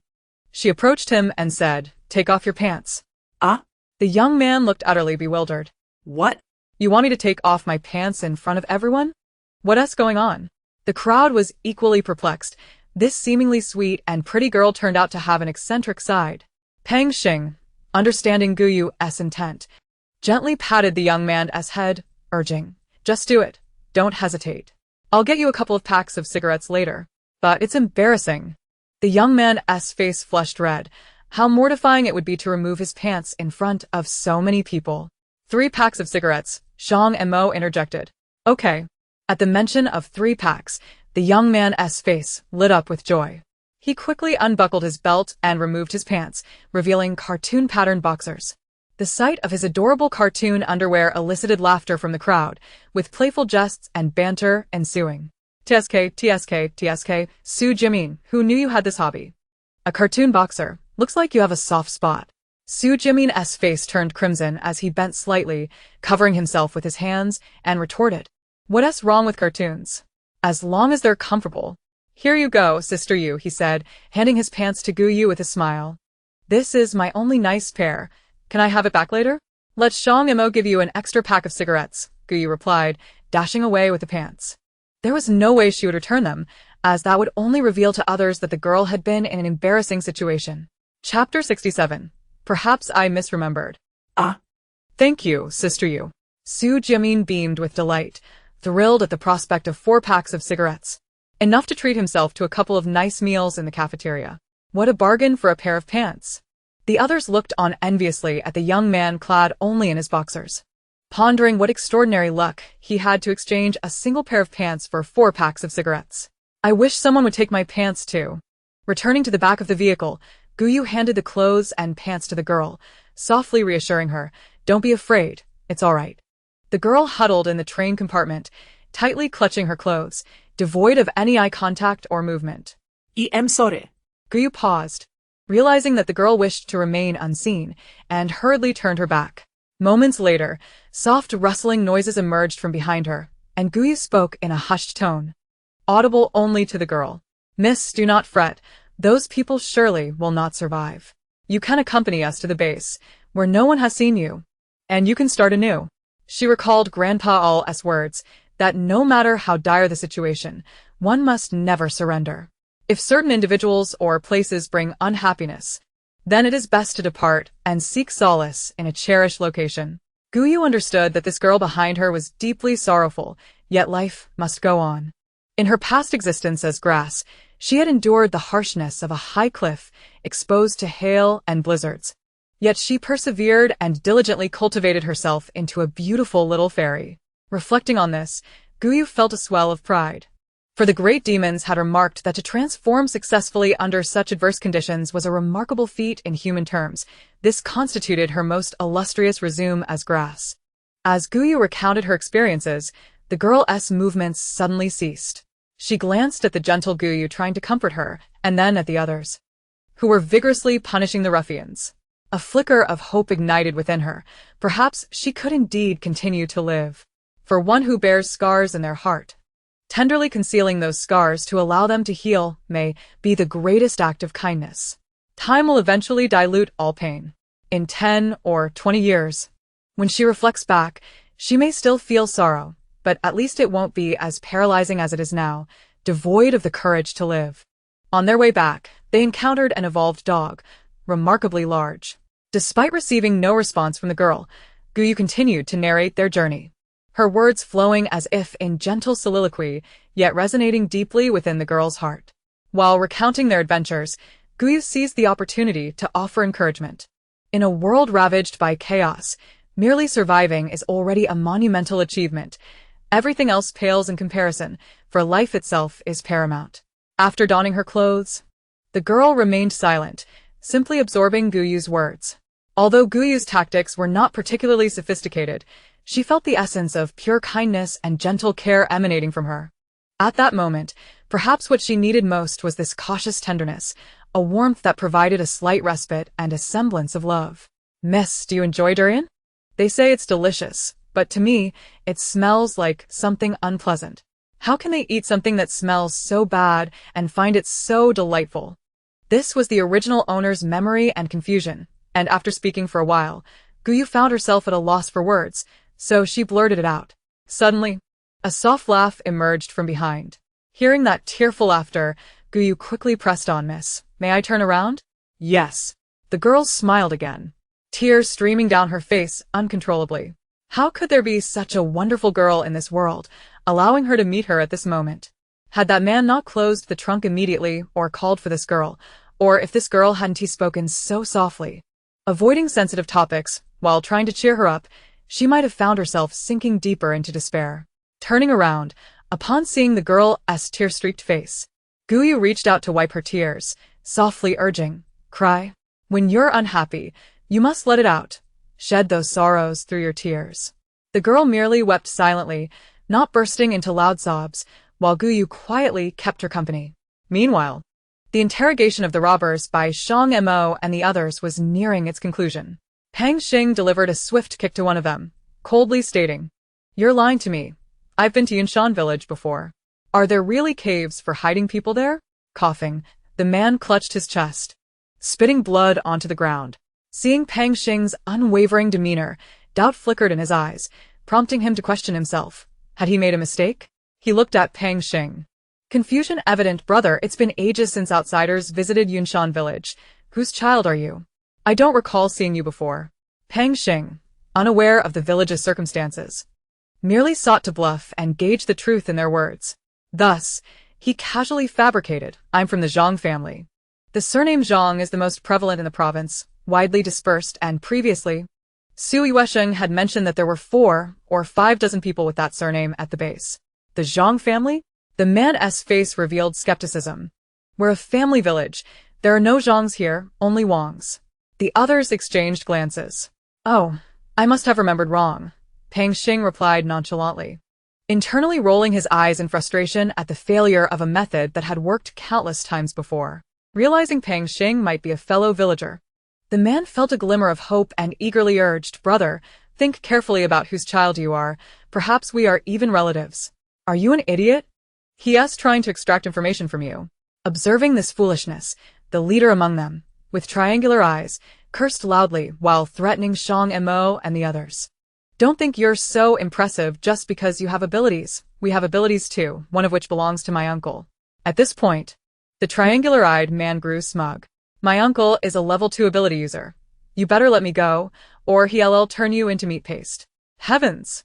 A level 2 ability user is truly formidable. Lin Xingdong feigned fear, causing the triangular-eyed man to swell with pride. His uncle's reputation was indeed useful. In the next moment, Lin Xingdong slapped him hard on the head, sneering, "How powerful can your uncle be? I'm also an ability user, and I'll soon head to Yunshan village to have a word with him." Ah! The triangular-eyed man winced in pain, shooting a venomous glare at Lin Xingdong, wishing he could crush him into paste. Yet, he was not a fool. With the stark disparity in strength between the two sides, reckless bravado would only hasten his demise. Suppressing his anger, he began to analyze the situation calmly. Recalling previous conversations, he noted that this young man had merely claimed to be an ability user. Not specifying a level 2, he was likely just a newly awakened level 1 novice. These individuals were probing for information. To survive, they needed to instill fear and caution in their captors. With this thought, the triangular-eyed man turned to Lin Xingdong, saying, "My uncle is an Earth-type ability user. A single Earth construct can easily flatten you. Level 1 and Level 2 are entirely different." Chapter 68. No more meetings. Just an Earth-type ability user. "Let us see how formidable you really are," Yu Yan mocked. Qi Ba, who was closely aligned with Su Riyuan, was indeed an Earth-type ability user at Level 1, capable of summoning constructs only as tall as a person, with a time limit of 5 to 6 minutes. Of course, this was merely what he wished others to know. The actual figures might be slightly higher, but even if he advanced to Level 2, such a drastic increase was improbable. If he claimed to be a Level 3 or 4 ability user, it might be more believable. A Level 1 novice had no standing to judge a Level 2 user.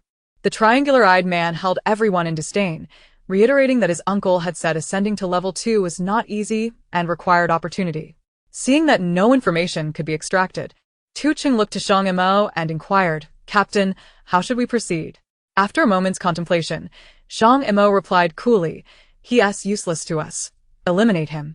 Originally, he contemplated leaving someone to guide them, yet considering the potential risks of bringing individuals back to the base, Su Riyuan might resort to covert tactics, possibly attempting to sway these extraordinary individuals to his side. This could lead to a myriad of complications, compelling him to maintain a degree of caution. With their presence, Chu Changming's entourage was limited but comprised trustworthy allies. With a few instructions, the information should remain secure. The trio led by Tu Xing summoned a few team members, escorting the captives to the roadside. Amidst a cacophony of lamentations, furious howls, and desperate pleas for mercy, 7 gunshots rang out in succession, and 7 bodies collapsed into the grass by the roadside. Tu Sheng exchanged a subtle nod with Shang Mo. "Ba, scum," spat a young team member, disdainfully ejecting saliva onto the corpses, feeling no remorse, but rather a sense of satisfaction.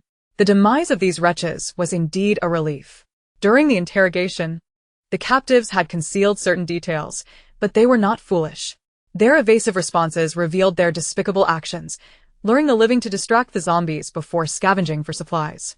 Moreover, these scoundrels bore traces of certain fluids on their clothing, easily discernible to any man. Previously, Guyu's behavior was likely motivated by the plight of a poor girl.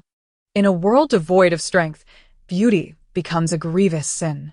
Upon the return of Tu Sheng and the others, Chu Changming instructed, "Pang Xing, you drive our little white car, escort the 2 girls, and we shall follow closely behind." "Understood, Uncle Chu," Pang Xing replied, nodding as he proceeded to the vehicle. He recognized that Chu Changming's intent was to safeguard the girl. By having them drive the lead vehicle, the rest would remain unaware of the girl's identity, allowing them to commence their new lives without fear. Pang Xing, having seen the girl, was the most suitable driver, and with Guyu accompanying her, he anticipated no issues. Chu Changming trusted that Pang Xing knew how to navigate such situations. Once Pang Xing brought the little white car around, Guyu helped the girl into the vehicle, and everyone swiftly dispersed, returning to their own cars, with Chu Changming and his companions squeezing in with the others. Before their departure, They moved the robbers' 2 vehicles to the roadside and siphoned the fuel. Upon entering the car, the girl noticed that the rearview mirror was covered with a cloth. Warming her heart, being unseen was a source of comfort in her current circumstances. As the vehicle roared to life, the girl leaned against the window, lost in thought. Guyu refrained from speaking, initially wishing to inquire about the girl's name but refrained, realizing she might wish to sever ties as she embarked on a new life. "I am Lu Yun," the girl eventually spoke after what felt like an eternity. Hearing this, Guyu replied with delight, "I am Guyu," like the solar term. "Peng Xing," came the understated response from the driver. The girl's willingness to converse indicated her self-adjustment, suggesting she would survive, despite the scars still marking her soul. "Thank you," Lu Yun uttered softly, her voice imbued with an air of intellect and grace, revealing her as a well-read individual. "Don't mention it," Guyu replied with a playful smile. "Sister Lu, the base is vast. You can pursue whatever interests you." "What is your profession, Miss Lu?" Peng Xing inquired suddenly. "I am a botanist," Lu Yun replied, a hint of melancholy shadowing her words.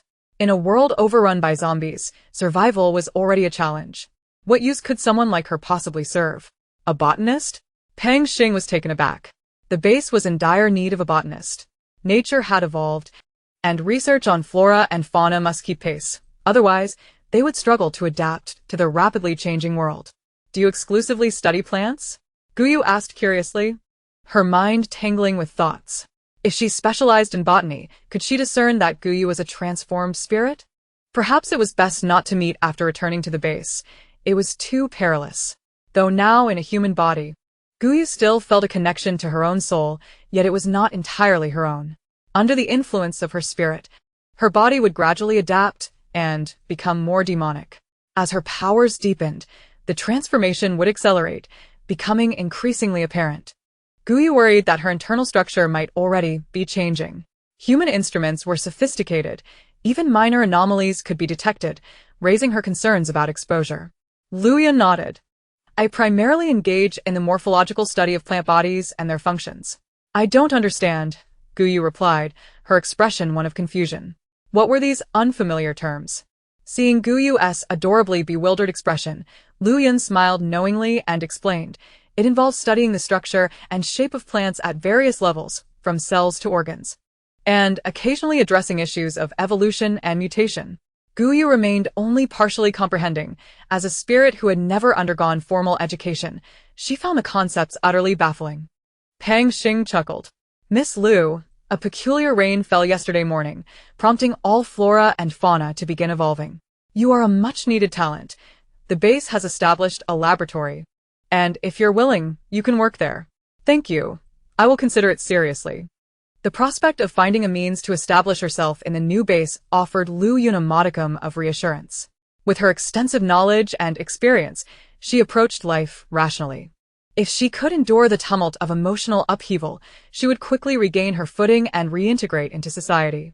Peng Xing had not anticipated that this expedition would yield the rescue of a botanist. Upon returning to the base, Lin Xingdong personally sought out Yunlan. Both were erudite scientists and women who could understand one another. The ensuing matters would be handled by her. Upon receiving news from Lin Xingdong, Yunlan hurriedly gathered a set of her clothing, packing it in an opaque bag, and followed Lin Xingdong in a rush. Xiao Yun. Upon seeing her, Yunlan was astonished. Sister Lan. Upon encountering a familiar face, Lu Yun's tears flowed freely as she rushed into Yunlan's embrace, finally feeling a sense of true stability. "You know each other?" Peng Xing asked, surprised. Yunlan smiled with a hint of resignation. "The academic circle is quite small, and top talents are even rarer. We are mostly acquainted." "That is splendid. I entrust her care to you, Professor Yun," Peng Xing said with a grin. "Rest assured." Yunlan nodded. Warmly welcoming Lu Yun's arrival, her presence would expedite the progress of the laboratory's research. The base urgently needed to address food and water supply issues, as well as prioritize the study of evolved plants. The situation was complex and pressing. Yet, with only herself and Tan Kuan in the lab, their resources were stretched thin. Lu Yun's arrival was a timely boon, a light in the darkness. Subsequently, Peng Xing took Guyu away, allowing the two women ample time to converse. In the villa's living room, Shang Mo sat on the sofa, polishing a throwing knife, while two black handguns rested on the coffee table. Taeyusheng was bent over, scribbling something in his notebook, with Xiao Mumu curiously peering over his shoulder. Lin Shengdong reclined against the armrest of the sofa, gazing towards the guest room on the first floor. Upon seeing Gu Yu and the girl emerge, Xiao Mumu hurried over, grasping Gu Yu's hand, while Lin Shengdong leaned in to inquire. How did it go? Pang Xing replied, there should be no issues. Professor Yun and Lu Yun are old acquaintances and will take good care of her. That's good. Quite an impressive individual. Just be careful not to let this matter ruin you. Lin Shengdong was also aware of Lu Yun's identity and felt somewhat sentimental about such a heavenly beauty encountering this group of scoundrels. At that moment, Sui Wesheng walked in from outside, prompting Lin Shengdong and Pang Xing to stand straight and salute. Chief. No need for that. You don't have to go through the formalities anymore, Sui Wesheng said with a smile, raising his hand to stop Shang Mo and Tu Sheng, who were preparing to salute. He continued, my purpose today is for Mumu. Mumu. Gu Yu glanced down at Zhao Mumu and noticed he showed no signs of fear or avoidance. His large, curious eyes were fixed on Sui Wesheng. Su Yusheng not dead. Mumu is still young and needs care, as well as education. Your circumstances are unique, and you lack the time and energy to look after him. I wish to take him under my wing and care for him personally. This. Gu Yu hesitated. Taking Zhao Mumu with them posed no pressure. But Sui Wesheng had hit the nail on the head. Mumu was still young, only 8 years old, and at the age where learning is paramount. Although Gu Yu was a fairy, she had been following the great fairies to learn various cultivation and daily knowledge since her transformation. So she understood the significance of education well. She crouched down and asked Zhao Mumu, this gentleman is an elder to the older brothers. He will treat you just as we do. Are you willing to follow this gentleman? Zhao Mumu, a precocious child, comprehended the conversation between Gu Yu and Sui Wesheng. After a moment of thought, he asked, Sister, can I still come to find you in the future? Gu Yu nodded affirmatively, of course. As long as I am at the base, you can come find me anytime. Zhao Mumu hugged Gu Yu briefly and then walked over to Sui Wesheng, looking up at him and saying, Grandfather, I want to follow you. Good. Sui Wesheng smiled, grasping Zhao Mumu's hand, clearly pleased with such a young ability user. As described by Chu Changming, this child's potential seemed remarkably strong. With proper nurturing, he would surely grow into a towering tree. With his arm around Zhao Mumu's shoulders, Sui Wesheng turned to Gu Yu and the others, continuing, you all have been tired these past few days. Take some time to rest. I will take Mumu back to familiarize him with the surroundings. Chief, take care. Lin Shengdong and Pang Xing said with smiles as they saw him off. Shang Mo and Tu Xing sat down again, continuing their previous conversation. Before long, Yunlan and Lu Yun also emerged from the room. Due to Lu Yun's special circumstances, Shang Mo and Tu Xing refrained from joining the fray, exchanging simple pleasantries before taking their leave. Watching the two depart, Lin Shengdong placed a hand on Pang Xing's shoulder, saying, Lu Yun is quite impressive. She seems to be your type. Pang Xing shook his head. I saw her at her most disheveled. It's difficult enough to be friends, let alone lovers.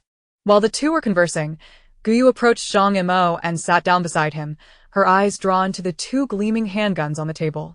Noticing the movement beside him, Shang Mo glanced up at Gu Yu, who was curiously staring at the guns, and smiled slightly. He picked up one of the guns, unloaded it, and handed it to her. Here, take it and play with it. Accepting the gun, Gu Yu examined it closely, finding it quite attractive, with a powerful metallic texture that felt comfortable to hold, not too light. She looked at Shang Mo and asked, how do you use this? Shang Mo picked up the other gun, ejected the magazine, and demonstrated while succinctly explaining, his voice deep and gentle. Before use, first confirm how many bullets are in the gun, then load the magazine, disengage the safety, and chamber around. Once chambered, the gun is in a ready state. Just pull the trigger, and a bullet will be fired immediately, so you must be careful and never point the barrel at anyone. Gu Yu nodded, following Shang Mo step by step, slowly learning. The tall, handsome man patiently taught the adorable girl, who listened earnestly, creating a serene tableau of tranquility. On the other side of the coffee table, Tu Xing gazed at the two, feeling overwhelmed by the sweetness around him, as if he needed to step outside for some fresh air. With this thought, He rose and walked over to where Pang Xing and Lin Shengdong stood. The two were leaning against each other, arms crossed, exchanging sour looks as they watched the sweet romance unfold. Tu Sheng approached them and clapped Lin Shengdong on the shoulder, suggesting, "Why don't we go for a walk?" "Humph, boring." Lin Shengdong shot a glance at Shang Mo and his companion, disdainfully tossing his head and swiftly exiting the villa, grumbling, "Life has become unbearable." Sigh. Pang Xing shook his head and followed Lin Shengdong's lead. Tu Sheng chuckled and trailed after them. Gu Yu, engrossed in her studies, was unaware of Pang Xing and the others leaving. She felt it was essential to learn about guns. They were powerful tools that could be crucial at any moment. Shang Mo, unaffected by the sour remarks from the singles, noticed Gu Yu's serious attitude toward learning and shared more of his practical knowledge, also discussing basic firearm concepts. The power and explosiveness of firearms determined their value in combat. Even if they could not replenish ammunition now, they would undoubtedly thrive again in the future. Shang Mo. Do you like forests? In a lull during the explanation, Gu Yu suddenly looked at Shang Mo and asked, never abandoning the thought of enticing him. Shang Mo pondered for a moment. While forests are beautiful, they are fraught with danger, especially in this era of widespread evolution, where mutated flora and fauna abound, making survival a challenge for humans. Gu Yu felt disheartened. His lengthy explanation implied a disinterest, yet she loved the forest. It was her home. Bowing her head, she fiddled with the gun in her hands, her lips pursed in displeasure. Chapter 70. A Sweet Agreement. Realizing he had misspoken, but not understanding where he went wrong, Shang Mo quickly set down what he was holding, extending his long arms to pull her into an embrace, softly coaxing, while long stays are not feasible, brief adventures are still possible. If you wish to go, once we resolve the issues in Yunshan village, I will accompany you. How does that sound? Gu Yu pondered. Not being able to stay in the forest was unfortunate, but frequent visits could work. The base had delicious meals that she hadn't grown tired of yet, allowing her to linger a bit longer. With this thought, she looked up at Shang Mo and said, "If you don't keep your word, I want to speak to you for a day." Initially, Gu Yu intended to say 3 days, but reconsidered, realizing that 3 days was too long. Such a delay would mean missing out on merits, which was unacceptable. Gu Xiaorao never made unprofitable deals. "I will not go back on my word." Shang Mo chuckled softly, leaning down to place a kiss on Gu Yu's forehead, pulling her tightly into his embrace, increasingly convinced that he had stumbled upon a treasure. How could the gem in his arms be so adorable? Seizing the moment, Gu Yu wrapped her arms around Shang Mo's waist. Usually, when others were present, Shang Mo wouldn't allow her to hug or kiss him, but now she had wised up. If she couldn't do it in front of others, she would wait until they were alone. Surrounded by the rich aura of Merit, Gu Yu felt utterly relaxed. Unfortunately, Merit seemed to recognize its owner. Even while so close to Shang Mo, she could only absorb a small amount. It was truly agonizing. Moreover, she noticed that the Merit surrounding Shang Mo seemed to grow denser. Though it was only a slight change, she was keenly aware of any fluctuation in the brilliant golden aura he exuded. After a while of holding her, feeling that the small amount of Merit was somewhat unsatisfactory, Gu Yu called out softly, "Shang Mo." Her voice was muffled, with a soft trailing end that sent a shiver through the heart. Shang Mo buried his head close to Gu Yu's ear, whispering softly, his gentle breath tickling the delicate skin of her fair earlobe.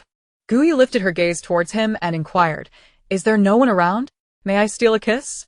The corners of Shang Mo's attractive lips curled slightly as he raised a hand to gently grasp her delicate chin, scrutinizing the enchanting little sprite before him.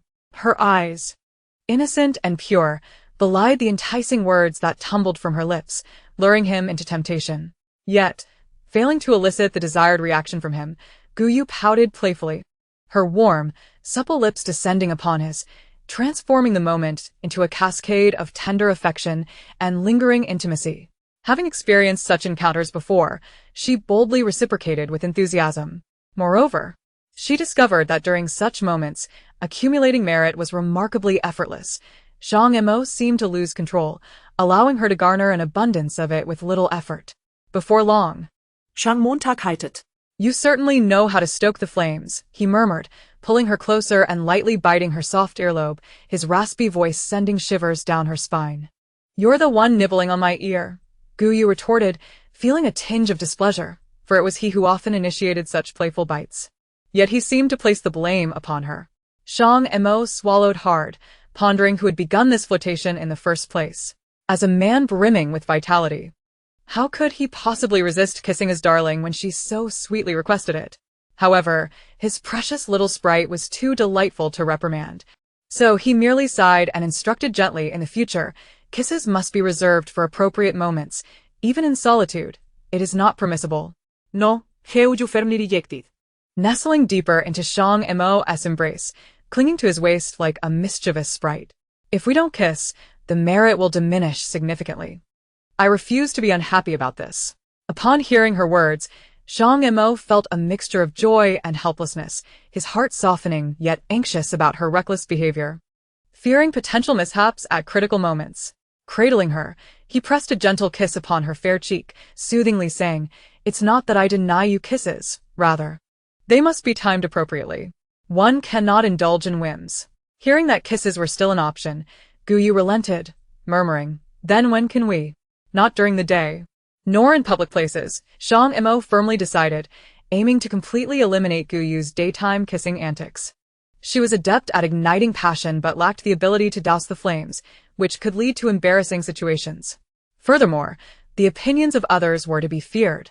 Should word of her true nature spread, it would tarnish her reputation, while Guyu herself may not care for such matters. Shang Mo was resolute in his desire to protect her from harm. Thus far, only the 5 of them were privy to Guyu's healing abilities. He had no intentions of revealing this information until he had complete control over their base. Moreover, there were others beyond Guyu. Unafraid of the zombie virus, previous encounters with evolved dogs had shown that other evolved beings might possess similar capabilities. Given this, it was unnecessary to expose Guyu. The group led by Su Ruyuan would not relent easily. As the saying goes, a thief can only operate for 1,000 days. A guard must remain vigilant always. He could protect Guyu, yet he could not be with her at all times. Should an unforeseen event occur, he wished to have no regrets. Very well. Guyu pondered carefully. If daytime and public places were off-limits, then surely evenings spent together would suffice. That's a compromise I can accept. Big Golden Light is so stingy, it's merely about gathering some merit. She huffed, finding Shang Mo's reluctance amusing. Unbeknownst to him, she had labeled him as a miserly figure in her mind. Observing her agreement, Shang Mo still felt somewhat displeased and sought to redirect her attention. "There may be danger in Yunshan village. Do you wish to go?" Guyu, not one to be easily deterred, promptly agreed. "I want to go." Yunshan village lay at the foot of a mountain, bordering a forest. The area surrounding the base lacked spiritual energy, and she longed to venture outside and explore. Besides, with scientists and the botanist Lu Yun present in the base, she had no desire to remain behind alone. What if her identity as a sprite were discovered? She would surely be dissected. Moreover, with Big Golden Light absent, what was she to do here? "All right, then we shall go together," Shang Mo replied after glancing at the clock on the wall. Rising from their seated position, he set Guyu down gently and suggested, "Shall we head to the cafeteria for something to eat?" Guyu shot him an exasperated glare, puffing up in annoyance. "I'm still angry." Shang Mo chuckled, pinching her cheek playfully, his tone indulgent. "How about we eat while you're still angry? I believe the cafeteria still has crispy meat and twice-cooked pork." Old Zheng was a perceptive man. Feng Changgui had specifically instructed him to prepare something special for Guyu, so he would undoubtedly find a way to reserve it, preventing them from ordering the same dishes in the future. "Let us go." Upon hearing of the delicious food, Guyu eagerly grabbed Shang Mo's hand and pulled him outside, chatting animatedly. Old Zheng is truly talented. His cooking is exquisite. He deserves a raise. Indeed. We should support his business, Shang Mo remarked with a smile. As long as there's good food, I'll ensure his business flourishes. If I find delicious fruits, I'll share them with him. Anyone capable of making such delightful dishes must be a good person, Guyu declared with conviction. Old Zheng's culinary skills would surely attract many sprites eager to trade delectable fruits for his dishes if placed in their forest. However, should misfortune strike and he encounter malevolent sprites, his fate would be grim. Exiting the villa, the two made their way toward the cafeteria. After walking for a short distance, A bright voice called out from behind them. Montaki. Mo, go, wait. They halted and turned to see Fong Chi rushing towards them, breathless. What's the matter? Shang Mo inquired as Fong Chi approached. After catching his breath, Fong Chi explained, the memorial ceremony for Biao Ge and Tong Ge has been assigned to my father by the commander. On the way back, they discussed it briefly and decided to hold a ceremony tomorrow, during which they will also announce your retirement. Shang Mo's expression turned serious, knowing the significance of the announcement regarding their fallen comrades. I understand. Thank you. Don't mention it, Fong Chi replied, smiling. You would have learned of this sooner or later. I merely brought you the news ahead of time. Now, I won't keep you any longer. I must return to organize documents. Things have been particularly hectic lately. With that, Fong Chi hurriedly departed. Watching him leave, Shang Mo shook his head, reflecting. Old Fong truly worries himself to the bone for his son. Well, he is his biological son. Naturally, he is more concerned, Gu Yu chimed in, noting the striking resemblance between Fong Chi and Fong Changgue, evident to any observer. However, she was unaware that Shang Mo's comment implied Fong Changgue had begun planning his son's future early on, encouraging him to frequently appear before them to build familiarity. As Fong Chi faded from view, Gu Yu suddenly remarked, Shang Mo, don't you think there is something off about his aura? Old Fong's wishes are coming to fruition, Shang Mo chuckled, turning towards the cafeteria as Gu Yu hurried to catch up. What do you mean? Be clear. I don't understand your roundabout way of speaking. Gu Yu found conversing with humans quite exhausting. They often spoke in half-truths, leaving her to guess. She wasn't a mind reader, after all. Shang Mo clarified, Old Fong has always hoped for his son to awaken his abilities. The oddity you sensed resembles the fluctuations characteristic of an evolved individual. Oh, Gu Yu murmured in response, realizing she was not an evolved being, and therefore could not sense such phenomena. Although she could absorb crystal cores, the energy within merely served to enhance her physical abilities, lacking any ability to cultivate or transform into magical power. Contemplating this, Gu Yu glanced up at Shang Mo, recognizing that big golden light was her only hope, and she must hold on to him tightly. As Gu Yu suddenly clasped her arm tightly, Shang Mo withdrew his hand, wrapping it around her shoulder, and softly reassured her. Do not fear, I shall not leave your side. The cafeteria was bustling with patrons today. The meal included canned provisions, and Lao Zheng served an extra dish of beef canned food for the two of them. Gu Yu was quite delighted with her meal, and Shang Mo, wearing a tender smile throughout, radiated warmth, drawing furtive glances and whispered conversations from onlookers. Goodness, Shang Mo truly dotes on his little girlfriend, one person remarked. And why shouldn't he? The girl is merely in her early 20s at that innocent age, easily taken in. Another chimed in, with Shang Mo's protection. This young lady's future is assured. At that moment, a young man clad in a white t-shirt approached, balancing a tray in his hands, and took a seat at the adjacent table.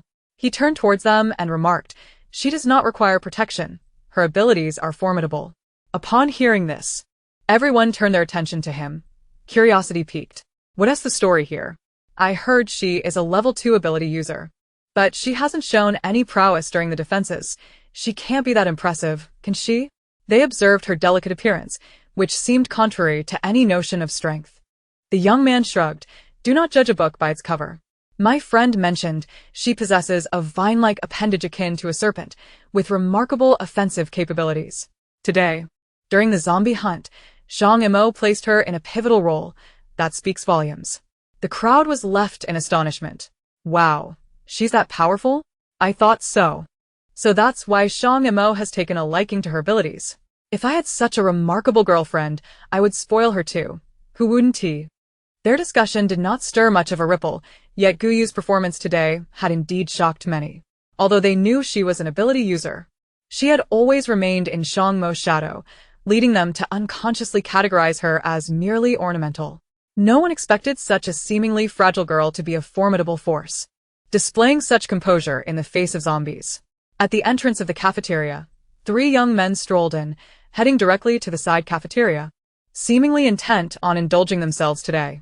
In the small cafeteria, Gu Yu was relishing her meal, her lips glistening with grease, while Shang Mo occasionally served her more dishes. his eyes betraying an unmistakable tenderness, a gentle smile ever present on his lips. Spotting the duo, one of the young men cheerfully greeted, "Mo Gu, sister Yu. You're both here." Guyu looked up to find that one of them was Su Jimin, the individual from whom she had borrowed pants, while the other two were part of the convoy, though she did not recognize them. Seeing Guyu and Shang Mo glance their way, the other two swiftly offered their greetings. "Hello, Mo Gu, sister Yu." Guyu responded with a smile, and Shang Mo nodded in acknowledgement. After waving to his two companions, Su Jimin sat down at Shang Mo's table, while his friends chose a nearby table and began to order. Today, Su Jimin was treating them. Glancing around and noticing the distance between them and others, Su Jimin quietly said, "Mo Gu, I know someone near Yunshan village. If needed, I can reach out to him." He had merely stopped to listen to some gossip when he overheard the mention of this person. It was unexpected to find such a lead without much effort. "Understood," Shang Mo replied. "We shall definitely head to Yunshan village, but with tomorrow's memorial service, we will need to postpone this matter. Let's find a time in a couple of days to investigate Yunshan village. I won't intrude on your time," said Su Jimin with a smile as he returned to his companions. Upon returning to the base, Pang Xing presented the 4 boxes of cigarettes he had promised. So he brought along 2 friendly acquaintances for a nice meal. After their meal, the two wandered around the base and encountered Lu Zhenhai and his daughter. Spotting the familiar figures from a distance, Lu Tong, holding a cardboard box, excitedly exclaimed to her father, "Dad, look. It's Captain Shang and Guyu." Hearing his daughter's call, Lu Zhenhai emerged from the building. Upon recognizing Shang Mo and Guyu, he quickly approached with a smile, expressing their satisfaction with life at the base, largely thanks to them. Lu Tong followed closely, secretly shipping the couple. Although she hadn't seen them for a few days, she had gathered much information about Shang Mo. She was astonished to learn that the seemingly aloof captain was so impressive, especially alongside such a delicate young lady. Heavens! What a divine pairing, she mused, instantly imagining a deep, tragic romance, only to later hear that the stoic captain was quite doting on his girlfriend, transforming her into a sweet shipper of the couple. Lu Tong delighted in collecting news about Shang Mo and Guyu, reveling in her own world of shipping. Besides Guyu, she fancied herself the happiest person in the entire base. As they approached, Lu Zhenhai smiled at Shang Mo and Guyu, saying, "I didn't expect to see you both again so soon. Where have you been assigned?" Shang Mo replied with a smile, "We are currently assigned to the logistics department, helping to move some items." Lu Zhenhai appeared relaxed, having shed some of the fatigue and worry that he had carried when they first met. He, along with Zhu Zichuan and Xiao Lei, were professionals in the field of electricity. Particularly, Lu Zhenhai had decades of experience in electrical work, making him a critical technical asset. However, the base currently lacked large electrical equipment, so the personnel supervisor had temporarily assigned them to the logistics department to assist with physical labor while awaiting their activation day. The 4 were quite satisfied with this arrangement. These past few days had been the best sleep they had experienced since the apocalypse, free from the roars of zombies. Residing on a high hillside where the undead could not ascend, their nights were filled with an unparalleled sense of security.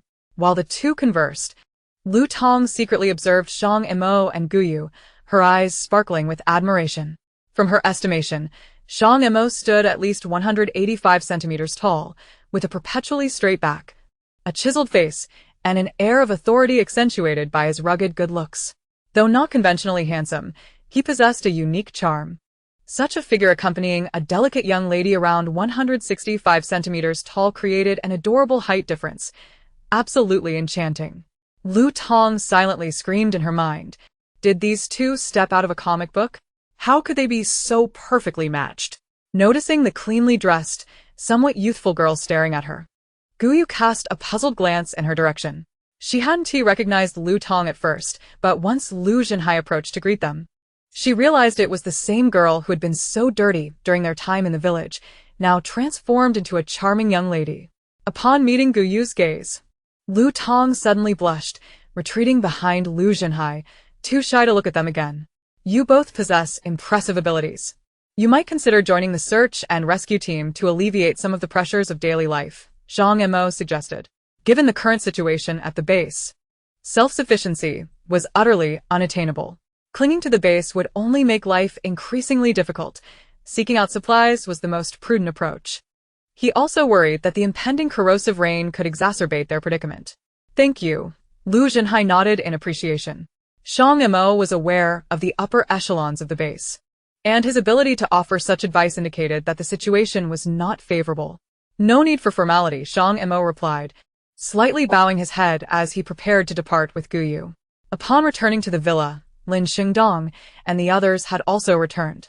Perhaps sensing the upcoming memorial service, the atmosphere among them was notably subdued. Let us all prepare ourselves, came the gentle suggestion. Tomorrow, let us bid a proper farewell to Biaozi and Old Chin. In Shang Mo's calm and steady voice, there lingered a hint of melancholy. After speaking, he ascended the stairs, passing by several individuals. Gu Yu followed him upstairs, yearning for a refreshing and fragrant bath.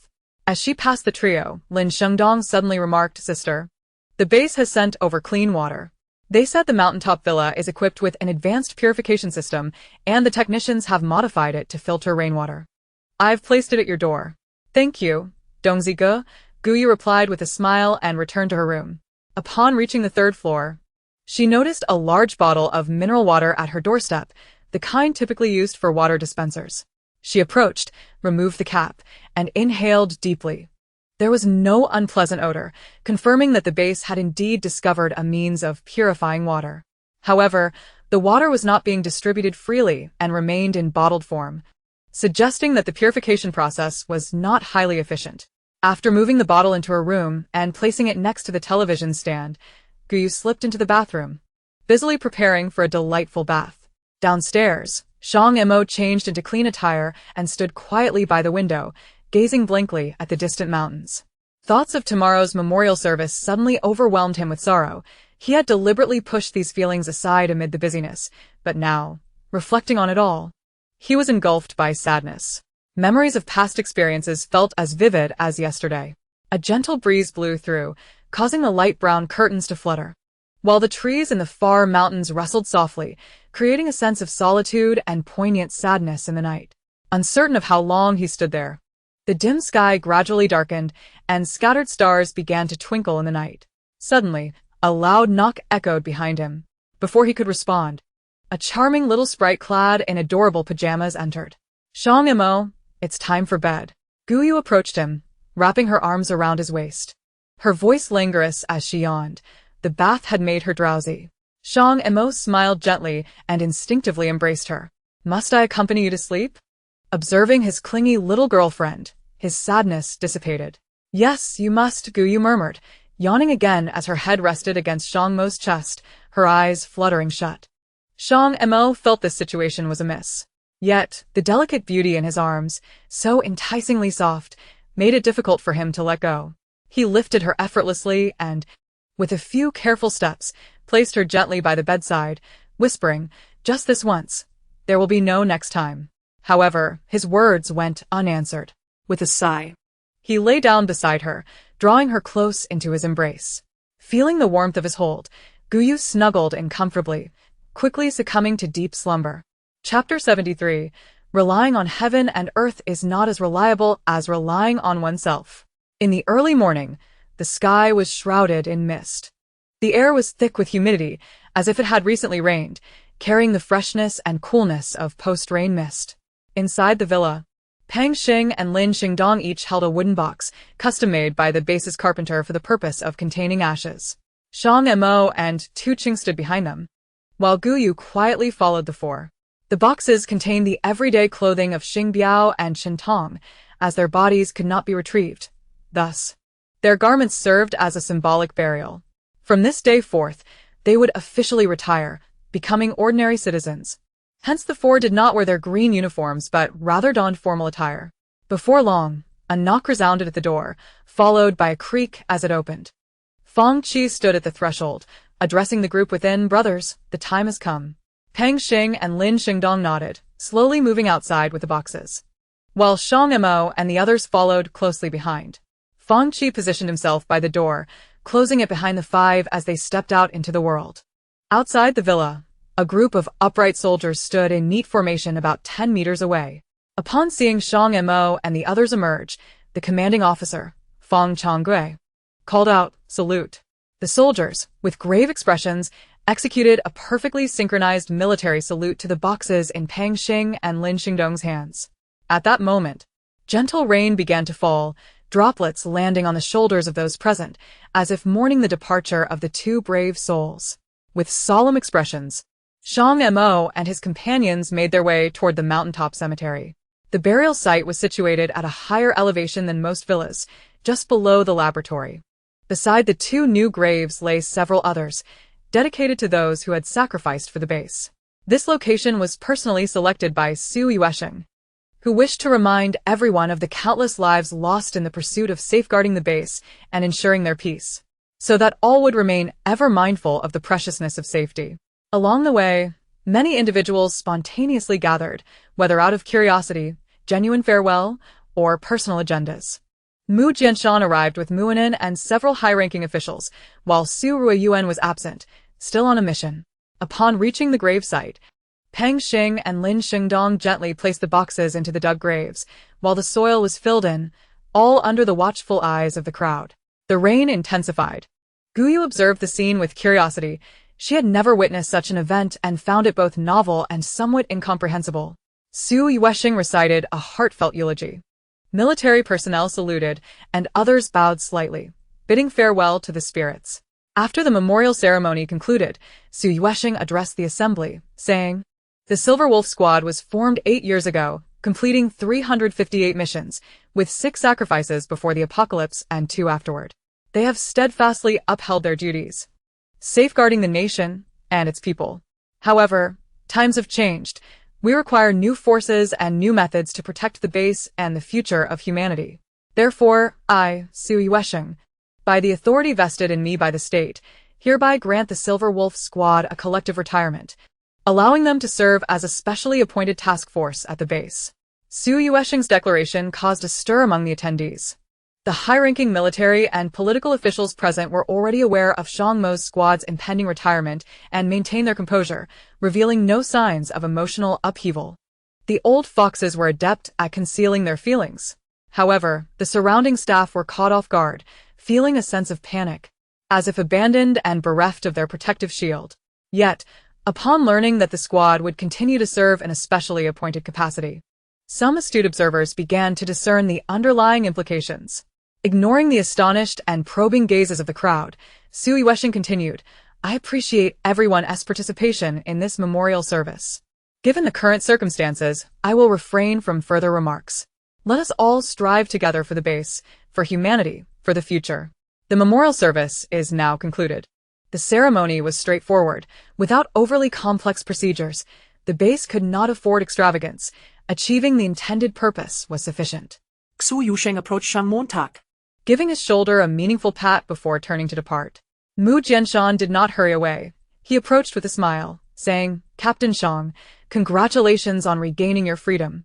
We no longer have conflicting interests, so perhaps we can discuss potential collaboration in the future?" "Thank you. When the time for cooperation comes, we shall naturally engage."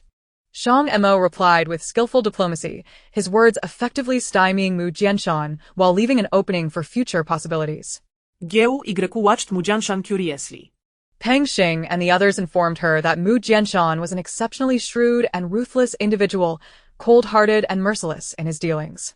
Remarkably, he bore upon him a faint halo of merit, rivaling that of Pang Xing and his companions. Su Yuesheng, too, was imbued with merit, making him the most enviable individual present, second only to Shang Mo, excluding Shang Mo's presence. Regrettably, his advanced age had begun to manifest in the form of a thin veneer of deathly energy, foretelling his imminent demise.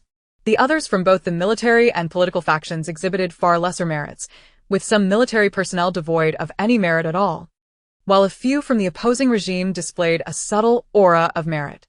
Nevertheless, none could compare to Shang Mo. Even those with a mere hint of merit found it difficult to approach someone as profoundly endowed as he. Truly, the brilliance of the great merit was unparalleled. In light of this comparison, Guyu swiftly dismissed the others from her thoughts. Though the bystanders could not overhear the dialogue between Shang Mo and Mu Jianshan, their familiar smiles prompted hushed speculations. After their retirement, would they not gravitate towards the political sphere? They possessed 5 level 2 ability users. Were they not specially appointed personnel from the base? They should still be under military jurisdiction. However, it seemed that maneuvering them in the future would not be so straightforward. It was not merely a matter of difficulty. They could refuse missions at any time. For tasks like the one in Lingzhou, if they wished to participate, they would, and if not, they would abstain. The upper echelon's reasoning was utterly perplexing. Why not retain such a formidable team? They would no longer be soldiers after all, who would willingly risk their lives. The crowd failed to grasp the deeper implications of Su Yuexing's actions, but they understood that without the constraints of military identity, they no longer had the obligation to protect them without recompense. Should danger arise, they would struggle to utter even a stern word. Relying on fate or others was far less dependable than relying on oneself. Would they remain within the confines of the base for eternity? Astute individuals began to discern Su Yuexing's intentions and formulated their own plans.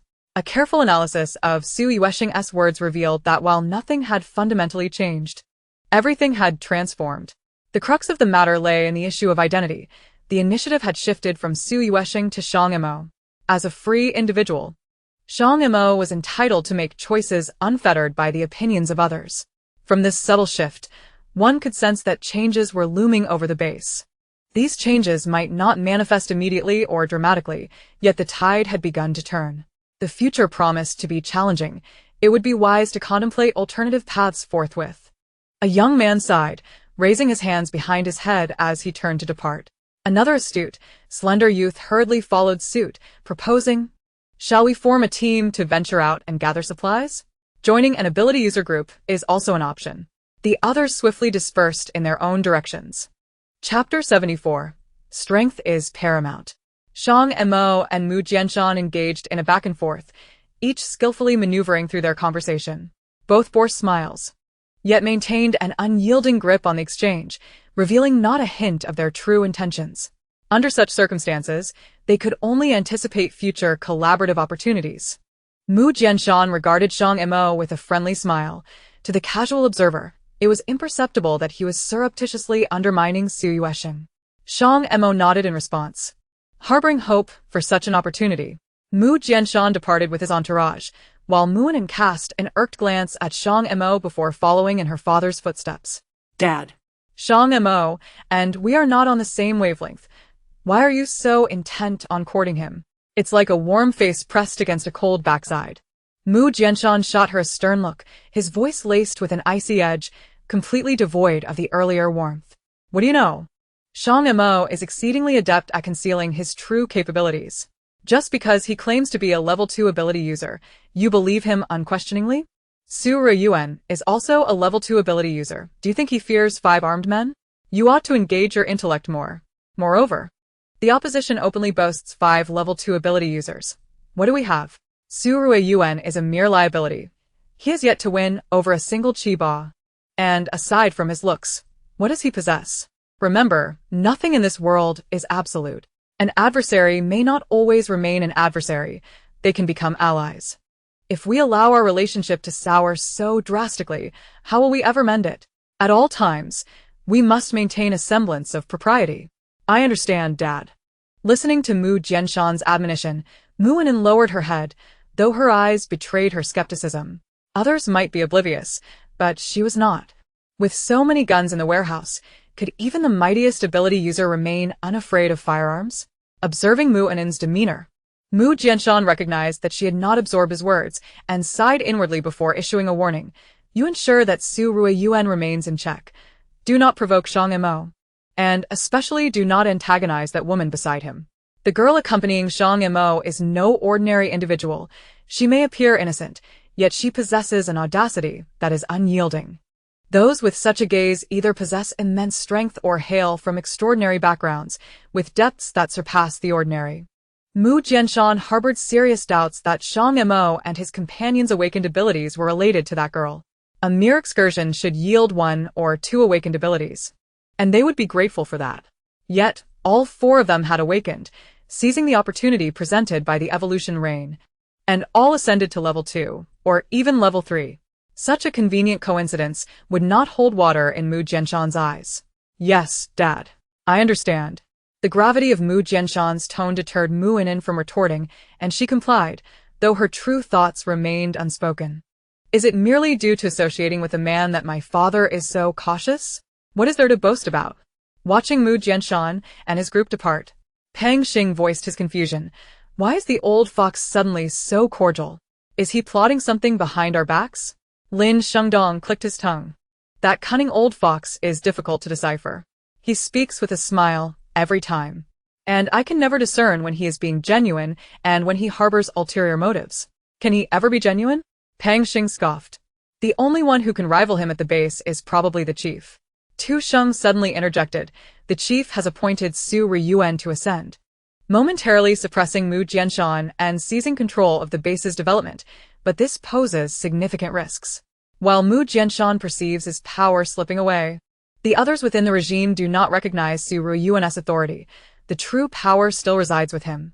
Su Riyuan has instead become a visible target, drawing everyone's attention, while Mu Jianshan retains considerable leeway to manipulate behind the scenes. Shang Mo chuckled lightly. None of us are fools. Su Riyuan is acutely aware of his precarious standing, thus, he spares no effort in courting ability users and Chiba. His strategic prowess may be lacking, but he understands the importance of enhancing his abilities to assert dominance. For in this apocalyptic world, strength reigns supreme.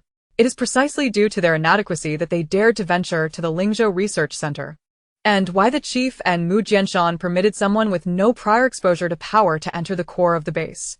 However, with their abilities awakened, Su Riyuan's shine has dimmed, and he lacks the strength to intimidate others, which explains Mu Jianshan's proactive demeanor. As Guyu listened to their conversation, she felt as though she were deciphering an ancient text, observing the subtle exchanges between Shang Mo and Mu Jianshan, akin to deftly wielded blades. Although she could not grasp the specifics or the underlying implications of their dialogue, she could sense the formidable tension. She could not help but reflect. Humanity's existence is truly burdensome. It is no wonder their lifespans are so short. They are worn down by their own toils. She gazed at Shang Mo with pity. Your lives are excessively strenuous, but fear not. I shall protect you henceforth, and we shall overpower them with strength. Strength is indeed paramount. Guyu wholeheartedly agreed with Shang Mo's assertion. The forest was, after all, a realm governed by the law of the jungle, where the strong prevailed. As long as one was sufficiently powerful, one could even lay claim to the entirety of the forest. Shang Mo smiled and ruffled her hair. Let us strive together. He harbored no doubts about Guyu's words, for she had already proven her worth. Yet, seeing her soft and adorable demeanor as she spoke made her seem like a little lamb desperately kicking its hooves. Upon hearing Guyu's assertion, Lin Shengdong and the others' eyes sparkled with intrigue. Sister, do you wish to venture into the forest because the vines sense treasures? Pang Xing inquired quietly. Previously, at the research center, the vines had already showcased their treasure-hunting abilities.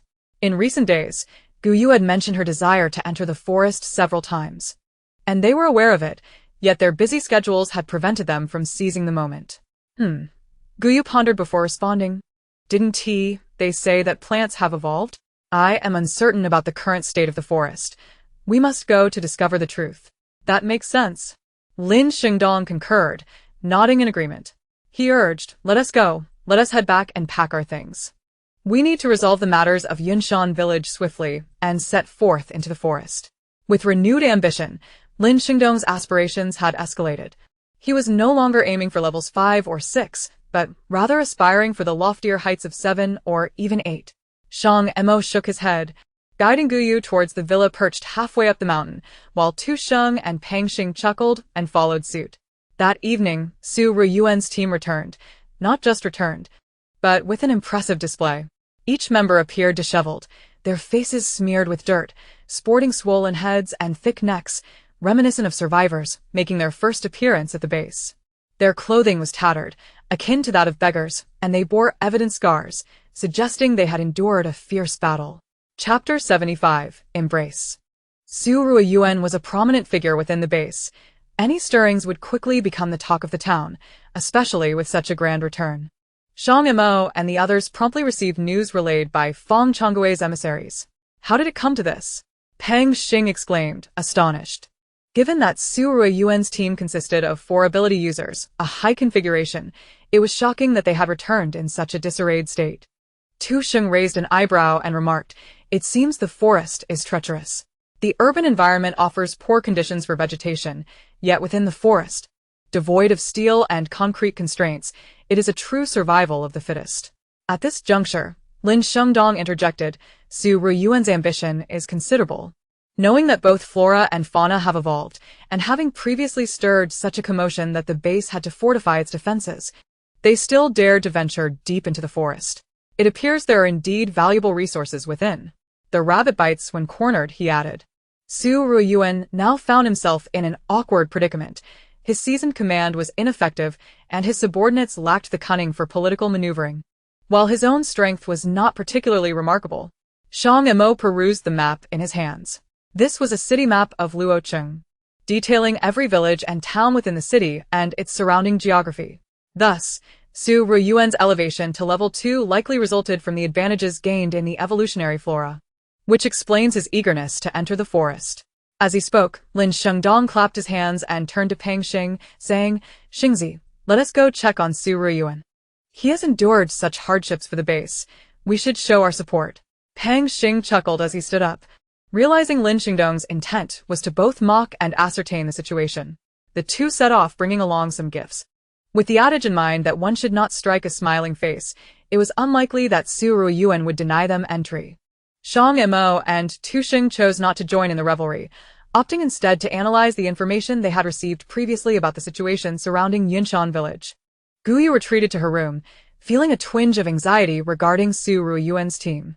She had yet to truly experience the forest of this world, and was uncertain about how it compared to her past life. To ensure her safety and that of Shang Mo and the others, she needed to prepare in advance.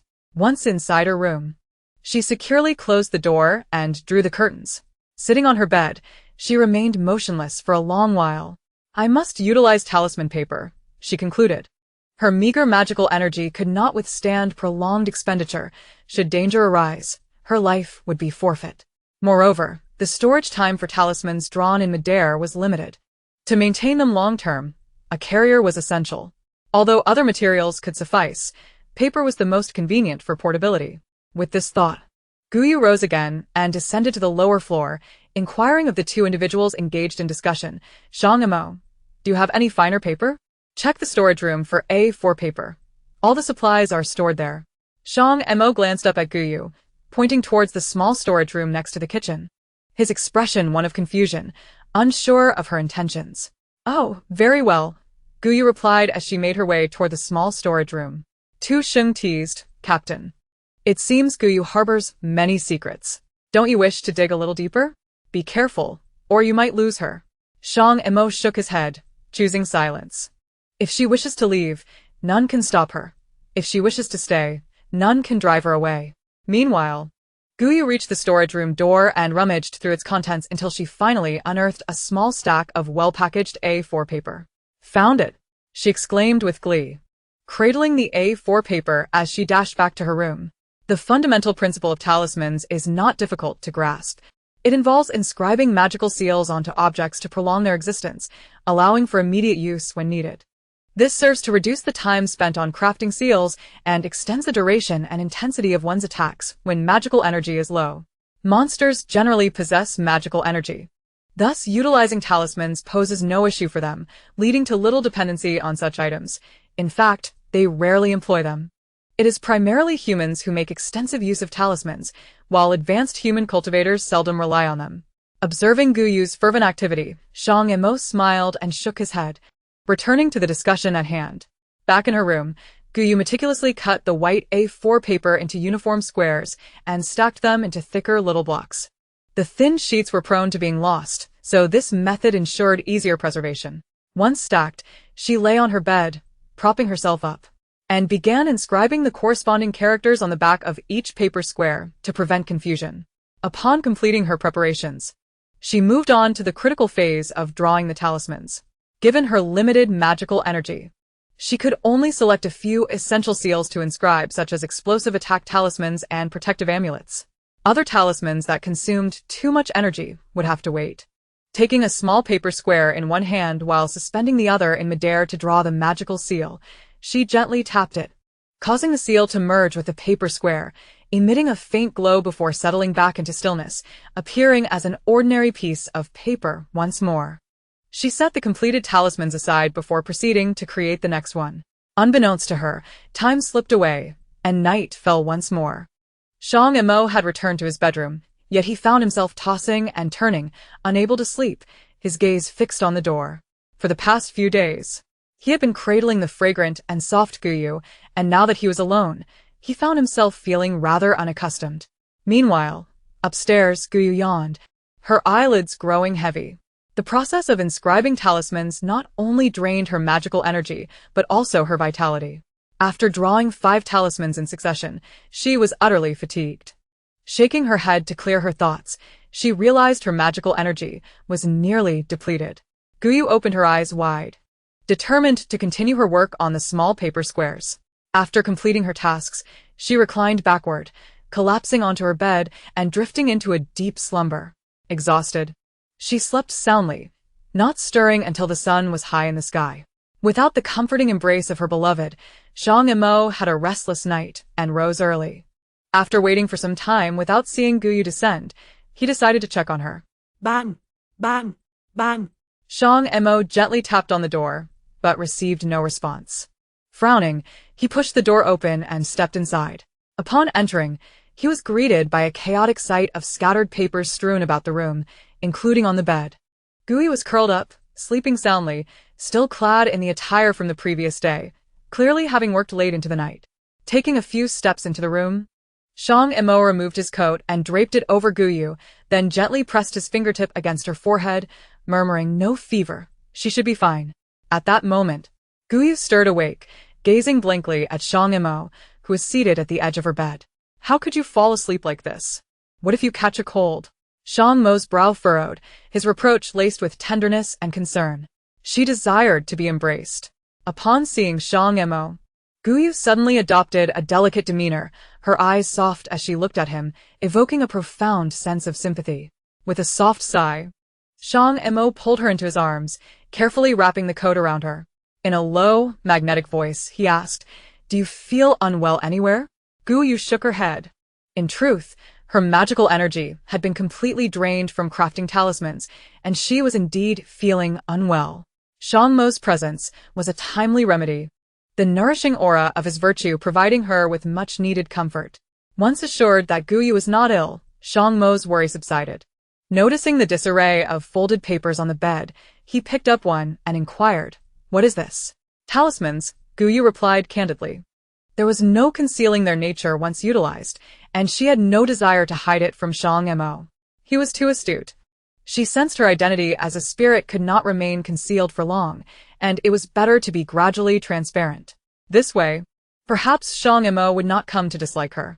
The great spirits often claimed that humans held an aversion to their kind, asserting that those not of their race would harbor ulterior motives.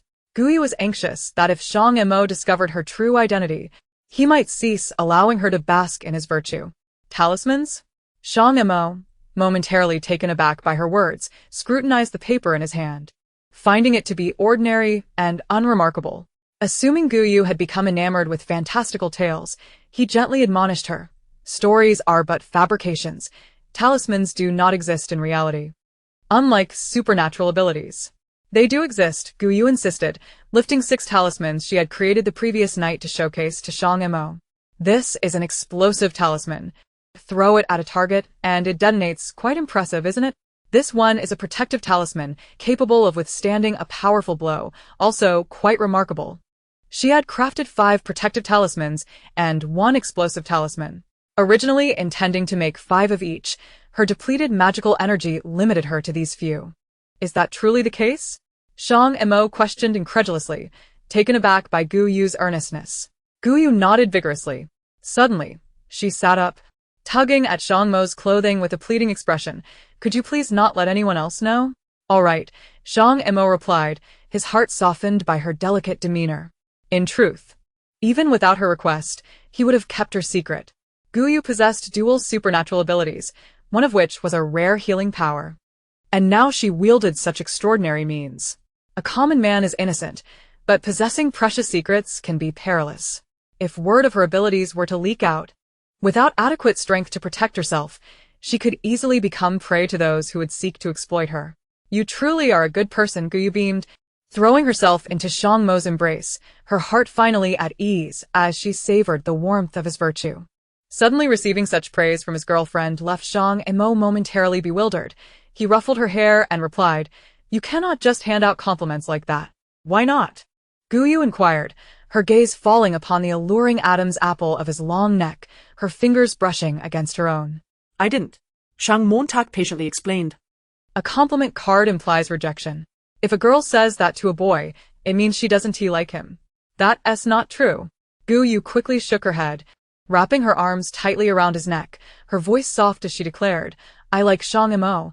I want to stay with you forever." The brilliance of his presence, with his soothing voice and willingness to share affection, made her reluctant to leave him. To her, no one compared to Shang Mo.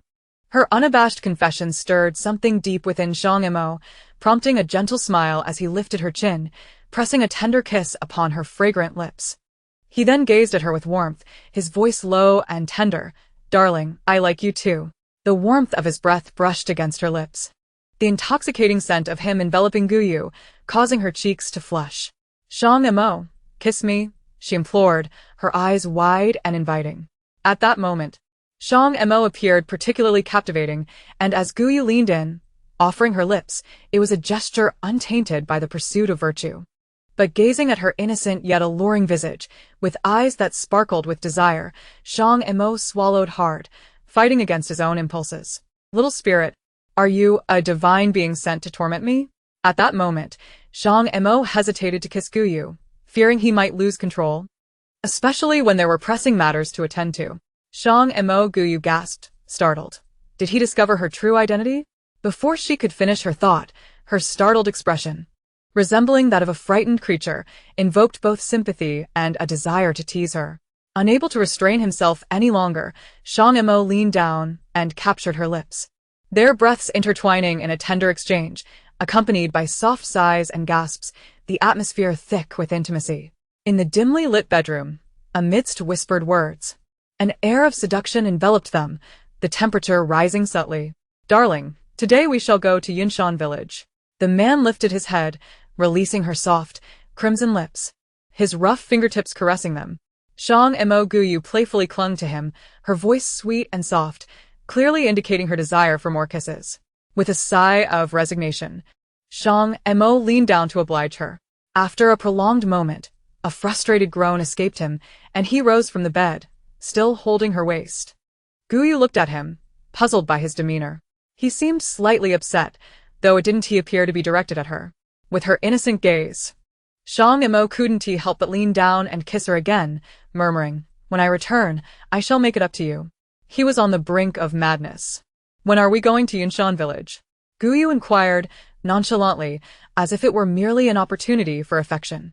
In truth, her magical energy had already replenished significantly after a brief encounter. Gently tucking her loose strands behind her ear, Shang Mo caressed her silky hair, stating, "We'll head out in the morning. If all goes well, we want to return to the base, but rather explore the forest." Reports from Su Ruyuan indicated significant changes in the flora and fauna, necessitating a first-hand investigation.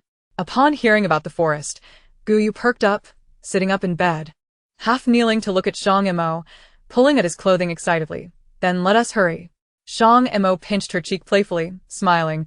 "Aren't you going to prepare? Bring your bag and some snacks. There are no treats in the forest." "Oh right." Guyu hastily jumped off the bed to gather her belongings. Then turned to Shang Mo, "You should hurry and pack too. Don't waste time." Shang Mo nodded with a smile, turning to head out. "Wait." As soon as he reached the doorway, Guyu called him back, trotting over to hand several talismans to Shang Mo. "Each person gets one protective charm. I will make the explosive talismans later. Now you may leave. I need to tidy up." With that, she urged him away, and Guyu began to focus intently on her task. Glancing at the protective charm in his hand, Shang Mo turned to her and inquired, "Does this item have any side effects?" Guyu paused, turning to Shang Mo with assurance, "There are no side effects. You can use it with confidence. What I meant was, do you experience any side effects? Could it harm your body, or anything else? Shang Mo regarded Gu Yu with a serious expression, understanding that the tangible realm differs greatly from literary fantasy. If it were to cause her harm, he would rather do without it. Feeling Shang Mo's concern and care, Gu Yu's heart warmed, and she instinctively leaped into his embrace, like a fledgling returning to its nest.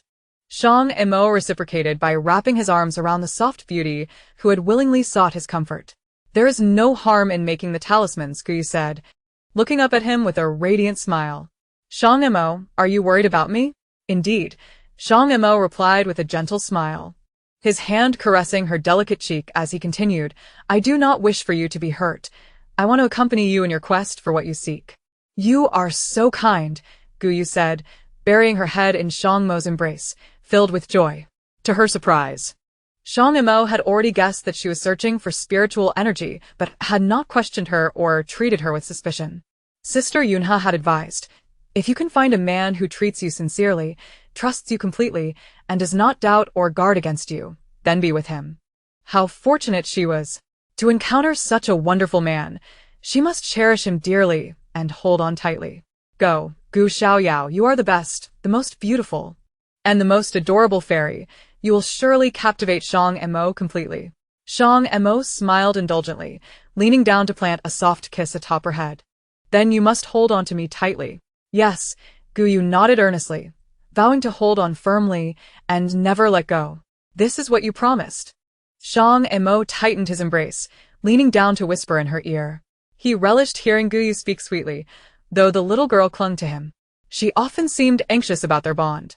The two lingered in their affection for a while longer. Eventually, Shang Mo released the fragrant fairy from his arms, gently urging, quickly finish packing, do not delay. Then you should leave quickly. Gu Yu waved at Shang Mo, turning back to the bed to continue her preparations. She neatly stored the small squares she had folded the previous night into a bag, placing it in the side pocket of her backpack, alongside 2 sets of change of clothes and toiletries. The clothing was purchased at the official base store during the day. The store not only offered clothing but also various daily necessities, such as toothpaste, toothbrushes, soap, and more. These items were collected by teams during supply runs and brought back, making this the only official daily goods store in the entire base. The goods were quite expensive and could only be exchanged for scarce resources like food, gasoline, and cigarettes.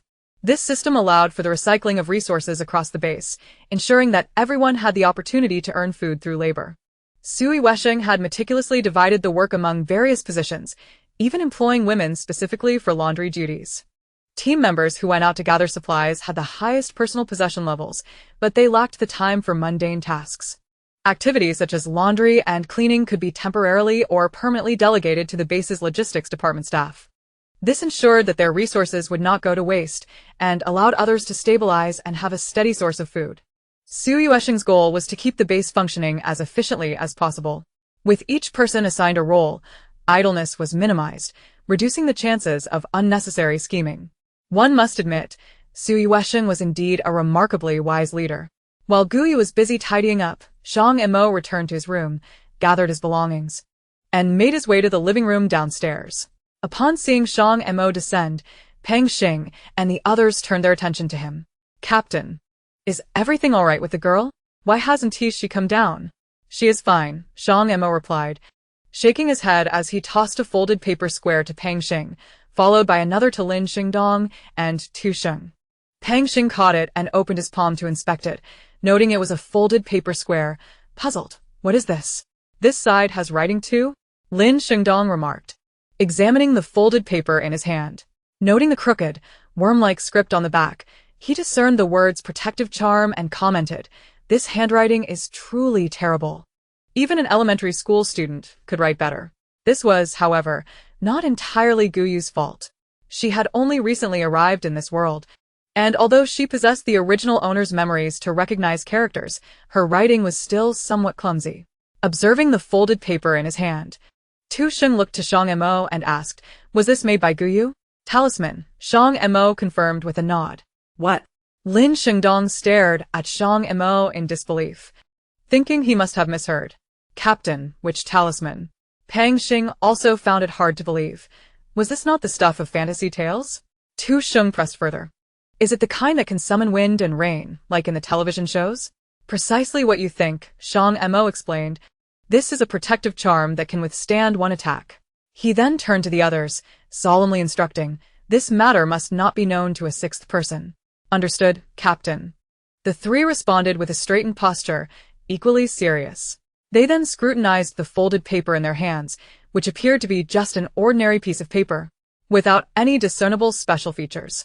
Captain, is this truly a talisman? Pang Xing still seemed skeptical. Lin Xingdong nodded in agreement, adding, this looks nothing like what I've seen on television. The talisman was so ordinary that even if one were to declare it a protective charm capable of defense, no one would believe it, had it not been for their few days spent with Gu Yu and their understanding of her character. They would never have believed that this was indeed a magical talisman. Shang Mo settled onto the sofa and gestured towards Gu Yu, who was coming downstairs. You go ahead and ask her. What's wrong? Gu Yu halted her descent, noticing the four men staring at her, and inquired. Oh. Lin Shengdong exclaimed, rushing forward to take Gu Yu's backpack and place it on the sofa. Come, tell us how to use this talisman. What kind of talisman do you have? Gu Yu asked as she handed her backpack to Lin Shengdong. A protective charm, Lin Shengdong revealed, displaying the back of the folded paper to Gu Yu. His eyes alight with anticipation and excitement. Gu Yu's inquiry indicated that the item was indeed genuine. Just carry it with you, Gu Yu shrugged in reply, glancing at Shang Mo on the sofa and asking, shall we leave now? We still need to wait for someone, Shang Mo replied with a smile. Let us have breakfast first. It might take a while.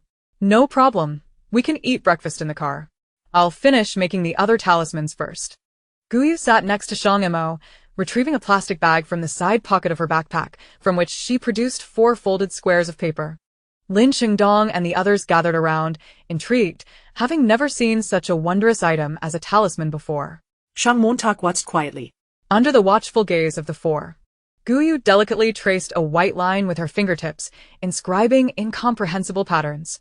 With a gentle tap, the runes melded into the square origami, emitting a soft glow before swiftly retracting, returning to normalcy. Is that it? Pang Xing murmured, slightly bewildered. In his imagination, the art of rune drawing was something grand, surely requiring a progression of events and a formation of sorts. This was entirely different from what he envisioned. It's sufficient, Gu Yu nodded, explaining. This is a minor magical seal, not particularly difficult. I am unable to draw anything too intricate. Lin Xingdong turned to Gu Yu and inquired, Sister, are you a practitioner? The kind that can soar through the skies? Soaring through the skies is impossible. Gu Yu decisively dispelled Lin Xingdong's fanciful notions. In this world, where spiritual energy was non-existent, cultivation was simply unattainable. Dream on. Observing the yearning expressions on their faces, Gu Yu continued, cultivation is an exceedingly long and seemingly endless journey, demanding rigorous standards regarding the practitioner's innate talent, aptitude, and even fortune. Most importantly, without the presence of spiritual energy, cultivation is utterly impossible. If the conditions were favorable, I would not mind guiding Shang Mo and the others in their cultivation. However, I am unsure if the techniques from the memories I inherited can be practiced by them. Noticing the subtle disappointment among the group, Gu Yu added, the path of superhuman abilities is far more manageable than that of cultivation and aligns with the current environment. This is the proper route. Gu Yu wished to prevent them from straying from their core objectives. It was only due to her encounter with Shang Mo, a beacon of fortune, that she could cultivate using the merit energy, yet such merit is finite. Once she reaches a certain level, she would cease further cultivation. For compromising Shang Mo's fortune is not something Gu Xiaoyao would ever do. Thus, her eagerness to venture into the forest remained. Only in places rich with spiritual energy could true cultivation be realized. Furthermore, as Gu Yu had mentioned, in this world, striving to enhance their superhuman abilities was indeed the right path, while her pursuit of immortality could be deemed an aberration, as the world simply would not allow it. Upon hearing Gu Yu's words, the small flames of hope within them extinguished. Sister, if what you say is true, then you won't be able to cultivate at all? Tu Cheng asked curiously. Without spiritual energy, isn't cultivation a futile endeavor? Gu Yu nodded, raising her hands in a gesture of resignation. After all this time, My only accomplishments are these few talismans. Moreover, once you all reach levels 4 or 5 or even higher, these talismans will no longer be of use. Cultivation is not that easy. Being a superhuman is preferable. At least we can see our strength grow, Lin Xingdong remarked with a hint of resignation. The pursuit of immortality had always belonged to the realm of legends, and now, with Gu Yu's insights, he found himself less inclined to cherish such illusions. Instead of chasing after a nebulous hope, it was wiser to seize the present and diligently amplify their strength.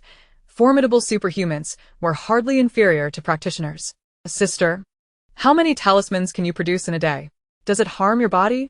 Pang Xing inquired with concern. They were a team, and while strength was their ultimate goal, they could not sacrifice the well-being of their fellow members to achieve it. Lin Xingdong nodded in agreement. If it causes harm, then it's not worth it. We don't need these few talismans. We can protect ourselves and safeguard you. There's no harm, just tiring, Guyu replied. Her current level was quite low, merely at the initial stage of qi refinement, akin to someone just stepping onto the path of cultivation. Upon hearing that there were no side effects, Lin Xingdong and Pang Xing immediately perked up. Sister, how strong of an attack can your protective talismans withstand? Is it only usable once? And how powerful is the explosive talisman? Sister, do you know any other talismans?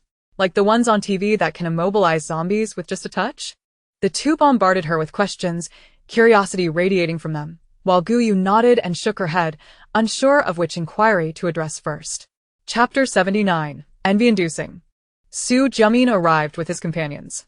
Just as Guyu was about to respond, Lin Xingdong suddenly fell silent, patting Pang Xing on the shoulder and gesturing towards the door with a nod. The room instantly quieted. The matter of the talismans could not be disclosed to outsiders. Moments later, Su Jiamin entered, accompanied by a young man in his 30s, introducing him. Mo Ge, this is Lao Huang, Huang Ji. Though Huang Ji was aware of Shang Mo and the others, he was not well acquainted with them, merely offering a polite nod towards the group. This morning, the search team led by Su Jiamin had approached him unexpectedly, asking for his assistance without specifying the nature of the help. And he was brought here in a state of confusion, uncertain of how he could be of service. He was not a technical expert. Before the apocalypse, he was just an ordinary farmer, ill-equipped to assist the search team. As for fighting zombies, he was terrified. With no vaccine available, being scratched by a zombie would surely mean death. People naturally fear death. Who would willingly risk their lives when they could remain safe within the base with food to eat? The information hasn't leaked, has it? Scrutinizing Huang Ji. Tu Chengtrend to Su Gayamin. Su Jiamin nodded reassuringly. Rest assured, Brother Cheng. Although some saw me bring him over, they have no idea what it's about. Even he himself is oblivious. That's good. Tu Cheng nodded and explained to Huang Ji, we wish to ask for your assistance. As for the details, you'll find out later. We kindly ask you to accompany us today. All right, no problem, Huang Ji readily agreed. Under such circumstances, even if he wanted to refuse, he dared not. Declining would mean disrespecting these superhumans, and they had numerous ways to eliminate him. Captain? Seeing Huang Ji's agreement, Tu Cheng glanced at Shang Mo. He hadn't finished his sentence, but after years of understanding, Shang Mo knew Tu Cheng was inquiring about when they would depart. Now, Shang Mo replied nonchalantly. The distance to Yunshan village isn't short, and we are uncertain of the specific situation there. It's prudent to arrive early. He gently ruffled Guyu's hair. His tone softening, let us take our time on the way to the car. Guyu nodded, carefully placing the origami into her bag and securing it in her side pocket before shouldering her backpack in preparation for departure. While Shang Mo and the others also readied their own packs. Huang Ji, oblivious to the underlying circumstances, marveled at how Shang Mo doted on Guyu over something as simple as origami, silently reflecting that the rumors were indeed true. Shang Mo was genuinely infatuated with this girlfriend of his, which was rather enviable. Su Jiamin felt somewhat perplexed. He knew that this expedition aimed to eliminate the threat in Yunshan village, but it was only supposed to last a day or two. Observing the demeanor of Shang Mo and his companions, it seemed they were preparing for a long journey. He intentionally lagged a few steps behind, walking beside Lin Xingdong, and whispered, Brother Dong, are you planning to go far? Lin Xingdong nodded. If all goes well, after we finish up, we intend to venture into the forest. Why? Su Jiamin was puzzled. What could they possibly be thinking heading into the forest at this time? Yesterday, Su Ruiyuan's team had returned, explicitly stating that the forest was exceedingly perilous, teeming with evolved flora and fauna. Unless one possessed absolute strength, it would be tantamount to a death wish. Despite the calamity that befell Su Ruiyuan's team, they had not even ventured deep into the forest, merely circling its perimeter. Unfortunately, they encountered evolved plants and suffered the consequences. Patting Su Jiamin on the shoulder, Lin Xingdong spoke earnestly. You must understand that risk and reward are proportional. Without risk, how can there be reward? The forest is dangerous. But in the future, it will only become more so. If we do not dare to step outside in the initial phase, we must seize this opportunity. While the forest has not fully matured, to seek out fortunes that will empower us. Is it reasonable to expect that good fortune will simply present itself in the future? After some contemplation, Su Jiamin hastily quickened his pace to keep up with the others. He found merit in Lin Xingdong's words. Yet the inherent risks posed a daunting threat to ordinary individuals, instilling a sense of trepidation within him. Once reunited with the group, the convoy resumed its journey, comprising the same individuals as before, Chu Changming's convoy and the Shang Mo team. Due to the necessity of crafting talismans, Guyu occupied the passenger seat, her breakfast consisting of a box of pure milk accompanied by 2 red bean buns. After leisurely finishing her meal, Guyu dedicated a few minutes to completing the remaining 3 explosive talismans, after which she felt disinclined to move. 2 hours later, the convoy entered a valley, where towering city skyscrapers came into view. Chu Changming's voice crackled through the intercom. Shang Mo, ahead lies the Eastern Health Valley, a newly developed cluster of buildings with a sparse population. We can pass straight through. Glancing at the situation ahead, and realizing her snack reserves were dwindling, Guyu turned to the driving Shang Mo and inquired, will we be returning here later? I would like to send vines to scavenge for supplies. Lin Xingdong interjected, Captain.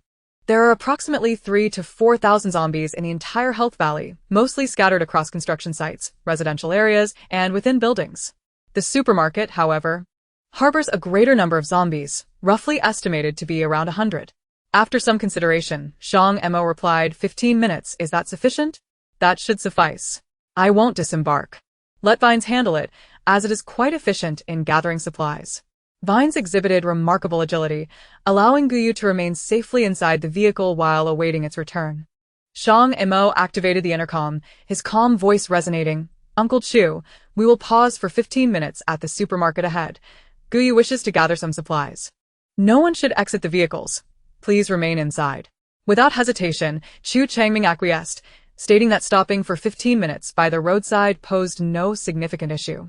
Upon entering the Health Valley, the convoy slowed its pace, gradually approaching the supermarket before coming to a steady halt at its entrance. Shang Mo's flying knives cleared the surrounding zombies, ensuring a safe perimeter. Guyu extended vines from the window, and the other team members curiously observed the unfolding scene. A massive vine emerged beside the lead vehicle, twisting its substantial form as it slithered towards the supermarket. The supermarket's doors stood ajar, allowing vines to enter unimpeded. Inside, chaos reigned, dried bloodstains marred the floor, and many items lay scattered across the shelves. Only the bulk food counter appeared relatively untouched, with small snacks remaining clean. At the sound of Vine's movements, the zombies immediately halted, turning their stiff necks to observe. Their ashen eyes regarded the Vine, sniffing the air in search of the scent of fresh flesh.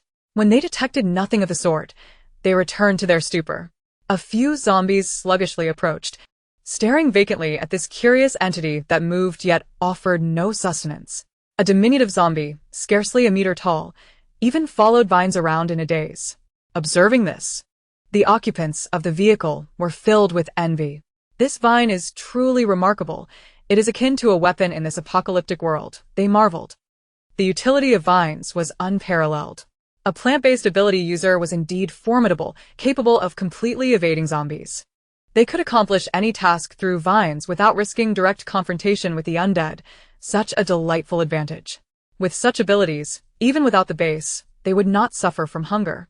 As the murmurs of admiration circulated among the group, Vines efficiently dispatched the 10 or so zombies at the supermarket entrance, seizing the opportunity for a hearty meal while acquiring 3 crystal cores.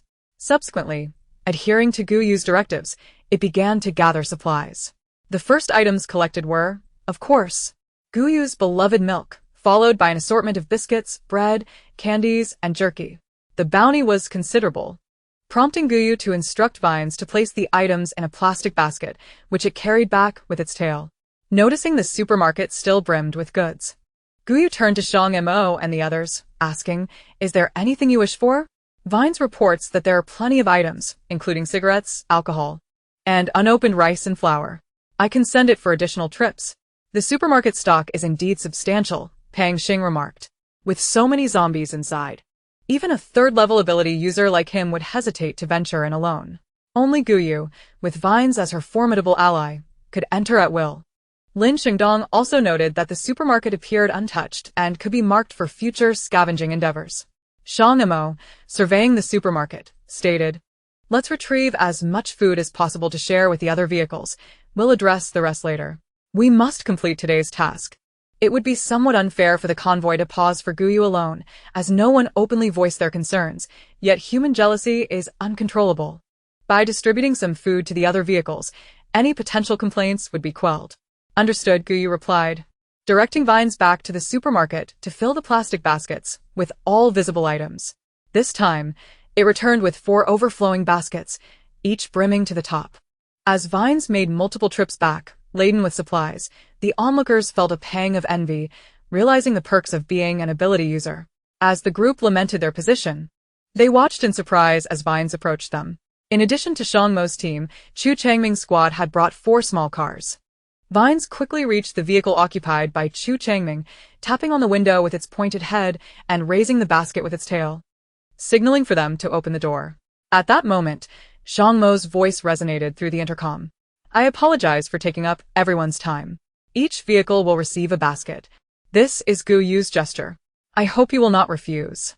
This is quite generous." Yu Yan thought, feeling undeserving of such bounty. With 4 individuals per vehicle, each would receive at least 1 plastic bag. Having navigated the world for many years, Chu Changming understood Shang Mo's intentions, laughing heartily as he accepted the offer. Expressing his gratitude to Guyu. Seeing Chu Changming accept, the others joyfully followed suit, and the intercom buzzed with cheers of gratitude. "Thank you, Sister Yu. Long live Sister Yu." As an expeditionary team, their resources were relatively abundant, though only in comparison to others at the base. This convoy comprised ordinary individuals, aside from Yu Yan, who dared not venture into areas swarming with zombies. According to the base's regulations, the majority of supplies scavenged by expedition teams were required to be submitted. However, for individuals like Guyu, who could venture solo without fear, they were exempt from such obligations. Yet, this meant that all accommodations and necessities at the base had to be exchanged for supplies. This established a cooperative relationship, enabling a barter system. Conversely, the convoy members, being ordinary individuals, could not sustain their current living conditions on their own. Therefore, they chose to work for the base, which provided food, shelter, and all basic necessities, along with weaponry and equipment. The rule they must adhere to is that all external gains must be surrendered to the base. At this moment, the sight of an abundant basket of edible provisions dissipated any envy or bitterness that lingered in the hearts of the onlookers. This gesture not only garnered the team's goodwill once more, but also highlighted the generosity of my sister. "Wow, you are truly magnanimous," exclaimed Lin Shengdong, astonished at the overflowing shopping basket. They had not anticipated that Guyu would manage to fill an entire basket in a single trip, meticulously layered and packed to the brim. When the bounty was dumped out, it could easily fill several large plastic bags. "Is that too much?" "Not really. Since it's free, why not pack in more?" Guyu remarked nonchalantly as she retrieved a box of banana-flavored milk from her backpack and began to sip quietly. All the supplies were stored in the back compartment of the vehicle, filled with her favorites, while the treats in her bag were fair game for snacking. "My sister is quite generous," Lin Shengdong continued, raising his thumb in admiration. "Such a generous spirit is indeed rare, especially in this post-apocalyptic world where the search for supplies can cost lives, making resources invaluable." Yet, Guyu, without a flicker of hesitation, distributed the provisions. Truly a person of capability and open-heartedness. After sharing the supplies, the vine coiled back into the small pickup, curling into a tiny form and rewrapping itself around Guyu's index finger, clearly preferring to stay there. The convoy then resumed its journey. Outside, tranquility reigned, while inside the vehicle, a festive atmosphere prevailed. The vehicle driven by Chu Changming was fortunate. Both he and Yu Yan enjoyed a relatively plentiful supply situation. The other two passengers, however, were visibly restrained, occasionally casting glances at the large basket cradled by their companion. The circumstances in the other three vehicles, however, were starkly different. Upon receiving their basket, the group immediately began to allocate the spoils, with some unable to contain their excitement and tearing open bags to indulge. "Wow, there's even chocolate," exclaimed one, as this delicacy had become a rare commodity, hoarded as reserve supplies at the base and scarcely found in stores. "There are 3 of them. Guyu is truly remarkable. Not only does she gather supplies for herself, but she also remembers to share with us," the captain of the merchant team mused, recognizing the advantages of accompanying the Shango team, who genuinely cared for their welfare. The unexpected bounty brought joy to everyone, subtly tilting their sentiments in favor of Shango and his companions. The convoy glided smoothly and swiftly along the asphalt road. Passing through the Wellness Valley, they soon reached the circular highway, and after half an hour of travel, turned onto a rural cement road. The landscape grew increasingly desolate, residential areas dwindled, and stretches of barren land bordered the roads. The soil appeared dark, with sporadic patches of green. At the foot of the mountain lay clusters of 2-story residences or single-story tile-roofed houses. Chapter 81. Next time, the kiss should be on top. The mountains remained verdant, seemingly unchanged from the days before the apocalypse, yet therein lay the anomaly. Following the torrential downpour, crops had perished, and the soaked soil showed signs of decay, rendering it unfit for cultivation. Yet the mountains thrived unusually lush. Guyu leaned against the car window, gazing at the forested mountains, savoring every whisper of the breeze, hoping to sense a trace of spiritual essence within. Alas, nothing stirred. A crackling noise interrupted the silence as Huang Ji's voice resonated within the vehicle. "Captain, just around the bend ahead lies Yunshan village." All fell silent. Noting that they were only 2 or 3 kilometers away, Shango instructed, "Uncle Chu, will scout the area. You stay outside to provide support." "Understood. We will await your signal," Chu replied. After a few more minutes of travel, the convoy halted at the roadside near the mountainous base, and Shango and his companions began to assess the surrounding situation. Tu Cheng crouched down, dipping his fingers into the black tire marks on the ground, scrutinizing it before addressing Shango. "Captain, these tire tracks are from yesterday, mixed with thick blood. The situation likely mirrors that of the earlier bandit attack." "Captain, come here," Lin Shengdong suddenly shouted from the roadside bushes, prompting Shango and the others to rush over, joined by Chu and his group. "Damn it, these bastards deserve 1,000 cuts." An outraged gasp erupted from the crowd. Guyu, curious, approached to witness the commotion. But Shango swiftly wrapped an arm around her, shielding her eyes with his hand. Upon inspection, they discovered a naked, mutilated corpse by the roadside, unmistakably human and void of any signs of zombification. The head bore blunt force wounds, and the face was entirely disfigured. Pang Xing examined the body and noted the absence of signs of transformation. There were no visible bite marks or external injuries, only contusions indicating severe prior abuse. "This injury seems rather unusual," he remarked. As he spoke, Shango, using his mental prowess, flipped the body over, prompting gasps of horror from the onlookers. There were evident signs of violation. Lin Shengdong added, his voice heavy with suppressed rage, "Is humanity truly lost in this apocalypse? Damn it. Let's put an end to these scoundrels."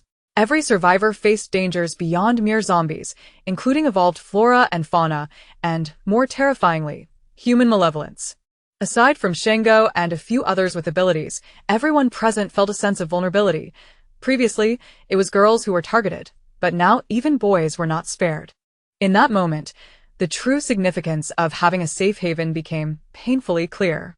Even Su Ruiyuan, despite his notorious reputation, would not dare commit such blatant atrocities within the base due to the military's oversight and the pressure from Shango's team. However, these survivors outside had no one to restrain them. For them, the world had spiraled into chaos, devoid of rules and order. As long as one possessed strength, They could wreak havoc and indulge in the lawlessness of the apocalypse. Let us bury him, Shang Mo stated calmly. This is the apocalypse. Death has become the norm. A heavy atmosphere enveloped the group. Previously, they could console themselves with the notion that only girls were in danger. Yet reality insisted that without strength, both genders faced the same grim fate. With a soft sigh, Chu Changming turned toward the vehicle, retrieving tools to grant this unfortunate soul a final resting place. As the others busied themselves, Shang Mo began formulating an action plan. Dongzi and I will investigate the situation.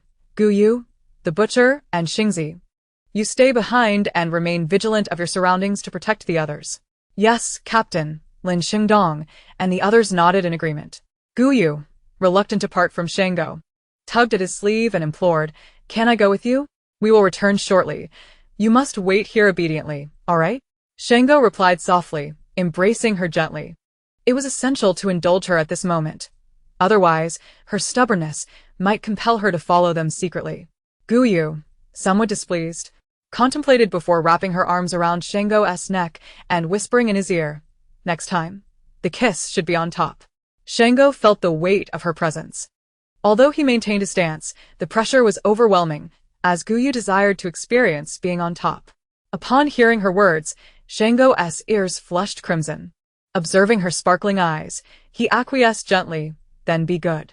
Upon reflection, he felt an unexpected surge of excitement.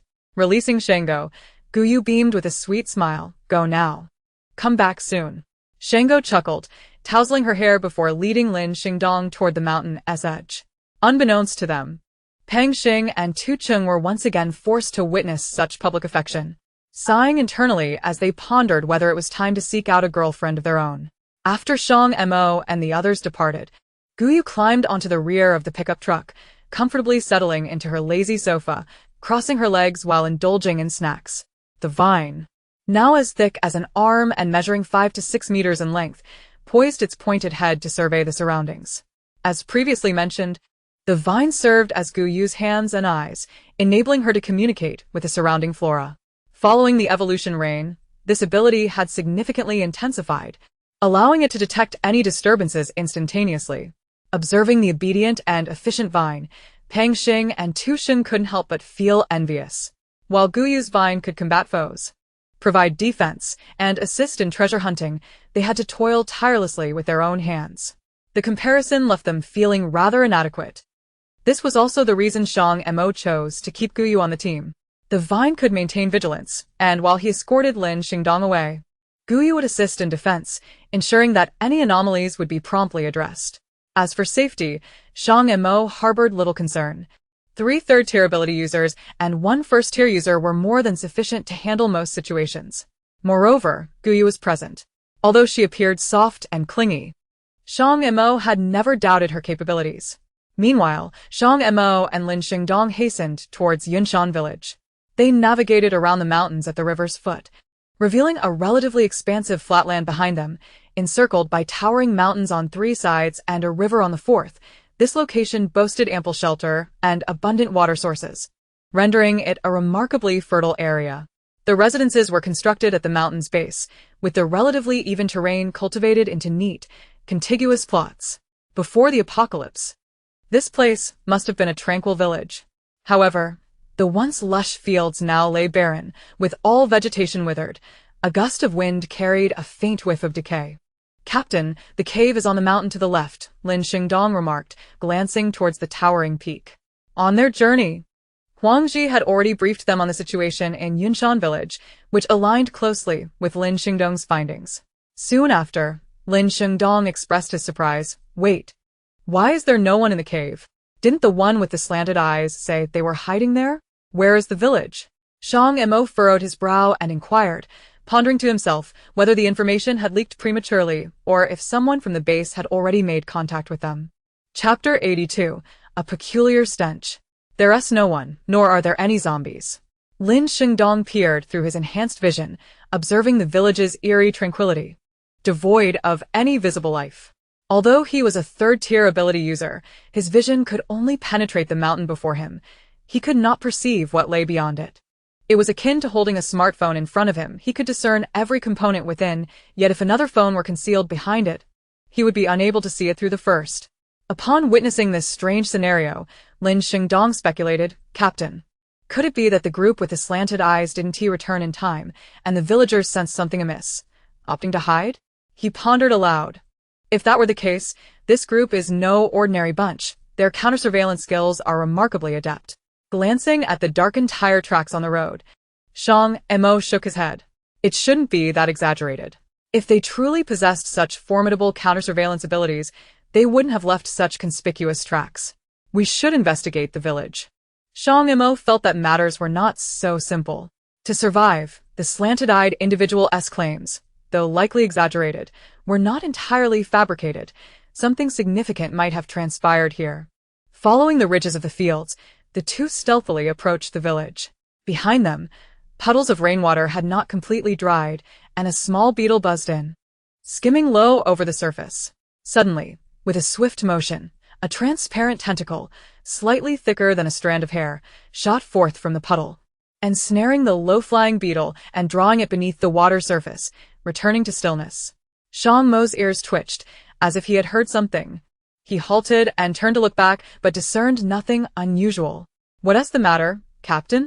Seeing Shang Mo pause and gaze intently at the puddle, Lin Xingdong approached and asked in a hushed tone, Did you hear anything? Shang Mo replied uncertainly. For the sound was too faint. It could have been the wind or something else entirely. Moreover, the puddle was small, scarcely large enough to conceal anything.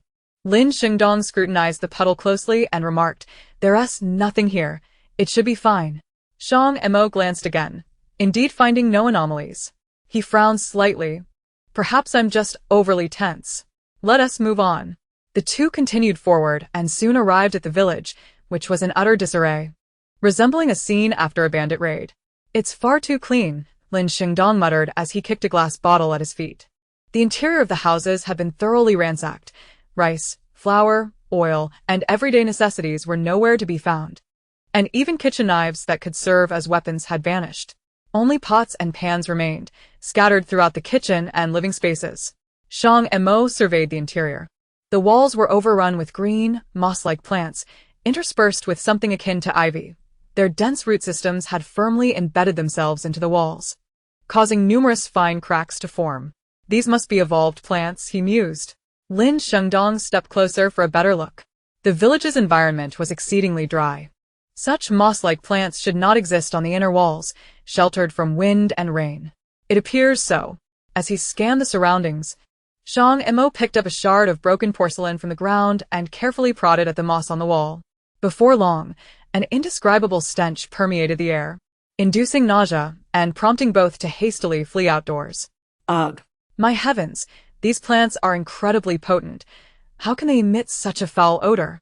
Lin Xingdong bent over, hands braced on his thighs, retching violently as if he might expel his last meal. Cough. Cough. Shang Mo too was coughing incessantly, turning to gaze at the moss-covered walls inside. This moss seemed to lack overt aggression. However, the stench alone constituted a formidable assault, one he hoped never to encounter again in his lifetime. Lin Xingdong waved his hand, astonished by the bizarre transformations wrought by the apocalypse. So far, including the previously encountered evolved tree, the foul-smelling moss here, the bioluminescent insects seen in the tunnels, and the zombie dogs, they had encountered 2 types of evolved animals and 2 types of evolved plants within just a few short days. The odds of such occurrences seemed exceedingly high. Subsequently, the pair explored other houses in the village, discovering similarly dire conditions. Nothing remained of the food. Even seasonings like soy sauce, salt, and vinegar had been stripped away. The walls bore similar moss, suggesting that this peculiar growth was widespread, likely flourishing throughout the area. Quickly conducting a thorough search of the village, the two made their way towards the nearby mountains, where they could seek refuge in caves. Meanwhile, Guyu was facing her own predicament. Initially content, with her legs crossed and happily snacking, the vines encircling her feet suddenly lifted their heads, fixating on the distant hillside. Something was descending from the mountain. Receiving this information from the vine, Guyu immediately sat upright, scanning the forested hills and alerting her companions. Pang Xing approached, while Tu Xing rallied everyone to maintain vigilance. In an instant, all members returned to the truck to arm themselves, anxiously preparing for any potential threat. Before long, the forest resonated with a rustling sound, and the branches and leaves began to shake violently, despite the absence of wind. It was evident that something was moving within. As the commotion grew louder, Guyu furrowed her brow. The vines communicated a warning, indicating that the entity lurking nearby was perilous, likely an evolved creature. Climbing down from the vehicle, the vine revealed its true form, a deep green tendril, several meters long and as thick as an adult's thigh, exuding a palpable sense of strength. Rustle. The noise gradually approached the group, reaching the foot of the mountain where it emerged a leopard. No. It was an evolved wildcat, measuring approximately 2 meters in length. Aside from its larger size, this feline bore a striking resemblance to an ordinary domestic cat, save for its mesmerizing yellow eyes. Vine, go forth and conquer it, Guyu whispered, stroking the vine's sturdy form. Since arriving in this world, the vine had yet to engage in a serious battle. Its true lethality lay not in its massive physique, but in the needle-like spines that clung to its surface. As a spiritual plant, the misty grass, Guyu's means of protection was the potent venom possessed by the vine. Upon receiving the command, the vine brushed against Guyu's hand and swiftly advanced toward the evolved cat. Seeing the vine in motion, Tu Cheng intended to intervene, but was stopped by Guyu. Let the vine fight. It requires a genuine battle. The vine was an independent entity, needing to develop its own combat instinct rather than relying solely on her control. This world was well suited for the vine, and Guyu hoped for its flourishing development. Chapter 83. Unspeakable. The vine and the evolved cat collided at an astonishing speed. The sharp claws of the cat slashed against the vine's tough exterior, leaving marks, while its keen teeth sank deeply into the vine's relatively slender head, causing green sap to ooze forth. Yet, the vine was not an animal. It lacked a heart and did not breathe through lungs, rendering traditional methods of asphyxiation ineffective. Unless set ablaze, ordinary bites bore no real consequence. Seeing the ferocity of the evolved cat's attacks, the vine retaliated fiercely. Its thick, elongated tail lashed out, ensnaring the evolved cat tightly, akin to a python constricting its prey, squeezing the life from the cat's abdomen.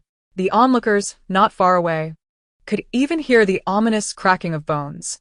Given the disparity in size, the evolved cat soon fell silent. Sister, you're impressive. Look at the size of this evolved cat. It must be at least level 2, or even 3. I never expected the vine to dispatch it so swiftly. Pang Xing exclaimed in astonishment, shaking his head in disbelief, while the rest of the team expressed their amazement. The battle unfolded rapidly, lasting no more than 10 minutes, the majority of which was spent in a stalemate of entanglement. Nonetheless, the impact of this encounter was profound. Witnessing a massive serpent effortlessly vanquish an equally sizable cat elevated Guyu as standing among her companions. Strength equated to security. With such formidable supernatural beings around, the base was assured of long-term stability, and future missions with the team would likely be exceedingly safe. Tu Cheng praised her with a smile. Though my fire burns hot, I must still be cautious to evade the evolved cat's attacks. You triumphed without lifting a finger. As they spoke, the vine stirred. Confirming the absence of a heartbeat from the evolved cat, it coiled its tail around the creature and triumphantly returned. Placing the carcass before Guyu, it extracted a somewhat murky light blue crystal core from the cat's head, reverting to the thickness of an arm, and nudged Guyu's hand as if seeking praise. You truly are remarkable. Guyu beamed as she accepted the exquisite blue crystal core, showering the vine with compliments before turning to Tu Cheng and inquiring, "How shall we handle this cat? Let us take it back." Tu Cheng replied with a smile. "This is our first specimen of an evolved animal, and it holds immense research value." With the danger now averted, the others gathered around to observe the carcass of the evolved cat, their eyes wide with wonder. Is this what an evolved animal looks like? It's the largest cat I've ever seen, almost as big as a tiger. Goodness, if a cat can grow this large. Just how massive are the tigers and bears in the mountains? Can we eat the meat of evolved animals? Surely not. Not necessarily. If this cat hasn't T-mutated, it means it hasn't contracted the zombie virus. So, can we actually consume it? If the meat of evolved animals is edible, our food shortages might just be resolved. The crowd buzzed with excitement, eyeing the evolved carcass with longing. However, everyone understood that the true edibility of evolved animal flesh would hinge on laboratory results, and they hoped for favorable news. Over an hour later, Shang Mo and Lin Xingdong returned. Spotting the two men from afar, Guyu clumsily leaped down from the back of the vehicle and hurried to Shang Mo, grasping his sleeve. Shang Mo, are you both all right? All is well. Shang Mo replied, enveloping Guyu's delicate hand in his, gently squeezing it to reassure her as he led her back to the group. Tu Cheng, Bonxing, And Chu Changming, along with Yu Yan, also converged around them. What's the situation? Chu Changming inquired eagerly. They had encountered evolved animals before even entering the mountains, making Shang Mo and the others' experience seem all the more perilous. Shang Mo shook his head, explaining, the cave showed signs of having been disturbed by evolved creatures. The occupants have already relocated. Judging by the traces left behind, they likely vacated this area, and there are many evolved plants and animals nearby. We should proceed with just the few of us, while you all head back to the base. The situation in the mountains was graver than they had anticipated. Chu Changming's team comprised ordinary individuals. Though relatively experienced in dealing with humans, they would be overwhelmed by evolved flora and fauna. At this moment, Lin Xingdong produced a transparent plastic bag containing the peculiar moss that had previously emitted a strange odor, along with two other oddly shaped plant leaves. These are the evolved plants we discovered. Take them back to the base with you. Very well, Chu Changming replied, his brow furrowed.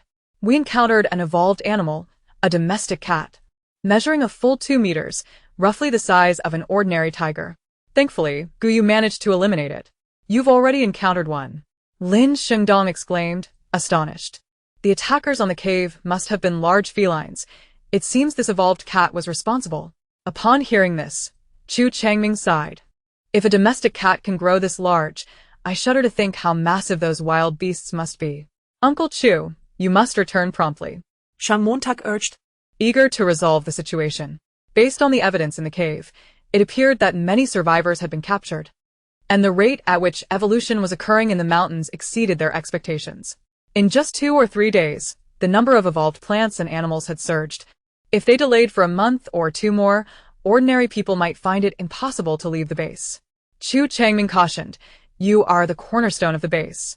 No matter the circumstances, your safety must come first. We understand, Shang Mo nodded in response. Chu Changming began preparing for their return. Guyu instructed the vine to place the carcass of the evolved cat atop the vehicle, while the team secured it tightly with ropes. Initially, Yu Yan had intended to accompany Shang Mo and the others, but his duty to safeguard the convoy compelled him to abandon that thought. Soon enough, the convoy set off, leaving behind a lone pickup truck parked by the roadside.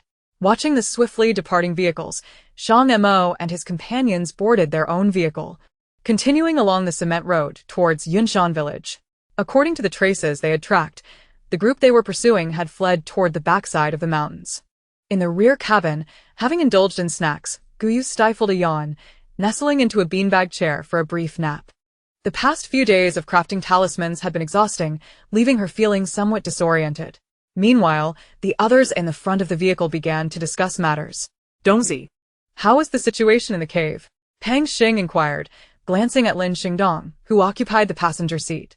Lin Xingdong replying.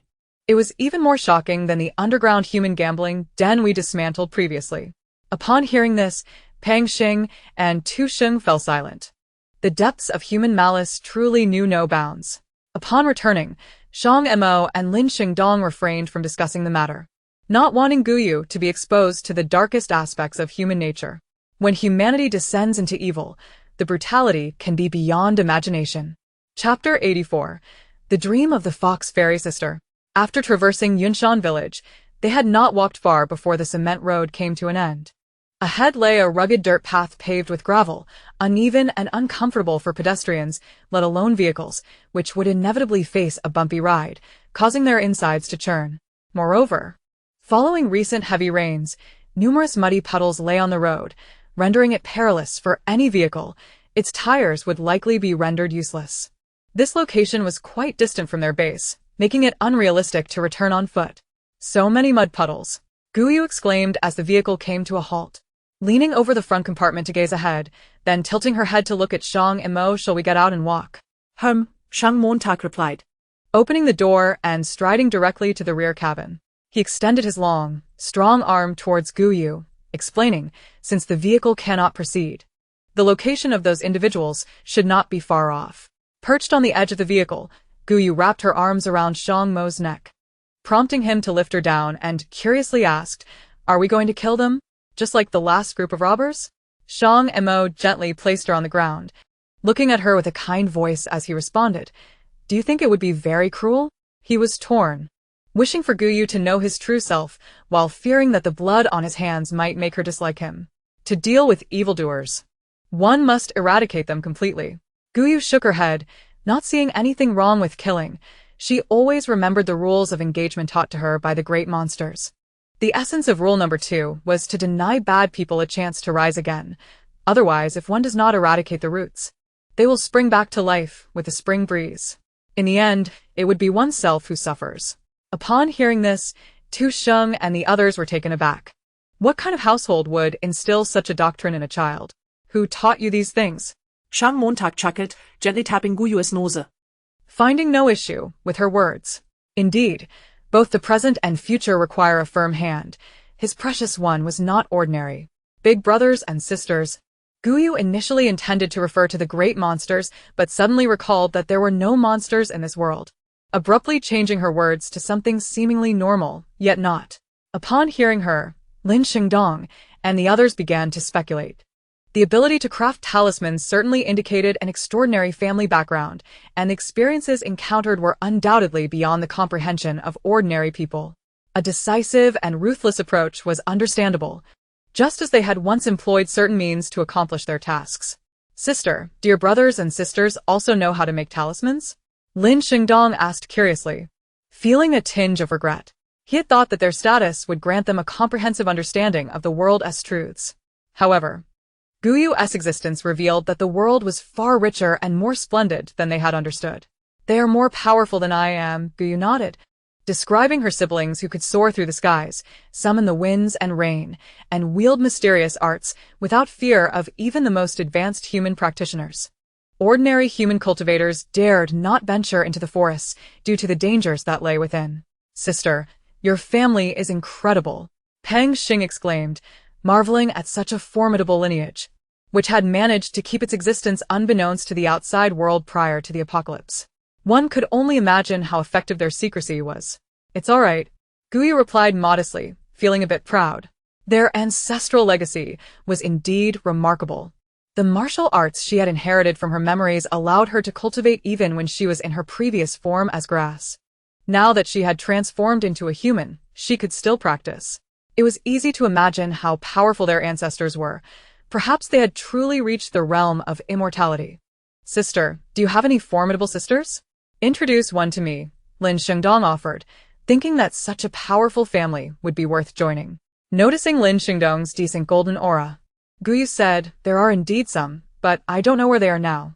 If we meet again, I'll introduce you to the most beautiful fox sister in our family." "How beautiful is she?" Even Peng Xing felt a stir of interest.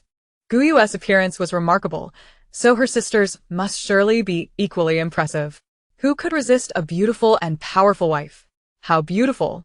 Guyu glanced slightly upward, recalling carefully, and said, "Do you think fox spirits are beautiful?" Lin Xingdong nodded vigorously. Guyu smiled. "She is as beautiful as a fox spirit. But when she gets excited, she likes to absorb men as essence." Sister Bai Yang said that Red Fox sister encountered a man of virtue the first time she left the forest. She became so excited that she almost drained his essence dry. Subsequently, she was pursued by a round-faced Taoist for over half a month until Grandpa Owl intervened to rescue her. Since then, Red Fox sister has not dared to leave the forest, claiming that all humans are wicked.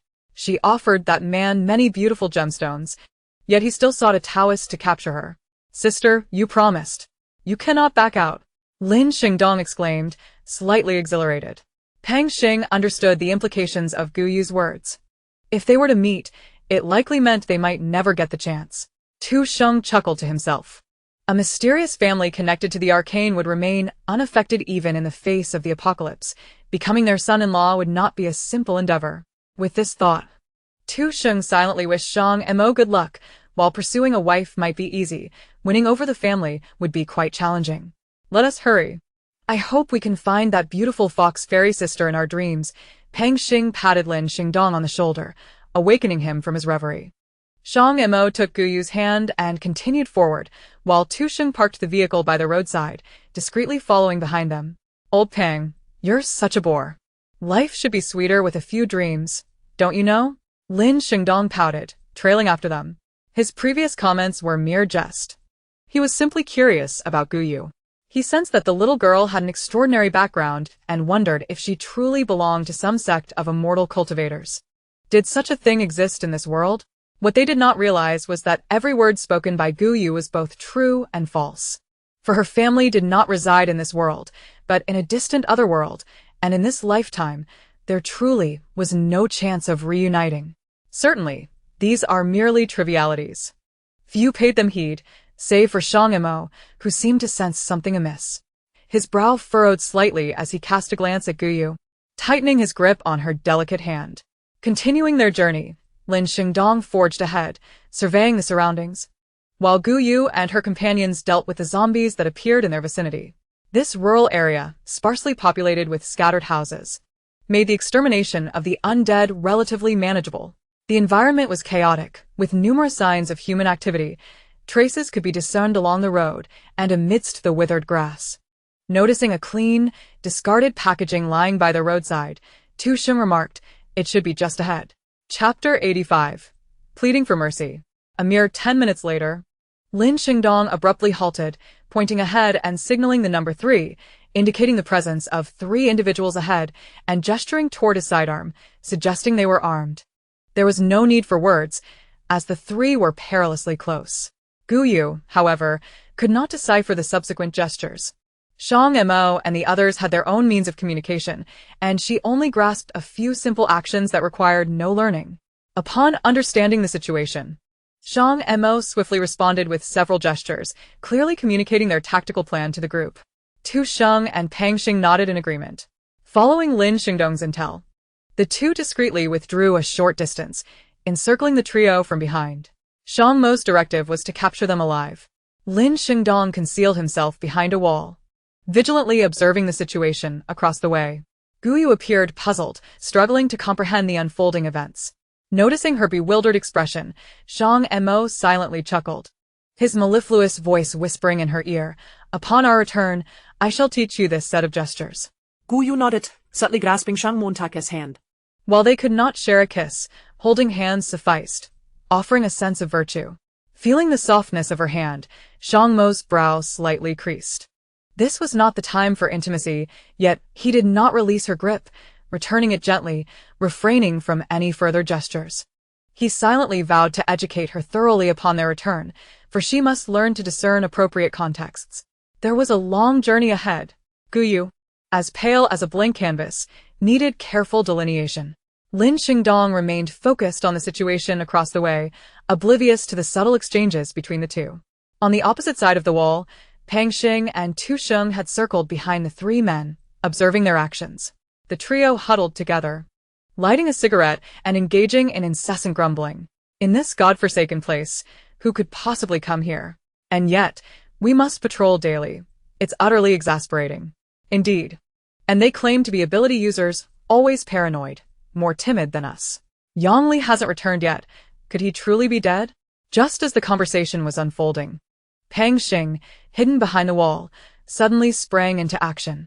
With astonishing speed, he darted behind the man facing away from him, delivering a swift kick to the back of his knee, causing him to collapse, followed by deftly disarming him.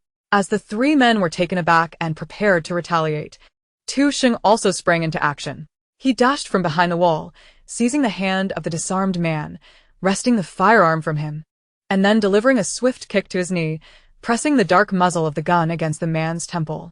Simultaneously, Pang Xing subdued the 3rd individual, brandishing a weapon at both men's heads. A series of faint sounds reached Guyu, who remained behind the wall, observing the 3 subdued men. Lin Xingdong stepped out from his hiding place. Guyu followed suit, while Shang Mo, unperturbed, trailed closely behind her, confident in Tu Sheng and Pang Xing's capabilities. Upon closer inspection, The trio knelt on the ground, hands raised high in surrender, with a loaded handgun pressed against the back of their heads. The 30-something youth among them, gathering his courage, raised his gaze to the group and inquired, "Who are you? Do you know whose territory this is?" "Whose territory?" Guyu curiously asked, wondering if they were dealing with formidable ability users. Hearing her question, the youth suddenly regained confidence, boasting, "Have you heard of Miao Sanlong? He is the top dog in Luocheng, currently a level 3 metal ability user. This territory belongs to us." A level 3 ability user? Pang Xing was taken aback, recalling that the youth had previously claimed his uncle was a level 2 ability user. How had he suddenly ascended to level 3 and become the top figure in Luocheng? "Where is your base?" Shang Mo inquired directly, uninterested in protracted conversation with these underlings, as their information might not be reliable. "What do you intend to do?" The other young man eyed Shang Mo and the group warily, pondering why he had never heard of such a formidable faction in Luocheng. "Answer our questions honestly," Tu Sheng commanded, stepping on the young man's calf, eliciting a cry of pain as he promptly pleaded for mercy. "I'll tell you everything." Sensing the young man's capitulation, Tu Sheng lifted his foot and said, "Be clear and thorough." As the pain in his leg subsided, the young man sighed in relief, flexing his bruised calf, and stated, "Our base is in a cellar. It used to be an air raid shelter and later became a storage place for the villagers." Pang Xing pressed further. "How many ability users do you have?" The other youth replied, "Two. One is Miao Sanlong, a level 3 ability user, and the other is Yang Kaihua, a level 2 ability user." Tu Sheng continued, "How many of you are there and how many ordinary survivors have you captured?" "Not many," the three spoke hesitantly, the youth finally managing to stammer out that response after a prolonged pause. "Are you looking to be beaten?" Lin Xingdong interjected, stepping forward to deliver a kick, his voice dripping with impatience. "Truly, not many." The youth collapsed onto the ground, palms scraping against the rough stone, pain shooting through his hands, yet he stubbornly retorted. Among the trio, a middle-aged man in his 40s chimed in, "If you don't believe us, go see for yourselves. We kindly took in the survivors and provided them with food, sparing them from facing the zombies." They believed such words would lower the guard of the five. Had they not witnessed the conditions in the cave, they might have been swayed by their claims. "Lead the way," Shang Mo commanded coldly, exchanging a glance with Pang Xing and Tu Sheng, who nodded slightly in agreement. Guyu observed the silent exchange, but could not comprehend its significance. "All right, no problem." The trio, trembling with trepidation, rose, while Pang Xing and Tu Sheng brandished their firearms, directing them forward. Noticing that their captors had not bound their hands, the youth's eyes glimmered with cunning, and he scanned the surroundings before stating, "The location of the air raid shelter is quite concealed. We need to circumvent the nearby residences and take a small path into the mountains."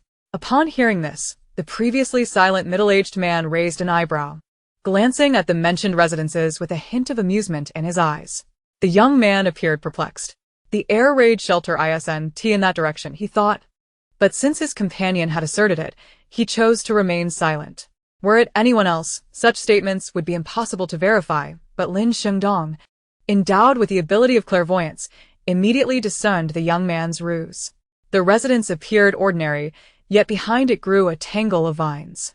The unevenly thick vines continued to sway in the air, resembling living tendrils. These were likely mutated plants, and the individuals intended to lead them to certain doom.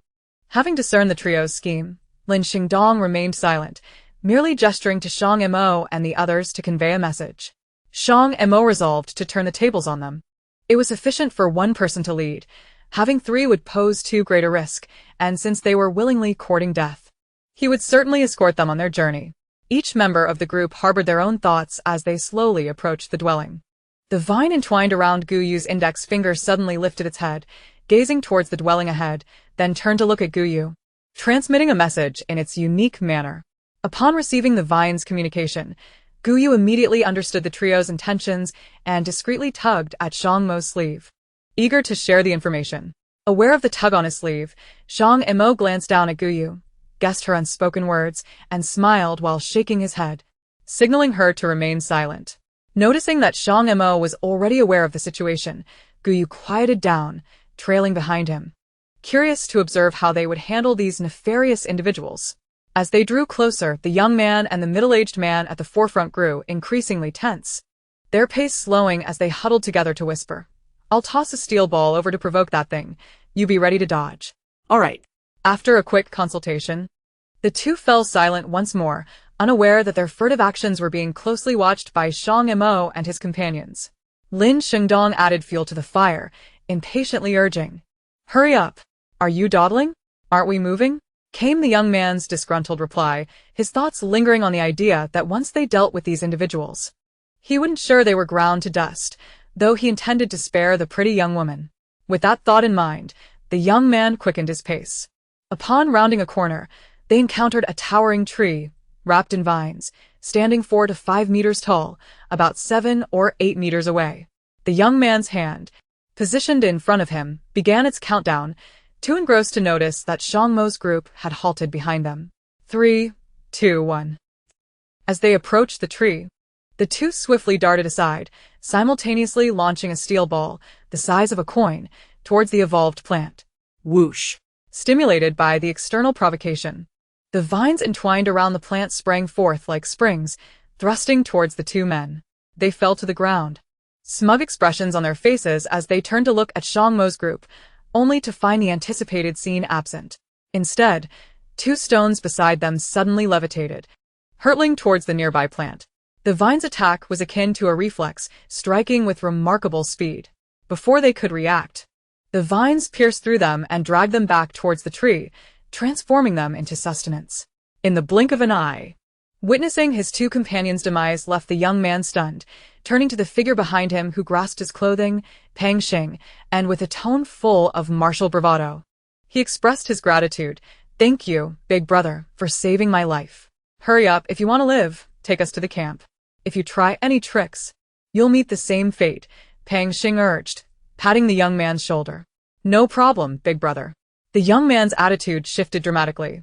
Recognizing Shang Mo and his companion's formidable prowess rekindled thoughts that had long been dormant.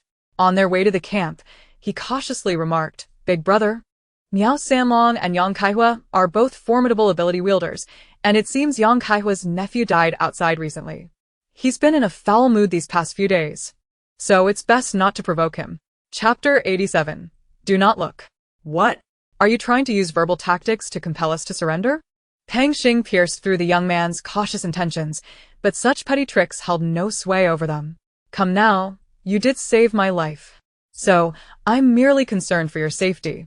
The young man chuckled, unfazed by the exposure of his intentions, his smile unwavering as he continued, "Big brother, I assure you I'm not lying. Miao Sanlong can manipulate metal at will. He has countless weapons at his disposal. You have no idea what he might conjure next. Yang Kaihua is an earth-based ability wielder. The strength of the golems he creates is formidable enough to crush a person with a single punch." Listening to the young man's words, Guyu wore a puzzled expression and inquired, "Why are you telling us this?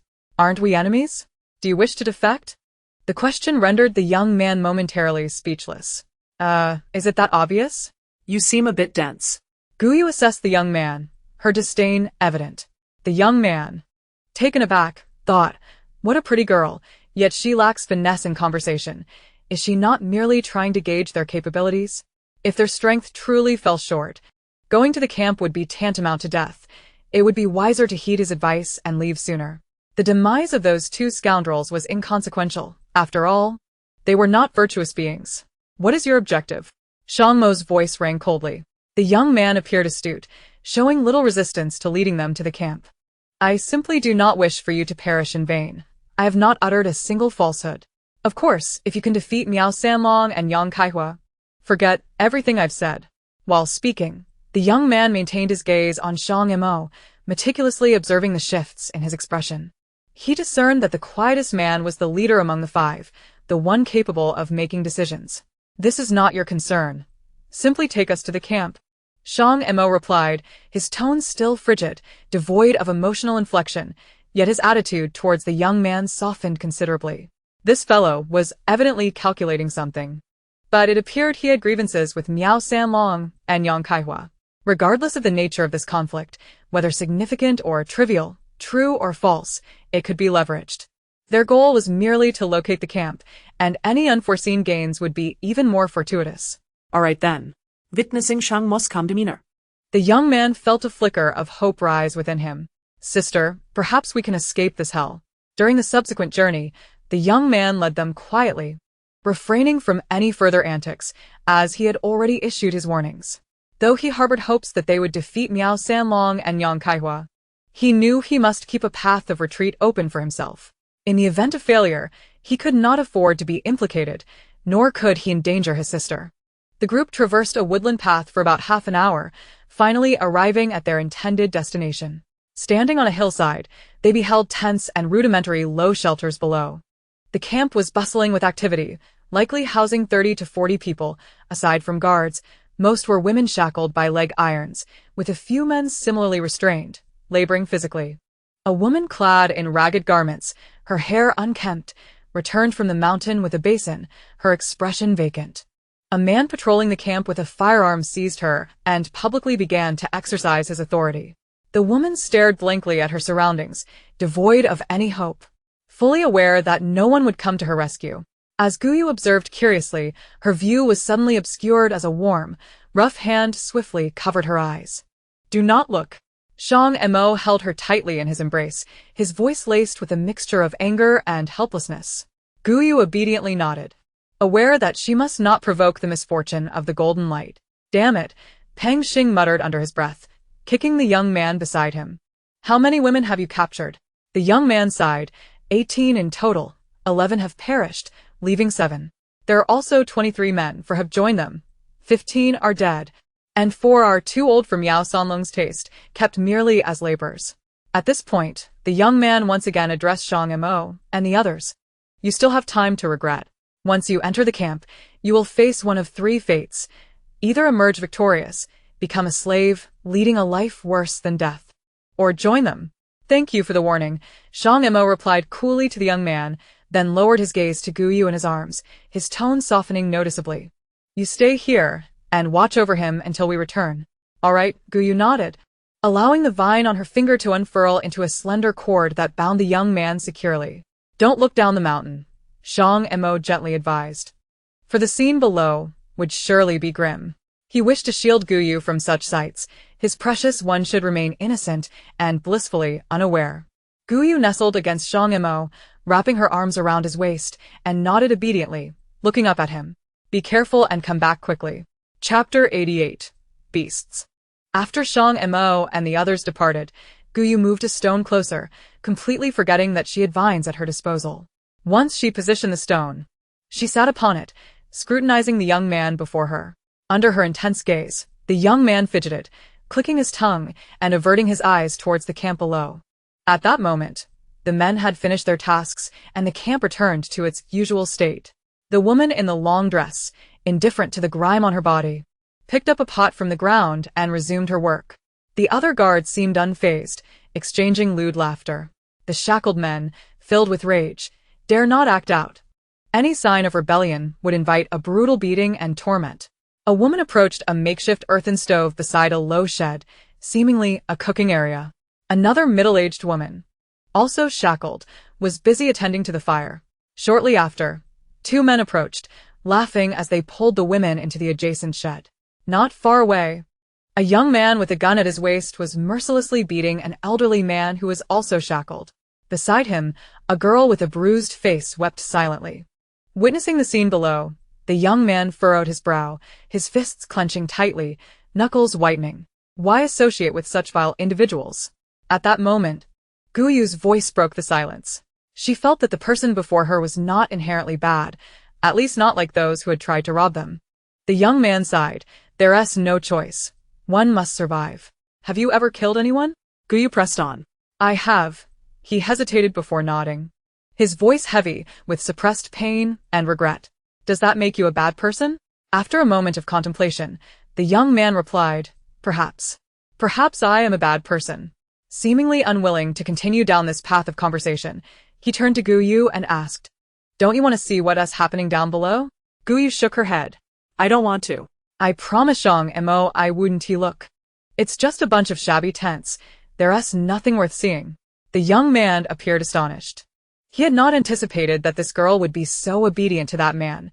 Could she be from another camp? With this thought, he began to observe Guyu closely, noting how she differed entirely from the women in the camp, lacking the signs of having been tormented. Moreover, the Shang Mo she spoke of seemed to hold her in high regard. This group did not resemble the others in the camp.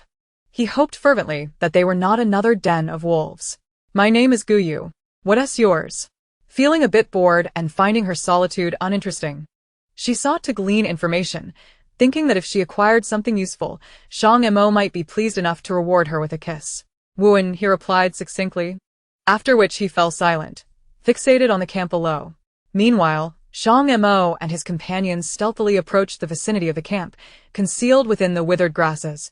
Observing the situation, Lin Shengdong shifted his perspective, assessing the conditions within the camp, and relayed, there are 8 armed guards, 12 wielding melee weapons, and 11 shackled individuals.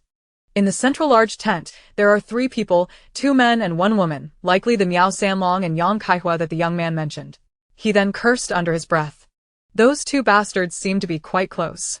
After surveying the camp, Shang Mo devised a plan of action. We'll encircle from both sides.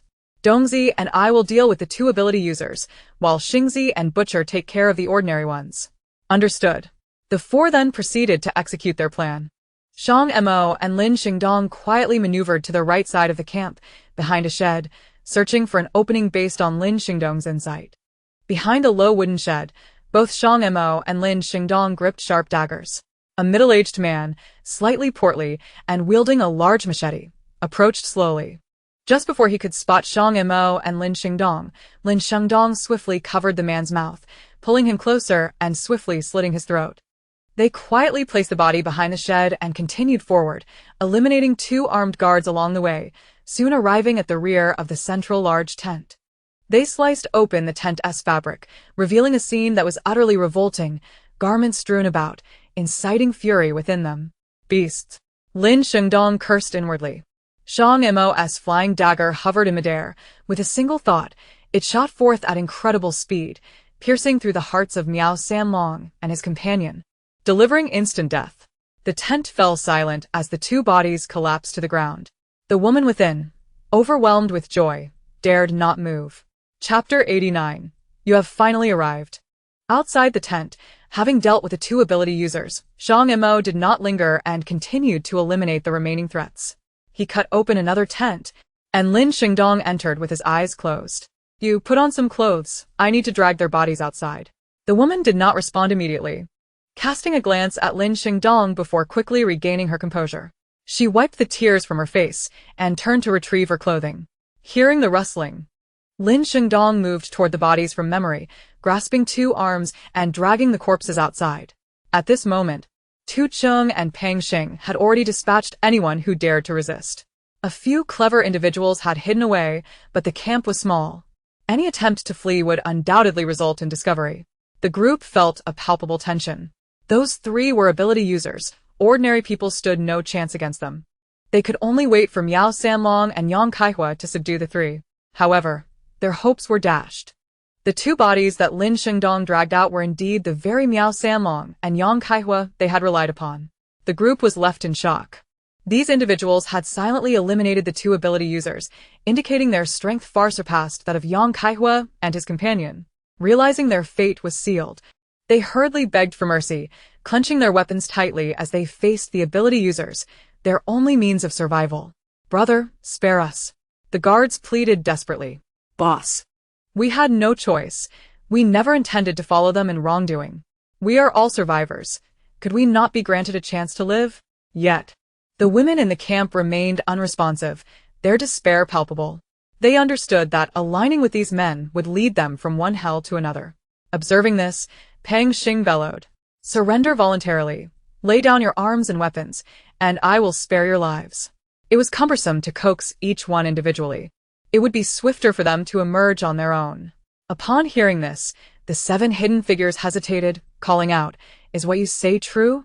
Are you not merely attempting to lure us out? Lin Shengdong retorted menacingly, My patience is wearing thin. If I have to seek you out personally, I will kill one upon finding you. The individuals behind the wall wavered, fearing the deception of the special abilities users. One individual, doubting fate, attempted to stealthily escape to the camp's perimeter, but before he could conceal himself in the grass, a flying knife pierced through his heart from behind. Witnessing this, the others swiftly stepped forward, abandoning thoughts of flight. "Do not act rashly. We will come out," they declared, cautiously emerging from behind the wall, their grips on their firearms tightening. Tu Chun commanded, "Everyone, gather in the open area." Clink, clink, clink.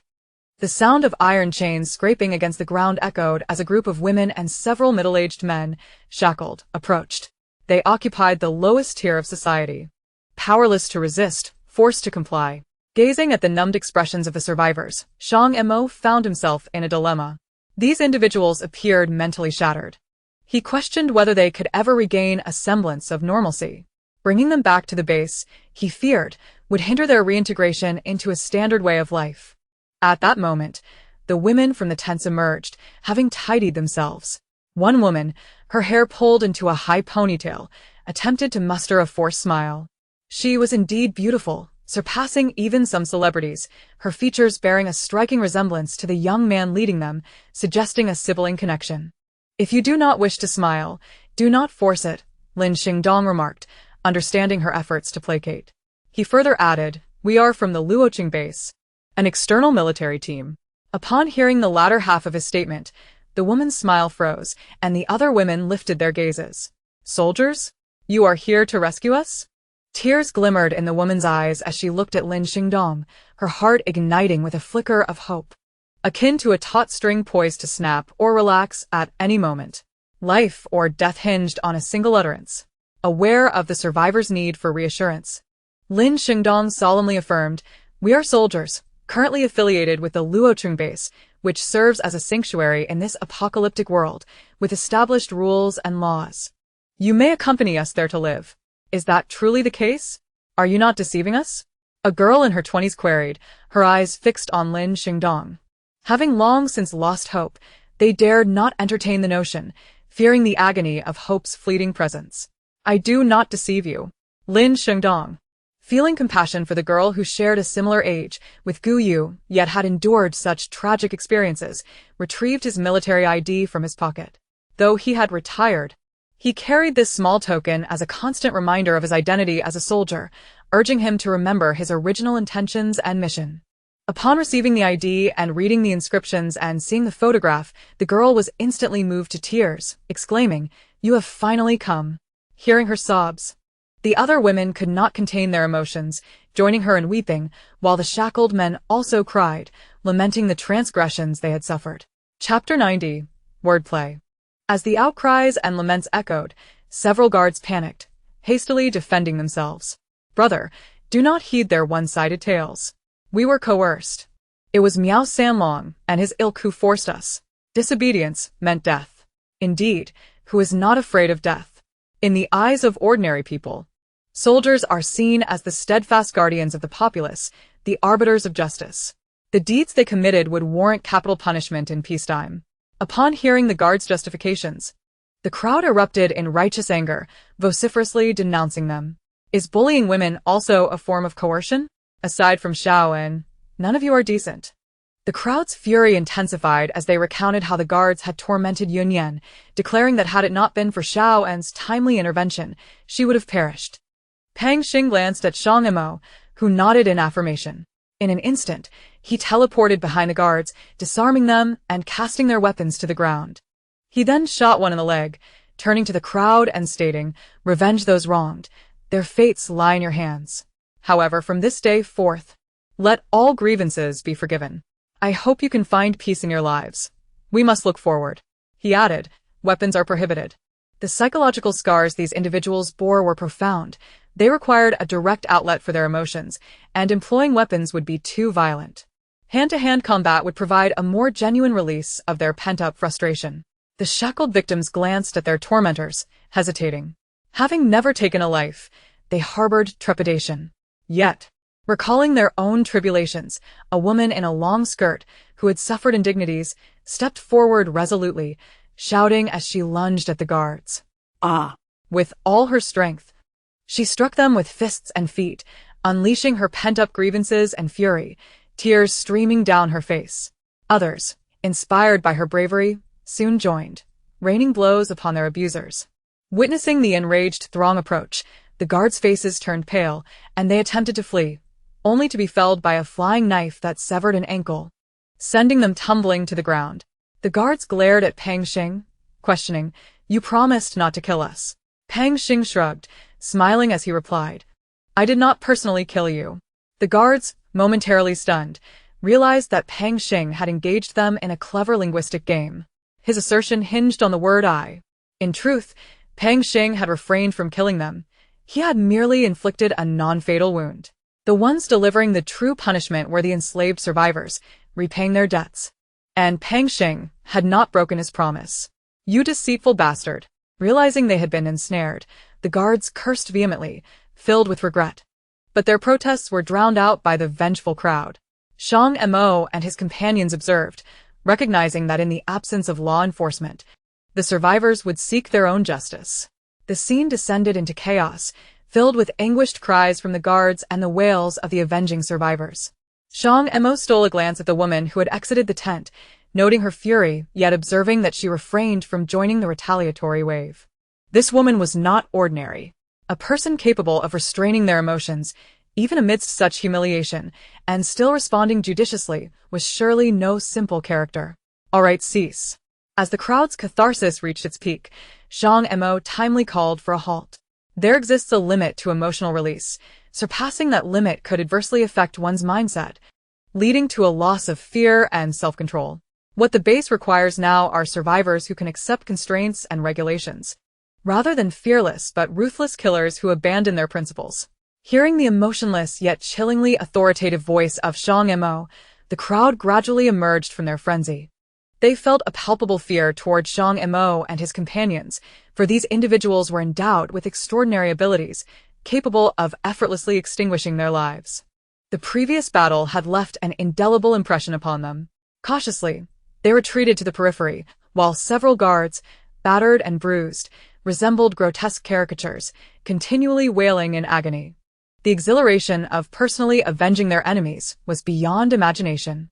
Moreover, their retribution did not culminate in the demise of the guards, thus sparing them the psychological burden that accompanies taking a life. Although their hatred had not entirely dissipated, it had significantly diminished. Lin Xingdong and Pang Xing stepped forward and hoisted the guards, compelling them to kneel in a row with their backs to the onlookers. Shang Mo retrieved a firearm from his waist and approached the guards, flanked by Lin Xingdong and Pang Xing, each wielding a gun, one in each hand. With 6 guards in total, Tu Qing also drew his weapon and positioned himself behind the one furthest to the side. Subsequently, Shang Mo's calm and composed voice resonated. "According to the fundamental tenets of this post-apocalyptic world, I represent the base in passing judgment upon you for 3 grave offenses. First, the wanton slaughter of humanity. Second, the egregious violation of female compatriots, resulting in numerous fatalities. Third, the enslavement of fellow humans, thus forsaking the most basic moral and ethical principles.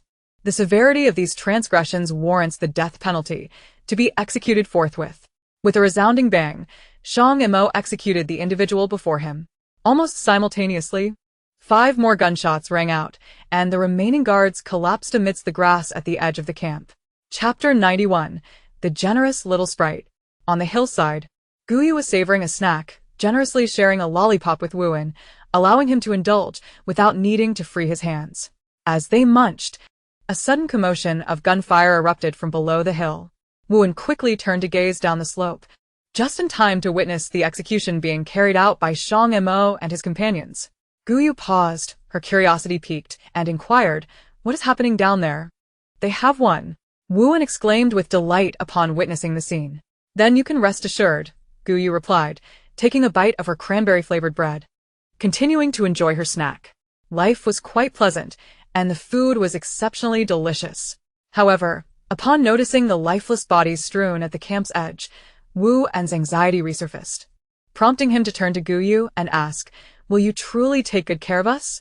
Earlier, as Guyu had sought information, he too harbored a desire to gather news.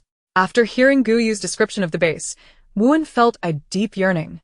Having endured such a hellish existence, He finally comprehended the invaluable nature of a peaceful and secure environment. Rest easy. As long as you are not malevolent, Shang Mo will ensure your well-being. Guyu assured him. Recalling Su Yuesheng's benevolent nature, she added, Su Yuesheng is also a good person. He will not abandon you. Those who accompanied us to the base, like Lu Zhenhai, are faring well now. Thank you. Wu-en felt a semblance of comfort upon hearing Guyu's words. After conversing for a while, he perceived Guyu as quite innocent and believed she would not speak falsehoods. Guyu shook her head. You need not thank me. I have contributed nothing. It was Shang Mo and the others who saved you. She merely rode on their coattails.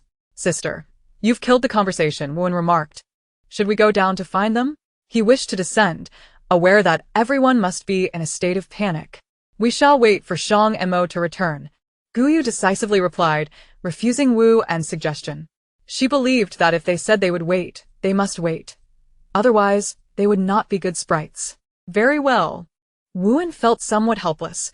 What could he do against such a stubborn girl? He could neither fight nor reason with her. The two continued to wait on the hillside. Noticing Wu-en's gloomy demeanor, Guyu produced a small bag of cookies from her pack and inquired, Would you like some cookies? Upon seeing the cookies in Guyu's hand, Wu-en gulped, feeling quite hungry. He gestured to indicate that his hands were bound and he could not eat. Guyu pondered for a moment and said, I can loosen your bindings, but you must not run away. We need to wait for Shang Mo's return. You are not my match. Wu-en nodded in agreement. Then, the vines that had ensnared him loosened, transforming into a small green snake that slithered back to Guyu's feet, standing upright like a cobra, staring at him intently. Accepting the cookies Guyu offered, he devoured them ravenously. Although the camp boasted two extraordinary individuals, they had dozens of mouths to feed, and supplies were scarce. Miao Sanlong and Yang Kaihua seldom ventured out to gather resources. Even when they did, they only scoured nearby villages and the fringes of cities, where survivors were plentiful and had already combed through the area. They dared not approach regions teeming with zombies. Moreover, these two were particularly cautious about their own lives and would never engage in close combat with the undead. Their abilities were employed to suppress their own people, compelling others to scavenge for supplies to sustain them. Items as desirable as cookies were beyond his reach. He merely hoped they would not torment his sister. He had contemplated sneaking away with her, but the two ruffians took turns leaving, ensuring that one remained behind to keep watch over them, leaving him with no opportunity. After observing Wu-en's evident hunger, Guyu again retrieved a bag of cookies and offered it to him. Time passed and eventually, the hillside stirred with activity as Shang Mo and his companions returned, accompanied by a dozen individuals. Shang Mo, Guyu exclaimed, her face lighting up with a radiant smile as she dashed towards him. Shang Mo opened his arms, enveloping the little sprite in a warm embrace, whispering affectionately, Be careful not to fall. Why did you take so long? Guyu nestled against him, playfully pouting. She felt as though she had conversed with Wu-en for ages and consumed an abundance of snacks. Time seemed to crawl. I apologize. We had to tidy up and lost some time, Shang Mo replied. After dealing with Miao Sanlong and his group, he had entrusted the survivors of the camp with a choice, to accompany them to the base or to seek their own refuge. They pondered for quite some time. However, due to their trust in the military, they ultimately decided to return to the base with Shang Mo and his companions. In such a perilous post-apocalyptic world, they lacked extraordinary abilities, and who could say when they might encounter individuals like Miao Sanlong again? Faced with such uncertainty, it was better to take a chance. Perhaps what these people claimed was indeed true. Furthermore, that military ID could not be forged, and compared to ordinary survivors, soldiers and law enforcement were evidently more trustworthy. Sister? While Guyu conversed with Shang Mo, Wu-en scanned the crowd behind him and spotted a strikingly beautiful woman, calling out, Xiaoen, as he rushed towards her. Chapter 92. A Desire for Embrace. Hearing the familiar voice, Wu Lin momentarily froze, looking up to see her brother, whom she had feared she might never see again. Xiaoen. The overwhelming joy of their reunion caused Wu Lin to burst into tears uncontrollably. When several soldiers had appeared without a trace of Wu-en, her heart had sunk. She had sacrificed her dignity and endured humiliation, hoping to placate Miao Sanlong and his associate. All for the sake of her brother, her only tether in this world. Seeing Wuan safe and sound, all grievances seemed worthwhile. Wuan paused before the woman, refraining from embracing her, for he was aware that his sister currently preferred not to be touched by others. "Sister, are you well?" Reflecting on the injustices his sister had endured, Wuan felt utterly inadequate. Why was he not an ability wielder? Why did scoundrels like Miao Sanlong and Yang Kaihua awaken as ability users? "I am fine," Wu Lin responded with a smile, shaking her head. The fact that those individuals had captured Wu but chose not to kill him suggested they were not mindless killers. Upon confirming Wu and safety, the other survivors expressed their relief. A man in his 50s chuckled and said, "It's good to see you unharmed, little one. We were quite worried before. We intend to follow them to the base. Do you wish to join us?" Wu Lin turned to Wu En, inquiring. The question served not only as a genuine inquiry, but also as a subtle probe. Having spent considerable time with these individuals, Wu En had a deeper understanding of them. Should there be any underlying issues, he would provide a hint. Understanding the implied meaning behind his sister's words, Wu En hesitated, glanced back at Gu Yu, and eventually nodded, stating, "I will accompany you." Hearing this, Wu Lin felt a sense of relief. His willingness to join suggested that, for now, these people were trustworthy, and perhaps the base they spoke of was indeed genuine. Once gathered, they did not linger, and set off toward the mountains. Originally, Shang Mo had planned to dismantle Yang Kaihua's lair and have Chu Changming lead the survivors back while they ventured deeper into the mountains. However, as plans often do, theirs changed, and they could only return the survivors first. Upon hearing that their expedition into the forest had fallen through, Guyu felt a wave of despair wash over her, but refrained from causing a scene. She understood that without guidance, Wu En and the others would struggle to locate the base. Moreover, this area could be considered mountainous, and she sensed no presence of spiritual energy, which left her slightly disappointed. Could it truly be devoid of spiritual energy? Noticing Guyu's downcast demeanor, Shang Mo assumed she was upset and quietly offered, "When we return, old Sheng will prepare something delicious for you." Upon hearing his voice, Guyu turned to him and playfully remarked, "I can't go on." Unhappy about the lack of spiritual energy, she desired to indulge in some merits to lift her spirits. Seeing the hopeful glimmer in her eyes, Shang Mo could not refuse. He removed his supplies backpack and tossed it to Lin Xingdong, who caught it with surprise, his mouth agape. When had their captain become so audacious as to carry his girlfriend in public? Ignoring Lin Xingdong's exaggerated expression, Shang Mo turned his back, crouched down, and sweetly invited, "Come on." This was a clever way to accumulate merits. Guyu's eyes sparkled as she removed her backpack, handed it to Lin Xingdong, and wrapped her arms around Shang Mo's neck, leaning in. Observing the affectionate couple, the survivors felt no envy nor perceived them as showy. Instead, they smiled. Why? Because Guyu's smile was pure and innocent. If the conditions at the base resembled those of the camp, she would not display such a smile. Her ability to smile so genuinely indicated that she had yet to witness the cruelty of the apocalypse, and that the base remained a tranquil and harmonious place. As this thought crossed their minds, the group began to anticipate a potential sense of security. Nestled on Shang Mo's back, Guyu delightfully basked in her merits, unaware that her playful antics were garnering goodwill for the base. Vines transformed into arms, clearing the path ahead for the group. Guyu rested her head on Shang Mo's shoulder, tilting it to admire his profile, which she found lovely. Shang Mo exuded a pleasant scent that Guyu could not quite identify. It was a fragrance uniquely his. Inhaling this delightful aroma, Guyu instinctively leaned closer to Shang Mo and placed a gentle kiss on his defined jawline, burying her face in his neck as she murmured, "Shang Mo, you smell wonderful." "No teasing," she added.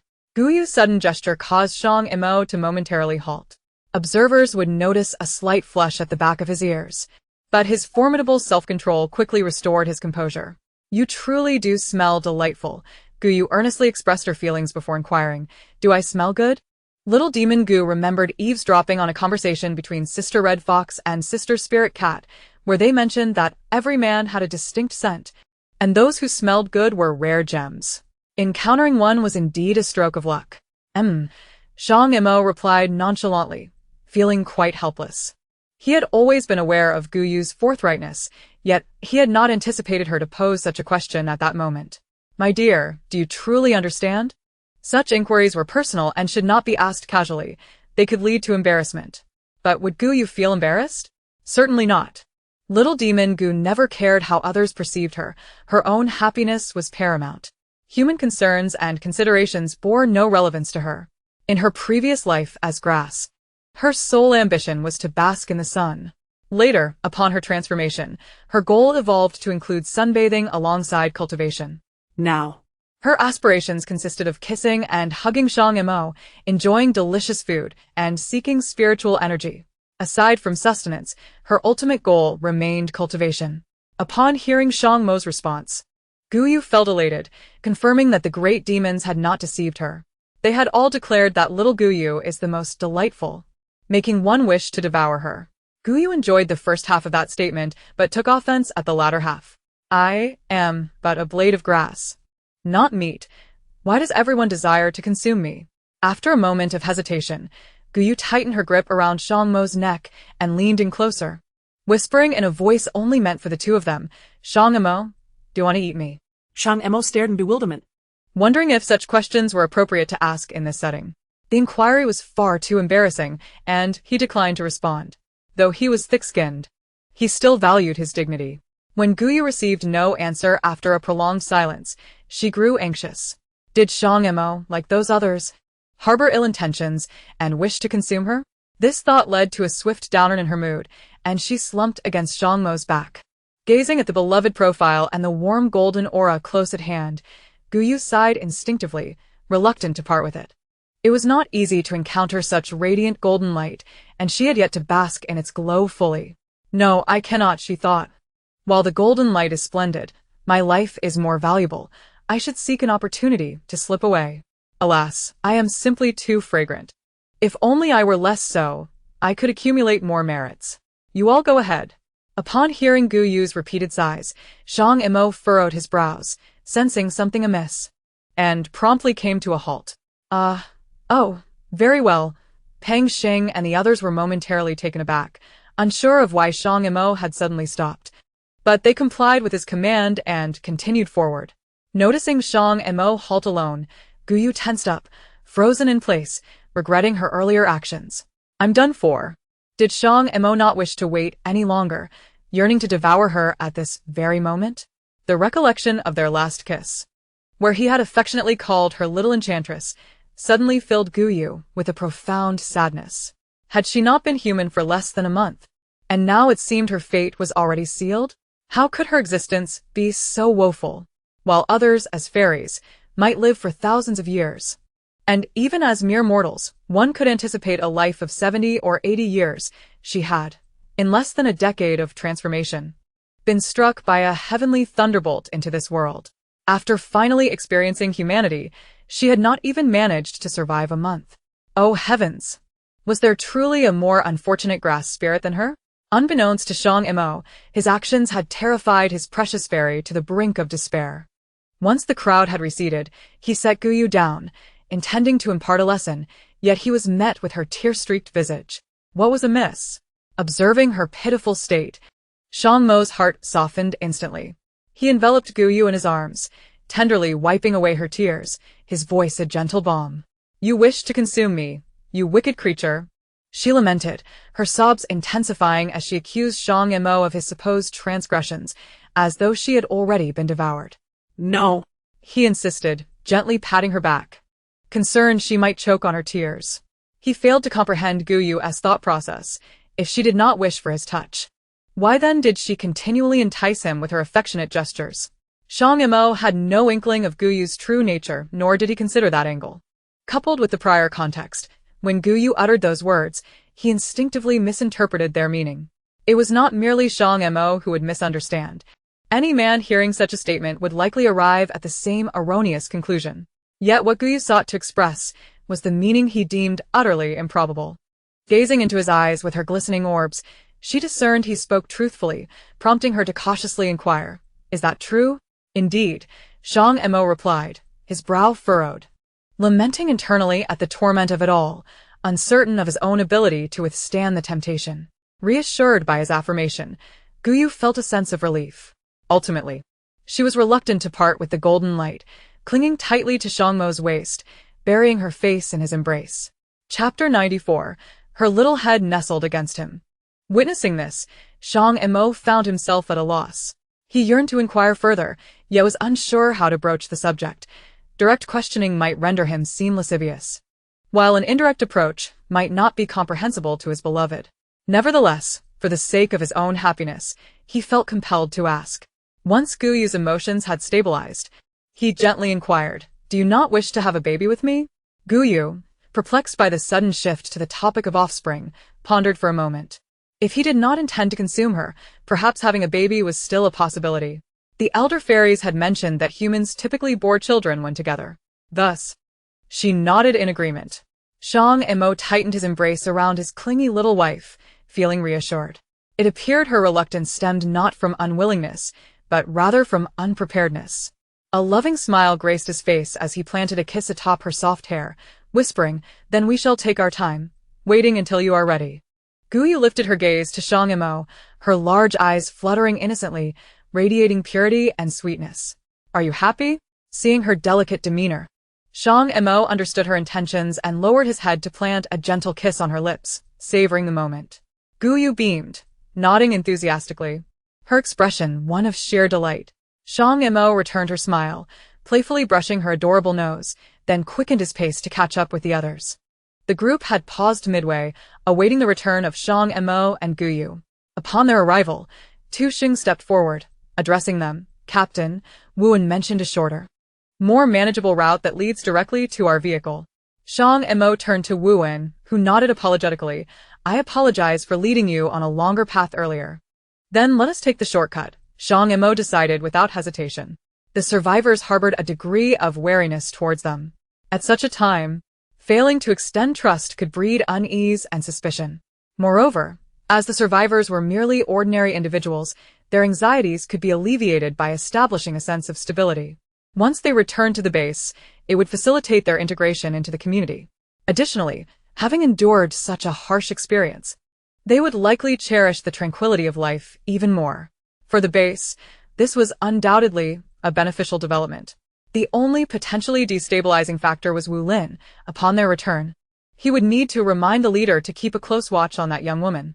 Seeing Shang Mo's agreement brought joy to Wuan, which, in turn, eased the minds of the other survivors. Though it was a minor issue, it nonetheless demonstrated that Shang Mo and his companions bore no animosity towards them, an encouraging sign. Subsequently, the group veered onto a side path, walking for about 2 or 3 minutes before encountering a distinctly visible stone-paved trail. It appeared to be a path once traversed by villagers before the apocalypse, to guard against the mutated fauna and flora of the mountains.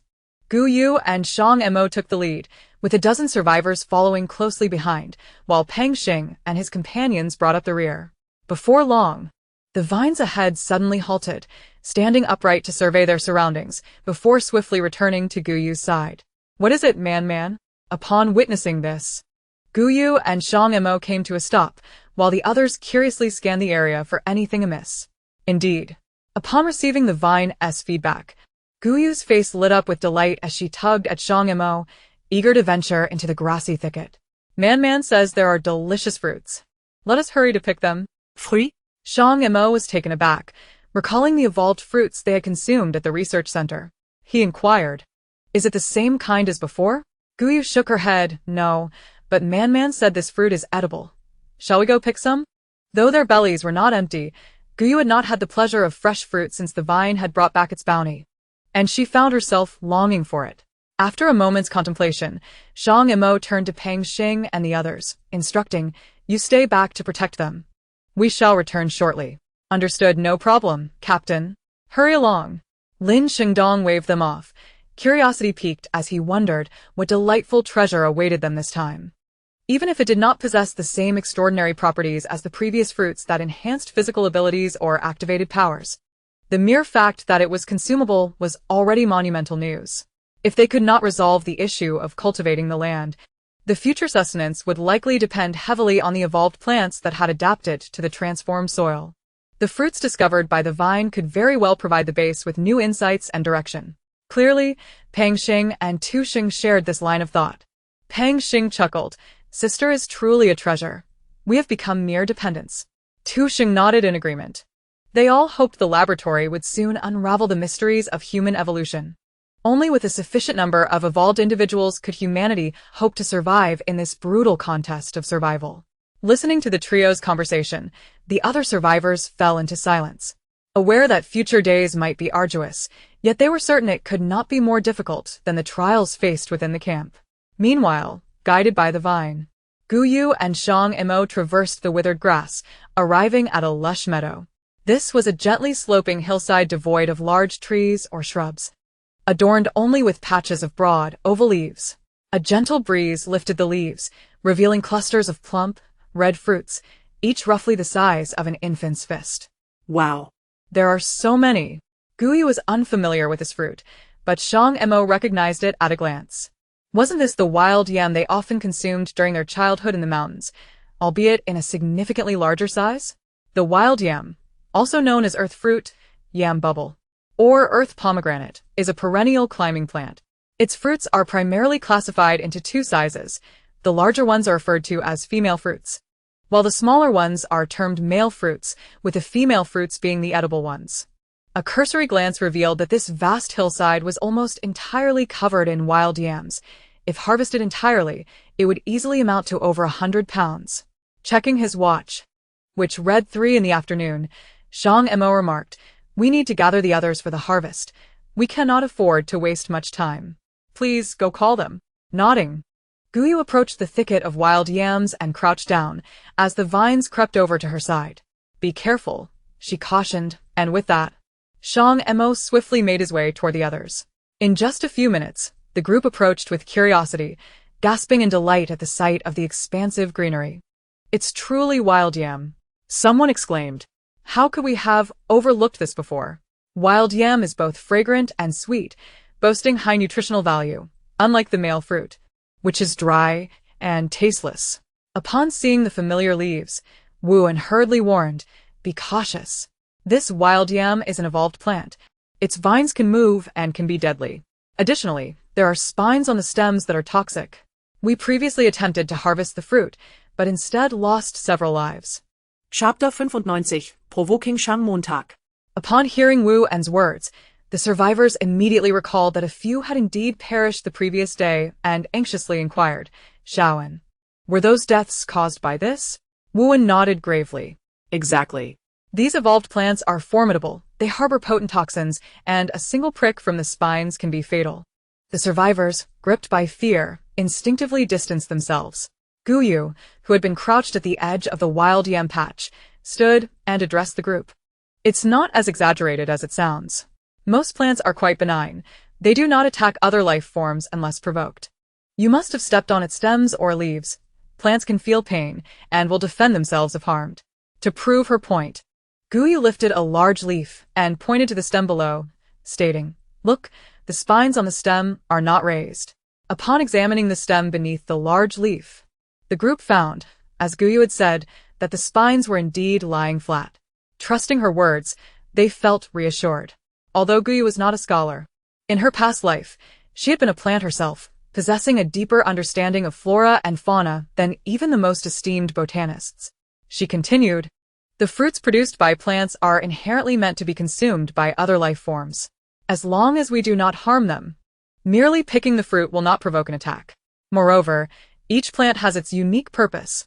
For instance, this fruit can replenish human vitality." Shang Mo displayed surprise. "Are you implying that the properties of plants before evolution may very well persist after? I've heard from the elders in my youth that wild yam can alleviate fatigue, and it's beneficial for those with digestive issues," Guyu affirmed with a nod. Tu Chung exclaimed with enthusiasm, "Then our traditional medicine can still be of use." Food, medicine, and weapons are the 3 most scarce resources in a post-apocalyptic world. Any of these could be bartered for a life. However, with factories worldwide ceasing production, medicine is dwindling. If the medicinal value of plants can endure, the time-honored practice of Chinese medicine, which has been passed down for thousands of years, could become the most sought-after resource in such times. Why not? They understand herbal medicine, and even if the properties of evolved plants have changed to some extent, the essence remains largely the same. From her memories, Guyu knew that traditional Chinese medicine in this world was akin to that of her past life. focused on concocting and administering remedies to heal. However, compared to the profound skills of master apothecaries, ordinary practitioners fell short. A gust of wind swept by, carrying the sweet aroma of the fruit, prompting Guyu to urge, "Let us hurry and harvest the fruit, but tread carefully not to step on it." The group began to bustle about, cautiously maneuvering around the edges to gather the plump, red fruits. Wuan lifted a large leaf, scrutinizing the stem beneath, and carefully plucked a fruit. There was no aggressive response, nor did the spines rise. Guyu's assertions proved true. Others followed suit, experimenting with similar caution. And soon they were all confidently harvesting the fruit. Lin Shengdong and the others, fully convinced by Guyu's words, had already filled a small bag. As the saying goes, many hands make light work. The patch of wild yam was quickly cleared, and as they gazed at their laden bags, joy and satisfaction radiated from the group. Unable to resist temptation, someone discreetly sampled a fruit while picking, exclaiming its exquisite sweetness, far surpassing even the finest fruits from before the apocalypse, and utterly filling. The yield of wild yam was astonishing, in such a small area. The weight must be at least 100 pounds. Observing the bags in hand, Lin Shengdong exclaimed in delight. "We should suggest to the farm to cultivate wild yam on the hillside of the base. It could sustain us for quite a while." Pang Xing concurred. "It's edible, and the yield is impressive. It's indeed suitable for large-scale cultivation." The survivors shared in their enthusiasm, recognizing that such delicious fruit, if cultivated extensively, could alleviate their food shortages. While they discussed, Guyu retrieved several crystal cores from her backpack and buried them in the soil beneath the yam vines. "Sister, what are you doing?" Lin Shengdong inquired curiously. "Can this plant absorb zombie cores?" The research center's evolved tree could absorb nutrients from rotten flesh, but whether it could absorb crystal cores remained unknown. Returning the favor, Guyu replied without looking up, continuing to bury the cores in the soil. "We've taken its fruits, so we must express our gratitude. We cannot take without giving back." After refilling the soil over the buried cores, Guyu dusted off her hands and addressed the group. "All right, let us go. Shouldn't we bury a few more?" Pang Xing suggested, suddenly feeling a twinge of guilt. They had indeed been taking without consideration, never contemplating reciprocity. Humans have always taken from nature. When have they thought to give back? Guyu smiled and shook her head. "No need. This is sufficient for it to absorb for quite some time." She understood the principle of moderation. These few crystal cores, acquired from defeating evolved zombies days prior, contained considerable energy. For this relatively newly evolved vine, it was more than enough. After tidying up the fruits, the group made their way back down the stone path toward the village. The harvesting of wild yam had been but a minor episode. However, Guyu's actions left a profound impression on the survivors, enlightening them on how to safeguard themselves in the face of evolved plants and how to safely obtain the desired fruits. It also instilled in them the understanding that one must not solely take from nature. Walking beside Shang Mo, Guyu extracted a bottle of mineral water from her backpack, pouring it into her bag to wash the fruits. She relished the taste while simultaneously encouraging others, never forgetting to entice them back into the mountains. Shang Mo.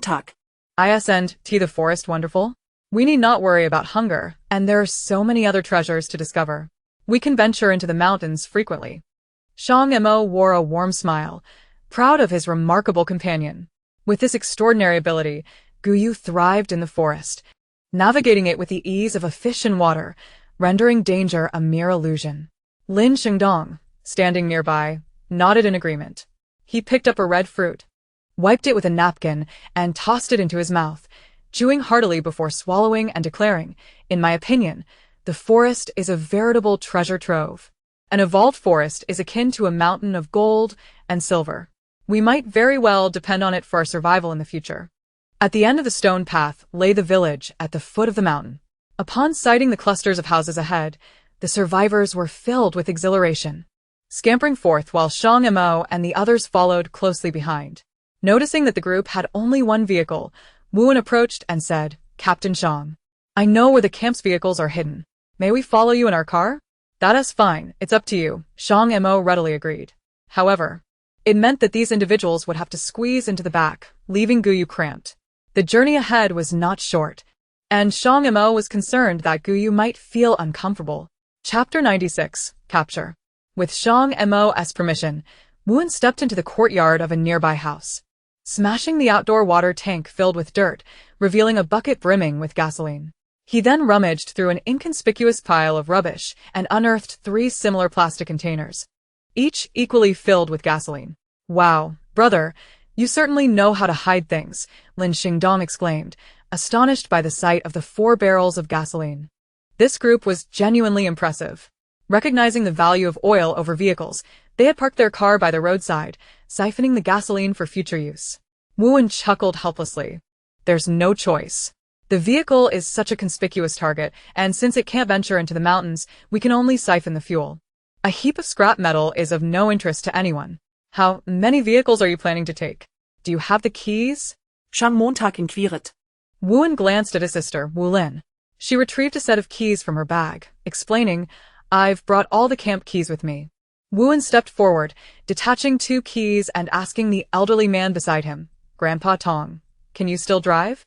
"Of course, no problem at all," the elderly man replied, his face swollen, yet managing a smile despite his slurred speech. With his response, Wuan turned to Shang Mo and pointed at the 2 vehicles by the roadside, saying, "Let us take 2 cars, 1 off-road, and 1 small truck. Then let us be on our way. If any of you are injured, you can seek treatment at the medical station once we return to the base," Shang Mo announced to the group before heading towards the small pickup. The mention of a medical station surprised everyone. Having heard from Lin Xingdong about a laboratory at the base, they now realized its capabilities were indeed formidable. "Is there really a medical station at the base? Is it expensive?" Wuan whispered to Lin Xingdong beside him. "Well, it's certainly isn't cheap. Medicines are hard to come by. However, since you've just arrived at the base, you have a certain advance quota. You can offset it with contribution points earned later." Lin Xingdong replied. "What are contribution points?" Wuan asked curiously, sensing the base had a well-organized system. "It's like currency at the base. You earn contribution points by working for the base, which can be exchanged for food, supplies, or other essentials. Jobs within the base pose minimal risk and therefore yield lower contribution points, while teams like ours, who venture out to gather resources, earn higher points." Upon hearing this, Wu En's eyes lit up, and he eagerly asked, "So, if I work hard, I can live a good life?" "Well," Lin Xingdong pondered, "there aren't any truly good lives in the apocalypse, but at least you can have enough to eat without resorting to theft or coercion. Girls 1T have to sell their bodies, and men 1T have to bow and scrape. Brother Dong, can I join the resource gathering team? I can handle those newly evolved zombies that have suddenly become formidable, and ordinary ones are no trouble at all." Wuan was well aware of the adage that nothing comes for free. He understood that even at the base, without personal capability, one would remain at the bottom and continue to suffer. Thus, he was determined to stand tall, ensuring a dignified existence for himself and his sister. Lin Xingdong regarded Wuan thoughtfully. "You have experience, you should be fine. Once you get there, submit your application. The base will conduct necessary tests and training." "Thank you, Brother Dong," Wuan replied gratefully. "Work hard. The days ahead won't be too good, but they won't be too bad either," Lin Xingdong encouraged, patting his shoulder before turning towards the small pickup. Subsequently, Wuan carried the gasoline barrels and refueled the small truck and black off-road vehicle, storing the excess gasoline in the back of the small truck. After handing the keys of the small truck to Grandpa Tong, Wuan climbed into the off-road vehicle, with Wu Lin taking the passenger seat and 3 girls occupying the back. However, Wu Lin appeared visibly anxious, her brows furrowed. "Xiao, and are these people telling the truth? Is the base really as good as they claim? It feels like our luck is a bit too good," she expressed concern. "Sis, what do you think?" Wuan replied, somewhat uncertain himself, but thus far, he had not observed any anomalies. Previously, Miao Sanlong and his group had used similar tactics to deceive survivors, with numerous flaws that could be detected upon closer inspection. But these individuals spoke without any logical inconsistencies. "I don't know," Wu Lin shook her head. "These people are quite capable. If they truly had ill intentions, there would be no need to deceive us in such a manner." Wuan shrugged, while the 3 girls in the back remained equally uncertain. Within this small group, the girls trusted Wu Lin and her brother, as they had consistently endeavored to protect everyone to the best of their abilities. With their discussion yielding no conclusions, silence soon enveloped the vehicle. The lead small pickup began to move slowly, followed by the off-road vehicle, and then the small truck. The three vehicles formed a line, traversing the cement road between the low hills. By around 5 in the afternoon, the group returned to the base. Upon entering the winding road leading to the base, the three vehicles halted at the entrance, where a commotion erupted between a group of people and the guarding soldiers. What's going on? Go fetch Zheng Xiuji. Her sister has been stopped at the gate. What kind of reasoning is this?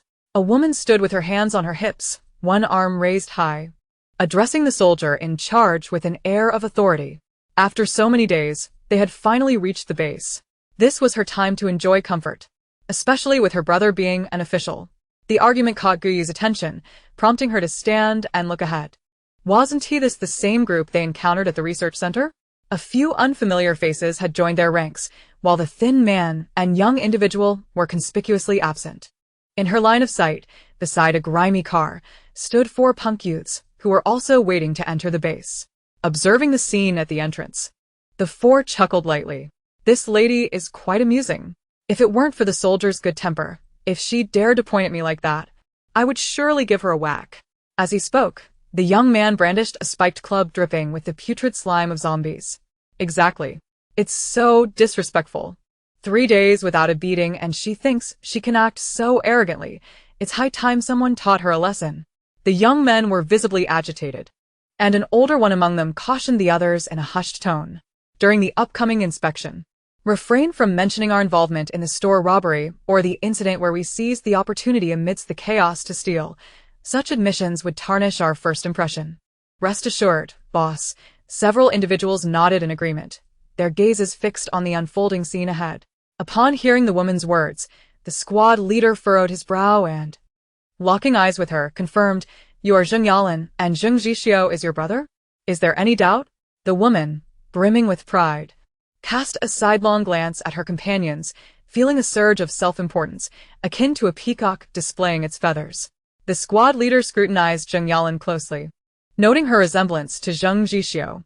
With a decisive wave of his hand, he declared sternly, "Arrest her." Chapter 97. In the world of strife, one must repay their debts. What are you doing? My brother is an officer at the base. How dare you arrest me? Zheng Yalan's smugness evaporated, replaced by panic as she shouted, striving to attract the attention of onlookers to exert pressure. However, her efforts were in vain. The crowd ignored her plight, some even relishing her misfortune. An officer? The squad leader scoffed at Zheng Yalan's frantic claims, disdain dripping from his words. During the execution of a mission, Zheng Zhixiu betrayed his comrades, leading to a significant failure that inflicted severe losses upon the team.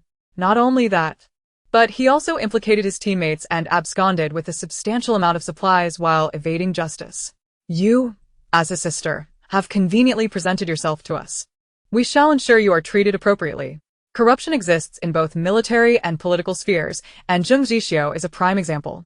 Upon learning of the situation, Sui Wesheng nearly lost his composure, enduring mockery from Mu Jianshan for a considerable time. The detention of Zheng Yalan was necessitated by Zheng Zhixiu's escape, during which he absconded with a crucial item.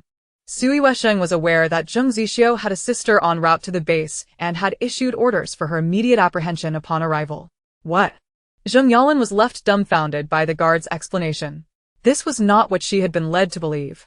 Zheng Zhixiu had clearly stated that he held some power at the base and urged her to come over to live a better life. After all, they were siblings. He could not simply abandon her. Upon realizing the truth, Zheng Yalan's companions hastily distanced themselves, adopting expressions of unfamiliarity. When the guards glanced their way, they quickly clarified, "We just happened to meet on the road. We have no association with her. Please believe us. She has always boasted about how capable Zheng Zhixiu is. We never believed her." Zheng Yalan's face flushed with indignation at her companion's disavowal, yet in the interest of self-preservation, she forced herself to plead, "This is unjust. I haven't seen Zheng Zhixiu in years. I don't even know why he suddenly messaged me. Our relationship has never been good." The squad leader responded with unwavering seriousness. "Whether your relationship is good or not is of no concern to me. My duty is to detain you." He gestured with his chin, and 2 soldiers approached to escort Zheng Yalan into the base. The remaining individuals quickly formed a line, one after another presenting their situations at the registration desk. Chanye. Male, 39 years old, from Lingzhou, lost my ID. Lu Liming, male, 31 years old, from Luhua City, my ID is right here. Tan Hian. As each person recounted their circumstances, the squad leader diligently recorded the information before addressing the group. Do you wish to join the base or collaborate with it? Noticing their bewildered expressions, he elaborated, if you choose to join the base, you must surrender all your supplies, save for the clothes on your back and essential items.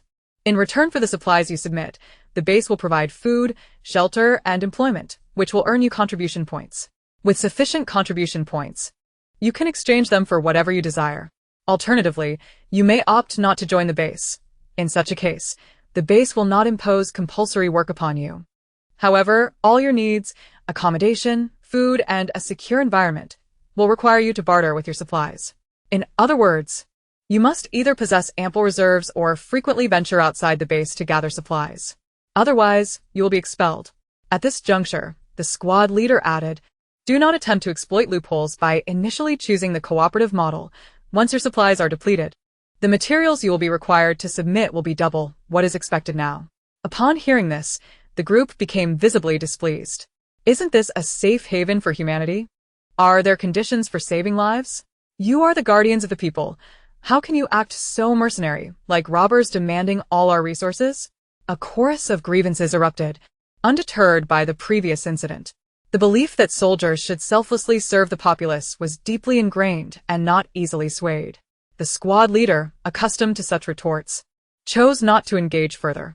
Most survivors instinctively believed that a soldier's sacrifices were a given, and thus they ought to assist them without expectation of compensation. However, Su Yuzheng had issued strict orders. The current circumstances of the base did not permit wasteful resource allocation or the inclusion of those who might cause trouble. Those unwilling to surrender their supplies while still seeking entry into the base should be made to leave immediately, since they could bring supplies to the base. It was evident they possessed a certain level of survival capability.